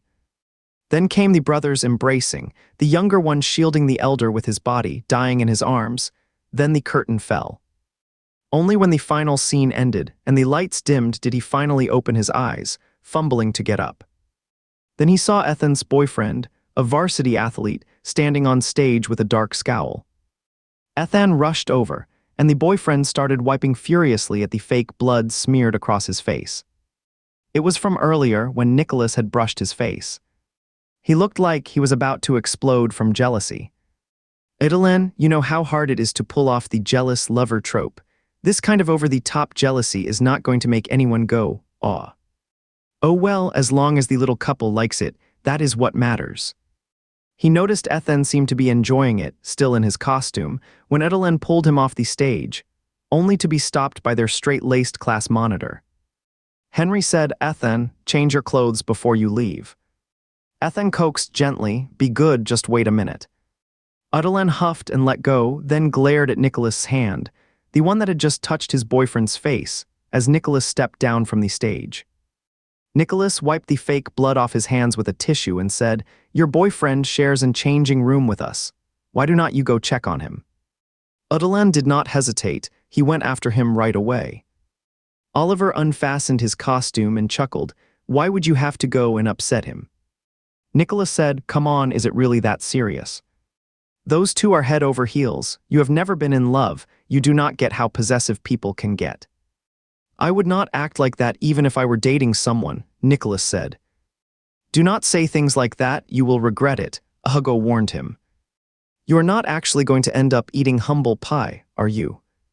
Nicholas glanced at him, reaching out to tease his face, but missed completely as Hugo dodged with surprising agility. The rehearsal ran past 6:20, way longer than expected, especially with so many hiccups during the first run through. Nicholas and Hugo did not even have time to grab a bite before heading off to Xingyue. "Is not it supposed to be 8 of the clock?" Arthur asked. "There is an employee training today. Charles told us to get there early," Hugo said. After changing clothes, the two of them stepped out of the rehearsal room. Along this hallway, every room was filled with students rehearsing. One group had just finished like they had, another had only arrived to cram in extra practice. Everyone seemed to be busy. Music and singing echoed from each door when suddenly Hugo heard a bunch of voices reciting, "From tomorrow on, be a happy person." Hugo had already walked past, but then turned back. Nicholas looked back at him, noticing a small crowd gathered by the door of the next room. Hugo was on tiptoes, peering inside with an expression that was way too smug to ignore. He stepped closer for a quick look, and saw Joseph standing right in the middle of a group of guys. His sun-kissed skin and tall frame made him stand out like a beacon in the crowd. Joseph was clearly reluctant and a bit awkward, which made Hugo burst out laughing. Feeling the glance, Joseph quickly turned to look, and Hugo immediately grabbed Nicholas' arm and pulled him away, still chuckling. He was laughing all the way as they walked. Nicholas laughed, "You are so happy about this." Hugo did not explain. He figured it was some private thing between him and Joseph, so he gave a proud little nod. Seeing that smug look, Nicholas reached out and ruffled his slightly curly hair again. Hugo and Nicholas' moment just happened to catch Ethan and Udelen's eye as they stepped out. Udelen glared at Nicholas and muttered jealously, "Look at him, so good at charming everyone. He would not pass up someone as ordinary as you. Should have known he was a player all along." Ethan tried to hide his smile when he realized others had heard, his face turning slightly red as he said, "Stop making up nonsense." Still defending him. Ethan fell silent. Udelen stormed off without a word, and one of Ethan's classmates stepped in to defend him. "He is really too hard to handle, do not let him get away with it." Ethan said no, it is not his fault. Ethan did not get angry at all. Instead, he seemed to think Udelen was only acting this way because he cared so much. There was a quiet frustration in his eyes as he walked away. Hugo figured this stage play was just another setup for their little couple to have a jealous fight and then suddenly fall deeply in love. Especially Nicholas, such a stunningly perfect guy, he would definitely drive Adelen wild with jealousy. He was the kind of flawless school idol who made the perfect rival, maybe even spark a small emotional climax. They have barely started rehearsals. Adelen's got plenty of jealous moments ahead of him. That is just the beginning. Later that evening, Hugo was still working at Xingui when Nicholas found him and asked, "Hey, wanna boost your role in our play?" "What do you mean, raise the status?" Nicholas said, "Ethan just quit. Your class rep asked me if I had anyone in mind to work with and said they would take my opinion into account. I suggested you." That fast. Ethan's such a lightweight did not hold up at all. "Hugo, what do you mean? Are you asking me to take over Ethan's role?" "Yeah, wanna give it a shot." "No way," Hugo said flatly. "So many people want it, there is no way I would be next. The one most likely to get it is our classmate Anathona, but he has a crush on me, and I do not want to act opposite him. I am not really cut out for the lead role. I cannot even act. Ryan's part would be perfect for me." Nicholas said, "You are turning down working with me too. This rare chance is better left for someone else." Hugo carried his drink into the adjacent private room. The moment he opened the door, loud music poured out, deafening and chaotic. As soon as it shut again, the noise vanished completely, muffled to a dull thump. Nicholas waited by the doorway for a while until Hugo stepped back out. "Why are you still here?" "Only you would say no," Nicholas said with a chuckle. "First man in my life who has ever turned me down." Nicholas laughed. "Oh well, whatever, no drama if you do not want to do it. Henry can pick whoever he wants." He actually knew Hugo was unlikely to take the role, but when Henry asked him, Hugo was the first person who came to mind. He even pictured himself acting alongside Hugo in his head and thought it would feel more natural than with Ethan, even though Ethan was undeniably more handsome. Who said beauty is a requirement for the lead role? Maybe he was so good-looking that everyone else seemed pretty much the same in his eyes. Compared to Ethan, who was quiet and reserved, Hugo actually stood out more. Turns out Henry thought along the same lines as him. When Henry heard he could decide for himself, he sent a message to Nicholas. "What do you think about Hugo? He is new around here. I actually think their chemistry would create stronger drama than any other pairing. People will definitely pay attention." Nicholas was surprised and replied, "You will have to talk to him yourself." Henry asked no objections. Nicholas glanced at Hugo from afar and felt an unexpected thrill in his chest. "None," he said. Then he added, I think he is actually pretty good too. Hugo's health had improved a lot, but standing all night still left him exhausted. His calves were swollen and his heels ached. Luckily, the KTV's crowd peaked between 8 and 10, after which attendance dropped sharply. By midnight, they mostly just cleaned up the private rooms. But cleaning was another kind of exhausting. Some rooms were filthy. They would even found used condoms, wads of used toilet paper, or forgotten underwear. He suspected some people had a thing for this kind of setting and did not want to go to hotels. His coworkers told him they would once stumbled upon a scene like that firsthand. Good thing he had not run into one yet, thank goodness. He was too young to handle such a wild scene. Do not get too confident yet, Mason teased him. You might run into one yourself sooner than you think. Some people are seriously messed up. They would call us to bring drinks just when they are. Well, you know, at least you have only seen couples. Once I walked in and there were two guys on the couch doing it right there. They did not even flinch when I showed up, just got more into it. The noise was something else. Cut it out, Nicholas interrupted. Do not go making things worse for the kid. You are not reading a novel, you know. Hugo felt genuinely disappointed. Truthfully, he was actually kind of curious, just wanted to hear more. He thought Nicholas saw him as some sheltered kid who had never seen the real world. But honestly, his share of life's storms was not any smaller than anyone else. He carried the trash bag out from the private room and tossed it into the dumpster. Spotting a guest stumbling out drunk, he quickly wheeled the hallway bin over to the stairwell. The rule here is, keep trash bins out of guests' sight as much as possible. Turns out, the guest actually circled around to the stairwell and tilted his head at him. The man looked about 40 but had a calm, polished look, clearly someone with an academic air. Hugo always had a soft spot for intellectuals. He smiled and said, Good evening, this way's the staircase. If you need the elevator, just turn left. The man asked, I heard you are a student at a Shandong Boys Academy. Hugo paused for a second, then smiled and said, Sir, is there anything I can help you with? A Shandong Academy's a great school, the man said. So why are you working part-time, family troubles? Hugo realized right, then he would run into a high-level creep. How disgusting, even targeting a plain guy like me. How could you be so heartless? Everyone says he looks like a middle schooler. How dare you go after someone that young, you old creep? Unlike those sleazy guys who harassed Nicholas last time, this one's clearly playing the well-dressed predator type. Sleazy men come in two kinds, one openly crude, grabbing and spouting filth right off the bat. The other is worse, all polished on the outside, higher up on the scale. They start with deep talks about stars and moonlight, hiding dirty intentions behind sweet words. This guy right here, definitely the second kind. You have got to handle this one yourself. It is not like he did anything overt.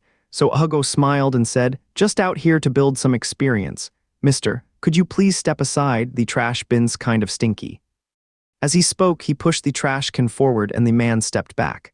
I am a teacher at Inhe University next door, he said. You are so young but working hard, really admirable. If you need anything, Uncle might be able to help. Hugo smiled sweetly and pushed again, but the man reached out to block him. Maybe the alcohol had worn off his usual charm, his patience was thin now. I just felt sorry for you right away, he said. So skinny, you look like a kid. When do you finish work? Uncle will treat you to midnight snacks. There is a food street right outside that university. Hugo pushed harder, and the man stumbled back into the hallway. As soon as he stepped into the light, someone grabbed him by the neck, like a little chick lifted off the ground. Nicholas' face looked oddly beautiful under the harsh overhead corridor lights. He held the man by his collar and said, This so-called kind uncle is really helpful. How about you lend me a hand? Then he scowled and tossed him out. Light on the surface, but seriously strong when it counted. The man's glasses flew off and hit the floor. He let out a muffled grunt, scrambled up fast, fumbled for his glasses, then clumsily put them back on, trying to keep some dignity. Who are you? What do you think you are doing attacking someone like this? Nicholas took off his plastic gloves with a hint of annoyance. Get lost. The voice was not loud at all. But men like this, who act so respectable, care way too much about their image. How could they take that kind of insult? Who the hell are you? What is your problem? You hit me for just talking. Where is your manager? He glanced around. There was no one else in sight, just a few waiters peeking out from the hallway. The man, seeing others nearby, raised his voice even more. Are all your staff this rude, hitting people and telling them to get lost? This is how you treat guests. Who the heck are you, some street kid with white hair?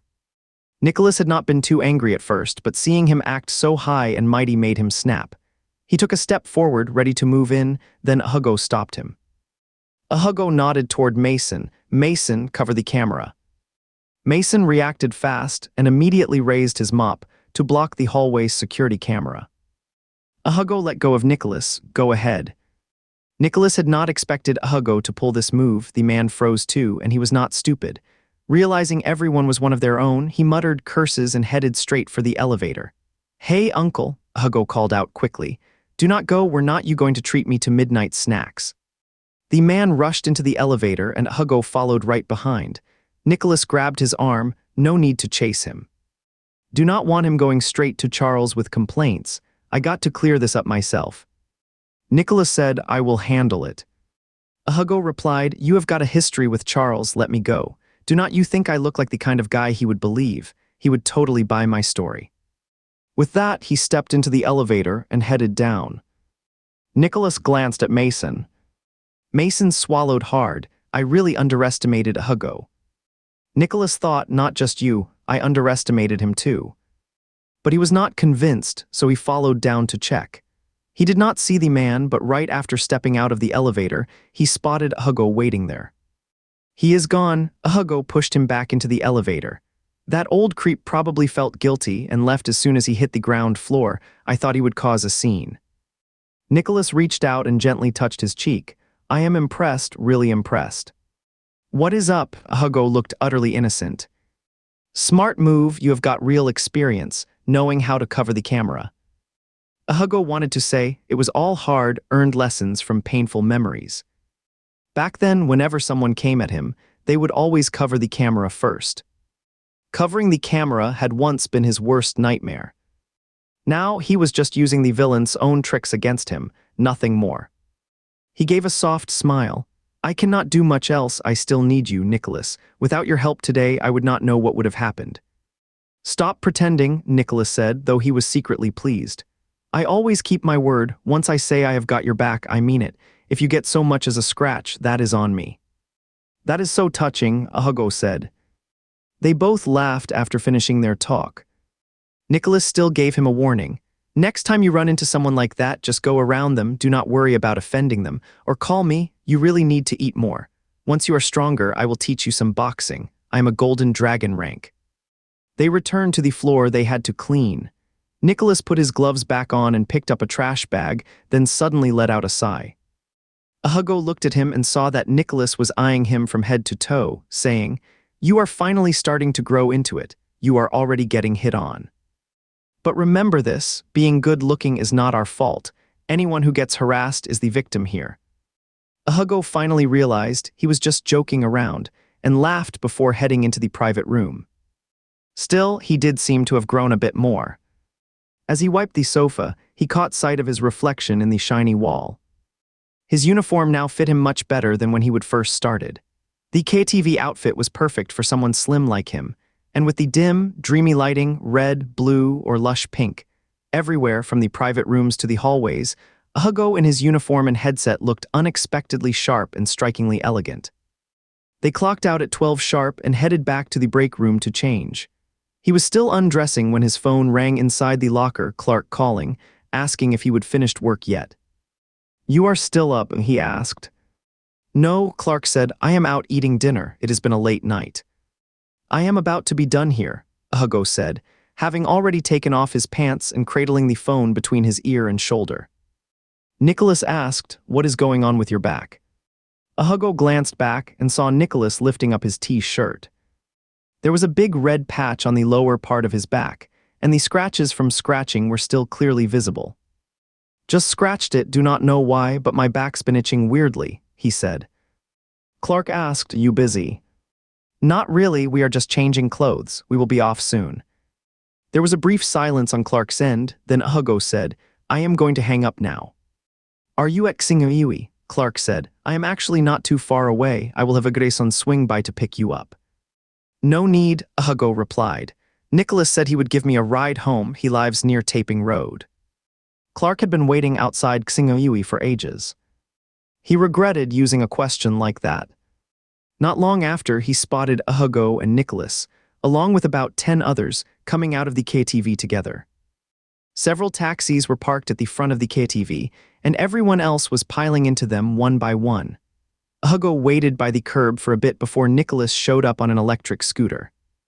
Nicholas said, "Young master, please get in." Hugo glanced at his yellow little electric bike and asked, "Can it carry a passenger?" Nicholas shifted forward on the seat. "Come on, squeeze in, we are all just regular workers, just get it." Hugo sat at the back. The rear seats on these electric bikes are way too short, two people crammed together barely fit, chest to back. Nicholas was wearing something thin, and his back felt hot against Hugo's front. "Grab my waist already, what is the shyness for?" Nicholas started pedaling. Hugo had nowhere else to hold on, the seat was tiny, and he was really afraid of falling off, so he ended up gripping Nicholas' waist. At that moment, he really missed those shared bikes. "When did you buy this bike?" "Picked it up from the second-hand market." As a wealthy family's young master, Nicholas was working while riding a second-hand electric bike, truly carving out a unique path. Riding an electric bike in this weather and feeling the night breeze, it is really awesome. You will see for yourself soon, Nicholas said. As Nicholas had promised, riding through the warm spring night with the wind blowing felt amazing. Most of Ajoming Island's roads were wide and well lit, with separate lanes for cars and e-bikes safe to ride. At this hour, aside from a few delivery riders here and there, the bike lane was nearly empty. The island had the most white keel trees, their trunks growing taller as they neared the state government building. Streetlights shone on the pale white blossoms, after last week's rain. Nicholas looked up for a moment. The breeze lifted his thick white hair, making it shine brighter than the entire tree of flowers. On the car lane, a black Rolls-Royce glided past them between rows of white keel trees. Clark sat in the back, peering through the slightly open window at two teenagers riding one electric bike so close together. Nicholas seemed to be humming softly, swaying with each pedal while Hugo laughed, holding onto his waist. Spring air carried the scent of flowers, and the boys shone bright and radiant. For a few seconds, the black Rolls-Royce rode side by side with the bright yellow bike. Then it sped up and vanished into the distance. Hugo and Nicholas rode to Outings, where they stopped to have a bite to eat. Afterward, Nicholas dropped Hugo off at the entrance of the Apu family estate. Just as Hugo was about to inform the gatekeeper, the gates swung open. He waved goodbye to Nicholas and quickly stepped inside. Nicholas remained at the gate, watching Hugo disappear through the entrance. The Apu family mansion's grand gates and high walls gave off a sense of dignity mixed with heaviness. Hugo's figure faded into the shadows beyond, appearing slender and delicate. For a brief moment, Nicholas considered inviting Hugo to spend the night at their home. After all, he lived alone. Sometimes the silence of an empty house felt overwhelming and lonely, so he often had Oliver and the others stay over. He thought Hugo probably would not feel at ease staying at the Apu family residence either. The Apu family estate clearly had strict rules, just like Clark. Neither one made it easy to truly relax. The courtyard was quiet and still. Though there were many white ash trees nearby, none grew within the Apu family grounds. Their fragrance drifted through the walls into the night air, especially strong under the moonlight. Hugo loved the scent of white ash blossoms, sweet and rich with a hint of bitterness, smooth without being overpowering. Most members of the Apu family were already asleep. He moved quietly down the corridor, went straight to the side door, and entered the backyard caretaker's quarters. Sophia's room was still lit up. He knocked on the door and Sophia came out wearing a robe, saying, "Why did it take so long on the way? I was about to call you." "I came back with a friend on an electric scooter, went slow," Hugo asked. "Where am I sleeping, upstairs?" "Upstairs," Sophia said, reaching for her coat. "Just tell me which room, no need to go up." Next to it was another nanny's room, where another staff member lived. Sophia lowered her voice so as not to wake anyone else. "It is the last one on the row opposite Clark's room." Hugo nodded. "Get some rest, you go back to bed, I will head up." "Get up early tomorrow," Sophia said before handing him a pile of fresh clothes. Hugo nodded and carried the clothes upstairs. The hallway lights were all on. When he reached the upper floor, he glanced toward Clark's room and noticed the door was not fully closed. Light spilled out from under it. He went over and knocked. The door opened right away. The room was lit up, but no one was inside. He stepped in and asked, "Why was not your door closed?" Then he froze. He saw Clark in the bathroom, wrapping a towel around himself. He stepped back immediately and said from the doorway, "Sorry about that." Clark came out with his towel secured, still with damp hair. "Taking a shower," Hugo said with a smile. "You left your door open." Clark nodded slightly and asked, "Just got back." He stood at the doorway, blocking most of the light from inside. The hallway grew dim. His bangs fell naturally over his forehead, hiding his brows. His face was pale and delicate, giving a soft, innocent look. His skin was fair, but he was tall, with broad shoulders and strong build. In the half-light, there was an undercurrent of quiet intensity. "You know which room you're staying in, right?" "My mom told me, so it is that last one inside, right?" Clark left the room immediately and led him over. He followed behind Clark. The hallway lights were off, but a soft glow from the stairs spilled across the floor. Clark's back was strikingly well-proportioned and strong, his silhouette suggesting an adult man. Hugo felt uneasy in this unfamiliar space, almost as if the person leading him was not really Clark, but a stranger. In that moment, Clark transformed into a mature young man, like a hidden giant serpent in a dark jungle, a quiet and lurking threat. It was not until Clark opened the door to the guest room and turned on the light that Hugo recognized him again. The familiar curve of his refined nose finally brought back a sense of comfort. Clark said, "Let me know if you are missing anything." "Okay," he asked Clark, "are you doing all right?" Clark leaned down close to him. "Why are you asking me that?" He was not sure why he would ask. Maybe it was just a gut feeling. Clark seemed a bit down. "Maybe I am just tired today," Clark said. "I will feel better after some rest, do not worry." He nodded, taking a quick look around the room. It was not large, a small balcony, a big double bed, and a coffee table filled with drinks, snacks, and even a mini fridge. A door closed behind him. He turned around to see Clark had already left. He set down his clothes and backpack, scanned the room once more, then shut the sliding glass door to the balcony. Not drinking cold water, he poured himself a cup of tea instead. The temperature was just right. Checking the time, it was already 2 in the morning. He took a shower and then went straight to bed. The next morning he was woken up by Weatta, had breakfast, spent some time playing with him, then watched as Weatta headed off to class. Even at such a young age, Weatta already studied music and foreign languages, half-day classes every Saturday and Sunday. Camille said that compared to Clark, Weatta had it easy. When Clark was younger, he learned much more back then. Olivier and the others did not treat their youngest son with as much softness. They used a strict, disciplined approach. Clark often got so exhausted from studying that he would fall asleep while eating. Clark still maintains that busy schedule. He woke up at 6 today to start his training session. Hugo felt inspired. Even someone born into privilege can work so hard. What excuse do ordinary people like me have? He immediately went out for a run. His physical condition had improved noticeably compared to before, and he jogged along the same path as last time, sending Nicholas a message halfway to ask what he was up to. "Nicholas, I am taking the dog out for a walk." Then he sent over a photo. Beauty struck a playful pose for the camera, adorably awkward and endearing. He asked Nicholas to send him his location, which was still near the convenience store where they would once taken shelter from the rain together. He still felt nervous seeing Beauty, but Nicholas said, "She is a little princess, really gentle." "She does not look like a princess at all," Hugo said. "I was bitten by a large dog before." And because he did not get the shots in time, he spent months afraid he might not survive. Last time it was nearly dark and raining hard. He had not paid much attention. Today, with clear weather and many people around, he realized this was a sports park, with an oval-shaped gym building in the distance. "There is no reason to say no to coming over for a visit today, is there?" Nicholas said with a smile. "I want to show you something special." Clark ran into them on the lakeside path while they were heading toward Nicholas' house. He wore a black moisture-wicking t-shirt, black athletic shorts, white long socks, running shoes, and carried a long oval-shaped sports bag. His hair was completely soaked. Hugo noticed Clark first, because those legs were simply impossible to ignore. They were incredibly long, perfectly shaped, strong and straight. He immediately waved at Clark with a warm greeting. "Clark." Clark seemed to have seen them already. His expression did not show surprise, and he simply gave a slight nod. His bangs were soaked, his eyes dark, but his voice was calm and gentle as he asked, "What brings you out here?" "Just came out for some exercise, and Nicholas happened to be here too." Clark asked, "Shall we head back?" Hugo said, "I am going to Nicholas' place."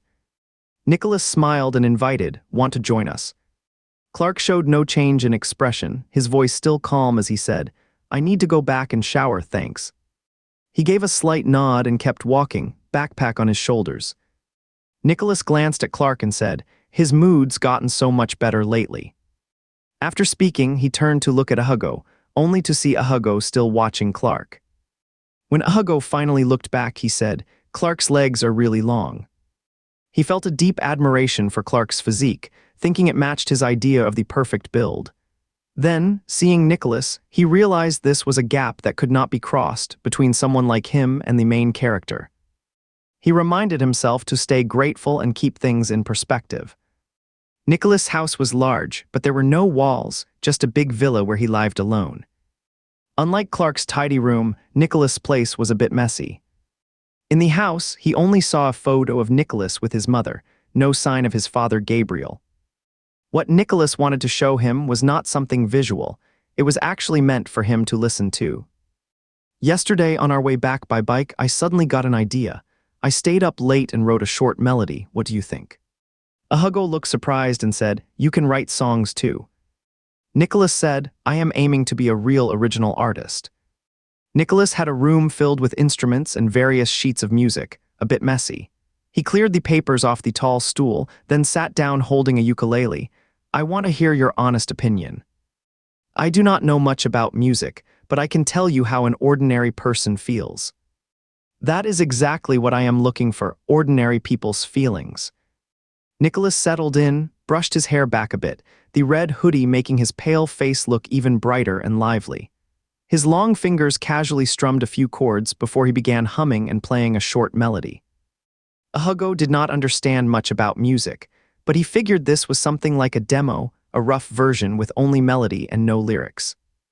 Nicholas used la la la in place of words, upbeat and lively, with strong rhythm and light flow, instantly bringing back the memory of last night when he sat on his electric bike, looking up to see a sky full of blooming flowers. As soon as Nicholas finished playing, Hugo clapped enthusiastically. "How was it?" "Really good," Nicholas said with a touch of pride. "I think it is pretty solid too."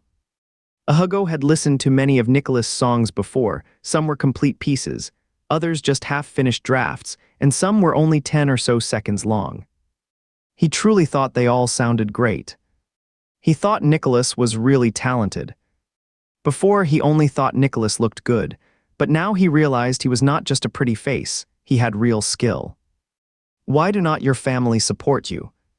"Old-fashioned cannot appreciate art," Nicholas said, "but I will make music on my own anyway." "Keep going," Hugo said, "I know you will make it.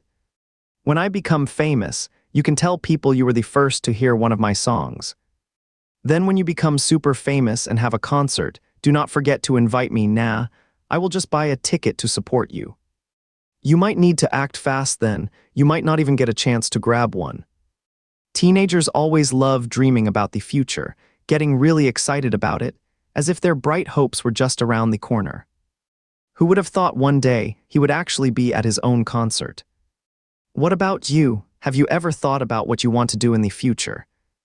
Hugo felt he could share a little secret with Nicholas, saying, "I really like games." "You actually play games. Who do you think I am looking down on?" Nicholas chuckled, "What rank are you? What game is it? Could it be the one at my place?" "I hope I can make games on my own someday," Hugo said, inspired by Nicholas and a bit proud, "designing them myself. I am already working on it right now." Nicholas widened his eyes.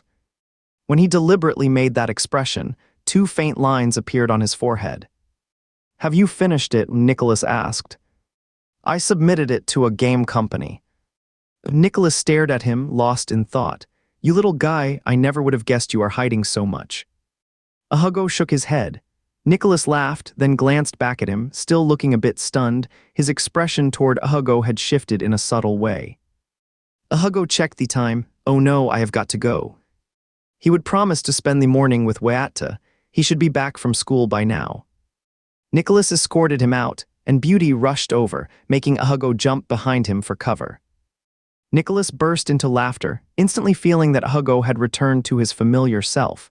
He extended a leg to block Beauty's path and said, "She really likes you." Hugo remembered that Nicholas had even written a song for Beauty, titled Little Princess. That princess looked more like a queen. The sun was already high in the sky. Hugo turned back and waved at Nicholas, who stroked Beauty's head and said, "Gudigirla, say goodbye to Hugo uncle." Nicholas smiled, his white hair bathed in sunlight. He thought Nicholas was like a fleeting dream of blooming flowers, born radiant, destined to be adored by countless hearts. He ran all the way home. Weatta had not come back yet. He was drenched in sweat, so he took a shower and then checked if Weatta had returned, only to run into Clark instead. Clark had changed into a new outfit, a black hoodie, quiet and composed, and asked, "Were you out playing this whole time?" Hugo told him about Nicholas. "He is truly amazing. He can sing and write music. I have listened to so many of his songs, and he looks that good while being so talented." Clark felt like his calm act was about to crack. But he did not know what emotion pushed him to force such composure since last night. His mood stayed perfectly still, though his heart had sunk into a freezing pit. "By the way, did you know he has this big dog named Beauty?" Hugo said with delight, his eyes sparkling, just like last night when he was hugging Nicholas from behind, both of them still young and bright like 17-year-old boys full of sunshine. "Nicholas is really something special." Luckily, Weatta's soft voice rang out from outside just then. The moment Hugo heard Weatta's voice, his eyes lit up. He truly loved Weatta, so lively and polite. Weatta dashed in, shouting, "Hugo, brother." Hugo reached out to pick him up, but Weatta turned shy instead, leaning on the doorframe and giggling like a little girl.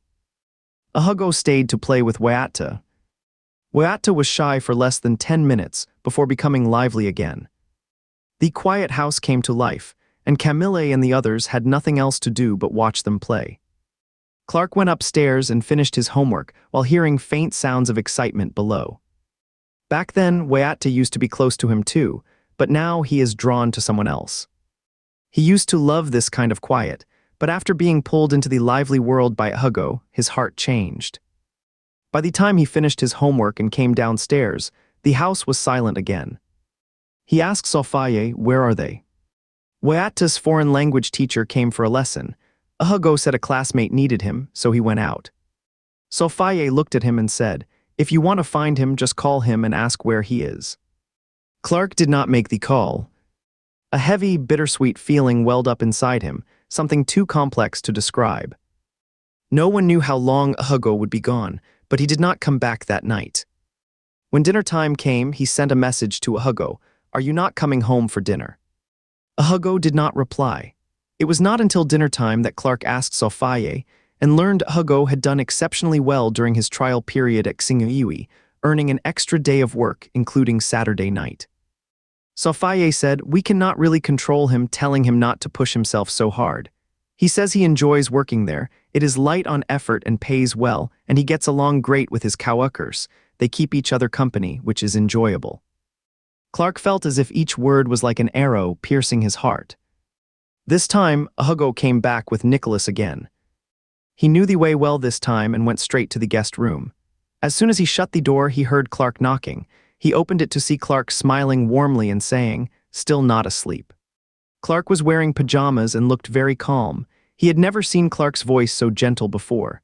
His hair was slightly messy, giving off a quiet sense of sadness as he said, "Are you hungry? Want to have some late-night snacks?" Hugo said, "I just had night snacks with Nicholas. I am completely full." Clark nodded and said, "Then get some rest early." "Good night, Clark." "Good night."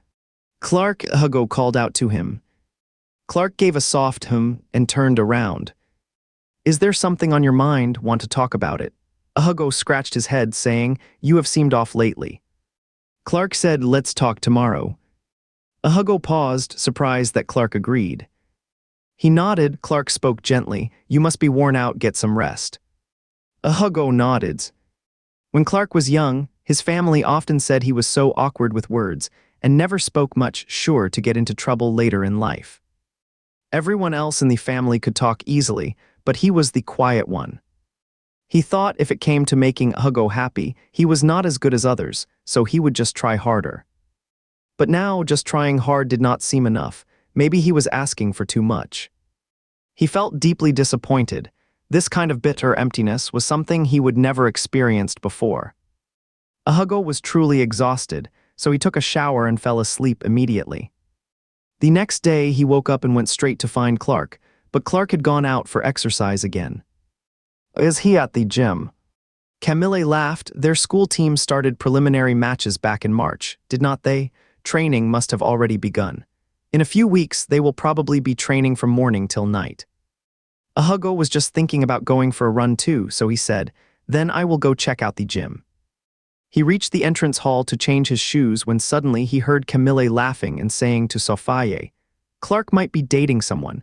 I was cleaning his room earlier and found books like The Art of Love and Psychology of Romance on his nightstand." Hugo immediately turned around. He smiled and ran all the way toward the gym. Along the path, white berried trees were in full bloom, with bright spring sunshine spreading everywhere. The thought of Clark reading those books made him chuckle. He even felt that words like art and psychology carried a certain vibe unique to Clark, like he would treat love with complete seriousness. This was his first time visiting the gym here. Inside, it was packed with people.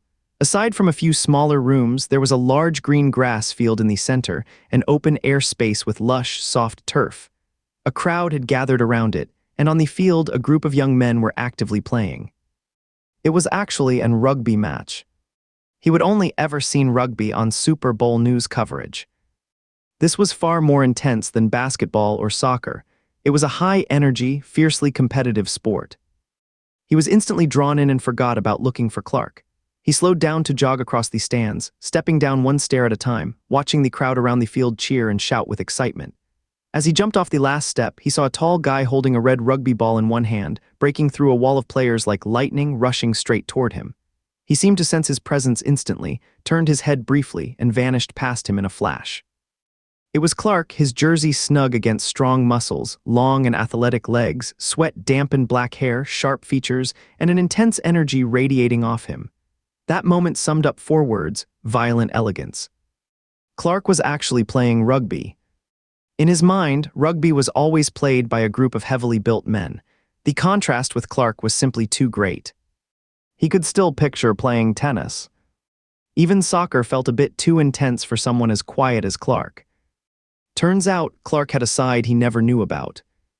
Just think about the wealth and power the young master showed yesterday, combined with such an intense sport. Unbelievable, really. There might be even more surprises to come. The competition was fierce. Players were tall, long-limbed, and moving fast like lightning. He watched people roll to the ground, collide, charge forward.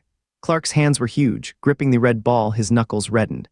His shoulders were broad, not as bulky as others but packed with strength. When they collided, he realized just how powerful that lean frame really was. As he pushed off the grass, his calves flexed into sharp, defined lines. He would never seen Clark like this, so full of energy and heat. The warm sweat from a 17-year-old boy soaked right through his heart. A sense of wholeness, youthfulness, and vibrant vitality.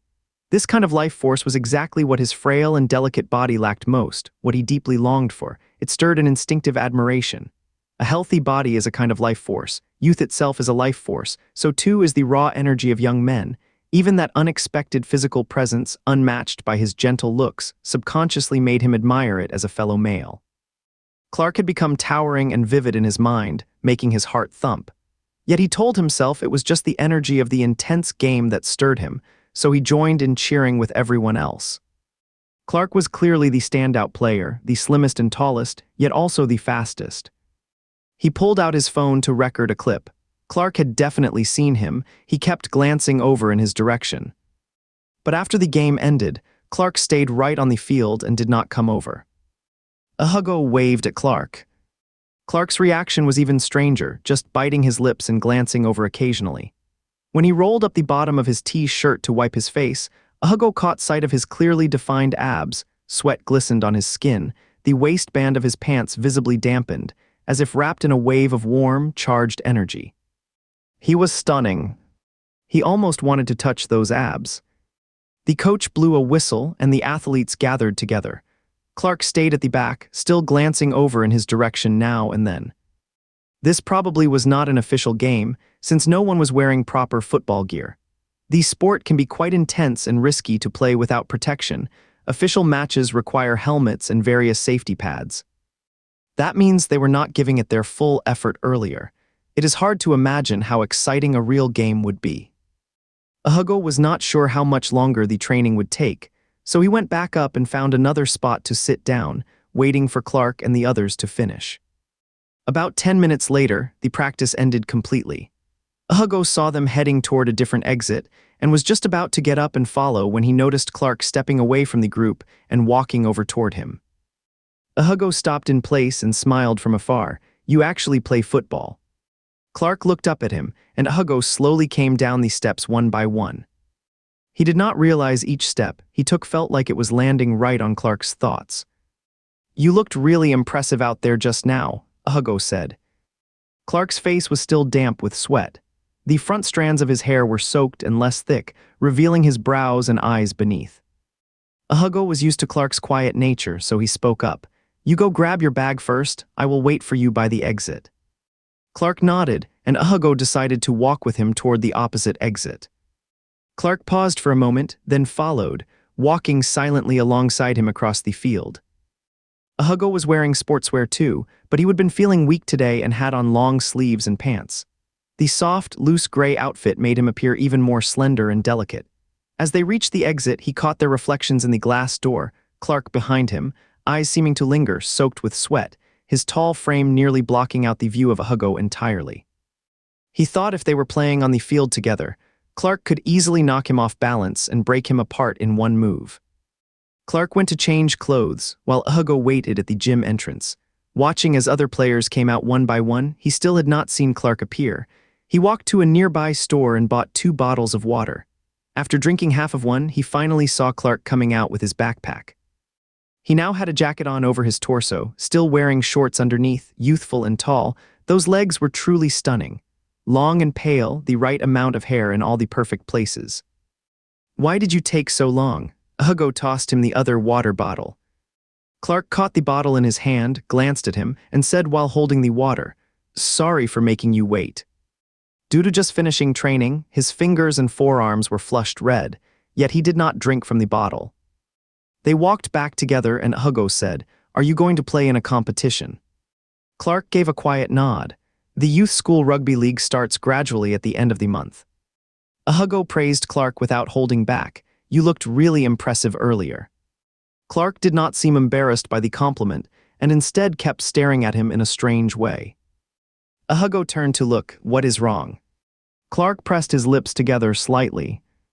Hugo's expression turned more serious. "You said yesterday you had something to tell me. Should we talk about it now?" Clark paused for a moment, then asked, "Did not you read the message?" "What message?" Hugo looked at Clark with confusion when a familiar voice laughed out. "What is going on? Why are we meeting again?" Hugo turned and saw Nicholas standing cheerfully by the lake, holding a frisbee. Not far away, Oliver was walking toward them while leading Beauty. Hugo chuckled. "Fate really brings us together." Seeing that Beauty was heading his way, he quickly ducked behind Clark. Clark reached out with one hand and gently pulled him back. Nicholas laughed. "You are still 3 meters away." Hugo peeked out. "Who is to blame if your princess is too full-figured?" Oliver said, "You do not need to be afraid of her. She is tall and strong, but her personality is really gentle." Nicholas said, "You see, even I, as a father, think so." Hugo stayed well away from Beauty and walked around her. Nicholas asked, "Do you have plans for today? Want to come hang out with us?" He added, "Clark too." "We are busy today. We have got a show to go to at the TV station this morning," Hugo said. Nicholas asked, "A show? What kind of show?" "A Happy Sunday." Nicholas said, "Is it you or Clark on the show?" Hugo said, "What is that supposed to mean? You think I am not good enough?" Nicholas laughed, "Not at all." "All right, we are just going as audience," Hugo said. "Elope's recording a show, and we will be there to see our idol in person."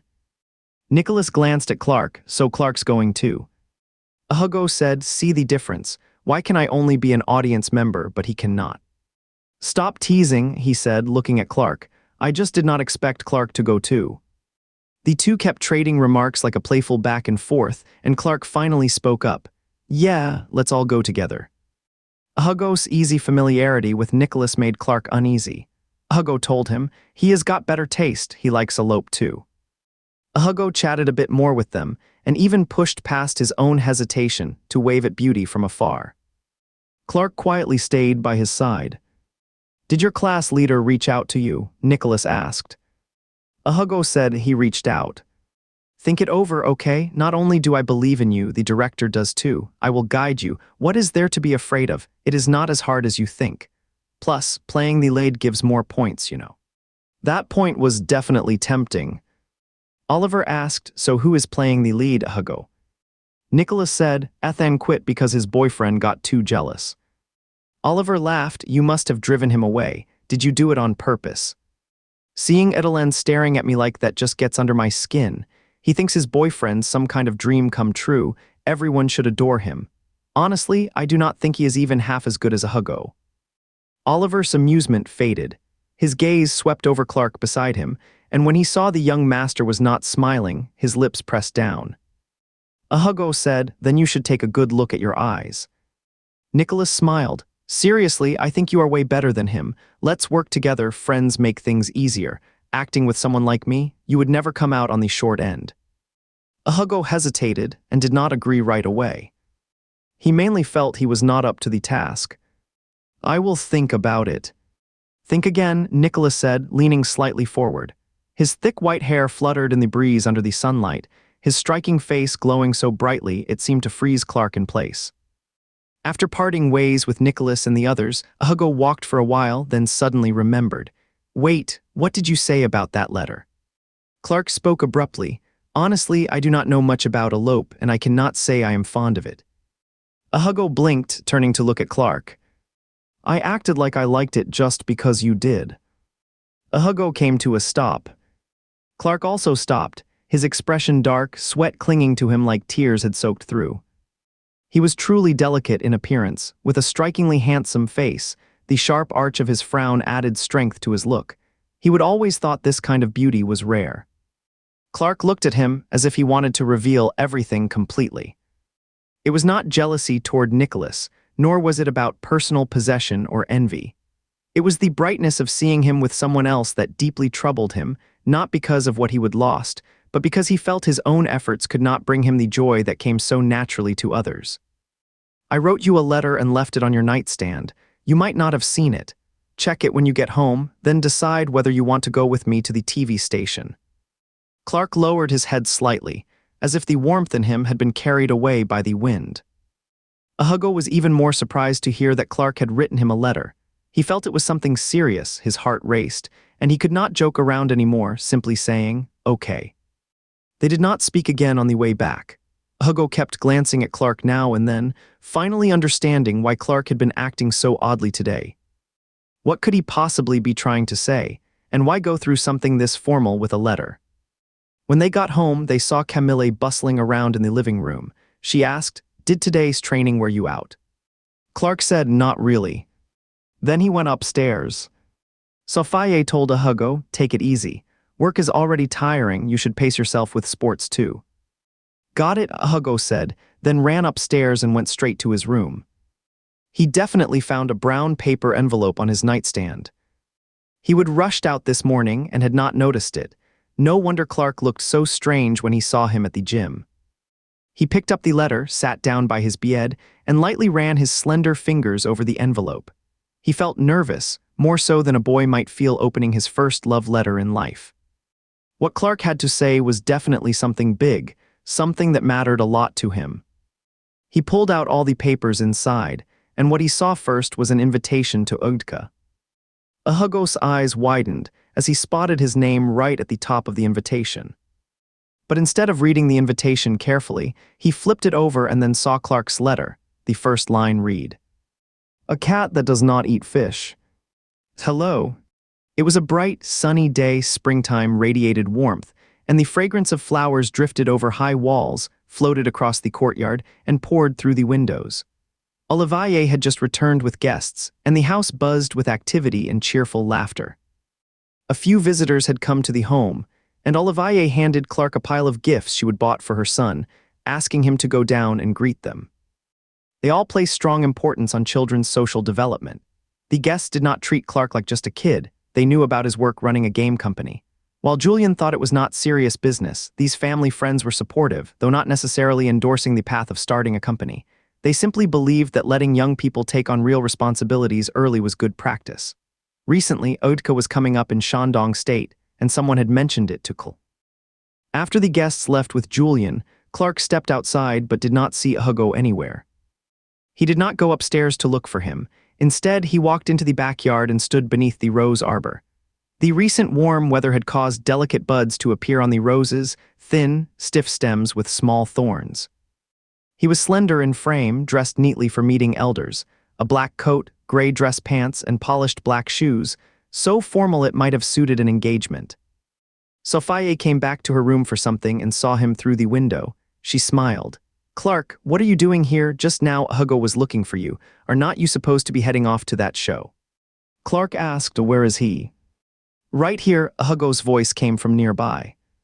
He saw Hugo had changed into new clothes, a plain white t-shirt, a light beige checkered jacket over it, faded blue jeans, and white sneakers. Sophie smiled lightly and pulled the window shut. Hugo ran his tongue over his lips briefly.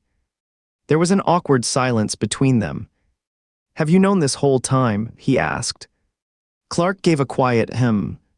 For once, he was looking at him with serious focus.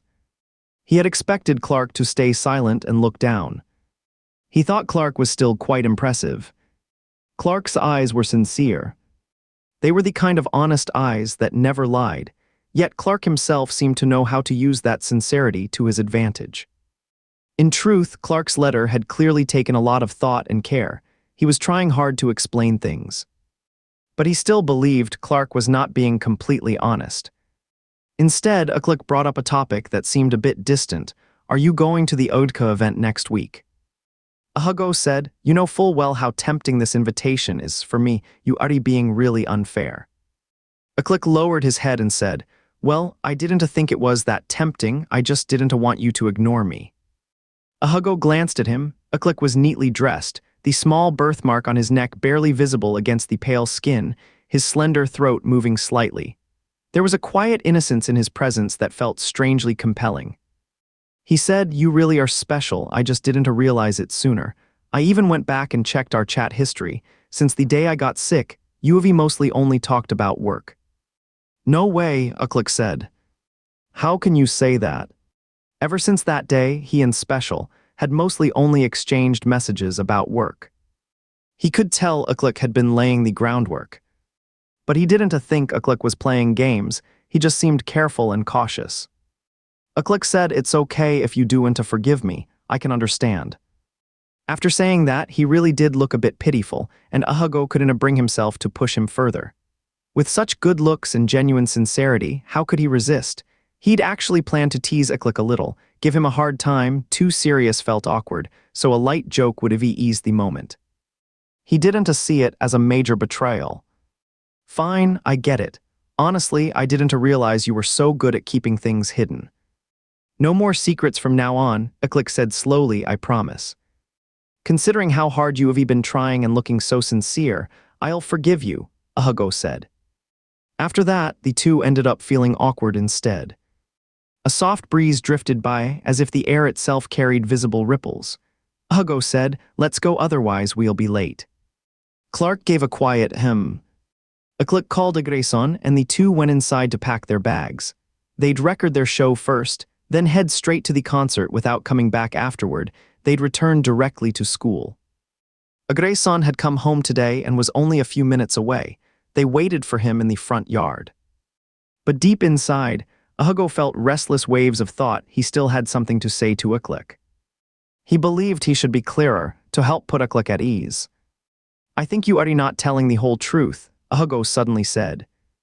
Uklik turned to look at him. "About why you waited this long to tell me," Hugo said.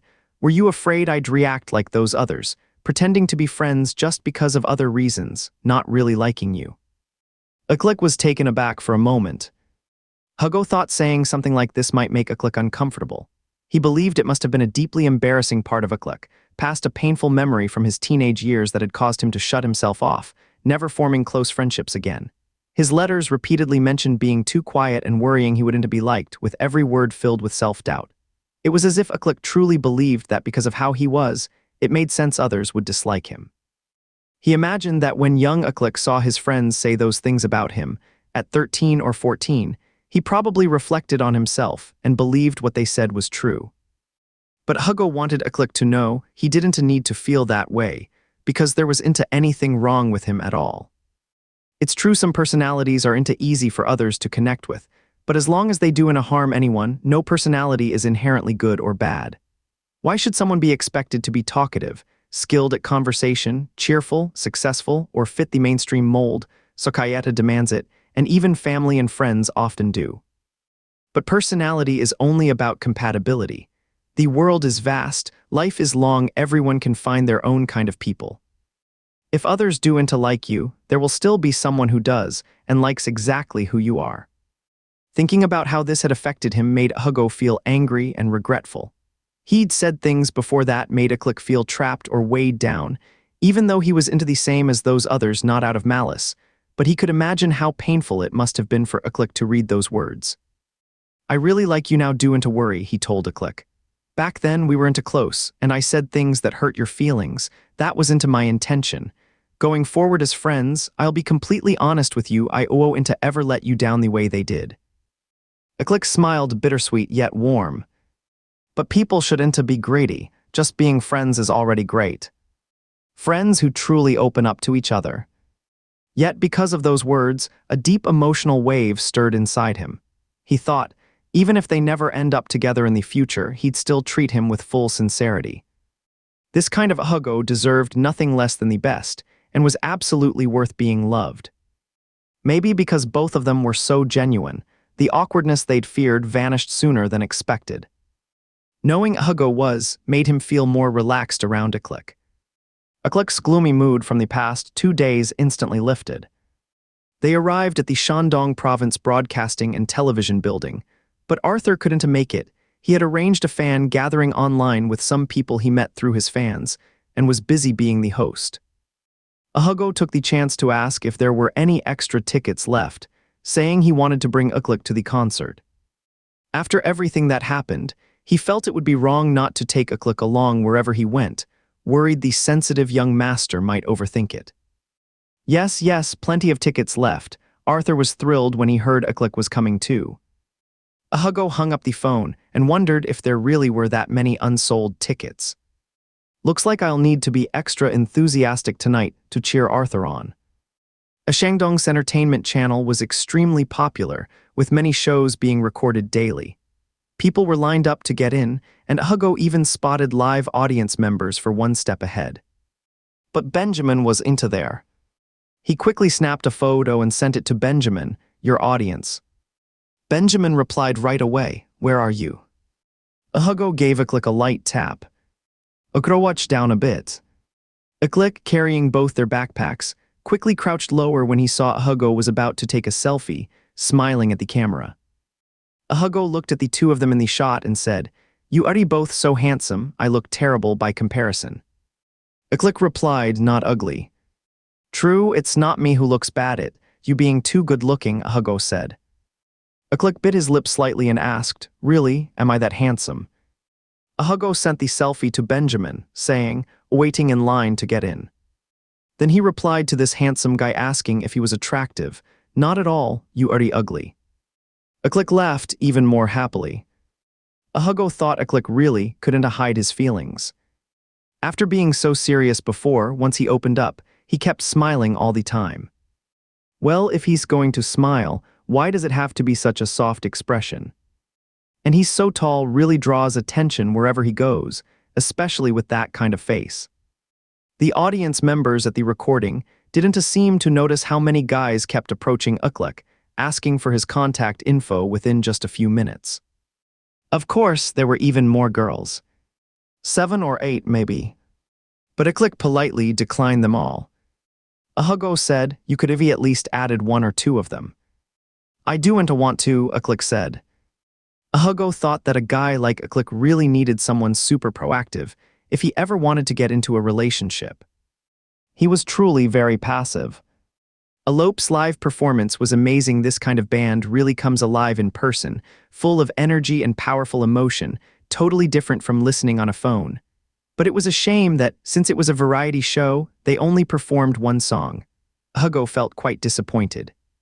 Still, he did add a few new friends fans of Alope, 2 girls and 1 boy who were even more passionate than him. They'd flown in from other cities just to support the event. From these longtime fans, Hugo learned that Alope was going to hold their first concert tour this July. Earlier, when they didn't have many followers, Alope mostly played at music festivals and commercial events or did gigs in bars. Now that their fan base had grown big enough, they were preparing for their first official tour. Hugo also joined their official fan group. Actually, he was into that intense about being a fan. He didn't get overly emotional, but he definitely planned to attend Alope's concert. After the recording ended, he went to the restroom and upon coming out, saw Aklik surrounded by several guys who were overly enthusiastic. Aklik's expression looked almost shy, blushing slightly. No wonder it's a ubla world. Wherever the main character goes, romance follows. Aklik spotted him coming out and immediately walked over. Hugo said, you are really popular. Aklik said, I didn't even say anything. Then Hugo faintly heard someone say, you are not mute after all. Hugo suddenly remembered when he first met Aklik and had also wondered if the guy was mute. He couldn't help but smile lightly, glancing at Aklik. You didn't say a word. Aklik said, didn't feel like it. That's cool. Keep being yourself, Hugo said. Aklik looked down at him. With people coming and going, the two of them were almost touching. You might not know some people really like your kind, Hugo said. A quiet and reserved, Aklik was one of those highly popular character types, his distant aura carrying a certain charm. Some find quiet guys really attractive. With that, Hugo smiled and turned back around. They followed the crowd out to eat lunch provided by the show's team for the audience. Hugo hadn't tried it before and was curious to give it a shot. But as they picked up their lunchboxes and found a place to eat, Aklik suddenly asked, am I even related to the word Asexa? Hugo was looking at what was in his lunchbox when he let out a small and turned around. Someone once said I look like someone who's emotionally reserved. Hugo was surprised that the young master had such a slow reaction time. Looking like someone who's emotionally reserved can be attractive. That kind of challenge, the desire to see you do certain things, making people feel special. Think about it, when you ignore some people, they often become even more intense. Aklik nodded slightly and opened his lunchbox. I'm not emotionally reserved. Hugo laughed out loud. I believe you on that one. Otherwise, all that size would have been for nothing. The cruise lunch was actually quite good and smelled delicious, but Aklik didn't like it. He was extremely particular about food. Hugo thought if he hadn't seen him eating, Aklik might have just stayed hungry. To avoid waste, Hugo said, just pass me the parts you do want. I have already eaten, Aklik said. He'd never eaten food that someone else had already touched, nor would he ever give his own leftovers to anyone. Hugo said, no problem, I do mind at all. Then he used Aklik's chopsticks to scoop the uneaten food into his own lunchbox. Aklik barely touched any of the food on his plate. Aklik watched as Hugo ate all the food he'd taken, feeling an unexpected thrill. He was emotionally reserved. He sometimes even felt a bit strange. Right now, for example, he had this sudden urge. After seeing the food eaten by Hugo, it suddenly seemed much more appealing. Right after finishing his meal, Hugo got a call from Benjamin. Benjamin asked, have you finished recording? Way ahead of schedule, just finished eating the crew's lunch. Want to come over here and check it out? You are still not done, are you? We have to record until tonight. Hugo asked Aklik, Benjamin wants us to go check out his place. Want to go? He's filming something like a quiz show. Is there enough time? Aklik said. We have a concert to attend tonight. Just take a quick look and come right back, Hugo said. Benjamin himself invited us. and he really was curious about everything at the TV station. Iklik nodded, then let's go. Benjamin came out to greet them personally, and the moment Hugo saw him, he lit up. Because Benjamin looked especially youthful today, white shirt, jeans. He'd swapped his usual round glasses, which made him seem serious at school, for Golidremed ones. Tall and slender, he moved with a calm grace that seemed to carry a light presence.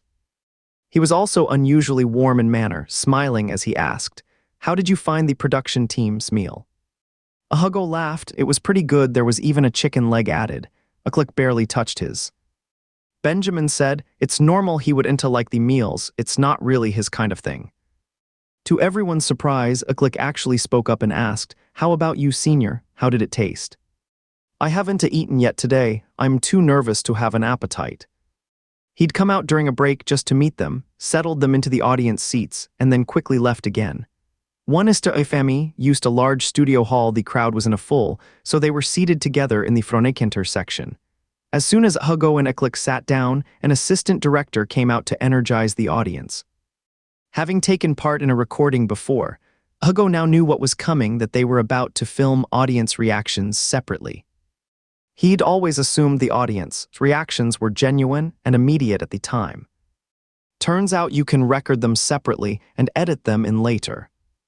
That explained why, in a comedy show he'd watched before, the jokes on stage were outdated, yet the audience reactions were even more enthusiastic when the camera cut to them.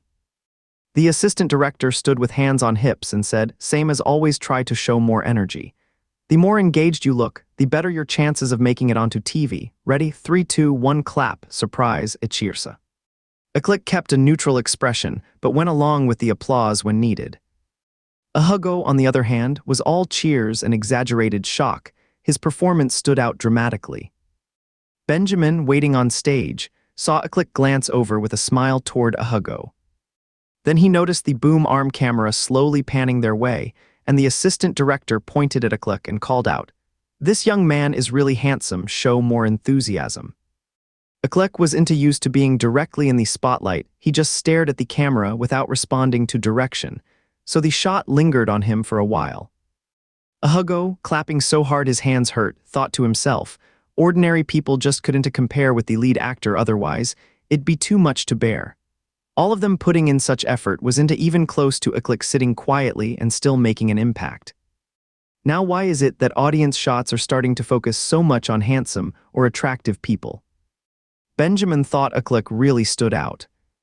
Amid the sea of audience members, when the show's lights swept across the crowd, he was immediately noticeable. He had a straight and handsome appearance, clearly the kind of well-mannered, rich young heir you'd expect to see in a storybook.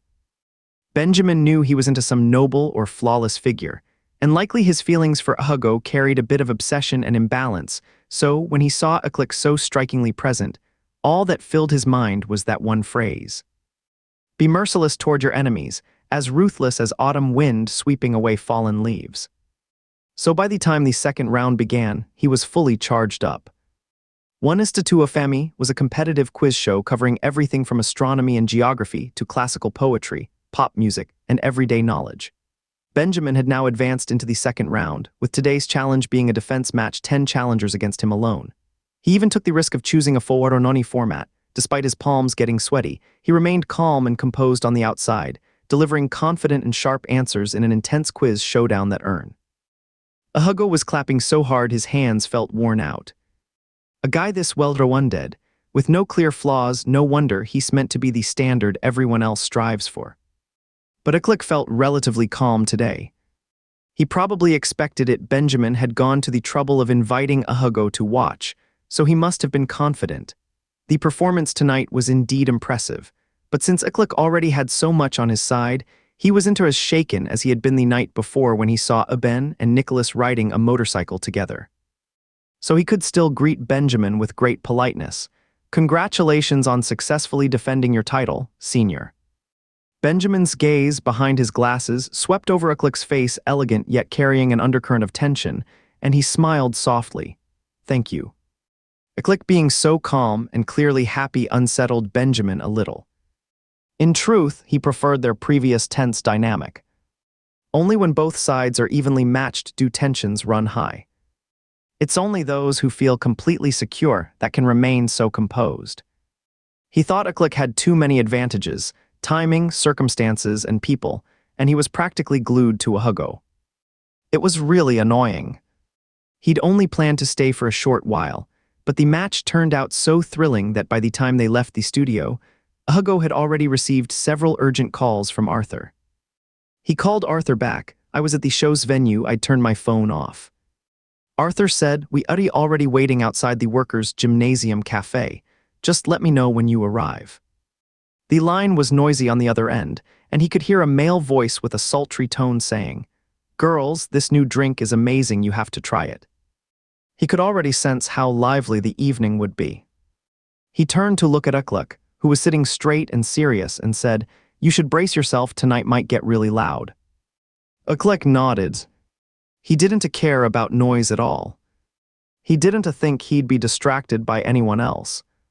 But that thought wavered when he saw Arthur and his group of fans. It was a crowd he'd never been part of before, teenagers and young adults, each more energetic and outgoing than the last.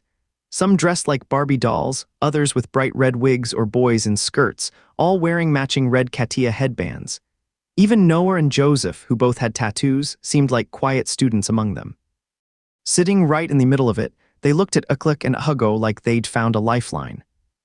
Noah said, "You finally made it." Ejeka and Owen were seated among the unfamiliar fan group, while Arthur filmed a cheer video for them.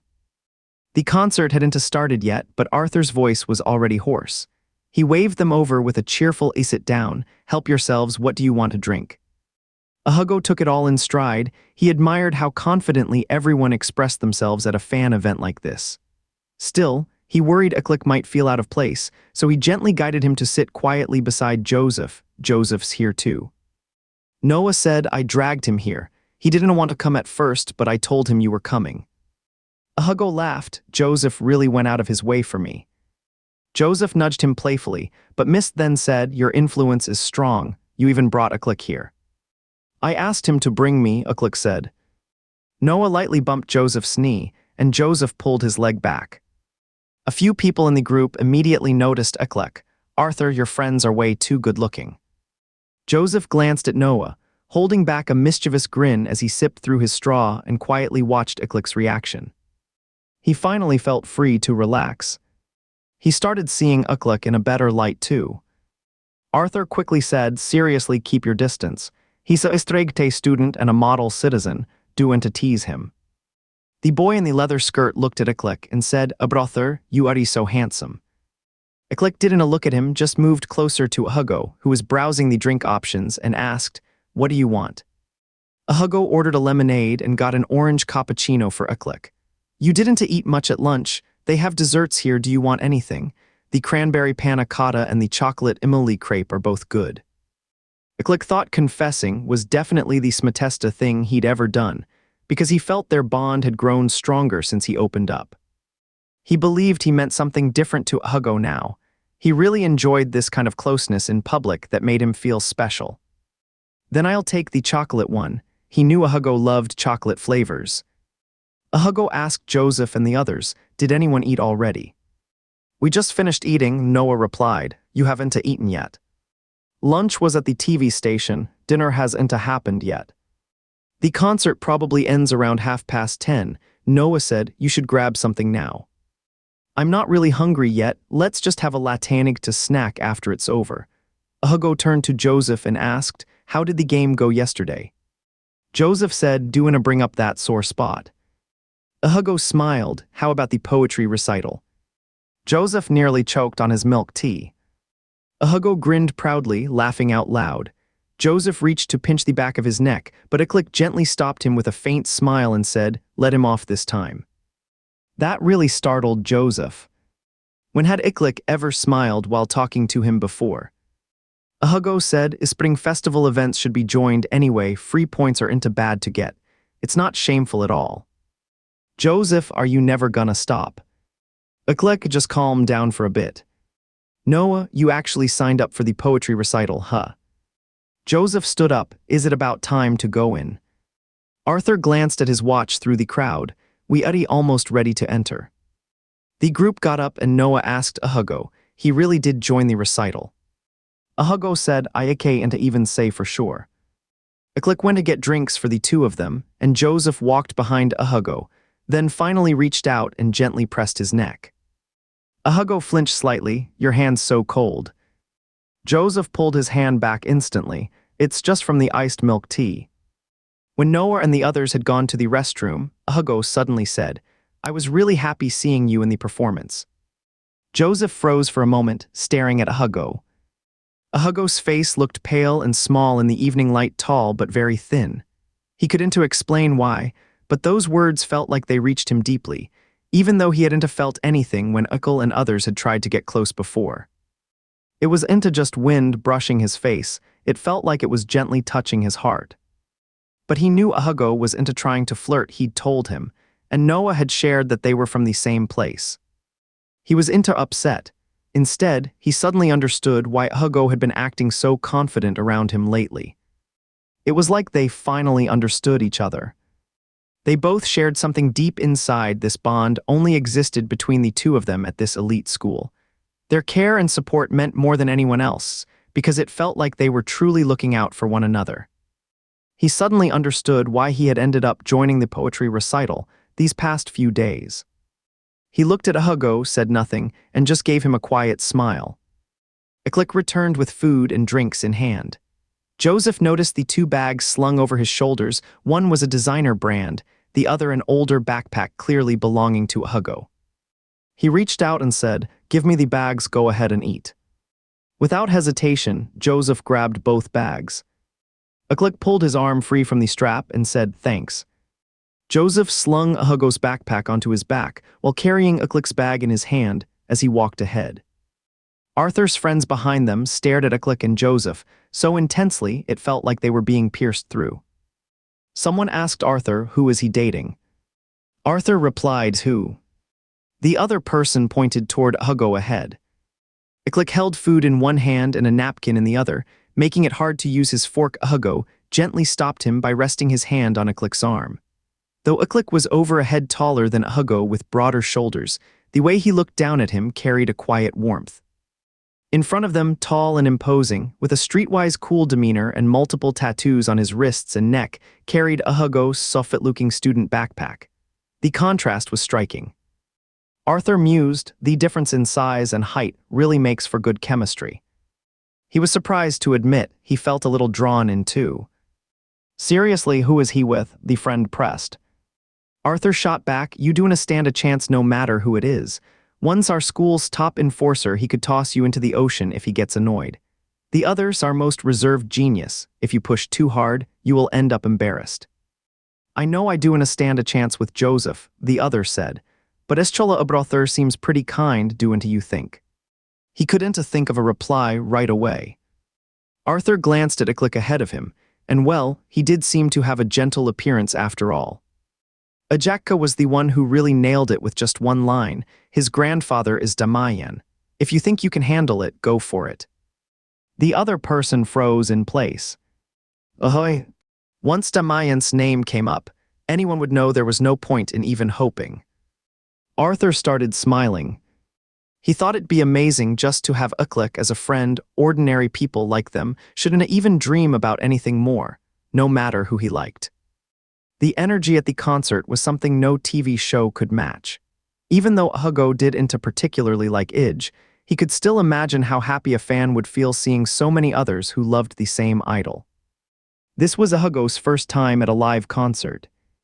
He used to hear a male singer he really liked perform outside a gym, and even now he could remember the summer evening breeze and the strong scent of roses along the roadside. It did seem Ij was kind of outdated.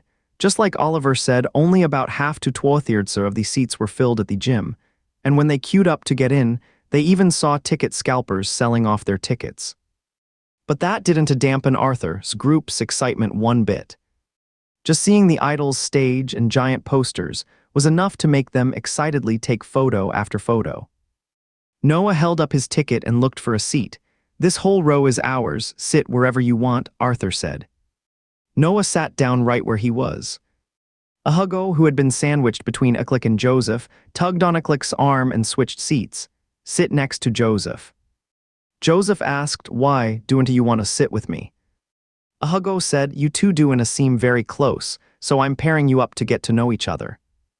Click smirked slightly, reached over and took his bag from Joseph's hands, then said to Joseph, "Hand that one over too." He meant Hugo's backpack, which Joseph was still carrying. Hugo leaned around Click and said, "Give it back to me, I'll take it myself." Joseph took the backpack off and handed it over. Hugo placed the bag on his lap, but Click reached out again and grabbed it, saying, "You might need to get up and dance later." Back when they were lining up earlier, Arthur had kept saying how energetic Idge's music was, urging everyone not to just sit there like statues, but to get up and enjoy the vibe. Joseph glanced at Click sideways. He thought Click had changed too much, something about him just felt off now. Was it really possible that this ice-cold guy turned so caring once he made a friend? Joseph didn't think they'd ever become real friends, even if they got closer. Click just seemed too much like a wealthy heir, completely different from him. They rarely spoke to each other, so Joseph shifted slightly toward Noah. Noah understood right away and gave him a small smile. Still, he thought Joseph seemed a bit forced today, too tight, not relaxed at all. The concert kicked off with Highanerga songs and dance moves, instantly electrifying the whole venue. The members of Idge were truly talented, strong vocals and sharp choreography. At the peak of the show, their heartfelt connection with fans brought tears to everyone's eyes, and Arthur and the others all got emotional too.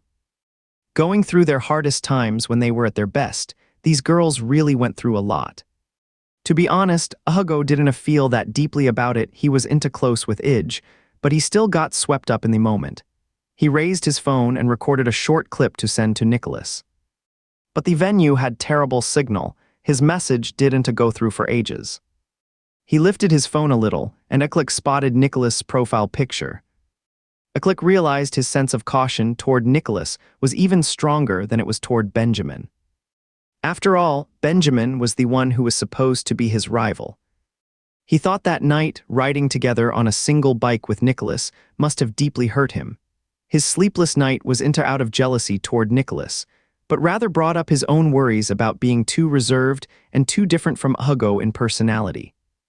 Hugo's earlier word had stuck with him more than all the harsh words he'd ever heard as a child, becoming an enduring source of inner concern. Even though Hugo said he liked this side of him, he couldn't help but secretly compare himself and keep striving to match up. He couldn't help wondering why Hugo thought about Nicholas even when just watching a concert. Nicholas was truly good-looking, undoubtedly the most popular guy at Shandong Academia, and no one could deny his charm. There were countless people who admired him. Could Hugo actually like Nicholas too? At least right now, it seemed so, though maybe not in that way. But Nicholas certainly had the looks and knew how to charm people. Hugo probably just felt the concert's energy was amazing, which made him think of Nicholas, who wanted to be a singer. He sent Nicholas a video from the concert with the caption, "So much fun." Nicholas sent back a selfie, wearing his Xingayui work uniform, looking completely drained. Hugo smiled slightly, reading Nicholas' reply that understood him perfectly. "Next time my concert will be even more fun." Hugo, that's exactly how I feel. I can't wait. As soon as he sent it, Arthur pulled him up. "What are you looking at your phone for? Get up and wave your glow stick." His voice was completely hoarse by now. Hugo decided to just stand up, tossed his phone onto the seat, and started dancing with Arthur. Click turned his head and saw his phone vibrate twice on the seat, its screen lighting up to show the image of Nicholas's rather unattractive dog. He stood up too, unwilling for Nicholas to ruin such a wonderful night. Everyone except Joseph got up. Joseph smiled at Hugo, surprised that he could be so lively underneath. Maybe isn't it quite right, Hugo's energy was different from Arthur's. It felt more laid back and carefree. He didn't seem to mind what others thought of him. While Arthur screamed with excitement, Hugo just nodded along quietly, almost like he was dancing for himself. After swaying for a while, Hugo suddenly turned and pulled a click. A click was pulled up and only moved his glow stick slightly in a mechanical way, with little motion from the rest of his body. Hugo bumped him gently with his shoulder to the rhythm of the music, making Click's face turn red. Joseph had always thought he was the one closest to Hugo in recent times. But now he wasn't so sure anymore. He had a subtle, uneasy feeling, something that just didn't sit well with him.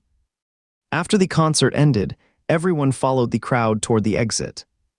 Arthur's voice was nearly gone, and his hair and clothes were soaked through. His fan friends weren't doing much better either. Hugo had sweated too, but he felt amazing. This was his first time at a concert, and even though the singer was into one of his favorites, he still couldn't help feeling thrilled. Both restrooms near the exit were packed with people, so Arthur led them straight to the nearest burger place. People lined up for the restroom, and Hugo was about to go too. He asked Aklik, "You coming?" Aklik held onto his bag and shook his head. "Go ahead." Hugo walked in, only to find Joseph following right behind him. The boys' restroom rarely had a line, and Joseph asked while adjusting his clothes beside him, "Are you heading back to school later?" "Yeah," Hugo said. "We have already asked the president for permission. He said he'd made the arrangements. Why don't you come with us?" Joseph turned to look at him, his sharp-featured, sun-kissed face carrying a defiant expression under the dim light. Hugo quickly stepped away. Still thinking, Joseph really did seem to get special treatment everywhere. The burger place had drinks, so he went to buy a soda. Aklik called from afar, "I already got mine." He turned back and saw Arthur and the others opening their drinks. "Would you prefer lemonade or soda?" Aklik asked. Hugo took a sip of the lemonade. It was warm. Everyone felt a bit hungry, so they headed out for to snacks together. The gym was located in the outskirts of Shandong State, a fairly remote area with few decent restaurants. But since there was a concert today, roadside food stalls had popped up everywhere. They were all quite hungry and didn't feel like being picky. Hugo asked Aklik, "What would you like to eat?" Aklik was also starving. He hadn't eaten much all day, and said, "I'll have a bowl of wontons." Hugo went to get him some small wontons. Joseph also ordered a bowl of wontons. The vendor's cart had barbecue too, so he picked out a few skewers and placed them in a tray. He said to Hugo, "Does the young master always need your care wherever he goes?" Hugo replied, "He probably hasn't even tried street food before." Joseph didn't say anything, leaned in to scan the QR code on his phone. Hugo's hair brushed against his neck. It felt a little ticklish. After scanning, Joseph straightened up and paid for both of them. Hugo returned the favor. "Want some steamed buns? I'll treat you." Joseph didn't hesitate. 2 steamer baskets.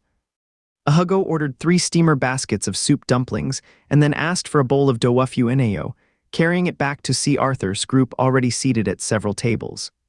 Aklik, Noah, and Joseph were sharing one small table, 3 tall guys whose long legs barely fit on the narrow stools. He sat down beside Aklik. Joseph tore open a pair of disposable chopsticks and passed them to Hugo, noticing that Hugo was using a spoon to ladle some dofu ineo into Aklik's bowl. "Add your own vinegar," he said. Then he took the chopsticks Joseph handed over. "Thanks." Joseph didn't say anything. Not only was Hugo being considerate toward Aklik, but Arthur and the others were also watching him closely, smiling as they asked, "How does it taste?" A top-tier youth had come down to earth, welcomed like a guest of honor by ordinary people. Truth be told, Joseph would have treated Aklik the same way in the past. The two were from the same world. Aklik belonged to a different circle altogether. It was only natural that he'd be looked after when sitting among them. When a child from a humble background entered an elite social scene, it was unusual for those already there to show extra kindness. There was nothing wrong with that. But today, he might have added too much vinegar. There was a sour note in his mood. After all, Aklik hadn't acted spoiled at all. In fact, he'd said each time, "It's delicious." Hugo felt he definitely needed to take extra care of Aklik today. He did his best to make sure Aklik would have a good time enjoying this outing with everyone else. The wonton soup was well seasoned, just slightly spicy, lightly tangy, with just the right amount of seaweed and dried shrimp. After drinking it, his energy and spirit noticeably improved. After finishing dinner, Arthur's friends were ready to head back to their hotel. They'd be leaving tomorrow, and Arthur had school too. The group lingered with heartfelt goodbyes, chatting for a while longer, and agreed to meet again at the next concert. Joseph asked Hugo, "Want to ride on my motorcycle?" Hugo said, did you come by motorcycle? Joseph said, ride with me. Uklik looked over from the night shadows, carrying Hugo's bag. No thanks, Hugo said. I'm heading back with Uklik and the others in a taxi. Joseph gave a brief nod, shoved his hands into his pockets, and walked off first with Noah. When they were a good distance away, Noah asked Joseph, what's with the cool act today? Joseph replied, I'm not acting anything. Really? Noah glanced at him. You have been carrying that cool guy vibe all night. Joseph twisted his lips slightly, as if dismissing it. There might have been a bit of that. Uklik was so straight-laced and serious that Joseph felt awkward by comparison, whether on his feet or sitting down. No matter the reason, he didn't want to be Owatshoni too badly. I can't help but think you do into like Uklik, Noah said. I actually find him okay. He's not as cold as I thought he'd be, just a bit quiet, kind of like a closed book. Honestly, it's clear they are close, almost always talking only to each other. Joseph said, we are not even on the same page, we wouldn't have fun hanging out together. If he's around next time, do to bother me. Noah climbed onto the motorcycle. I think Uklik seems solid, making friends like him could come in handy later. Trust my judgment, he's definitely someone worth knowing. Joseph fastened his helmet, just seeing him makes me uneasy. The motorcycle roared to life, and Hugo looked off into the distance, saying that's definitely Joseph's bike. With Arthur and about 7 others left, they called 2 taxis. Ijakka and his group took one, while Owen, Arthur, Uklik, and Hugo shared the other. Owen and Uklik still didn't know each other well, so they both went straight to the front seat. Hugo and the others took the back row. Uklik got in last, with Hugo sitting in the middle. Going to the concert was tiring even more than his workday, and it was already so late after eating, he started feeling drowsy, and as soon as Hugo got into the taxi, he just wanted to doze off. The stadium was nearly an hour's drive from Salenda, and within 10 minutes, everyone in the car had gone quiet, all feeling half asleep. Only Uklik remained wide awake. Because Arthur leaned toward Hugo, nudging him sideways, Hugo ended up resting his head on Uklik's shoulder and fell. The taxi was dark inside, and the streetlights in the early morning seemed unusually dim. The light flickered subtly across the cabin. Uklik didn't move throughout the ride, feeling as though the day had unfolded like a dream that might still end at any moment. He turned his head toward the window and saw white thinner-blossom trees along the roadside, blooms appearing almost unreal, against a deep blue night sky. After thinking it over carefully, he decided that even though Hugo had wrapped an arm around Nicholas's waist, he was still leaning on his shoulder while sleeping. In the end, Uklik felt he remained the closest to Hugo. They slept through the entire ride, so when they got out, Hugo was still dazed. Back in the dorm, he quickly brushed his teeth and collapsed into bed straight away. The next morning, he woke up to see a message from Uklik on his phone. More precisely, it was a message from Katsuo. The timestamp read, AM the previous night. Katsuo's smiling face. He replied with a question mark, what's up at this hour? But after sending it, he felt the tone wasn't quite proper. This kind of casual line suited Joseph or Nicholas better. With Uklik and Benjamin, he usually kept his words more respectful. Just as he was about to delete it, Katsuo replied, good morning.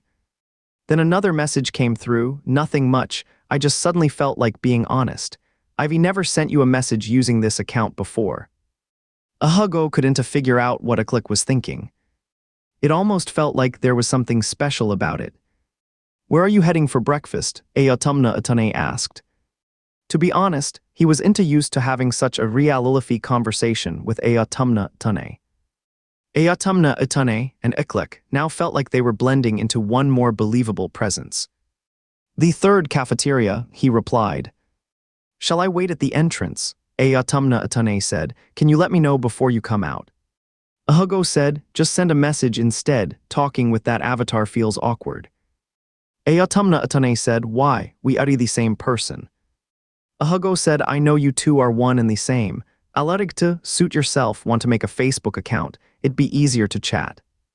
Ayatumna Atane said, then I'll make one. Hugo said, I'm heading down now, you come out, see you at the cafeteria. He finished brushing his teeth and stepped out with his backpack on. He'd had too much fun over the weekend and still hadn't done 2 of his assignments. He needed to finish them before music class, so he planned to head straight to the classroom after eating. Arthur and Ejaka hadn't finished theirs either. They'd end up copying from him. As soon as he left the dorm building, he got a Facebook friend request. Eclic's new account had the same fish avatar, Autumn Tuna. He clicked accept. Eclic's first Facebook message said, "Do wanna tell anyone I only added you?" Hugo was sending a message to Arthur while heading downstairs. As he reached the bottom of the stairs, he saw Joseph coming out after a shower. Joseph was wearing just basketball shorts and a loose-fitting tank top. His style stood out sharply at the elite boys' school. The tank top hung loosely, his shorts were worn thin, and large patches of tattoos showed on his arms and neck. After getting used to it, they didn't seem intimidating anymore. Instead, there was a bold, carefree charm about them. His sun-kissed skin looked smooth and clean. He gave a friendly wave, "Good morning." Joseph paused amid brush, glancing at him. Hugo carried his backpack on one shoulder, one hand in his pocket, looking youthful and fresh. The pale, weak look from when he first arrived seemed to have completely disappeared. Joseph gave a muffled him, then watched Hugo walk away with a smile. He kept brushing his teeth, watching Hugo's back as he walked off. Because of how excited he'd been yesterday, Arthur's voice was completely hoarse today. Hugo nearly jumped when he heard it. "Want some throat lozenges?" Arthur spoke with difficulty. "I already took some." Sebastian acted strangely in the middle of the night, barging in and insisting I take medicine. I think he even woke up the dorm supervisor. True dedication. Eclic turned to Hugo and said, "There's rock sugar snow pear soup, both of you should have some." Hugo grabbed a bowl for Arthur, then picked up one for himself. His throat was a little hoarse too. He wasn't the type to shout often. After eating, they headed to class to do homework. On the way, they found out Eclic had already finished his work. "When did you finish?" Eclic said, "I did it during a sleepless weekend night." Arthur forced out a laugh. "Can't sleep and just do homework. That's exactly the gap between me and a genius." Hugo suddenly realized why Eclic couldn't sleep, though he was still surprised that Eclic cared so much about their connection. A woman sighed. He smiled. The prodigy really is different. Eclic actually sensed the gentle affection Hugo had toward him, admitting it felt a little embarrassing, but he secretly enjoyed it and seemed to know how to gently deepen that feeling. The 3 of them walked into the classroom together. It was early Monday morning and their class had no lessons yet. The classroom was in a crowded. Usually everyone came here to study, and their class always had a strong academic atmosphere, but today felt different. People were gathered together, chatting excitedly as if discussing rumors. When they saw the 3 of them arrive, everyone suddenly straightened up, their eyes all instantly focused on Hugo. Including Alandon, who had quietly liked Eclic for a while. Hugo paused, noticing that the Eclic walking ahead of him suddenly stopped and stared toward his desk. Arthur leaned forward, his hoarse voice cracking in shock. "Who sent you flowers?" Eclic's smiling lips slowly dropped, and his delicate face grew serious. Hugo's desk held a stack of books, with a vibrant bouquet of fragrant roses placed on top. By the time Hugo and the others arrived at school, news of the flower gift had already spread through the campus. This was a turning point. Before, people only speculated about his friendship with top students, topics that were always repeated and eventually became boring. But now, one single bouquet completely changed everything. "Who's the gift for?" A bean sprout got a confession. "Who is it? Who is it? I'm way more curious about who sent those flowers, such unique taste." "Heard it was Weston." "Who?" Arthur also leaned forward and asked Ejaka, "Who?" Ejaka glanced at Hugo with careful curiosity, then said in a voice no less raspy than Arthur's, "Weston." When Weston arrived in their classroom holding the flowers, it startled everyone. The young master had cut his hair short and walked confidently to the front of the class with a scar above his brow, asking, "Which one is Hugo's desk?" The boys in the class were startled by his appearance and fell silent. The young master frowned, until someone finally pointed toward Hugo's desk. Weston walked over, glanced at the name on Hugo's homework, then placed the flowers firmly on Hugo's desk before striding away with his usual confidence. Hugo picked up the bouquet and took a look. The vibrant red roses were bright as blood, with a small card tucked inside. He pulled out the card and read it. The handwriting was messy, almost childish, saying, "The flowers are beautiful, you are special, Weston." Where did this message even come from? Totally stunned. Hugo was into the only one left speechless. Online readers were just as shocked. Weston, again, what's going on with Weston now? Does someone really want to sweep through all the school's wealthy young heirs? What is this Weston guy, and why is he giving flowers to Hugo? Likes him. What kind of nonsense? Weston's taste could be bad, but not that bad. Wasn't Weston supposed to be a parahiated young guy? Come on, his previous relationship was into with that Ujang from Aklasa, Agredi. He had way too many tattoos, clearly not someone you'd call innocent. Ujang Xian was at least good-looking, one of the most attractive freshmen around. Weston likes young guys, he's consistent with that taste, at least. Is he switching from spicy to plain now? That's a great way to put it. Bean sprouts are really the definition of plain, no trace of meaty flavor at all.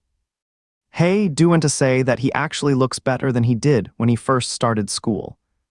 Forums began sharing some old sneaky photos of Hugo from his freshman year, along with a few recent ones taken in the past couple of days. In just a few weeks, Hugo's transformation has been truly noticeable. To be honest, Ivy kept an eye on this guy for a while, never posted much before. But I think people have gotten used to tearing him down just because he's different. When you look at someone through a biased lens, of course everything seems off. But he actually has quite a few strengths. He's great in science subjects, and I really believe he'll earn that red gold honor plaque in the upcoming midterm exam. His personality is good too, comes from a less privileged background, yet never. I agree, being able to get along so well with the elite is impressive in itself. Whether it's strategy or charm, he clearly has his skills. Sure, most people say he's not attractive, but if you look closely, his features aren't bad at all. He's just too thin. If he gained a little weight, he might be quite the looker. Is this guy's reputation really turning around? First it was praising his grades and connections with top students, now even his face is being praised. Honestly, he has good bone structure in his face. As the post went on, people started sharing close-up shots of Hugo's facial features. Eyebrow, eyes, nose, mouth. His eyebrows are very delicate, slightly light in color but long and well-shaped, giving a refined and clear-eyed look. His eyes have a soft brown hue with gently drooping outer corners. The eyelids are thin, narrow at the inner edge and wider outward, creating a subtle upward curve. His nose is average but still quite elegant. His mouth isn't overly full or rosy, but the shape itself stands out, slightly curved at the corners like it, about to smile, with a delicate contour that resembles both petalilicky lips and an imshaped lip. Is this his eyes? Is this his mouth? When seen together, it's hard to recognize them separately. Still, they are kind of nice, aren't they? He was just too thin before, looked bony and awkward like a monkey, but his features are actually not bad. Now his face isn't painfully sunken anymore, and his jawline is softer. He looks much better now. You are making me shiver. Do you want to tell me the bean sprout everyone made fun of for weeks is suddenly turning into a good-looking guy? Hugo thought he'd gained a little weight recently, and honestly he did look better than before, but calling him a handsome guy was going too far. Especially since he'd been spending time around top-tier handsome guys like Nicholas Uklik, and his standard for looks had gone way up. He even considered Joseph just everragia-looking, let alone someone like himself. So he couldn't figure out what Weston saw in him at all. He was playing the cello while lost in thought, and there was a small red spot on his finger, the result of being pricked by a thorn that hadn't been fully removed from the rose bouquet. It felt like a sign Weston's affection might be as sharp and piercing as a blood-red rose. Hugo still wasn't great at playing the cello. He had to admit that art did require natural talent. He hadn't made much progress, and he was still the weakest in his class. He hit another wrong string, and Uklik glanced over at him. He smiled at Uklik. Sunlight streamed through the window, catching on his strings. The Angakolead cello reflected the light onto his face, and for a moment, his smile seemed almost strikingly vivid. Sure, he was still bothered by it, but Hugo wasn't nearly as anxious as he had been when he first started. It felt a bit like borrowing strength from others, But honestly, he thought his relationships with Uklek, Joseph, or even Nicholas were all going well. If he ever needed help, he believed they'd step in. Especially Uklek. With three guys like that watching over a young heir, Weston, who used to seem so intimidating with his scars, didn't feel quite as scary anymore. Thinking about it this way, he decided to just ignore Weston. He was probably just having one of those odd moments and not worth taking seriously. But Arthur was clearly worried, repeating, "What do you think Weston is up to?" Arthur's first thought was that Weston was planning to target Hugo. Hugo comforted him, "Don't get too worked up, maybe he's just having a momentary lapse. Besides, with a click around, what's there to worry about?" Silent until then, Uklek gave a quiet hum and said, "There's no need to worry." Uklek's reaction was exactly as Hugo expected. Hugo laughed. Arthur glanced at Uklek. "I suppose you are right." But he still couldn't relax. While Hugo was in the restroom, he turned to Uklek and said, "If Weston ever harms Hugo, you really and to stay silent. That guy is truly unpleasant, changing partners like changing clothes. If someone doesn't want him, he forces himself on them. He's only bold because his father holds power at school." Arthur knew that Uklek, with his calm nature, might not take it seriously, so he added extra details to describe Weston. Past misdeeds, he figured a little exaggeration was understandable. He started from the moment Weston blocked them in the food court. He's never liked Hugo, he couldn't have suddenly developed feelings. This is clearly just one of his cruel tricks. Click didn't know much about Weston since he usually kept to himself at school, but he did recognize him. Weston was the young heir of a Blacka Dragon construction. He remembered seeing a scar on his forehead. As a senior in grade 12, Click occasionally ran into him near Building 1. Weston always had a crowd around him, walking with an arrogant sway. If younger students wearing black insignias failed to greet him, he'd confront them immediately. His impression of the boy. Now, after hearing Arthur's vivid account, Click realized how truly unpleasant Weston really was. He'd only thought he was trying to win Hugo over jealousy aside, that didn't seem like a big deal. He never believed Hugo would fall for someone like that. But now, seeing the rose on Hugo's desk, it felt as if even the flower had tainted the table. Arthur thought Uklek was too indifferent. He had spoken in a hoarse voice, listing all those stories, but Uklek showed no visible reaction at all.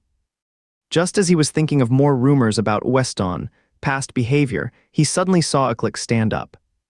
He walked over to Hugo's desk, picked up the bouquet, and tossed it into the trash bin outside the classroom.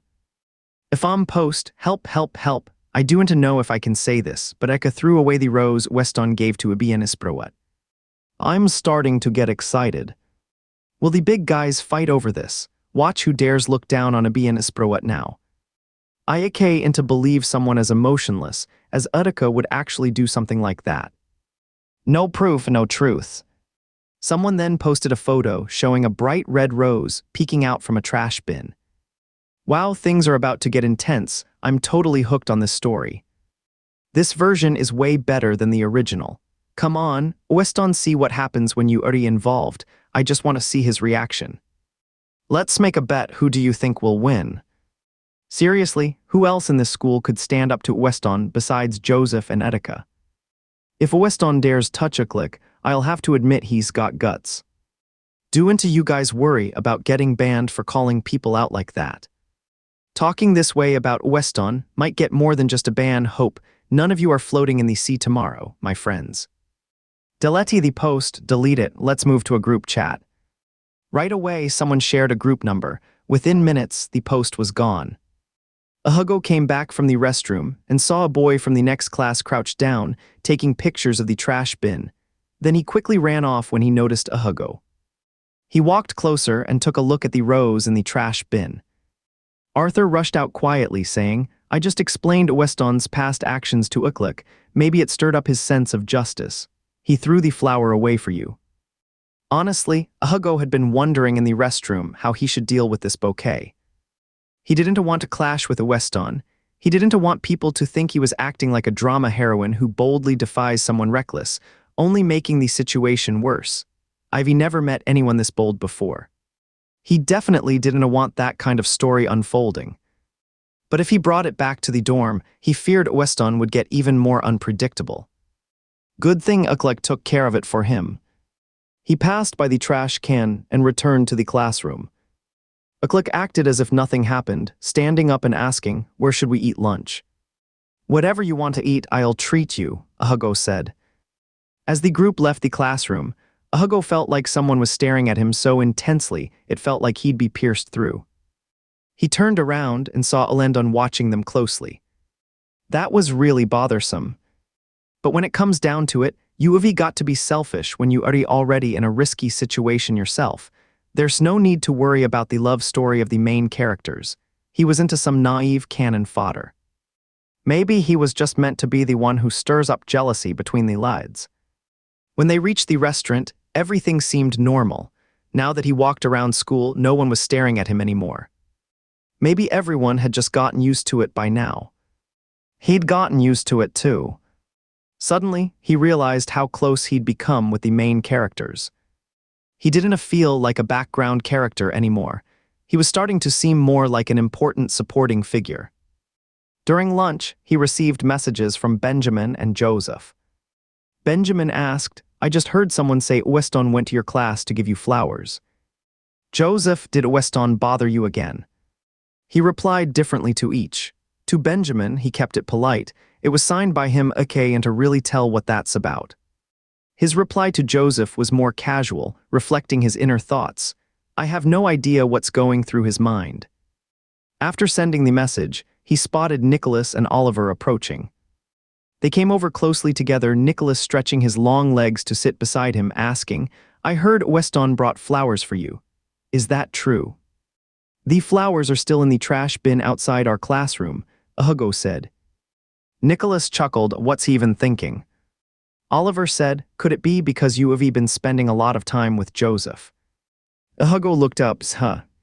Oliver said, "Weston and Joseph just doing to get along, and he takes it out on anyone close to him." Arthur suddenly looked enlightened. That actually makes sense. We were blocked by Weston at the food street earlier. He got upset because he thought Joseph went to the welcome event just for you, so he picked a fight. Oliver asked, "When was that?" "Just the first week after Hugo arrived. It was probably a Saturday." Iklik asked, "What's a welcome event?" Nicholas and the others all turned to look at him. Hugo said, "You don't have to give him that kind of look. He really wouldn't know." "It's a welcome party for new special students," Oliver explained to Iklik. Iklik didn't even touch his food anymore.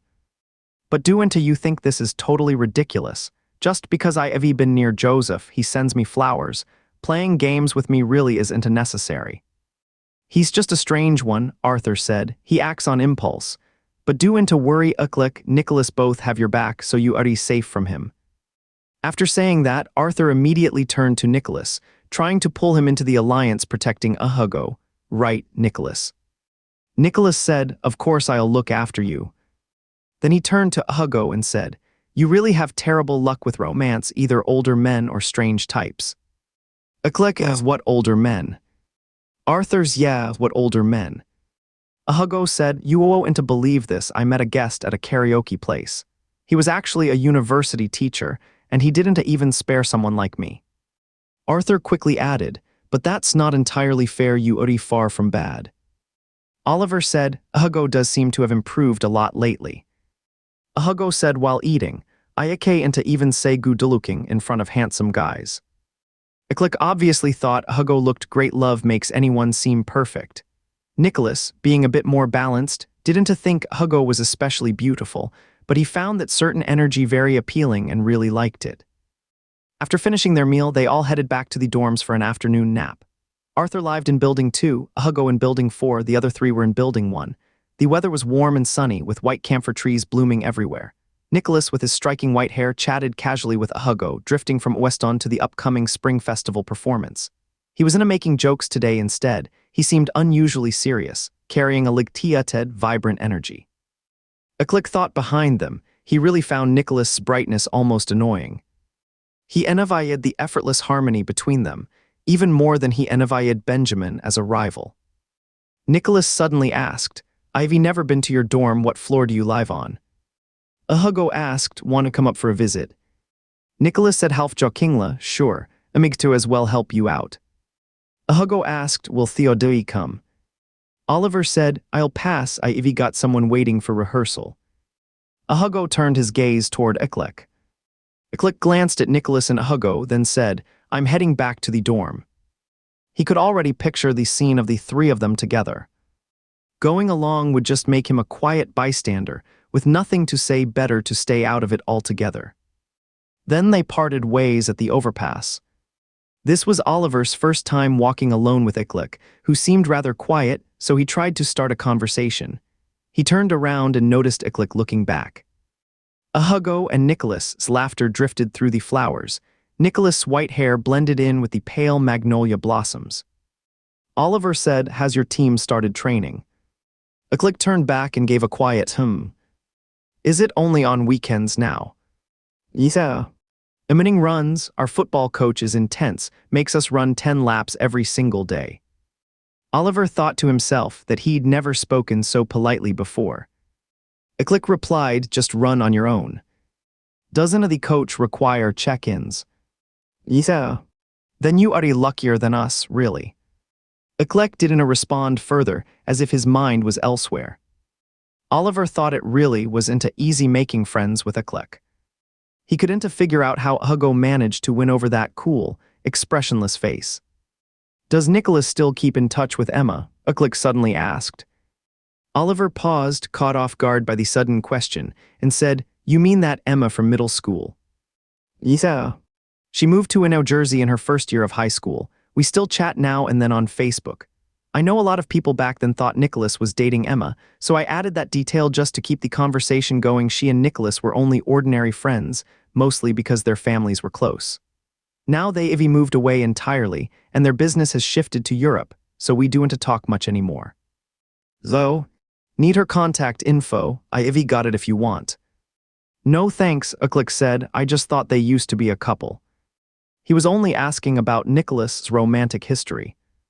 Oliver chuckled, saying, "No way, Nicholas is interested in girls." During nap time, people kept coming and going through the dorm building. Whenever they saw Hugo and Nicholas walking together, eyes would quietly linger. Nicholas said, "Your dorm building is really a rundown. You have never been here before, huh?" Nicholas said, "I don't usually come around this place unless I have to." He could really feel the difference in how people live. Nicholas had thick white hair that seemed to glow, standing out even more against the worn red brick building. They climbed up the stairs. Hugo opened the dorm door, and Nicholas followed him inside.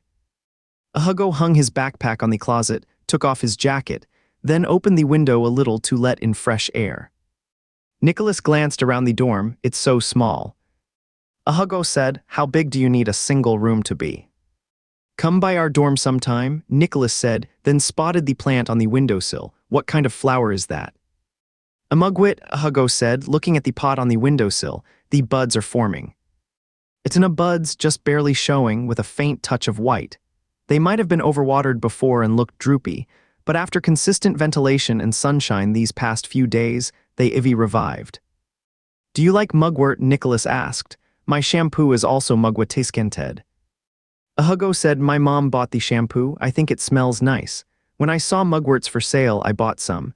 It was cheap and easy to take care of." Nicholas leaned in to sniff the buds. His high nose brushed against them. After he straightened up, the buds still swayed slightly. Hugo's dorm wasn't big and was a bit old, but it looked quite tidy, mostly because there were many things in it. A bed above a desk, one chair, a closet, a suitcase, and a clothes rack. That was all. It fit perfectly with Nicholas' impression of Hugo. Lean and clean, with a soft fragrance of mugwort all around him. It was rare to see that kind of scent on a boy. Most boys at the school used expensive cologne. Men's fragrances often carried a subtle boldness, mostly woody notes. They were all quite pleasant, including one Nicholas himself wore. Probably only Hugo had that light scent from shampoo and body wash. It was kind of unique. For some reason, Nicholas suddenly remembered when Weston brought Hugo a flower. Hugo really was someone many boys found appealing. Even if most people thought Weston had lost his mind, Nicholas didn't think it was entirely hard to understand. To guys like them, Hugo was truly something fresh and new. He was an outsider in this elite boys' school. He pulled up a chair, rested his hands on the table, leaned back into a comfortable position, and chatted casually with Hugo for a while. A breeze drifted through the window, making the jasmine on the windowsill sway like a flickering green glow. It was a lazy spring afternoon after lunch, and Nicholas felt perfectly relaxed. He glanced at the jasmine bathed in sunlight on half its petals, and that beam of light seemed to dance gently within his mind. Nicholas didn't stay long in his dorm room. When he came out, Hugo happened to grab a water bottle to go down for hot water, and just by chance, the two of them met Ethan and Adelaine downstairs. Seeing them, Ethan shyly waved hello. He had tied his hair into a neat bun, light and elegant. Adelaine still wore that intense, protective look as he watched them both. To be more precise, it was Nicholas he was watching. Nicholas ignored him and quietly said to Hugo, "Let's go." He had his hands in his pockets, cool and composed, and looked even brighter under the bright floral light. Adelaine muttered, always showing off. Ethan quickly pulled at his arm. Adelaine then asked, "Do you think he's really that cool?" Was the jealousy mode back on again? Hugo bit his lip as he filled his bottle, then watched Ethan urgently pull Adelaine up the stairs. Nicholas walked along the skybridge while using his phone to capture a fleeting idea. Just lying on the chair earlier, feeling the breeze and watching Hugo, jasmine sway gently in the wind, he suddenly got a spark of inspiration. He jotted down the melody forming in his mind and walked unconsciously all the way to Building 1. As he stepped into the Groundfloor lobby, he saw Uclick sitting on a sofa reading a book. He was seated in the corner, far away and unnoticed, so Nicholas didn't say anything and simply walked into the elevator. After Nicholas entered the elevator, Uclick finally stood up, glanced at his watch. Half an hour had passed. He carried his backpack into the elevator and then went back to rest. Hugo returned to his dorm, drank a glass of water, climbed into bed, set an alarm, and planned to take a short nap. He was eating and sleeping normally now. But just as he was drifting off into a half-wacky state, suddenly he heard rhythmic knocking sounds coming from above again.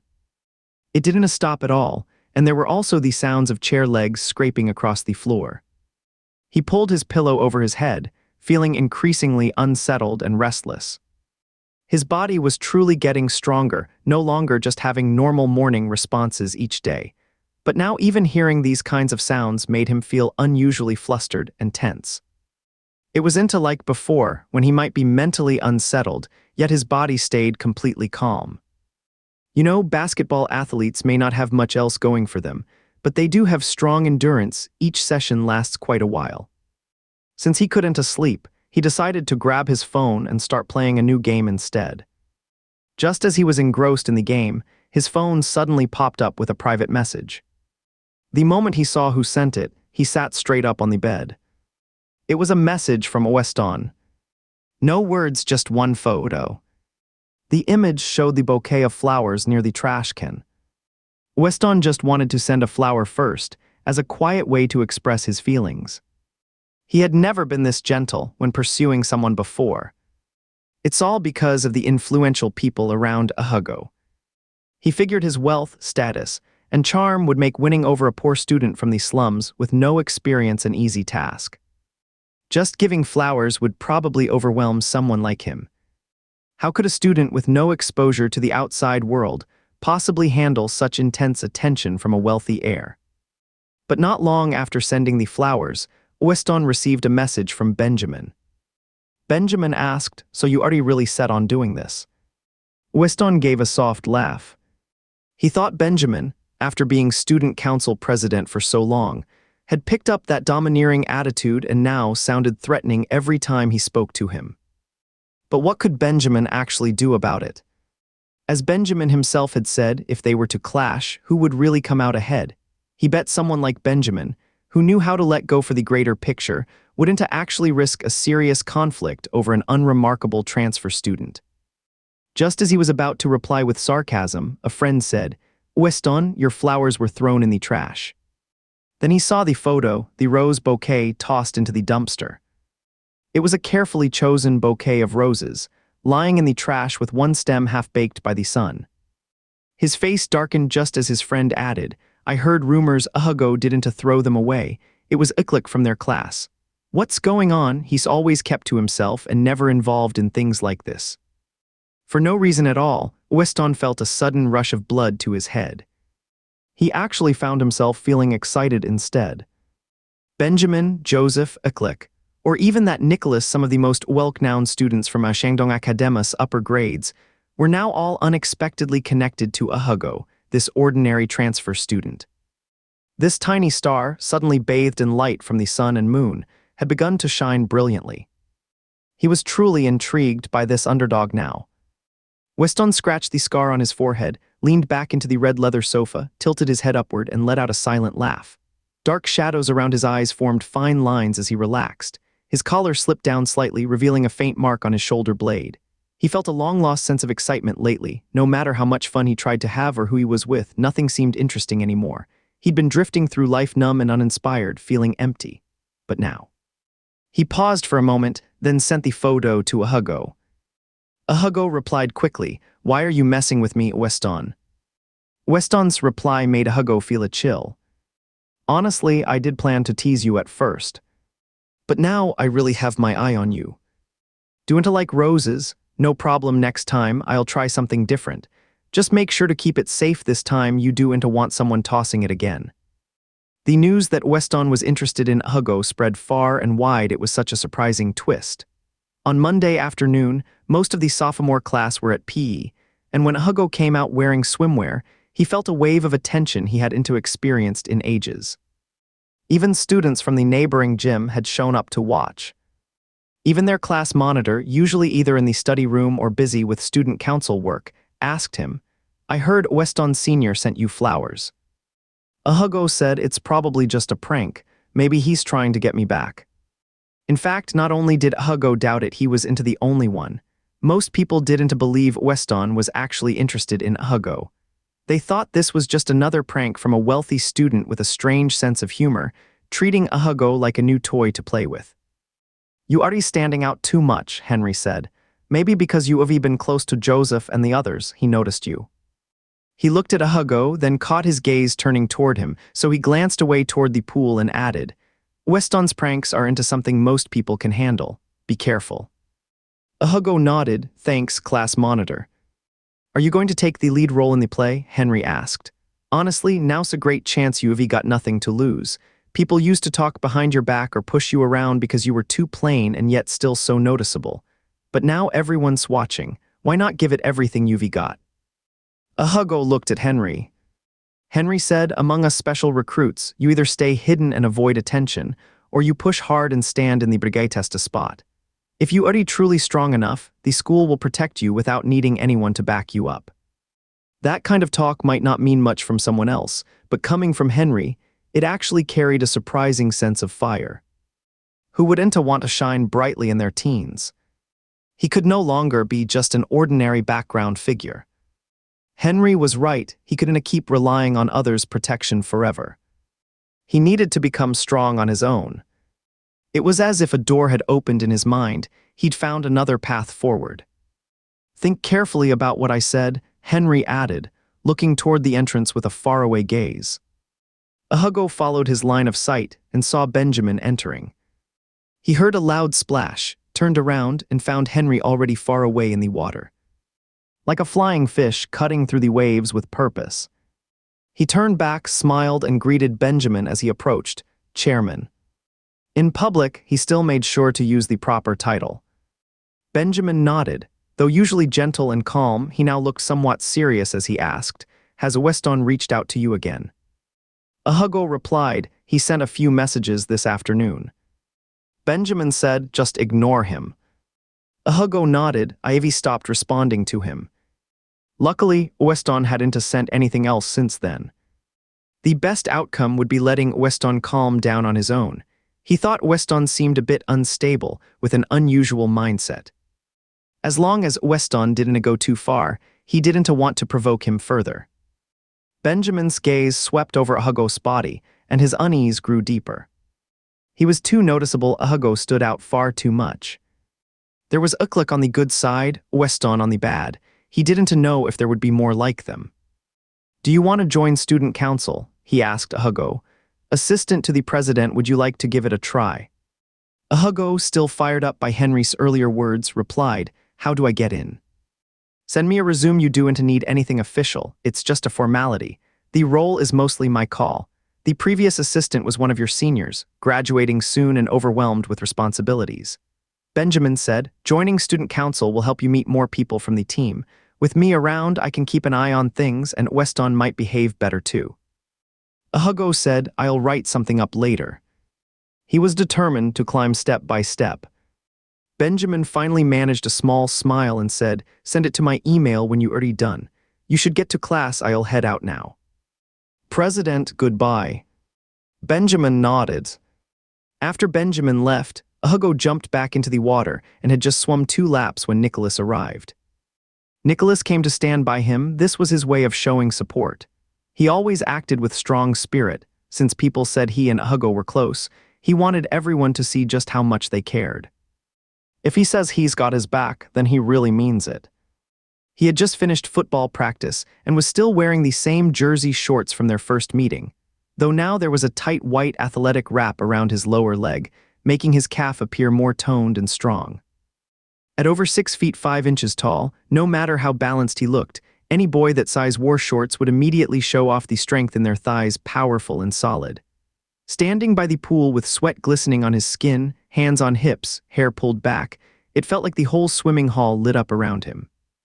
Broad shoulders, a slender waist, radiating vitality. "Iniki swim," Nicholas said with a bright smile.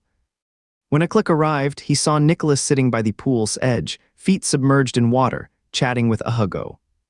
He paused momentarily. Click, Hugo called out the moment he spotted him. Click walked over and Nicholas turned to face him, smiling as he asked, "No training today?" "Finished early."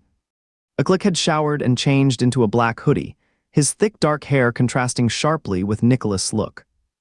Hugo thought the two of them were truly like fine jade and orchid, truly the twin jewels of changed.His. Nicholas seemed more radiant and youthful, while Click appeared more reserved and delicate in demeanor. The two stood by the pool, one standing, one seated, while Hugo stood waist-deep in the water, wearing only swim shorts with his upper body bare. His goggles were pushed up onto his forehead as he looked up at changed.His' 2 most influential and affluent young men. This scene was posted online. Such a powerful image, man. The photographer really knows how to capture it. Both big names showed up. Were they here to make an impression? This story is seriously exciting. It looks like Benjamin came by too. 5 major figures, 3 showed up plus 1 still chasing after him. Look at that, this guy is not better looking at all, not some scrawny stick anymore. The shimmering water reflected off his body, making the outline of his ribs nearly disappear, his stomach less sunken, and his shoulders appearing broader than before. His posture had changed, no longer hunched in a way that once seemed painfully shy. Whether from time spent in the pool or something else, his skin no longer looked dry and pale, instead it appeared healthier and more supple. His lips were especially striking, moist with droplets, naturally rosy, and when he smiled, his eyes seemed to light up. No way was this the same skinny, undernourished kid from before. It was clear he'd turned into quite a handsome young man. Before hearing Oliver mention that Nicholas liked boys, Clark could still face him with composure. His expression gave nothing away. But now that he knew Nicholas preferred boys, every time Clark saw him together with Hugo, he felt like he might have missed something important. He should have trusted his gut. Nicholas might just be a more vibrant version of Benjamin. Younger than Benjamin, brighter in spirit, and even closer to Hugo. Hugo went inside to shower and change clothes, while he and Nicholas waited outside for him to come out. They did not really have much to say to each other. Nicholas was generally cheerful and outgoing, but only within his own close circle. His warmth was not something he extended to everyone. Honestly, when the two of them were together, there was not much conversation going on. Clark had lived 17 years and more, always praised by others.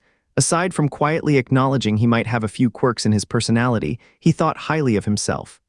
Boys like him, with such background and advantages, tended to be a bit self-assured, but his rivals were simply too strong. People always judge others by themselves, and those who are secretly in love tend to be especially sensitive. He kept trying to figure out if Nicholas' kindness toward Hugo carried any deeper feelings, but all he ended up with was a growing sense of bitterness and unease. The difference in how Nicholas treated him versus Hugo was obvious. With Hugo, he was loud and full of himself, unrestrained around someone close to him, like a self-absorbed boy who loved showing off. But with Clark, he stayed distant, quietly scrolling through his phone. But he would never been in love before, so he did not realize this was just the beginning. Soon after, Hugo came out fully changed, and they headed to the cafeteria together for dinner. Clark heard Hugo say to Nicholas, "I have made up my mind, I am going to give Ethan's role a try." Clark glanced at Hugo. Nicholas grinned, "You finally came around." Hugo said, "I will give it a go during tomorrow's rehearsal. If it works out, I am in." Such a short play, it is not as hard as you think. Plus, I have always felt you have one big strength. Do you know what it is? What? I think you are never nervous on stage. Nicholas had noticed long ago that although Hugo seemed delicate or energetic at times, he had a strong and calm inner core. He stayed steady no matter what came up. That is why he could become friends with them all. He treated everyone the same, neither fawning nor fearful, always level-headed. Even when Weston showed interest in him, Hugo's reaction remained calm and composed. Hugo said, "I am just pretending. Honestly, I am totally nervous on the inside." Nicholas laughed even harder. "Then your acting skills are amazing, Mr. Ning. When you are performing, bring me along too." Clark could not manage a smile. Nicholas' white hair swayed before his eyes, and the afternoon sun felt painfully bright. Then he heard Hugo say again, "I need to find some time to get used to my role. I will have to relearn the lines too. Wow, so much to do. The president even approached me today and asked if I would like to join student council." He looked at Hugo and said, "Student council." Hugo nodded. "It is the assistant position to the president. He asked me to send a resume. I'm not sure how busy it really is." Nicholas said, "That role is not bad at all. Can someone new like you actually get selected?" He said it is mostly his decision. Is this position really that important? He would never been involved with student council before, not even a class team leader, thought it was just about serving tea and cleaning up. From what he knew, the president had more than one assistant. He was sure to end up doing the least important tasks. The role is not very high-ranking. After all, it is not a real government office, so there is no real authority. The assistant mainly handles everyday chores, but being close to the president means you meet many people regularly and interact with various leaders. It helps build visibility. Plus, almost every school president had served as assistant in middle school. If you can get this position by sophomore year, it will definitely be a step up next year. The assistant to the president usually stays close to the president. The office is also located right next to the president's room. This position usually means having a good relationship with the president. Benjamin, as the school president, still holds strong influence, so everyone treats those close to him with respect. "How did he even think of you?" Nicholas asked. "He apparently heard about Weston giving me flowers, and today he came over specifically to ask me. The president has always been kind to me. Back then, it was him who moved me to the library in Building 1. Nicholas gave a soft hum and said, "Benjamin really knows what he is doing when it comes to this. He focuses on students with red gold badges, helps those with white ones occasionally, and keeps a respectful distance from those with black badges. In terms of being president, Benjamin definitely has great ideas and real skill." Hugo is getting so much attention these days, so it makes sense that Benjamin stepped in to help him. It also gives the president a chance to build some achievements before graduation. He is naturally suited to be a leader. Nicholas thought better of Benjamin than Clark. "I heard he has already got offers from Ming University and Ibanez, among 4 others. Pretty impressive." Hugo looked surprised. "That is pretty amazing." He seemed to have a natural admiration for Benjamin, saying, "Last week we went to the TV station and watched that show he was on. Really, he knows everything. Watch out." He reached out and pulled Clark aside just in time.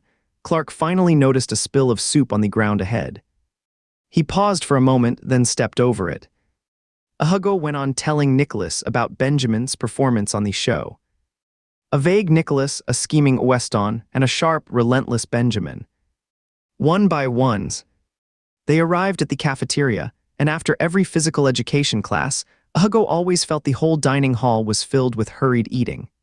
Teenage boys were in their growing phase, and intense training made them hungrier than usual, so he ordered a large amount of food, wanting to eat more while still hungry. He looked at Clark. Is that all you are eating?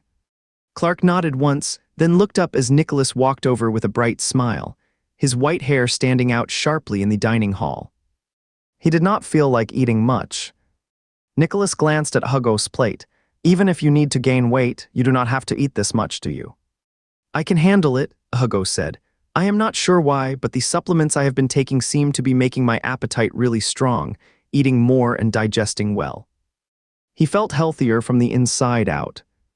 Nicholas said something that was perfectly normal in conversations between him and Hugo, but sounded a little vague and slightly suggestive to Clark. He said, "It is obvious, you are probably going through growth changes, which is why you have been getting more handsome lately." Then he smiled and sat down beside Hugo. This was the first time Clark had eaten without sitting next to Hugo. He quietly took a seat across from them instead. That was when Hugo noticed Weston and his group. Weston glanced their way, hands in pockets, strutting past them with a casual swagger. Hugo pretended not to see him. In the crowd, the two groups became focal points. Weston and his friends sat in another corner of the cafeteria, occasionally turning their heads to glance over at them. Hugo felt a bit affected, so Nicholas noticed and turned to look. But Hugo looked toward Clark instead and asked, "Is not it tasty?" Clark looked up at him and said, "It is okay, I just do not feel like eating." "Then give it to me," Hugo said. Clark glanced at Nicholas, then lifted his plate toward him. Hugo used his chopsticks to move the almost untouched broccoli and shrimp stir-fry into his own bowl. Nicholas seemed a bit surprised, glanced over but said nothing. Clark lowered his gaze, not looking at Nicholas' expression. After finishing dinner, Hugo went to get Arthur's meal. Arthur was in shooting class. He was not doing well and kept missing the target. He stayed behind after class to practice and was still at the gym now. Nicholas headed back to his dorm to shower, while Clark went to the study room. "You go ahead," Hugo told Clark. "I will be there shortly." When he arrived at the gym, Arthur was on a video call with Sebastian. He noticed something had changed between them. Sebastian, who used to mock Arthur harshly and always talk sarcastically, was now offering encouragement. "You are getting better already." Arthur frowned. "Better, I haven't even hit a triple ring yet." "At least you are hitting within the target area. Do you know how many people completely miss?" "Those are just beginners. I have been practicing for 2 months already." The coach added, "It is all about repetition. Once you build up the feel, it will come naturally. Your friend brought your dinner. Go ahead and eat something before we continue training." Hugo took out the lunchbox. "Everything here is exactly what you love." "I do not deserve it." Hugo thought Arthur was adorable. This was just his way, always getting frustrated with himself when things did not go well. He stayed beside Arthur while he finished eating. Since Arthur had previously suggested switching to the air rifle shooting class, and now that the coach was present, Hugo took the chance to give it a try. Arthur's coach was someone Sebastian had arranged, a senior from grade 12 who had won the 10-meter air rifle title at the school sports meet. He was really skilled. He guided Hugo through how to hold the rifle and aim, worried that Arthur's friend might do even worse than Arthur himself given how fragile Hugo appeared, so he eased the tension with a reassuring smile. "Do not stress, just go with your gut, miss the target, that is okay. The real win is just getting the shot off." Hugo had always thought shooters wore glasses to see farther and clearer, but after trying it himself, he realized the lenses did not magnify anything at all. He would once watched Olympic matches thinking the target looked as big as in a sheet, but now he understood that all 10 rings together were barely bigger than a bottle cap. At 10 meters, there was nothing to see except a tiny dot. The sight was not helpful either. Everything came down to instinct. Hugo held the rifle steady, suppressing his breath as he fired off several shots in quick succession, scoring mostly 4 and 5 rings. The coach was surprised. "You are so steady, have you really never trained before?" "No," Hugo said, sensing his performance might actually be decent, certainly hitting inside the black ring at least. "How would I do?" "Go find your instructor right now and switch over," Arthur said. "This has way more potential than archery." Hugo felt a little fired up by that, tried again, and surprisingly hit 2 6-ring scores. He thought it was not hard at all. Maybe he really did have talent in this. He was going purely by instinct, yet his instincts seemed spot on. The coach encouraged him. If you have truly never touched a rifle before, then you are genuinely gifted, definitely worth giving it a try. I will go with you to find the instructor, Arthur said. Isaac will definitely want you, he is probably still around, holding a meeting with the shooting team right now. Arthur pulled Hugo along as they headed toward Isaac, glancing back at him while walking. Hugo asked, "Is there something on my face?" "Nothing really, just, you looked so captivating when shooting." "You were so focused and serious," Arthur said, "nothing like your usual self." "It is kinda intense." Hugo was tall and lean, almost too thin, making him seem delicate at first glance. But just now, as he held the rifle, his expression turned solemn, like he would become someone completely different. He stayed perfectly still, showing no sign of nerves. It was that very contrast, the sharp difference between his fragile look and focused presence, that stood out so much. Thinking about it more, Hugo truly did seem emotionally steady. He thought Hugo was someone who was very confident and strong-willed. Hugo started sharing his advice, saying, "That gun is heavy, so you cannot move when holding it. It is the only way to aim accurately." "My stance is solid, I do not move at all when I shoot," Arthur said. "You really have a gift." Transferring classes was not easy, the process was quite complicated, but thanks to a favor from their private tutor, Hugo demonstrated 2 rounds for Isaac, who then told him to come by the sports office tomorrow. That gave him a % chance of successfully switching classes. Hugo was thrilled. He felt like his luck had been amazing lately. Everything seemed to be going up and improving. Arthur still had more training to do. He left the gym and headed toward the teaching building, where it was already dark outside, with only a streak of fiery sunset lingering in the western sky. The evening white flowers bloomed densely, their scent faintly sweet. Weston blocked his path beneath an empty flower arch. The school lights had not turned on yet, everything was dim and shadowy. He spotted a red glow flickering from a cigarette tip, which gave him a bad feeling. Smoking was strictly forbidden at their school. Then the streetlight suddenly came on, flooding the world in bright white light, an unexpectedly striking moment. But what he saw made his stomach drop. Weston and a few others sitting on a bench by the road, smiling warmly as they watched him. Hugo stopped right there. Weston smiled and beckoned with his fingers.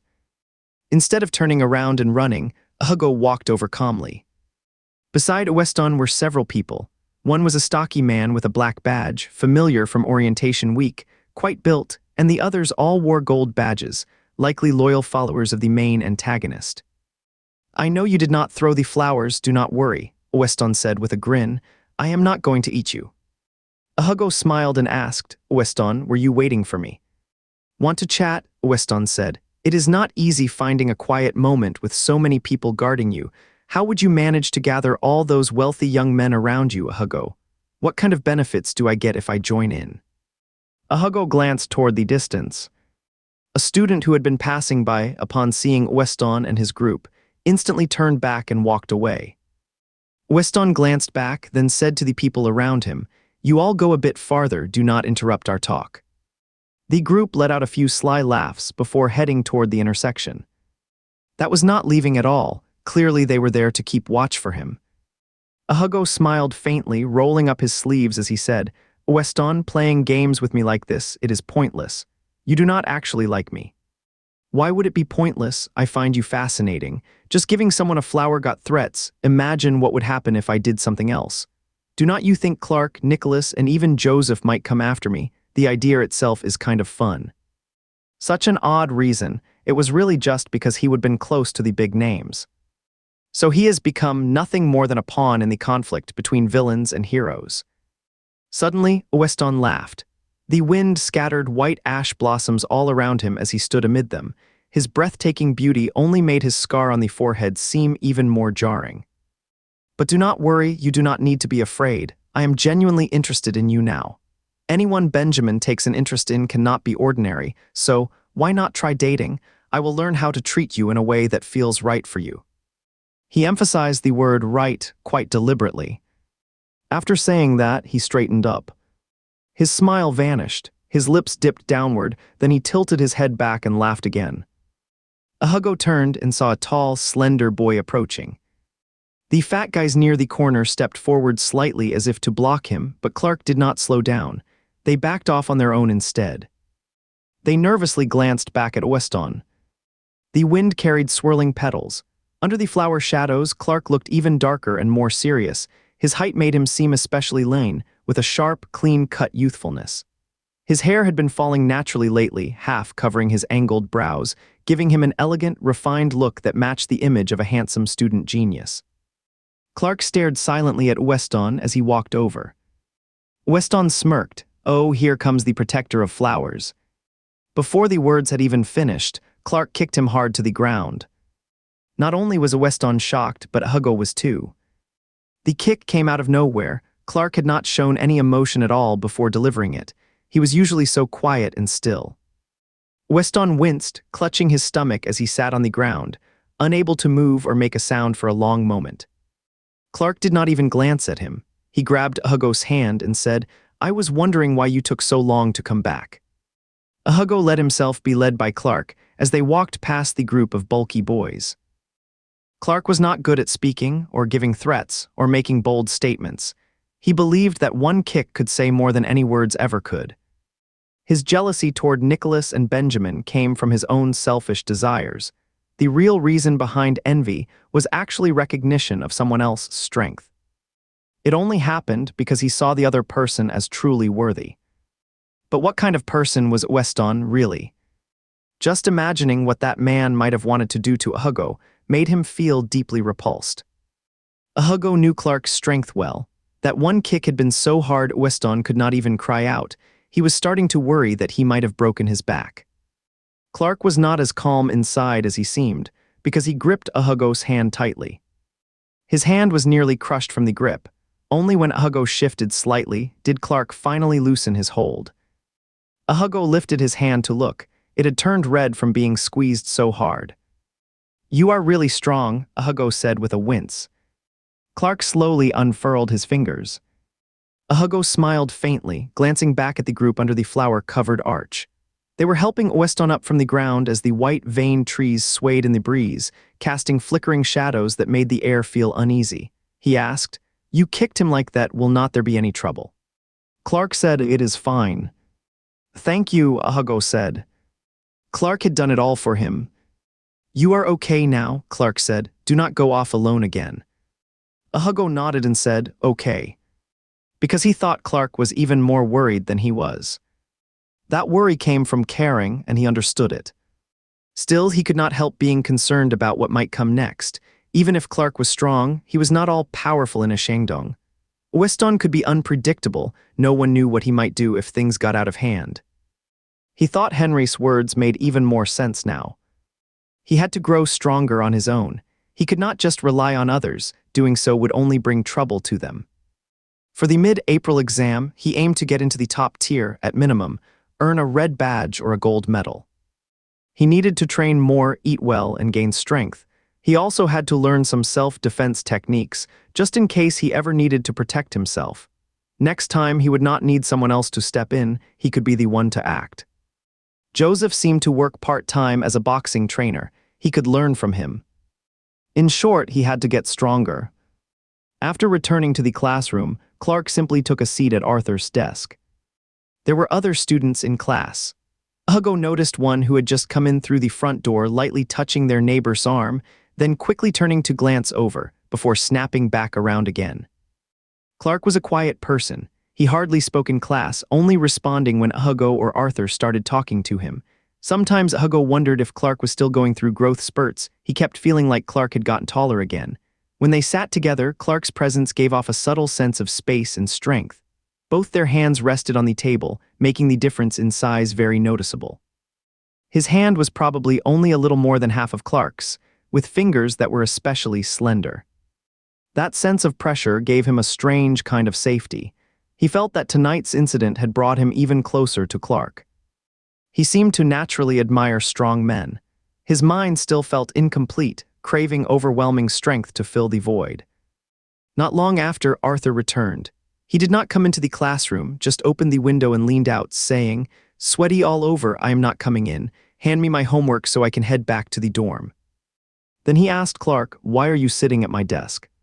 Hugo found his homework and handed it over. "I just wanted to ask about a few questions. Did you finish already?" No more training, I have got too much tension built up. I will go for a run to let off steam. That comment made Hugo laugh. Arthur took the homework. It might rain later, try not to study too late. Hugo nodded, watching the trees swaying outside. The tension in the air before a storm made him uneasy. He kept worrying that Weston might show up. He had been going over it in his mind. If Weston came looking for trouble, or even went to school officials, what could he say to keep Clark out of it? Seeing Hugo's pen spinning constantly, Clark gave him a gentle reminder, focus on your homework. Hugo said while working, I am just nervous about Weston showing up. He will not do anything. Hugo looked at Clark, who lightly nudged his face and said, what could he possibly do, beat me up? Clark replied, he cannot handle me. It made sense. Weston might be bold enough to act, but his little group would not dare touch Clark. And Weston's weak build clearly showed he was not a match for Clark. Hugo thought Clark's confidence came from his family background, but it actually came from his own strong abilities. The importance of being able to handle yourself. He is going to start learning boxing soon. Hugo felt much calmer and focused completely on finishing the test paper. The breeze through the window was stronger now. There really seemed to be rain coming tonight. The cool wind was refreshing, almost the most comfortable time of the year. After he finished, he watched Clark work.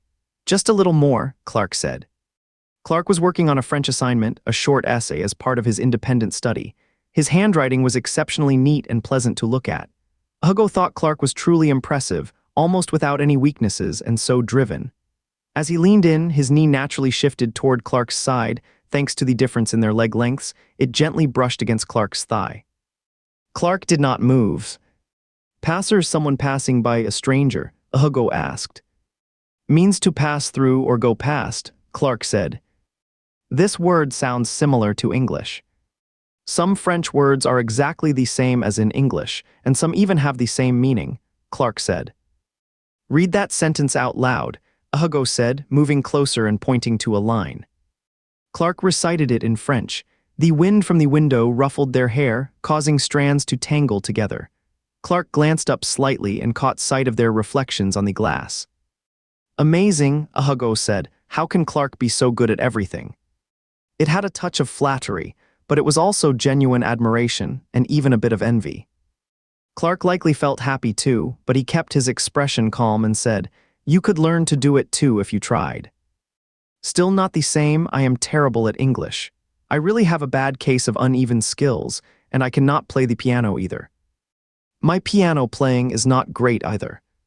Call that average, Hugo said. Try acting all cool again and see what happens. Clark liked how Hugo did not hold back with him, like a cat who hates fish meeting a mackerel. They were close enough that Clark could feel the warmth of Hugo's breath. He was just starting to smile when Hugo's phone buzzed.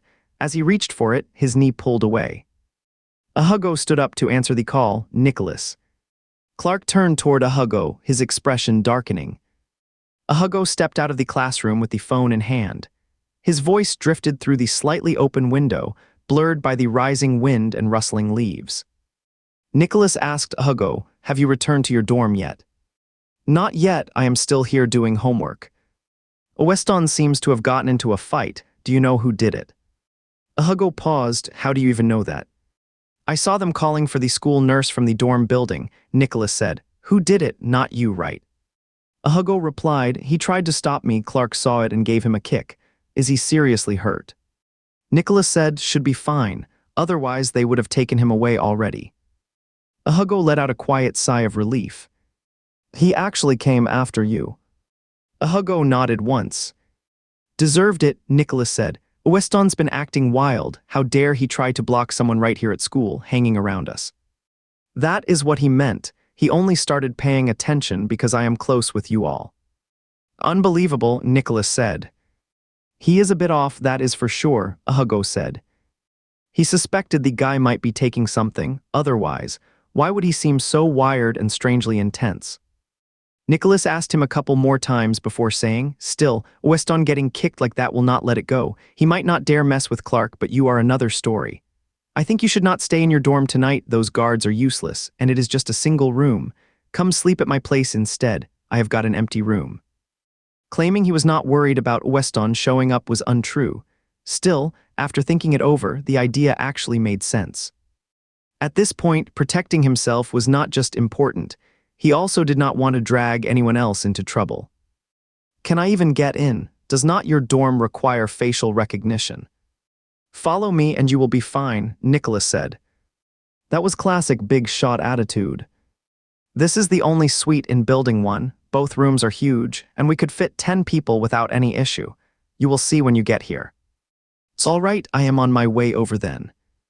Hugo hung up and walked back to find Clark already putting away his homework. "That was Nicholas?" he asked. Hugo nodded. He saw Weston call for the school nurse, then asked if I knew what happened. I told him what I would seen. Clark did not seem to care how Weston was doing. He just gave a quick nod and said, "Let's go." Hugo went back to grab his books and put them in his backpack before heading out. As they left the classroom, Hugo said to Clark, "Just now, young Master Nicholas told me I should stay at his dorm tonight." Clark had just been closing the window in front of his desk. At the news, he turned sharply toward him. "He is worried Weston might cause trouble. I think he has got a point. I will come straight with you to Building 1 so he does not have to come out and get me." Clark froze for a moment, then muttered, "Oh." Hugo said, "Then you can come with me to my dorm first to grab my toiletries." It was already late and the school building had almost no one left, but nearby on the basketball court, people were still playing, their shots echoing with a steady thump. As Hugo passed by the field, he spotted Joseph right away. Among a group of pale-skinned boys, only Joseph had a smooth, sun-kissed complexion, glistening with sweat as he leapt lightly and sank a confident three-pointer. Joseph was skilled at basketball and known for being intense, often loud when things did not go his way. But no one there acted like a leader. Even Ezra was not afraid to speak up and challenge him. He watched for a while before joining Clark and continuing on their way. By the time they would walked far enough, Joseph glanced back, just catching sight of Hugo's slender frame ahead with Clark beside him, his build nearly twice as broad. He shot the ball one last time, bent down to pick up his jacket, and said, "No more, let's go." Ezra said, "I am already worn out." They came here before it got dark. Usually they did not come to this old court near the second-year classroom building. The ground was hard, nowhere near as comfortable as their usual playing field. Joseph slung his jacket over one shoulder and followed Clark and Hugo along.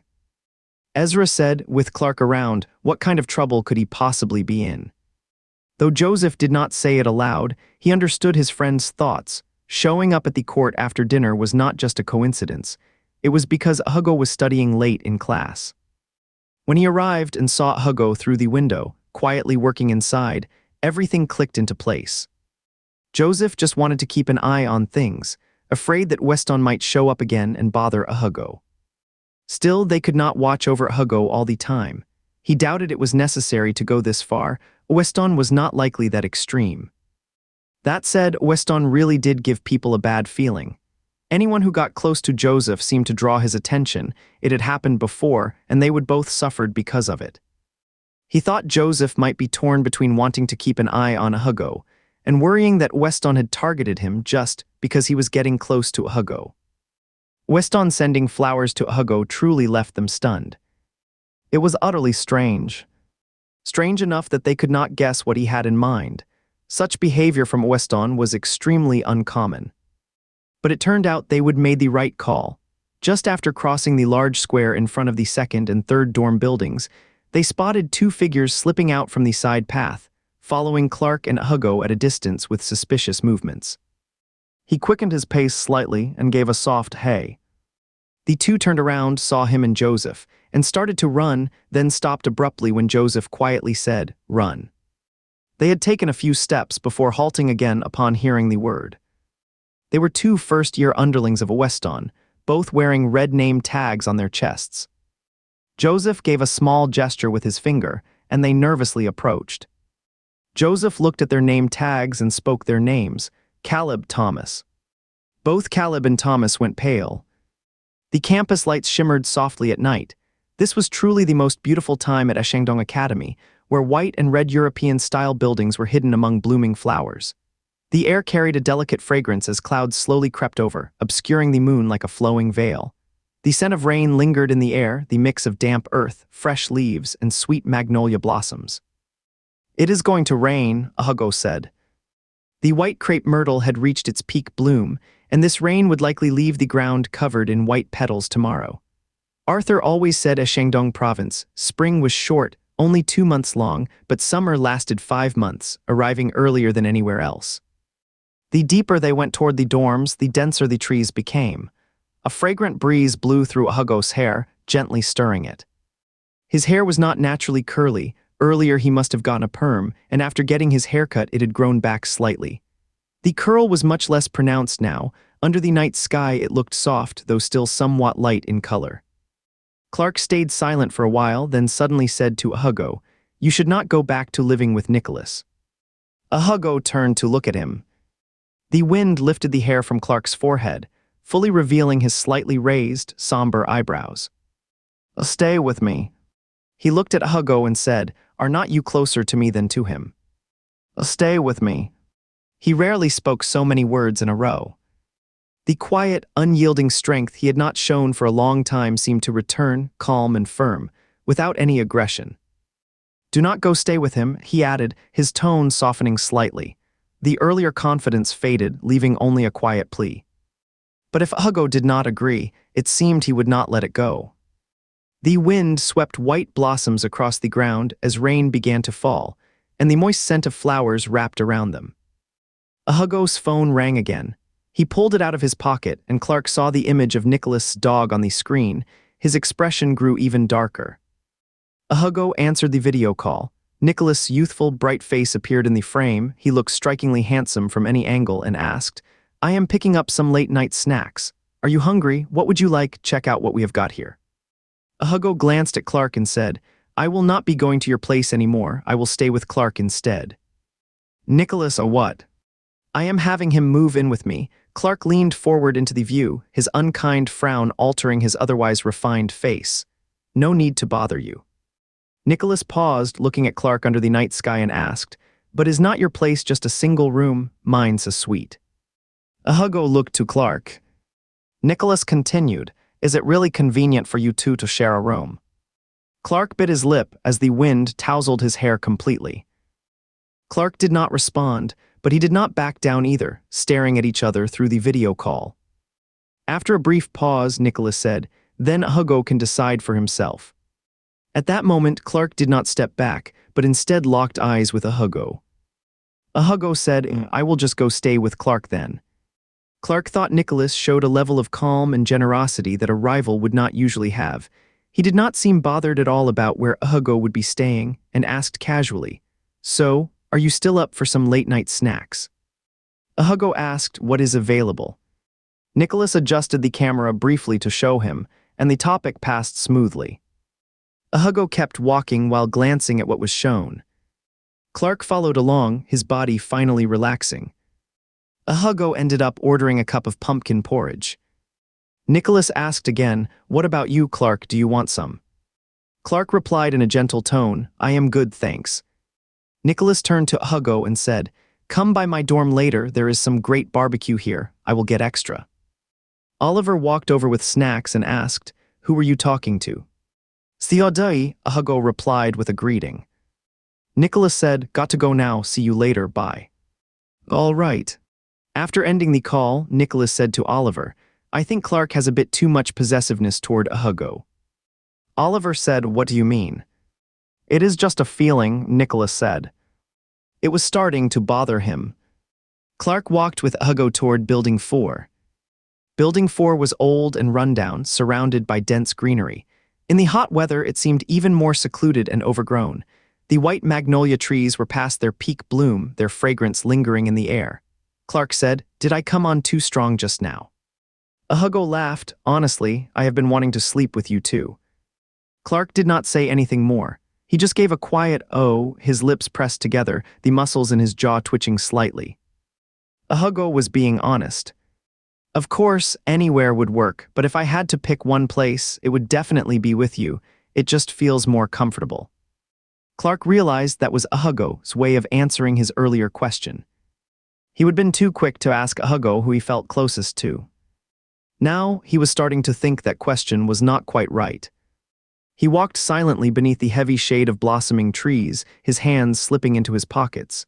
He stayed quiet, but Hugo ended up laughing softly. He reached out as if to ruffle Hugo's hair, almost pulled his hand out, then put it back. Hugo understood Clark's possessiveness well. He had many friends, but Clark only had him. He knew how much Clark cared about him. On a deeper level, he truly felt closer to Clark. There was too much history between them, not just from their parents' connection, but also from shared experiences with Katsuo. The usual politeness and boundaries among friends did not really apply between them. Back then, he used to feel the most awkward around Clark. Hugo went back to his dorm to grab a few clean clothes, then followed Clark downstairs, only to see someone crouched on the ground by a corner of the building, clutching their head. A tall guy in a school uniform tossed over one shoulder was using a book to tap the other person's skull. It was too far to see clearly, and the wind was strong. As he and Clark ran up the walkway, the rain started pouring heavily. Ezra watched their retreating figures and said to Joseph, "See, their protector is way stronger than yours." Joseph watched Hugo and Clark walking onto the walkway, the wind howling louder now, with petals drifting slowly under the streetlights. Even though they explained what had happened tonight, why they would been following, and why Weston was upset, Joseph still found it hard to believe that Clark had actually confronted Weston. That was even stranger than Weston giving flowers. Strange events kept piling up, as if the world had lost control and everything was spiraling out of reach, just like the stormy sky above them now. He threw his book onto the ground. The other person picked it up and said, "Joseph, you know how we are, we just follow orders." "Get lost," Joseph said. Raindrops slipped through the thick branches of blooming trees. The two ran off, clutching their backpacks. Hugo and Clark dashed into Building 1. The security guard peered out briefly, saw Clark leading him in, and said nothing. Hugo followed inside and spotted the chubby boy beside Weston in the lobby. Next to him stood two upperclassmen with black insignias, talking animatedly around a man in his 30s wearing formal clothes, while the school nurse stood nearby. They turned toward them. Hugo tightened his lips, then suddenly felt Clark's hand wrap firmly around his. They reached the elevator, and Clark pressed the button. Hugo's heart raced as he stared at his reflection in the wall. The group of boys did not move. He followed Clark into the elevator. Hugo saw one of the boys lean down and whisper something to the man in formal clothes. The man looked calm and composed, quietly watching them until the elevator doors closed. Entering the first building, he saw Fat Man and his group. The elevator was cold yet elegant, with a small incense bag hanging in the corner, emitting a distinctive fragrance. It felt like stepping into a world entirely new to him. This was the residence for the Black Badge Young Masters. Every student at Shandong Academy dreamed of living here. And yet, he, a white badge, had just walked right in. The elevator doors opened, and he stepped out alongside Clark. The hallway was extravagantly luxurious. Unlike the building's outer classical granite style, the interior design leaned toward modern elegance. The walls and floors were so polished they reflected people's shapes clearly. Minimalist in style, there was nothing in the corridor except for the hallway lights. Clark opened the door and looked back at him. Hugo carried his bag inside. Clark closed the door behind him. Hugo carefully examined the spacious apartment before him. He estimated it was at least square meters or more. This is unbelievable luxury. The apartment was far more lived-in than Clark's bedroom in the Apu family home. It had a one-bedroom, one living room layout with top-tier furnishings, a screen nearly as large as a wall, game controllers on the sofa, a coffee machine on the table, a treadmill by the balcony, a spacious bathroom with full separation of wet and dry areas, and a bedroom over 50 square meters featuring an exceptionally luxurious double bed. He had arrived quite suddenly, so Clark had not had time to tidy up. Still, the place was spotless, everything neatly arranged. He did not even see a single piece of clothing left out. "Shall I take a shower?" Clark asked. "You go first," Hugo said. "I will head over to Nicholas for a bit."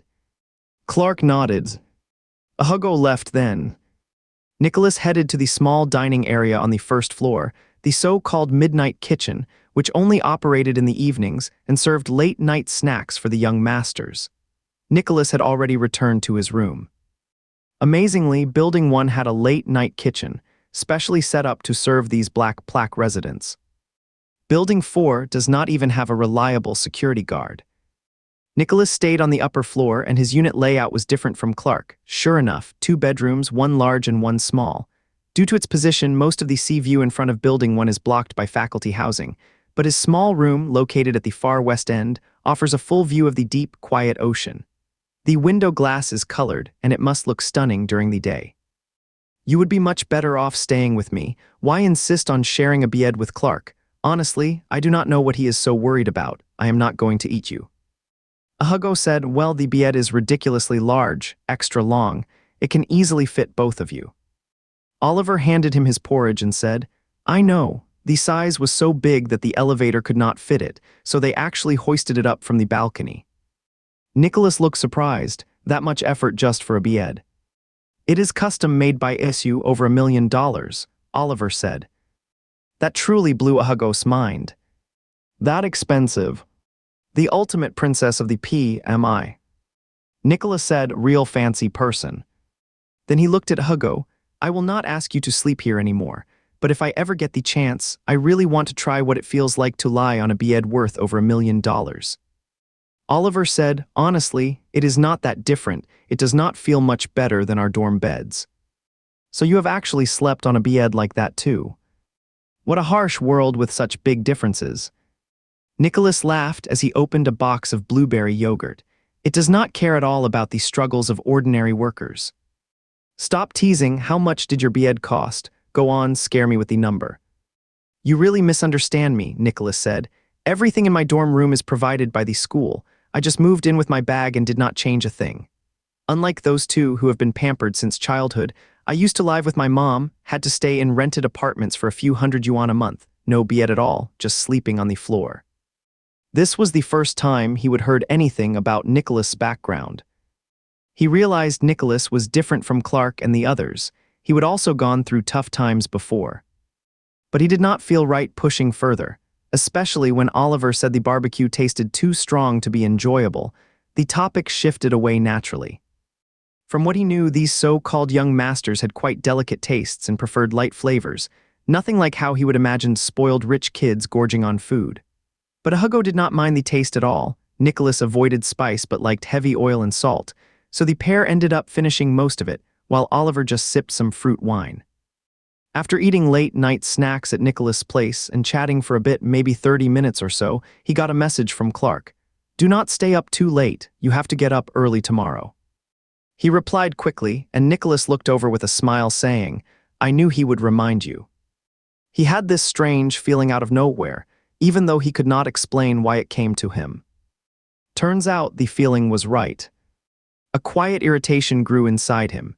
Nicholas sensed Clark's interest in Hugo was not ordinary, how closely he watched him, but from Hugo's side, everything seemed simple and genuine, with no hidden connection at all. Hugo said, I should head back now. Rainy days are made for lying in bed and sleeping. Oliver stood up and said, then I will go too. They left Nicholas' room together, and he walked them to the door. The hallway window was open, making the rain sound clearer. He stayed until he saw Hugo and Oliver enter the elevator before returning inside. He cleaned up the table briefly, and while throwing away trash, noticed the game controller on the coffee table.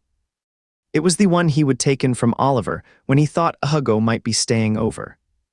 His heart gave a little jump at that moment. Hugo returned to Clark's floor and saw another student just arriving from the opposite end. He glanced at the name tag on their chest and politely said, Senior, good evening. The senior seemed surprised for a second, gave a slight nod, then walked away without saying anything. Hugo knocked lightly on the door and Clark came to open it. Why was your phone off? I saw your message and was about to reply when my phone died. Clark had already changed into his pajamas, black long sleeve top and pants, a quiet, calm color. Hugo walked in and found that Clark had already made up the sofa bed. He took out his clean clothes from his bag and headed to take a shower. After washing up, he saw the main living room light was off, Only a fishing lamp by the sofa was on. Clark was lying on the couch under a thin blanket, reading a book. "You are sleeping here?" Hugo asked. Clark nodded. "You sleep in the bedroom." "I can just sleep on the sofa," Hugo said. "I was just upstairs and heard Theodai talking. He said your bed is custom made, so are you used to sleeping on the couch?" "Fine with me," Clark replied. "If you are comfortable, I would feel bad sleeping on the sofa. Besides, your bed's so big could fit 10 people. Let's just sleep together. I have always wanted to try what it feels like to lie on $1 million bed." He laughed. "Or are you really avoiding me?" Clark sat up. "I had never avoid you." Hugo said, "Then let's just sleep on the bed, let's chat a bit." Clark stayed seated. Hugo said, "All right then, I will take the sofa. Looks pretty comfy. I am sure it is a good place to sleep." Clark got up and rolled up the blanket on the couch. Hugo smiled and walked into the bedroom.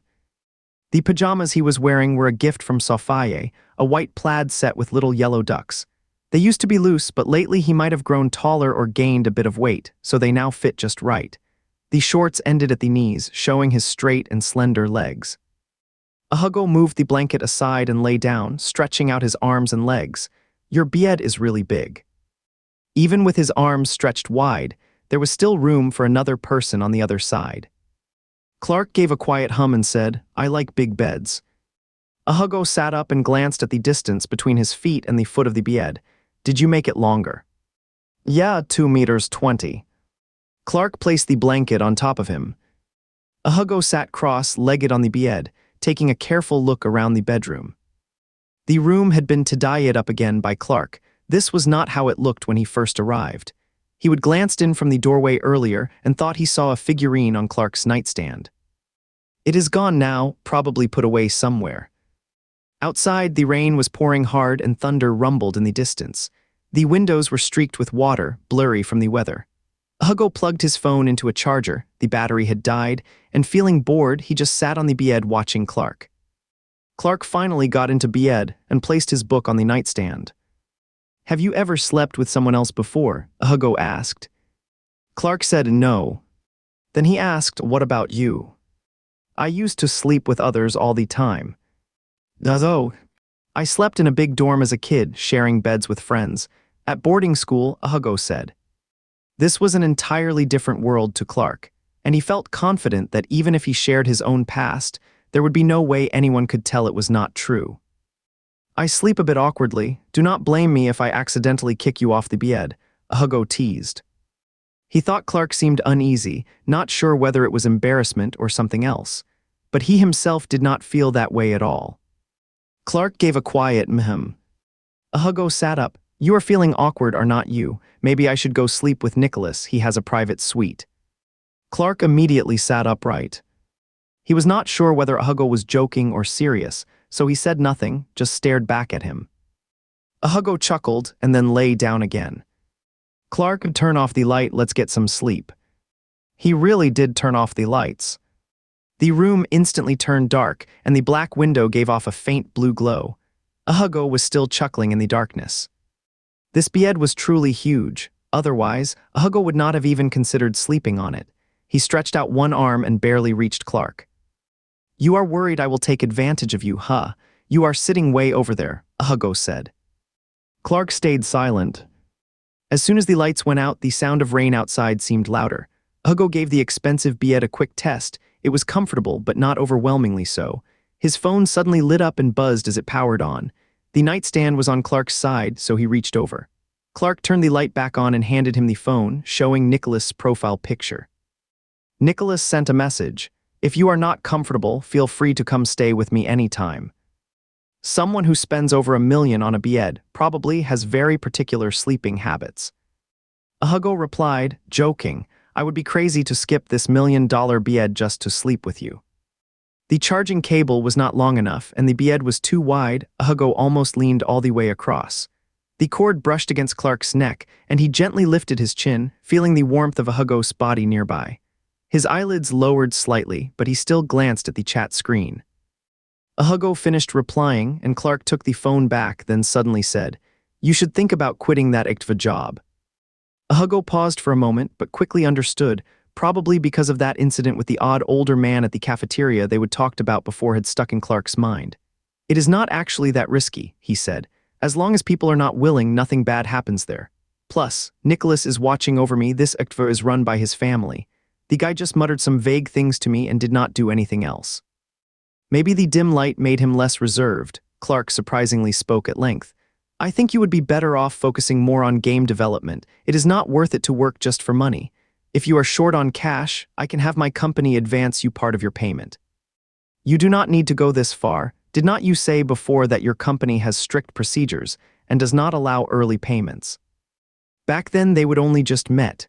Clark was still known as Saber at the time, and Hugo had asked if he could get some money up front. Clark responded firmly that it was not possible under company policy. Hugo added, "Even with how close we are, cannot you make an exception?" Clark replied, "No, personal relationships stay personal." "Do not mix our private friendship into work," Hugo said. "I do not want you to break your company's rules on my behalf. I will cover it myself, no need for company accounts. You can pay me back later when you are able." "No," Hugo said firmly. "I did not take the job just because I needed money. I wanted to earn it honestly on my own. Why borrow from you? It is not complicated at all. You should come check it out yourself. The pay's good and it would be a waste not to go. As for Black Rose, I cannot do much now. The others are handling it better than me." Clark did not say anything more. Hugo figured someone like Clark, who has always lived at the top of the ladder, probably assumed things were risky and stressful. He reassured him, "If you do not believe me, why not go to Xingyu yourself? Bring Arthur and the others along too. Have you been to a Iktva before?" Clark nodded. "Really?" Hugo said. "I went there often in middle school." Hugo realized from that mention of middle school roughly when it must have been. Then he suddenly remembered. "You learned how to play dice back then, did not you?" "Yeah." "Did you not get too into it back then?" Hugo teased him. Clark said no. Hugo laughed. Clark said, "I really did not." Then he added, "Back then I was still very young." "You were pretty tall back then, were not you?" "People would come close, but I did not like it." Clark looked at Hugo. "I am not lying." Hugo burst out laughing and said, "Little fish, all serious." Clark finally realized he was being teased. Just that one word, all serious, made him suddenly lose his composure. "We have got such a Gudaboa here." Hugo seemed to enjoy it, saying, "Gudaboa." Clark suddenly felt as if struck by the word. His brows twitched sharply. He reached out to push Hugo onto the bed, but Hugo caught his hand and laughed, leaning back, making Clark's arms stuck in place. Their fingers locked together, the difference in size more obvious than ever. Hugo said, "Your hands are huge." Hugo showed no hesitation, gripping Clark's wrist and lifting it up. "I noticed back when I watched you train, you have got bigger hands than most. That big football felt like child's play in your grip. And the time you grabbed my hand before nearly crushed my bones." He studied Clark's fingers. The man's hands were large, fingers long, knuckles a bit thicker, the whole thing anything but delicate. It matched his style. Not at all delicate. He let go of Clark's hand. Clark reached out again and turned off the light. Darkness settled over them once more, and Clark remained silent. Hugo felt a strange unease, wondering why he had been thinking about things he should not have. Hugo had no idea how noticeable Clark's physical presence was at that moment. He would fallen asleep early, and had not noticed Clark going to the bathroom twice. The next morning, Hugo slowly came awake to find himself curled up against a warm body. At first he did not realize what was happening. Morning rain made the air heavy and drowsy. He only felt warmth spreading around him, and it was not until later that he realized he had been sleeping close to Clark. He sat up and noticed Clark had shifted all the way to the edge of the bed, curled inward on his side. The spot where they would slept together carried a soft, damp warmth. His pajamas hung loose, faintly carrying a personal scent, something natural and unpretentious, not too fresh but cozy and warm. He glanced at Clark sleeping quietly. The boy's expression looked somewhat serious, his brows giving his face an intense look that contrasted with his otherwise delicate features. The sleeves of Clark's shirt had slipped down to his wrists, revealing pale forearms with defined muscle tone. Hugo ran a hand through his hair and sat there dazed in the lingering sleepiness. His eyes drifted to Clark's pajama pants, so soft and form-fitting that they formed a deep fold. the weight beneath making him unexpectedly struck. He no longer felt any discomfort. Instead, he just thought Clark was truly strong. Hugo immediately snapped to attention, pulled the blanket that had been under him and covered Clark. To his surprise, Clark was still fast asleep. He quietly slipped out of the bedroom and headed to the bathroom. The warm light was already on, making the space cozy and dry. His t-shirt and shorts, which he would hung there the day before, were completely dried. Clark's dorm did have a washing machine and dryer, but he always washed his own clothes right after showering. There was no need to use Clark's private laundry equipment. Since it was raining outside, he would hung them in the bathroom instead. When had Clark gotten up and turned on all the lights? The room was pleasantly warm. He let out a contented sigh when he put them on. Clark was woken by the sound of the window being opened. He saw Hugo leaning over the sill, looking down. He sat up, and when Hugo turned around and noticed he was awake, he said, "Come see, outside looks like it is snowing." Clark got out of bed and walked behind Hugo, the warm, comforting scent surrounding him. Wittekani blossoms were scattered everywhere, their pale white petals covering the ground like a light dusting of snow. Outside, soft rain fell steadily, mist rising gently from the damp air. "Good morning," Clark said to him. His voice was unusually low and soft. Hugo glanced at him. "What time did you fall asleep?" "Not sure," Clark said, "but I slept well. How about you?" "I slept straight through to morning, almost pushed you off the bed." Clark said, "You really do not sleep quietly."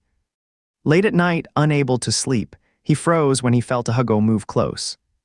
For a brief moment, he thought he was dreaming, finally receiving the embrace he would long wished for. For a 17 or 18-year-old boy filled with quiet longing and experiencing his first night sleeping beside someone special, it was overwhelming. He nearly said out loud, "If this is just a joke, I would advise you to stop right now." But Hugo was fast asleep. What he would imagined was nothing more than his own overly hopeful dreams. He felt too overwhelmed to stay, so he quietly got out of bed and went to the bathroom, only to find Hugo's white underwear draped over the towel rack. Pure white, clean, untouched, yet it left him standing dazed and motionless for a long time. It felt as if he would aged overnight, from boyhood to manhood in one breath, his clothing straining under the weight of sudden awareness. They woke up a little late, finished getting ready, and headed to class, only to run into Benjamin downstairs. Benjamin was holding a file while talking to someone. He was dressed unusually casually today, a black jacket and a white backpack, giving him a more youthful look. When he saw the two of them stepping out of the elevator, he paused in surprise. Hugo spotted Benjamin and waved cheerfully, calling out, "Good morning, senior." "Good morning," Benjamin said with a smile, looking at them. "What are you doing here?" "I stayed over at Clark's place today," Hugo said.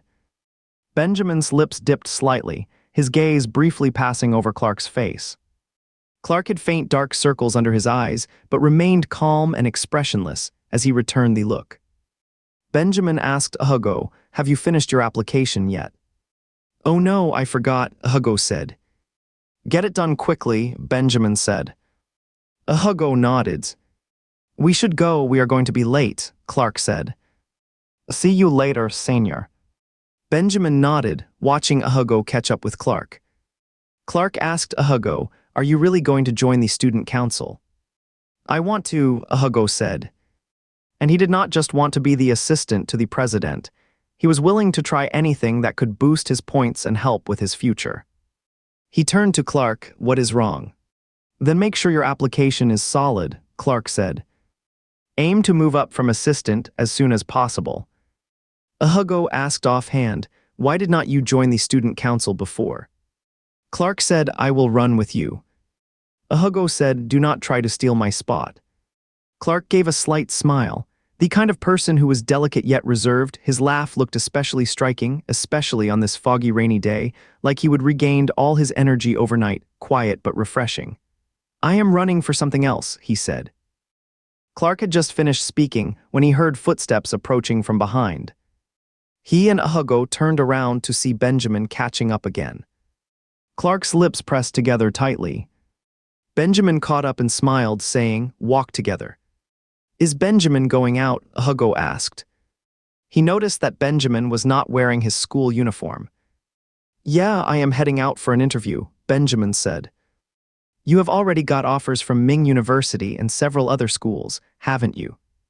"Today I am interviewing for the All-League Student Federation," Benjamin said. Hugo did not know much about the group, but just from the name, he could tell it was a top-tier organization. Benjamin smiled at Hugo and said, "A little encouragement will not hurt." Clark's expression grew even darker than the overcast sky. Hugo laughed and said, "You will definitely be fine. It is not like people are choosing you, it is more like you are choosing who gets to work with you." With his background, Benjamin was someone everyone would want to get on their team. "Thanks for the good wishes," Benjamin said. "I have got some great news to share with you." Hugo asked Benjamin about the admission requirements for the University Students Association, as well as the top-tier university offers he would receive. Benjamin shared some tips on applications, naturally touching on his impressive academic record, such as experiences that universities value highly and awards that boost one's chances. He mentioned speaking at the Alliance for Peace Conference, recognition from the Environmental Protection Summit, and attending elite summer programs. When they reached the bridge fork and parted ways, Hugo still said to Clark, "Student council experience is a big plus. Why do not you join too? We could work together." Clark really wanted to tell Hugo that he could have gotten all those offers without even relying on student council background, and his own record was stronger. But he did not say anything, possibly because he was annoyed with Benjamin and did not want to be seen copying that kind of display, so he deliberately kept distance. He just gave a quiet "mhm." Senior year students are probably all focused on their college entrance exams by now. There should be plenty of open positions. Which role do you want to run for? "The president," Clark said. Clark had originally just wanted a casual spot in the student council, to work alongside Hugo. After all, his real goal was not a title, it was being near Hugo. But with Benjamin showing off like that, Clark suddenly thought, maybe he should take down the most impressive part of Benjamin's record. "Are you serious?" Hugo said, half doubtful. If anyone else had said that, he might have thought it was impossible, but coming from Clark, he actually started to wonder. After all, the guy has that main character aura. Clark said, "I will give it a try." It had started as just an idea, but imagining what Benjamin's face would look like if Clark actually ran for president made him feel a deep sense of satisfaction. And the thought of working side by side with Hugo in the student council, that feeling multiplied many times over. The idea turned into a firm decision. Shandong Academy's student council operates almost independently from the school, funded entirely by students and its own efforts. As a result, it is largely free from administrative control, holds significant influence, attracts many applicants, and is fiercely competitive, especially in the high school division.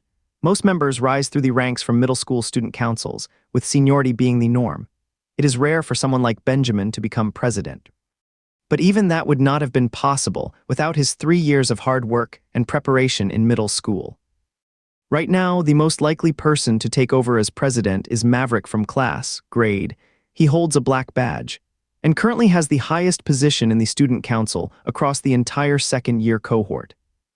Even someone like Clark, a top-tier heir from a Shandong Academy, would probably find it no easy task to join the student council directly and claim the presidency.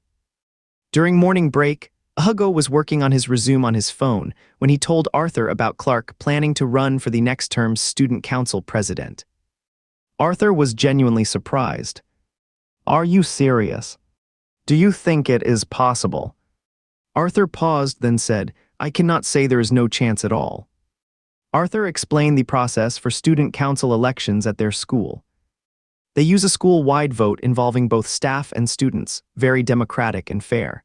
The election week unfolds like a large-scale campaign, similar to running for governor.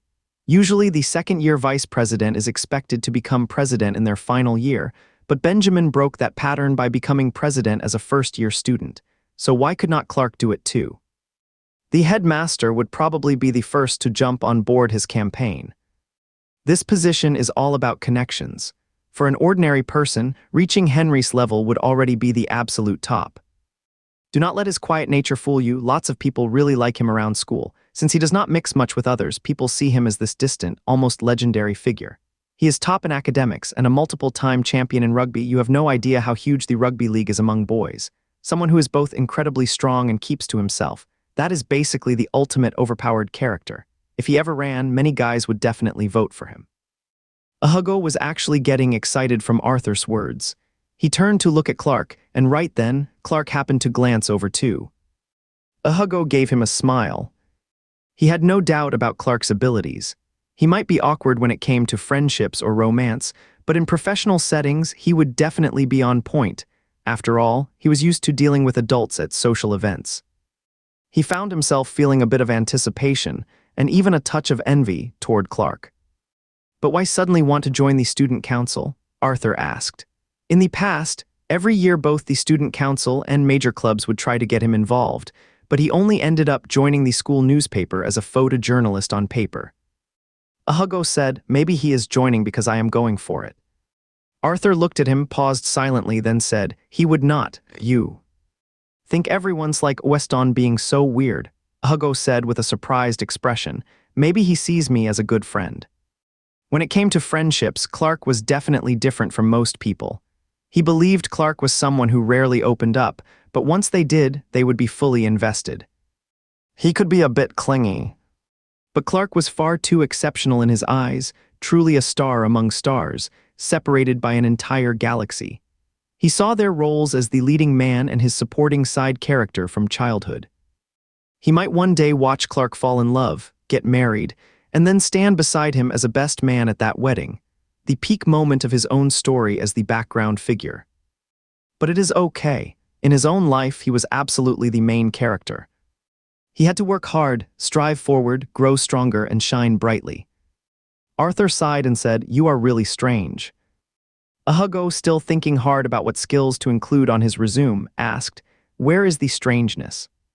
Sometimes you seem so open and confident, but other times you come across as too hard on yourself and not very positive. Hugo froze for a moment, as if Arthur had suddenly pierced through a deep-seated wall inside him. It was the barrier between a determined orphan with a limp and his current fortunate self, and also the divide between a character from another world and this one, two realities meeting in silence. He smiled faintly and waved it off. Just stay your sweet innocent self, do not pretend to be some life coach. Arthur laughed, I am not a simpleton, okay, maybe I am a little white and sweet though. They both chuckled quietly, catching Clark's attention again. The protagonist seemed puzzled by how the two of them were acting like gossiping background characters. After laughing, Hugo sent his completed resume to Benjamin. Benjamin replied, your work schedule overlaps a bit with your part-time job at the book cafe. You might need to let go of that position. Hugo responded with an okay. He had so many things to handle. If he had to choose between the two part-time jobs, Xingayui's job did pay significantly more. He glanced at his school's credit guidelines and noticed that joining more clubs could also earn him extra points. He thought there were several clubs he might be able to join. Of course, the main source of credit still came from academic performance and various competitions, especially high-value ones like science Olympiads or medals earned in sports events. But today, he really needed to secure a role in the play first. During break time, Henry handed him the character profile. Hugo finally realized that main characters all had detailed profiles. The role he was playing, Eiridai, was only described as a guard named Eiridai. Sure enough, extras and main characters lived very different lives. Henry was thoughtful. He adjusted the character setup. In the original story, the younger brother Nashi was just as strikingly handsome as his elder sibling. Henry changed it to say, compared to his brother's dazzling beauty, Nashi was remarkably ordinary, someone who would disappear in a crowd without anyone noticing. That plainness actually helped him survive in the chaotic refugee zone. Ordinary. That description really fit him perfectly. And it made sense too. After all, they would both endured hardship living among ordinary people. Being overly handsome would not quite make sense now. Plus, having one brother shine brightly while the other stayed completely unremarkable created strong dramatic contrast. The tension was not any less powerful than if both brothers were equally striking. Still, it would not be as fun to ship them together. After all, good shipping usually starts with two appealing characters. As Hugo read through the character profile, he tried his best to understand the character's mindset, a technique he would learned online. After a while, he suddenly thought, in a play where every role has its purpose, what kind of position might he have in the Lord's gifts? How much screen time would he get? Would he even have a character profile? A boy from Clark's household staff, serving as the talkative, average guy next to the cool main character, acting as an emotional guide. If his scenes were expanded, he might even become a tool for stirring up jealousy. A special student from the same slum neighborhood as Joseph. A counterpart meant to highlight the main character's background and show that beneath his carefree exterior lay a kind heart. Nicholas Cowaker from his part-time job at the ICTVA, or perhaps a struggling student used to highlight Benjamin's kindness. As he kept thinking, he suddenly realized how much screen time he actually had. Could he be a main character too? Main characters always have their own character profiles. Creators give them special traits so they do not come across as ordinary. If he had his own character profile, what would it look like? Growing up in a poor neighborhood, average-looking but skilled at coding and game development, with strong connections to top-tier people. He realized that aside from his talent in gaming, he did not seem to have much else worth mentioning. His accomplishments were mostly built on the relationships with those top-tier individuals. That is not how a main character should be. Outside, soft rain fell gently. He lay on his desk in the quiet classroom, thinking he could write his own life story. A boy from a prestigious school who started as an outcast with a white badge, gradually earning respect and becoming a top graduate with a black badge. Someone who began in humble circumstances, but eventually became a world-renowned game designer. He would have amazing friends, strong health and energy, a deeply happy family life, and could bring warmth and hope to many orphans, just like the Ulakas he admired, and one day guide a few children toward their own bright futures. He wanted to be that kind of person. It was on a drizzly afternoon like this that Hugo realized his life's big vision. With no class in the final period, their drama group rehearsed again, and Hugo put on his younger brother Nash's outfit. He was about the same height as Ethan, but much slimmer, so the clothes were too loose. Henry used a bunch of safety pins to tighten them at his waist. Clothes make the man, and Nash's outfit was quite elaborate. Even Hugo, who was not particularly striking in appearance, looked like a leading character once dressed up. His unusually slender waist, paired with the long medieval-style robe, gave him a uniquely elegant look. But standing next to Nicholas, who was radiant and eye-catching, Hugo still seemed quite plain, especially since his costume was so shiny and bright, making him appear especially muted by comparison. Henry asked the student in charge of makeup to lightly enhance Hugo's eyebrows and eye shape. "He has very pale lips, should add some lip color," a boy nearby suggested. The play involved only boys, both on stage and behind the scenes, with focus mainly on acting and costumes. Most were completely natural, adding just a hint of eyebrow definition if needed. After all, this was not professional theater, so precision was not required. Henry had someone go look for lip balm. Luckily, they were in a boys' school where many guys knew how to do makeup. One student who played a guard happened to have several men's lipsticks in his bag. He picked one. A simple rose beige lipstick was first tested on the back of a hand before being gently applied to Hugo's lips with a fingertip, light and even. The student also thought the initial eye makeup did not look right, so he redrew it carefully. Then, using leftover color from his finger, he lightly touched the outer corner of Hugo's eye. He gave an honest assessment. "Your features are actually quite nice, you just look a bit dull and lifeless." It was odd to hear such a word from a boy, but seeing how the other guy looked, Hugo found it strangely believable. The guy was fully made up with a glowing complexion. He patted Hugo's eyelid lightly, then gave him a satisfied look. "I have got that magic touch, turning something plain into something special." Henry glanced at Hugo and bit his lips slightly before saying, "You really do know what you're doing."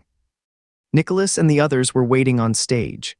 Oliver was playing a cunning nobleman, the mastermind behind a brotherly betrayal, and he was completely thrilled with his role, even adding his own touch by using eyebrow pencil to draw fake facial hair.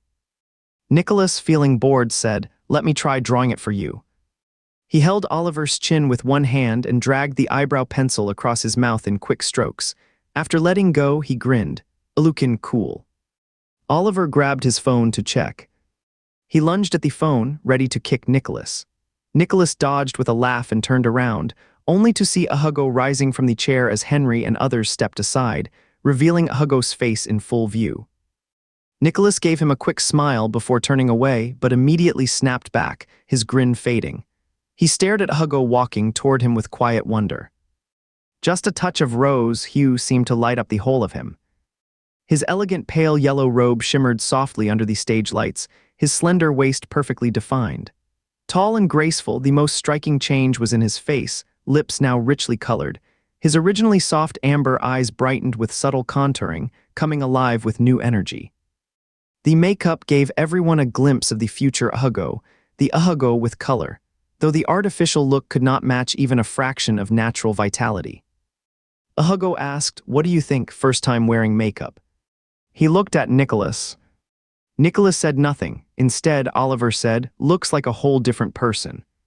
The other classmates also turned to look at Hugo. Really true. Hugo pulled out his phone and opened the front camera, staring at himself with some discomfort, only noticing how bright his lip color looked. Is this actually flattering? Looks great, Oliver said.